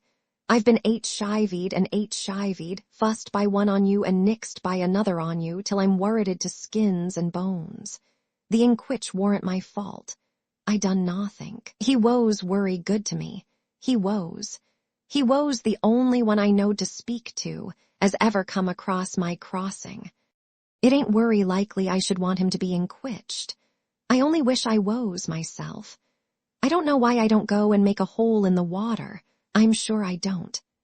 He says it with such a pitiable air, and his grimy tears appear so real, and he lies in the corner up against the hoarding so like a growth of fungus or any unwholesome excrescence produced there in neglect and impurity, that Alan Woodcourt is softened towards him. He says to the woman, "Miserable creature, what has he done?"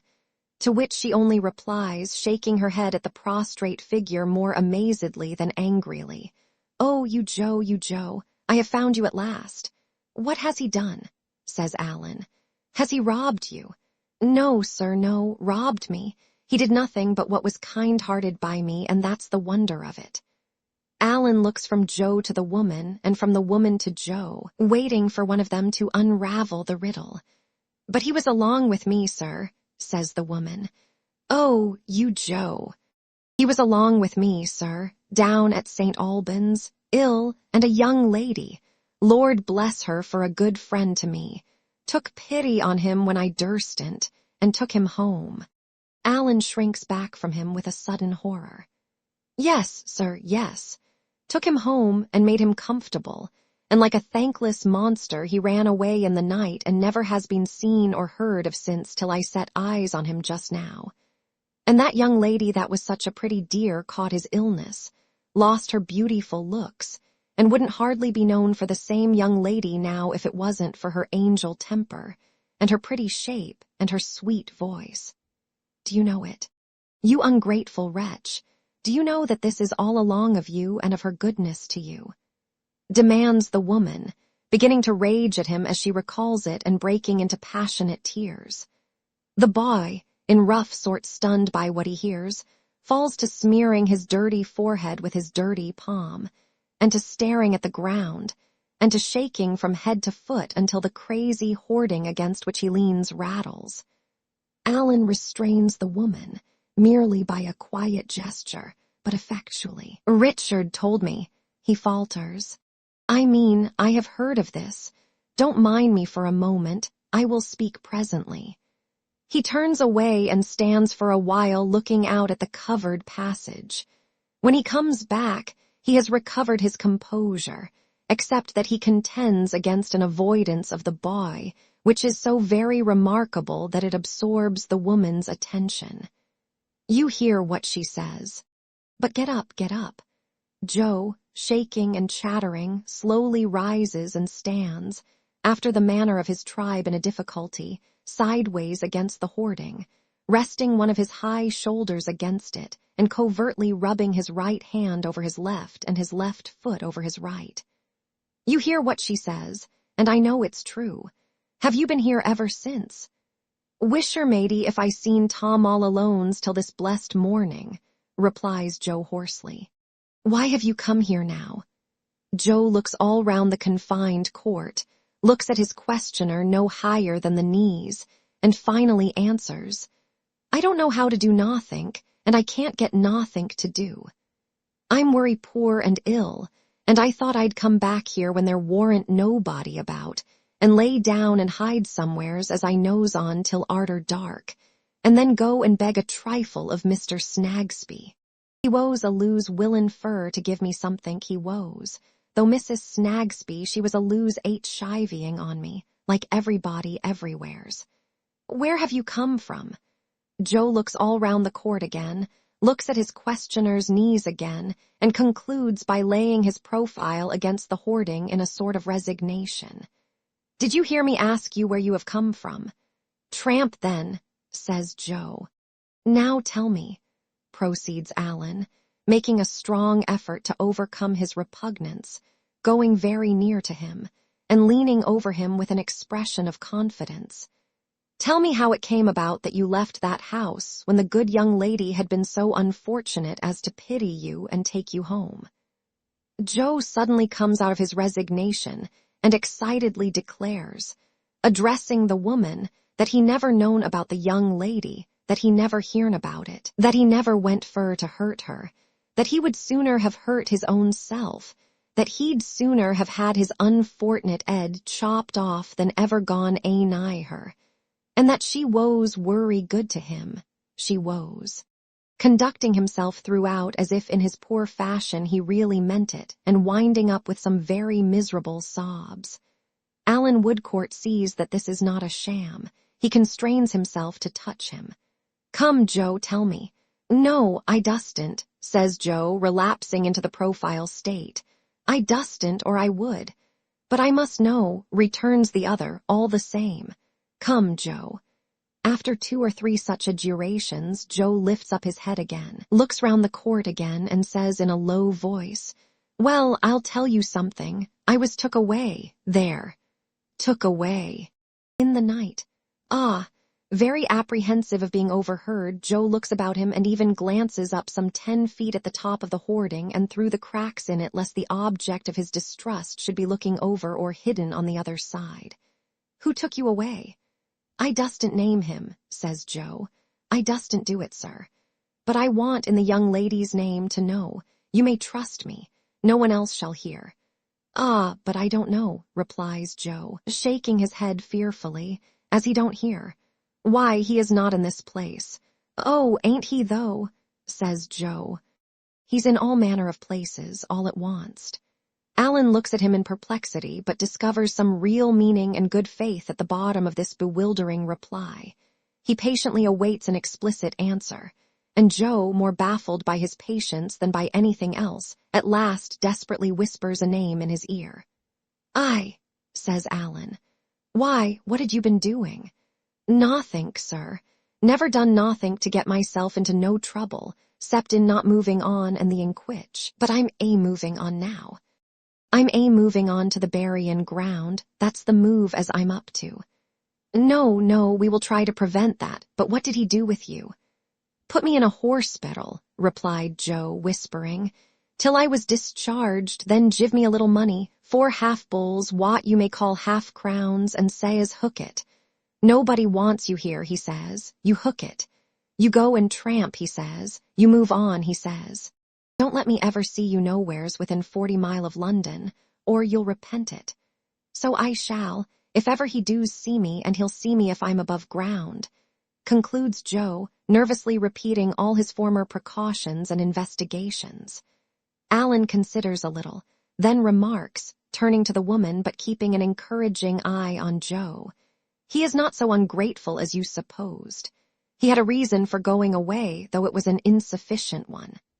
"Thank ye, sir, thank ye," exclaims Joe.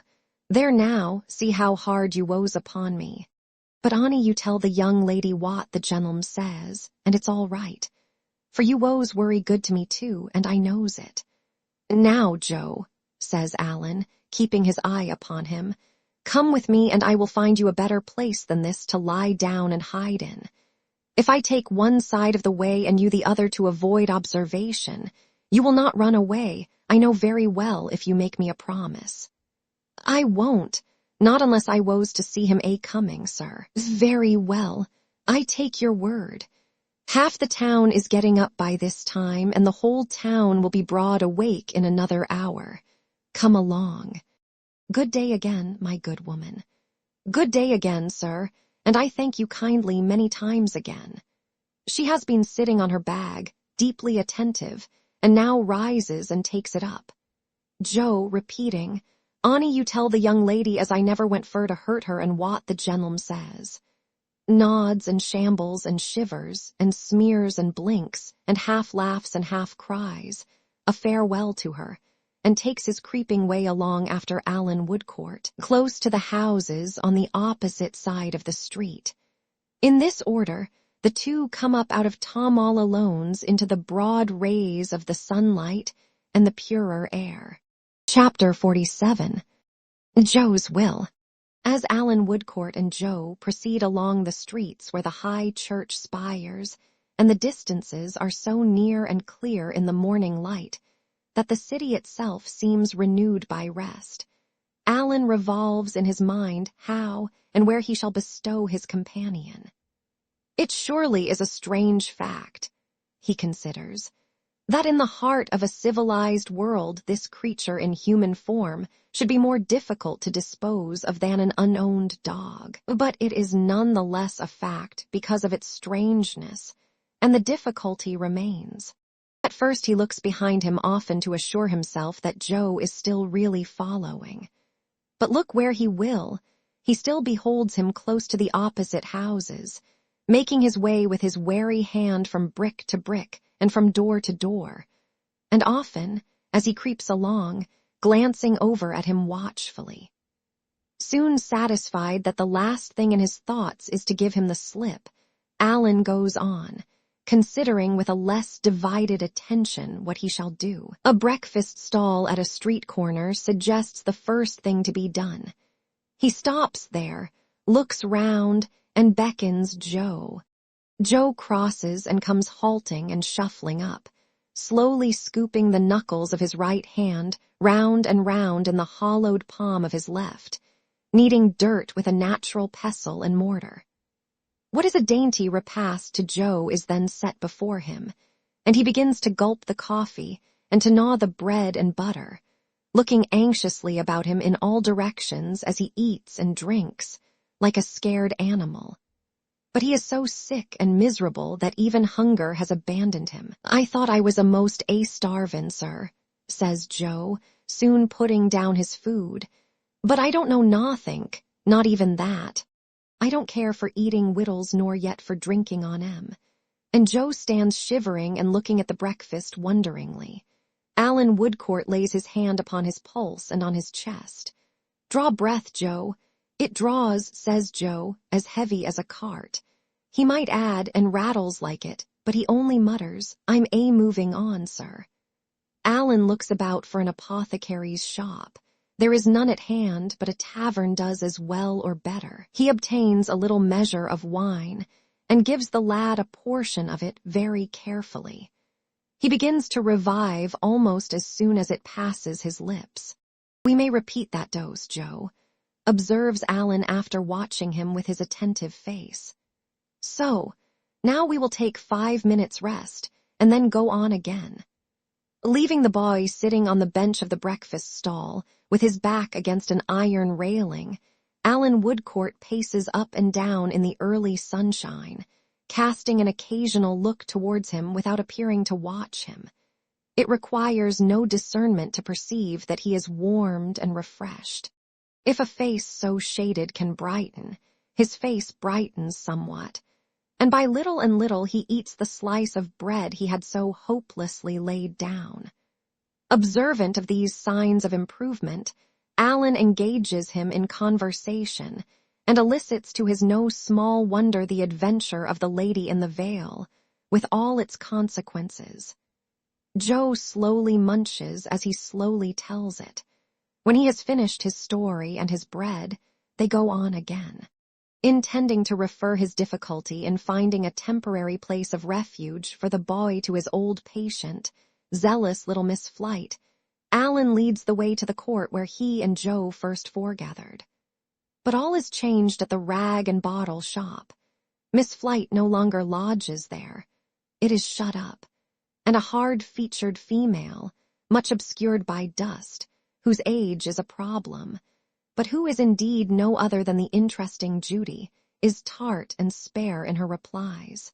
These sufficing, however, to inform the visitor that Miss Flight and her birds are domiciled with a Mrs. Blinder in Bell Yard, he repairs to that neighboring place, where Miss Flight, who rises early that she may be punctual at the divan of justice held by her excellent friend the Chancellor, comes running downstairs with tears of welcome and with open armis, my dear physician. Cries Miss Flight, my meritorious, distinguished, honorable officer. She uses some odd expressions, but is as cordial and full of heart as sanity itself can be, more so than it often is. Alan, very patient with her, waits until she has no more raptures to express, then points out Joe, trembling in a doorway, and tells her how he comes there. Where can I lodge him hereabouts for the present? Now, you have a fund of knowledge and good sense and can advise me. Miss Flight, mighty proud of the compliment, sets herself to consider, but it is long before a bright thought occurs to her. Mrs. Blinder is entirely let, and she herself occupies poor Gridley's room. Gridley, exclaims Miss Flight, clapping her hands after a 20th repetition of this remark. Gridley, to be sure. Of course, my dear physician, General George will help us out. It is hopeless to ask for any information about General George, and would be, though Miss Flight had not already run upstairs to put on her pinched bonnet and her poor little shawl, and to arm herself with her reticule of documents. But as she informs her physician in her disjointed manner on coming down in full array that General George, whom she often calls upon, knows her dear Fitz-Jarndyce and takes a great interest in all connected with her, Alan is induced to think that they may be in the right way. So he tells Joe, for his encouragement, that this walking about will soon be over now, and they repair to the General's. Fortunately, it is not far. From the exterior of George's shooting gallery and the long entry and the bare perspective beyond it, Alan Woodcourt augurs well. He also descries promise in the figure of Mr. George himself, striding towards them in his morning exercise with his pipe in his mouth, no stock on, and his muscular arms, developed by broadsword and dumbbell, weightily asserting themselves through his light shirt sleeves. Your servant, sir, says Mr. George with a military salute, good-humoredly smiling all over his broad forehead up into his crisp hair. He then defers to Miss Flight, as with great stateliness and at some length she performs the courtly ceremony of presentation. He winds it up with another your servant, sir, and another salute. Excuse me, sir, a sailor, I believe, says Mr. George. I am proud to find I have the air of one, returns Alan, but I am only a seagoing doctor. Indeed, sir, I should have thought you was a regular blue jacket myself. Alan hopes Mr. George will forgive his intrusion the more readily on that account, and particularly that he will not lay aside his pipe, which, in his politeness, he has testified some intention of doing. You are very good, sir, returns the trooper, as I know by experience that it's not disagreeable to Miss Flight, and since it's equally agreeable to yourself, and finishes the sentence by putting it between his lips again. Alan proceeds to tell him all he knows about Joe, unto which the trooper listens with a grave face. And that's the lad, sir, is it? He inquires, looking along the entry to where Joe stands staring up at the great letters on the whitewashed front, which have no meaning in his eyes. That's he, says Alan. And Mr. George, I am in this difficulty about him. I am unwilling to place him in a hospital, even if I could procure him immediate admission, because I foresee that he would not stay there many hours if he could be so much as got there. The same objection applies to a workhouse, supposing I had the patience to be evaded and shirked, and handed about from post to pillar in trying to get him into one, which is a system that I don't take kindly to. No man does, sir, returns Mr. George. I am convinced that he would not remain in either place, because he is possessed by an extraordinary terror of this person who ordered him to keep out of the way. In his ignorance, he believes this person to be everywhere and cognizant of everything. I ask your pardon, sir, says Mr. George, but you have not mentioned that party's name. Is it a secret, sir? The boy makes it one, but his name is Bucket. Bucket the detective, sir. The same man. The man is known to me, sir, returns the trooper after blowing out a cloud of smoke and squaring his chest, and the boy is so far correct that he undoubtedly is a rum customer. Mr. George smokes with a profound meaning after this and surveys Miss Flite in silence. Now, I wish Mr. Jarndyce and Miss Summerson at least to know that this Joe, who tells so strange a story, has reappeared, and to have it in their power to speak with him if they should desire to do so. Therefore I want to get him, for the present moment, into any poor lodging kept by decent people where he would be admitted. Decent people and Joe, Mr. George, says Alan, following the direction of the trooper's eyes along the entry, have not been much acquainted, as you see, hence the difficulty. Do you happen to know anyone in this neighborhood who would receive him for a while on my paying for him beforehand? As he puts the question, he becomes aware of a dirty-faced little man standing at the trooper's elbow and looking up, with an oddly twisted figure and countenance, into the trooper's face. After a few more puffs at his pipe, the trooper looks down askant at the little man, and the little man winks up at the trooper. Well, sir, says Mr. George, I can assure you that I would willingly be knocked on the head at any time if it would be at all agreeable to Miss Summerson, and consequently I esteem it a privilege to do that young lady any service, however small. We are naturally in the vagabond way here, sir, both myself and Phil. You see what the place is. You are welcome to a quiet corner of it for the boy if the same would meet your views. No charge made, except for rations. We are not in a flourishing state of circumstances here, sir. We are liable to be tumbled out neck and crop at a moment's notice. However, sir, such as the place is, and so long as it lasts, here it is at your service. With a comprehensive wave of his pipe, Mr. George places the whole building at his visitor's disposal. I take it for granted, sir, he adds, you being one of the medical staff, that there is no present infection about this unfortunate subject. Alan is quite sure of it. Because, sir, says Mr. George, shaking his head sorrowfully, we have had enough of that. His tone is no less sorrowfully echoed by his new acquaintance. Still I am bound to tell you, observes Alan after repeating his former assurance, that the boy is deplorably low and reduced, and that he may be, I do not say that he is too far gone to recover. Do you consider him in present danger, sir? Inquires the trooper. Yes, I fear so. Then, sir, returns the trooper in a decisive manner, it appears to me, being naturally in the vagabond way myself, that the sooner he comes out of the street the better. You, Phil. Bring him in. Mr. Squad tacks out all on one side to execute the word of command, and the trooper, having smoked his pipe, lays it by. Joe is brought in. He is not one of Mrs. Pardigle's Takahupo Indians. He is not one of Mrs. Jellyby's lambs, being wholly unconnected with Borea Bulaga. He is not softened by distance and unfamiliarity. He is not a genuine foreign-grown savage. He is the ordinary homemade article. Dirty, ugly, disagreeable to all the senses, in body a common creature of the common streets, only in soul a heathen.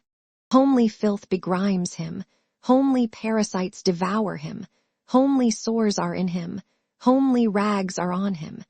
Native ignorance, the growth of English soil and climate, sinks his immortal nature lower than the beasts that perish. Stand forth, Joe, in uncompromising colors. From the sole of thy foot to the crown of thy head, there is nothing interesting about thee. He shuffles slowly into Mr. George's gallery and stands huddled together in a bundle, looking all about the floor. He seems to know that they have an inclination to shrink from him, partly for what he is and partly for what he has caused. He, too, shrinks from them. He is not of the same order of things, not of the same place in creation. He is of no order and no place, neither of the beasts nor of humanity. "Look here, Joe," says Alan. "This is Mr. George." Joe searches the floor for some time longer, then looks up for a moment and then down again. "He is a kind friend to you, for he is going to give you lodging room here." Joe makes a scoop with one hand, which is supposed to be a bow. After a little more consideration and some backing and changing of the foot on which he rests, he mutters that he is worry-thankful. "You are quite safe here. All you have to do at present is to be obedient and to get strong. And mind you tell us the truth here, whatever you do, Joe." "Wisher matey if I don't, sir," says Joe, reverting to his favorite declaration. "I never done nothink yit, but what you knows on, to get myself into no trouble. I never was in no other trouble at all, sir, 'cept not knowin' nothink and starwation."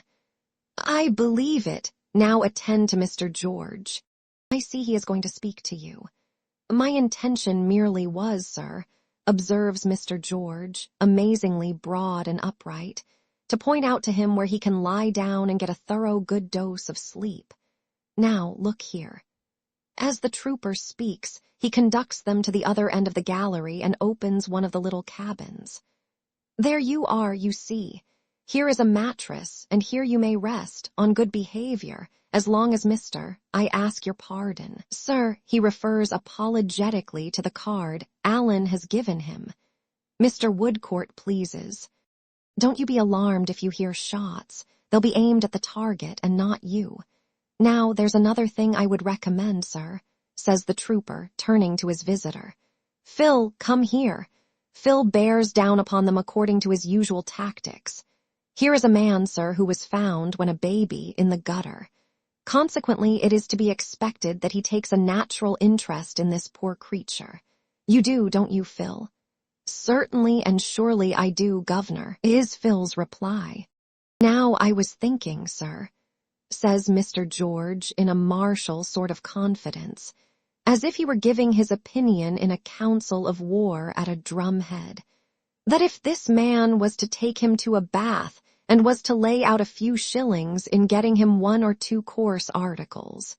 "Mr. George, my considerate friend," returns Alan, taking out his purse, "it is the very favor I would have asked." Phil's squad and Joe are sent out immediately on this work of improvement. Miss Flight, quite enraptured by her success, makes the best of her way to court, having great fears that otherwise her friend, the Chancellor, may be uneasy about her, or may give the judgment she has so long expected in her absence, and observing, which you know, my dear physician and general, after so many years, would be too absurdly unfortunate. Alan takes the opportunity of going out to procure some restorative medicines, and obtaining them near at hand, soon returns to find the trooper walking up and down the gallery, and to fall into step and walk with him. "I take it, sir," says Mr. George, "that you know Miss Summerson pretty well." "Yes, it appears." "Not related to her, sir?" "No, it appears." "Excuse the apparent curiosity," says Mr. George. "It seemed to me probable that you might take more than a common interest in this poor creature because Miss Summerson had taken that unfortunate interest in him. 'Tis my case, sir, I assure you." "And mine, Mr. George." The trooper looks sideways at Alan's sunburnt cheek and bright dark eye, rapidly measures his height and build, and seems to approve of him. "Since you have been out, sir, I have been thinking that I unquestionably know the rooms in Lincoln's Inn Fields where Bucket took the lad, according to his account. Though he is not acquainted with the name, I can help you to it. It's Tulkinghorn. That's what it is. Alan looks at him inquiringly, repeating the name. Tulkinghorn. That's the name, sir. I know the man, and know him to have been in communication with Bucket before, respecting a deceased person who had given him offense. I know the man, sir, to my sorrow. Alan naturally asks what kind of man he is. What kind of man? Do you mean to look at? I think I know that much of him. I mean to deal with. Generally, what kind of man? Why, then I'll tell you, sir, returns the trooper, stopping short and folding his arms on his square chest so angrily that his face fires and flushes all over. He is a confoundedly bad kind of man. He is a slow-torturing kind of man. He is no more like flesh and blood than a rusty old carbine is. He is a kind of man, by George. That has caused me more restlessness, and more uneasiness, and more dissatisfaction with myself than all other men put together.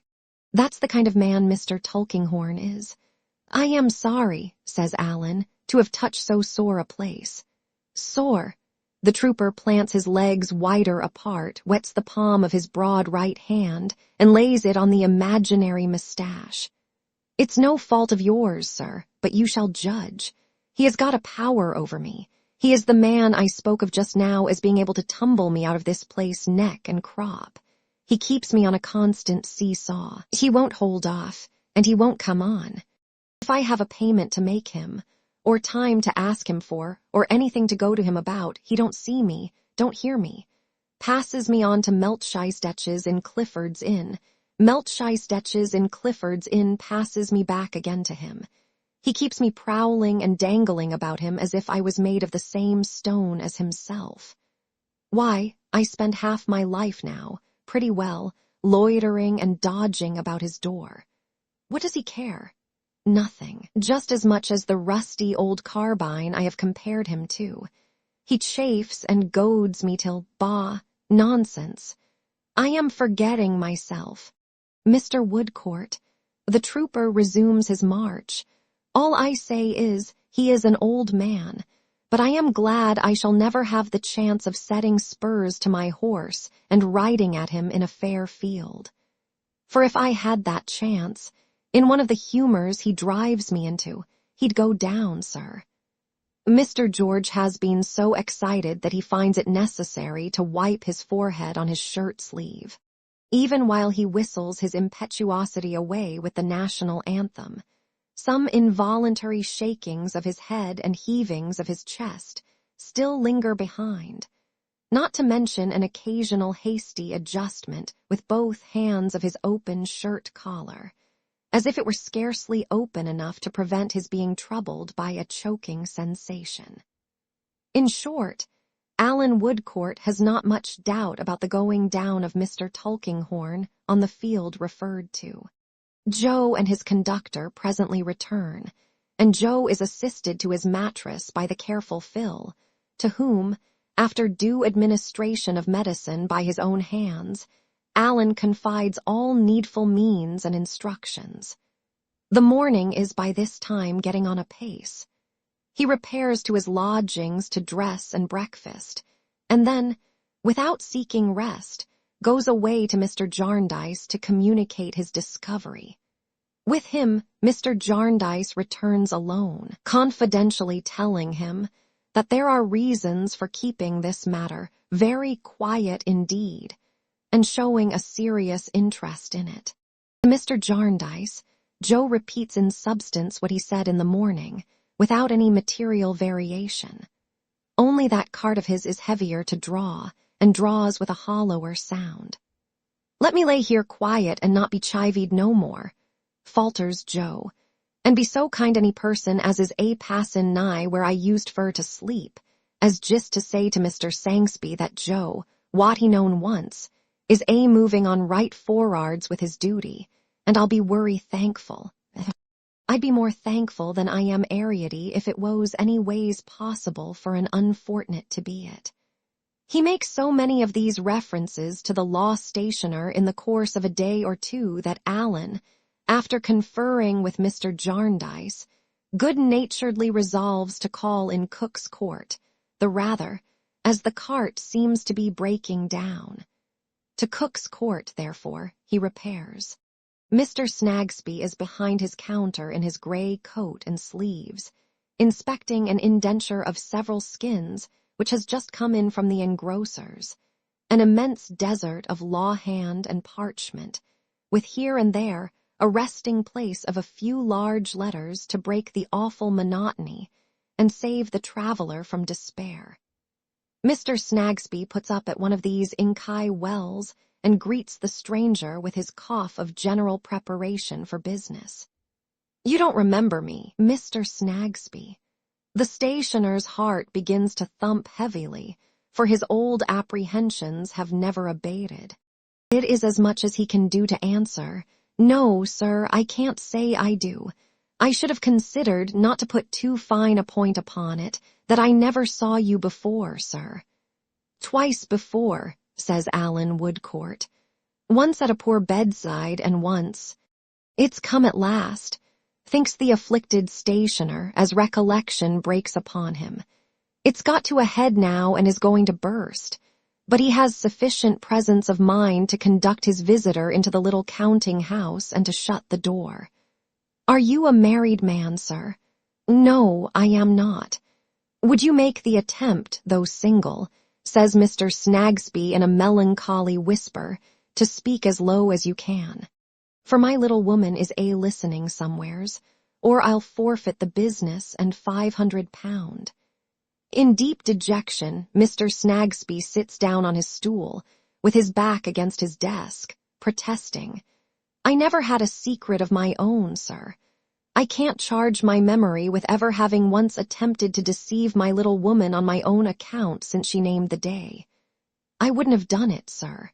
Not to put too fine a point upon it, I couldn't have done it. I dursn't have done it. Whereas, and nevertheless, I find myself wrapped round with secrecy and mystery, till my life is a burden to me." His visitor professes his regret to hear it and asks him does he remember Joe. Mr. Snagsby answers with a suppressed groan, "Oh, don't he? You couldn't name an individual human being, except myself, that my little woman is more set and determined against than Joe," says Mr. Snagsby. Alan asks why. "Why?" repeats Mr. Snagsby, in his desperation, clutching at the clump of hair at the back of his bald head. "How should I know why? You are a single person, sir, and may you long be spared to ask a married person such a question." With this beneficent wish, Mr. Snagsby coughs a cough of dismal resignation and submits himself to hear what the visitor has to communicate. "There again," says Mr. Snagsby, who, between the earnestness of his feelings and the suppressed tones of his voice, is discolored in the face. "At it again, in a new direction. A certain person charges me in the solemnest way not to talk of Joe to anyone, even my little woman.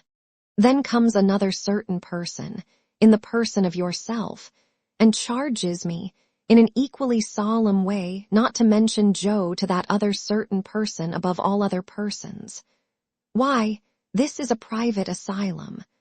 Why, not to put too fine a point upon it, this is Bedlam, sir," says Mr. Snagsby. But it is better than he expected after all, being no explosion of the mine below him or deepening of the pit into which he has fallen, and being tender-hearted and affected by the account he hears of Joe's condition, he readily engages to look round as early in the evening as he can manage it quietly. He looks round very quietly when the evening comes, but it may turn out that Mrs. Snagsby is as quiet a manager as he. Joe is very glad to see his old friend and says, when they are left alone, that he takes it uncommon kind as Mr. Sangsby should come so far out of his way on accounts of such as him. Mr. Snagsby, touched by the spectacle before him, immediately lays upon the table half a crown, that magic balsam of his for all kinds of wounds. "And how do you find yourself, my poor lad?" inquires the stationer with his cough of sympathy. "I am in luck, Mr. Sangsby, I am," returns Joe, "and don't want for nothink. I'm more comfortabler nor you can't think. Mr. Sangsby, I'm worry sorry that I done it, but I didn't go fur to do it, sir." The stationer softly lays down another half-crown and asks him what it is that he is sorry for having done. "Mr. Sangsby," says Joe, "I went and give a illness to the lady as woes and yit as warrant the other lady, and none of 'em never says nothink to me for having done it, on accounts of their being sir good, and my having been unfortunate. The lady come herself and see me yesday, and she says, 'Ah, Joe,' she says, 'we thought we'd lost you, Joe,' she says. And she sits down ace-millin' so quiet, and don't pass a word nor yit a look upon me for having done it, she don't, and I turns agin the wall, I doos, Mr. Sangsby. And Mr. Jarnders, I see him forced to turn away his own self. And Mr. Woodcott, he come fur to give me somethink fur to ease me, what he's a-lose doin' on day and night, and when he come bending over me and speakin' up so bold, I see his tears fallin', Mr. Sangsby." The softened stationer deposits another half-crown on the table. Nothing less than a repetition of that infallible remedy will relieve his feelings. "What I was a-thinkin' on, Mr. Sangsby," proceeds Joe, "woes, as you was able to write worry large, p'raps." "Yes, Joe, please God," returns the stationer. "Uncommon precious large, p'raps," says Joe with eagerness. "Yes, my poor boy." Joe laughs with pleasure. "What I was thinking on then, Mr. Sangsby, was that when I was moved on as fur as ever I could go and couldn't be moved no furder, whether you might be so good p'raps as to write out, worry large so that anyone could see it anywheres, as that I was worry truly hearty sorry that I done it, and that I never went fur to do it, and that though I didn't know nothink at all, I knowed as Mr. Woodcott once cried over it, and was a-lose grieved over it, and that I hoped as he'd be able to forgive me in his mind. If the written could be made to say it worry large, he might. It shall say it, Joe, very large." Joe laughs again. "Thank ye, Mr. Sangsby. It's worry kind of you, sir, and it makes me more comfortabler nor I was afore." The meek little stationer, with a broken and unfinished cough, slips down his fourth half-crown. He has never been so close to a case requiring so many, and is fain to depart. And Joe and he upon this little earth shall meet no more. No more. For the cart, so hard to draw, is near its journey's end, and drags over stony ground. All round the clock it labors up the broken steps, shattered and worn. Not many times can the sun rise and behold it still upon its weary road. Phil's squad, with his smoky gunpowder visage, at once acts as nurse and works as armorer at his little table in a corner, often looking round and saying with a nod of his green baize cap and an encouraging elevation of his one eyebrow, "Hold up, my boy, hold up. There, too, is Mr. Jarndyce many a time, and Alan Woodcourt almost always, both thinking, much, how strangely fate has entangled this rough outcast in the web of very different lives. There, too, the trooper is a frequent visitor, filling the doorway with his athletic figure, and from his superfluity of life and strength, seeming to shed down temporary vigor upon Joe, who never fails to speak more robustly in answer to his cheerful words. Joe is in a sleep or in a stupor today, and Alan Woodcourt, newly arrived, stands by him, looking down upon his wasted form. After a while he softly seats himself upon the bedside with his face towards him, just as he sat in the lowrider's room, and touches his chest and heart. The cart had very nearly given up, but labors on a little more. The trooper stands in the doorway, still and silent. Phil has stopped in a low clinking noise with his little hammer in his hand. Mr. Woodcourt looks round with that grave professional interest and attention on his face, and glancing significantly at the trooper, signs to Phil to carry his table out. When the little hammer is next used, there will be a speck of rust upon it. "Well, Joe, what is the matter?" "Don't be frightened." "I thought," says Joe, who has started and is looking round, "I thought I was in Tom all Alone's again. Ain't there nobody here but you, Mr. Woodcourt?" "Nobody. And I ain't took back to Tom all Alone's, am I, sir?" "No." Joe closes his eyes, muttering, "I'm worry thankful." After watching him closely a little while, Alan puts his mouth very near his ear and says to him in a low, distinct voice, "Joe, did you ever know a prayer?" "I never knowed nothink, sir." "Not so much as one short prayer?" "No, sir, nothink at all." Mr. Chadbands, he was a prayin' once at Mr. Sangsby's, and I heard him, but he sounded as if he was a speakin' to hisself, and not to me. He prayed a lot, but I couldn't make out nothink on it. Different times, there was other gentlemen come down Tom all Alone's a prayin', but they all mostly said as the other ones prayed wrong, and all mostly sounded to be a talking to theirselves, or a passing blame on the others, and not a talkin' to us. We never knowed nothink. I never knowed what it was all about. It takes him a long time to say this, and few but an experienced and attentive listener could hear, or, hearing, understand him. After a short relapse into sleep or stupor, he makes of a sudden a strong effort to get out of bed. "Stay, Joe, what now?" "It's time for me to go to that there buryin' ground, sir," he returns with a wild look. "Lie down and tell me, what burying ground, Joe?" "Where they laid him as woes worry good to me. Worry good to me indeed, he woes." "It's time for me to go down to that there buryin' ground, sir, and ask to be put along with him. I wants to go there and be buried. He used fur to say to me, 'I am as poor as you today, Joe,' he says.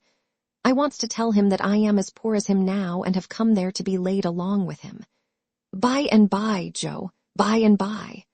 "Ah, p'raps they wouldn't do it if I was to go myself. But will you promise to have me took there, sir, and laid along with him?" "I will, indeed." "Thank ye, sir, thank ye, sir. They'll have to get the key of the gate afore they can take me in, for it's a loose locked. And there's a step there, as I used for to clean with my broom. It's turned worry dark, sir. Is there any light a common?" "It is coming fast, Joe, fast. The cart is shaken all to pieces, and the rugged road is very near its end. Joe, my poor fellow, I hear you, sir, in the dark, but I'm a groppin'. Let me catch hold of your hand. Joe, can you say what I say?" "I'll say anythink as you say, sir, for I knows it's good." "Our Father." "Our Father, yes, that's worry good, sir. Which art in heaven." "Art in heaven is the light a common, sir. It is close at hand. Hallowed be thy name. Hallowed be thy—" The light is come upon the dark, benighted way. "Dead, dead, your majesty. Dead, my lords and gentlemen. Dead, right reverends and wrong reverends of every order. Dead, men and women, born with heavenly compassion in your hearts, and dying thus around us every day.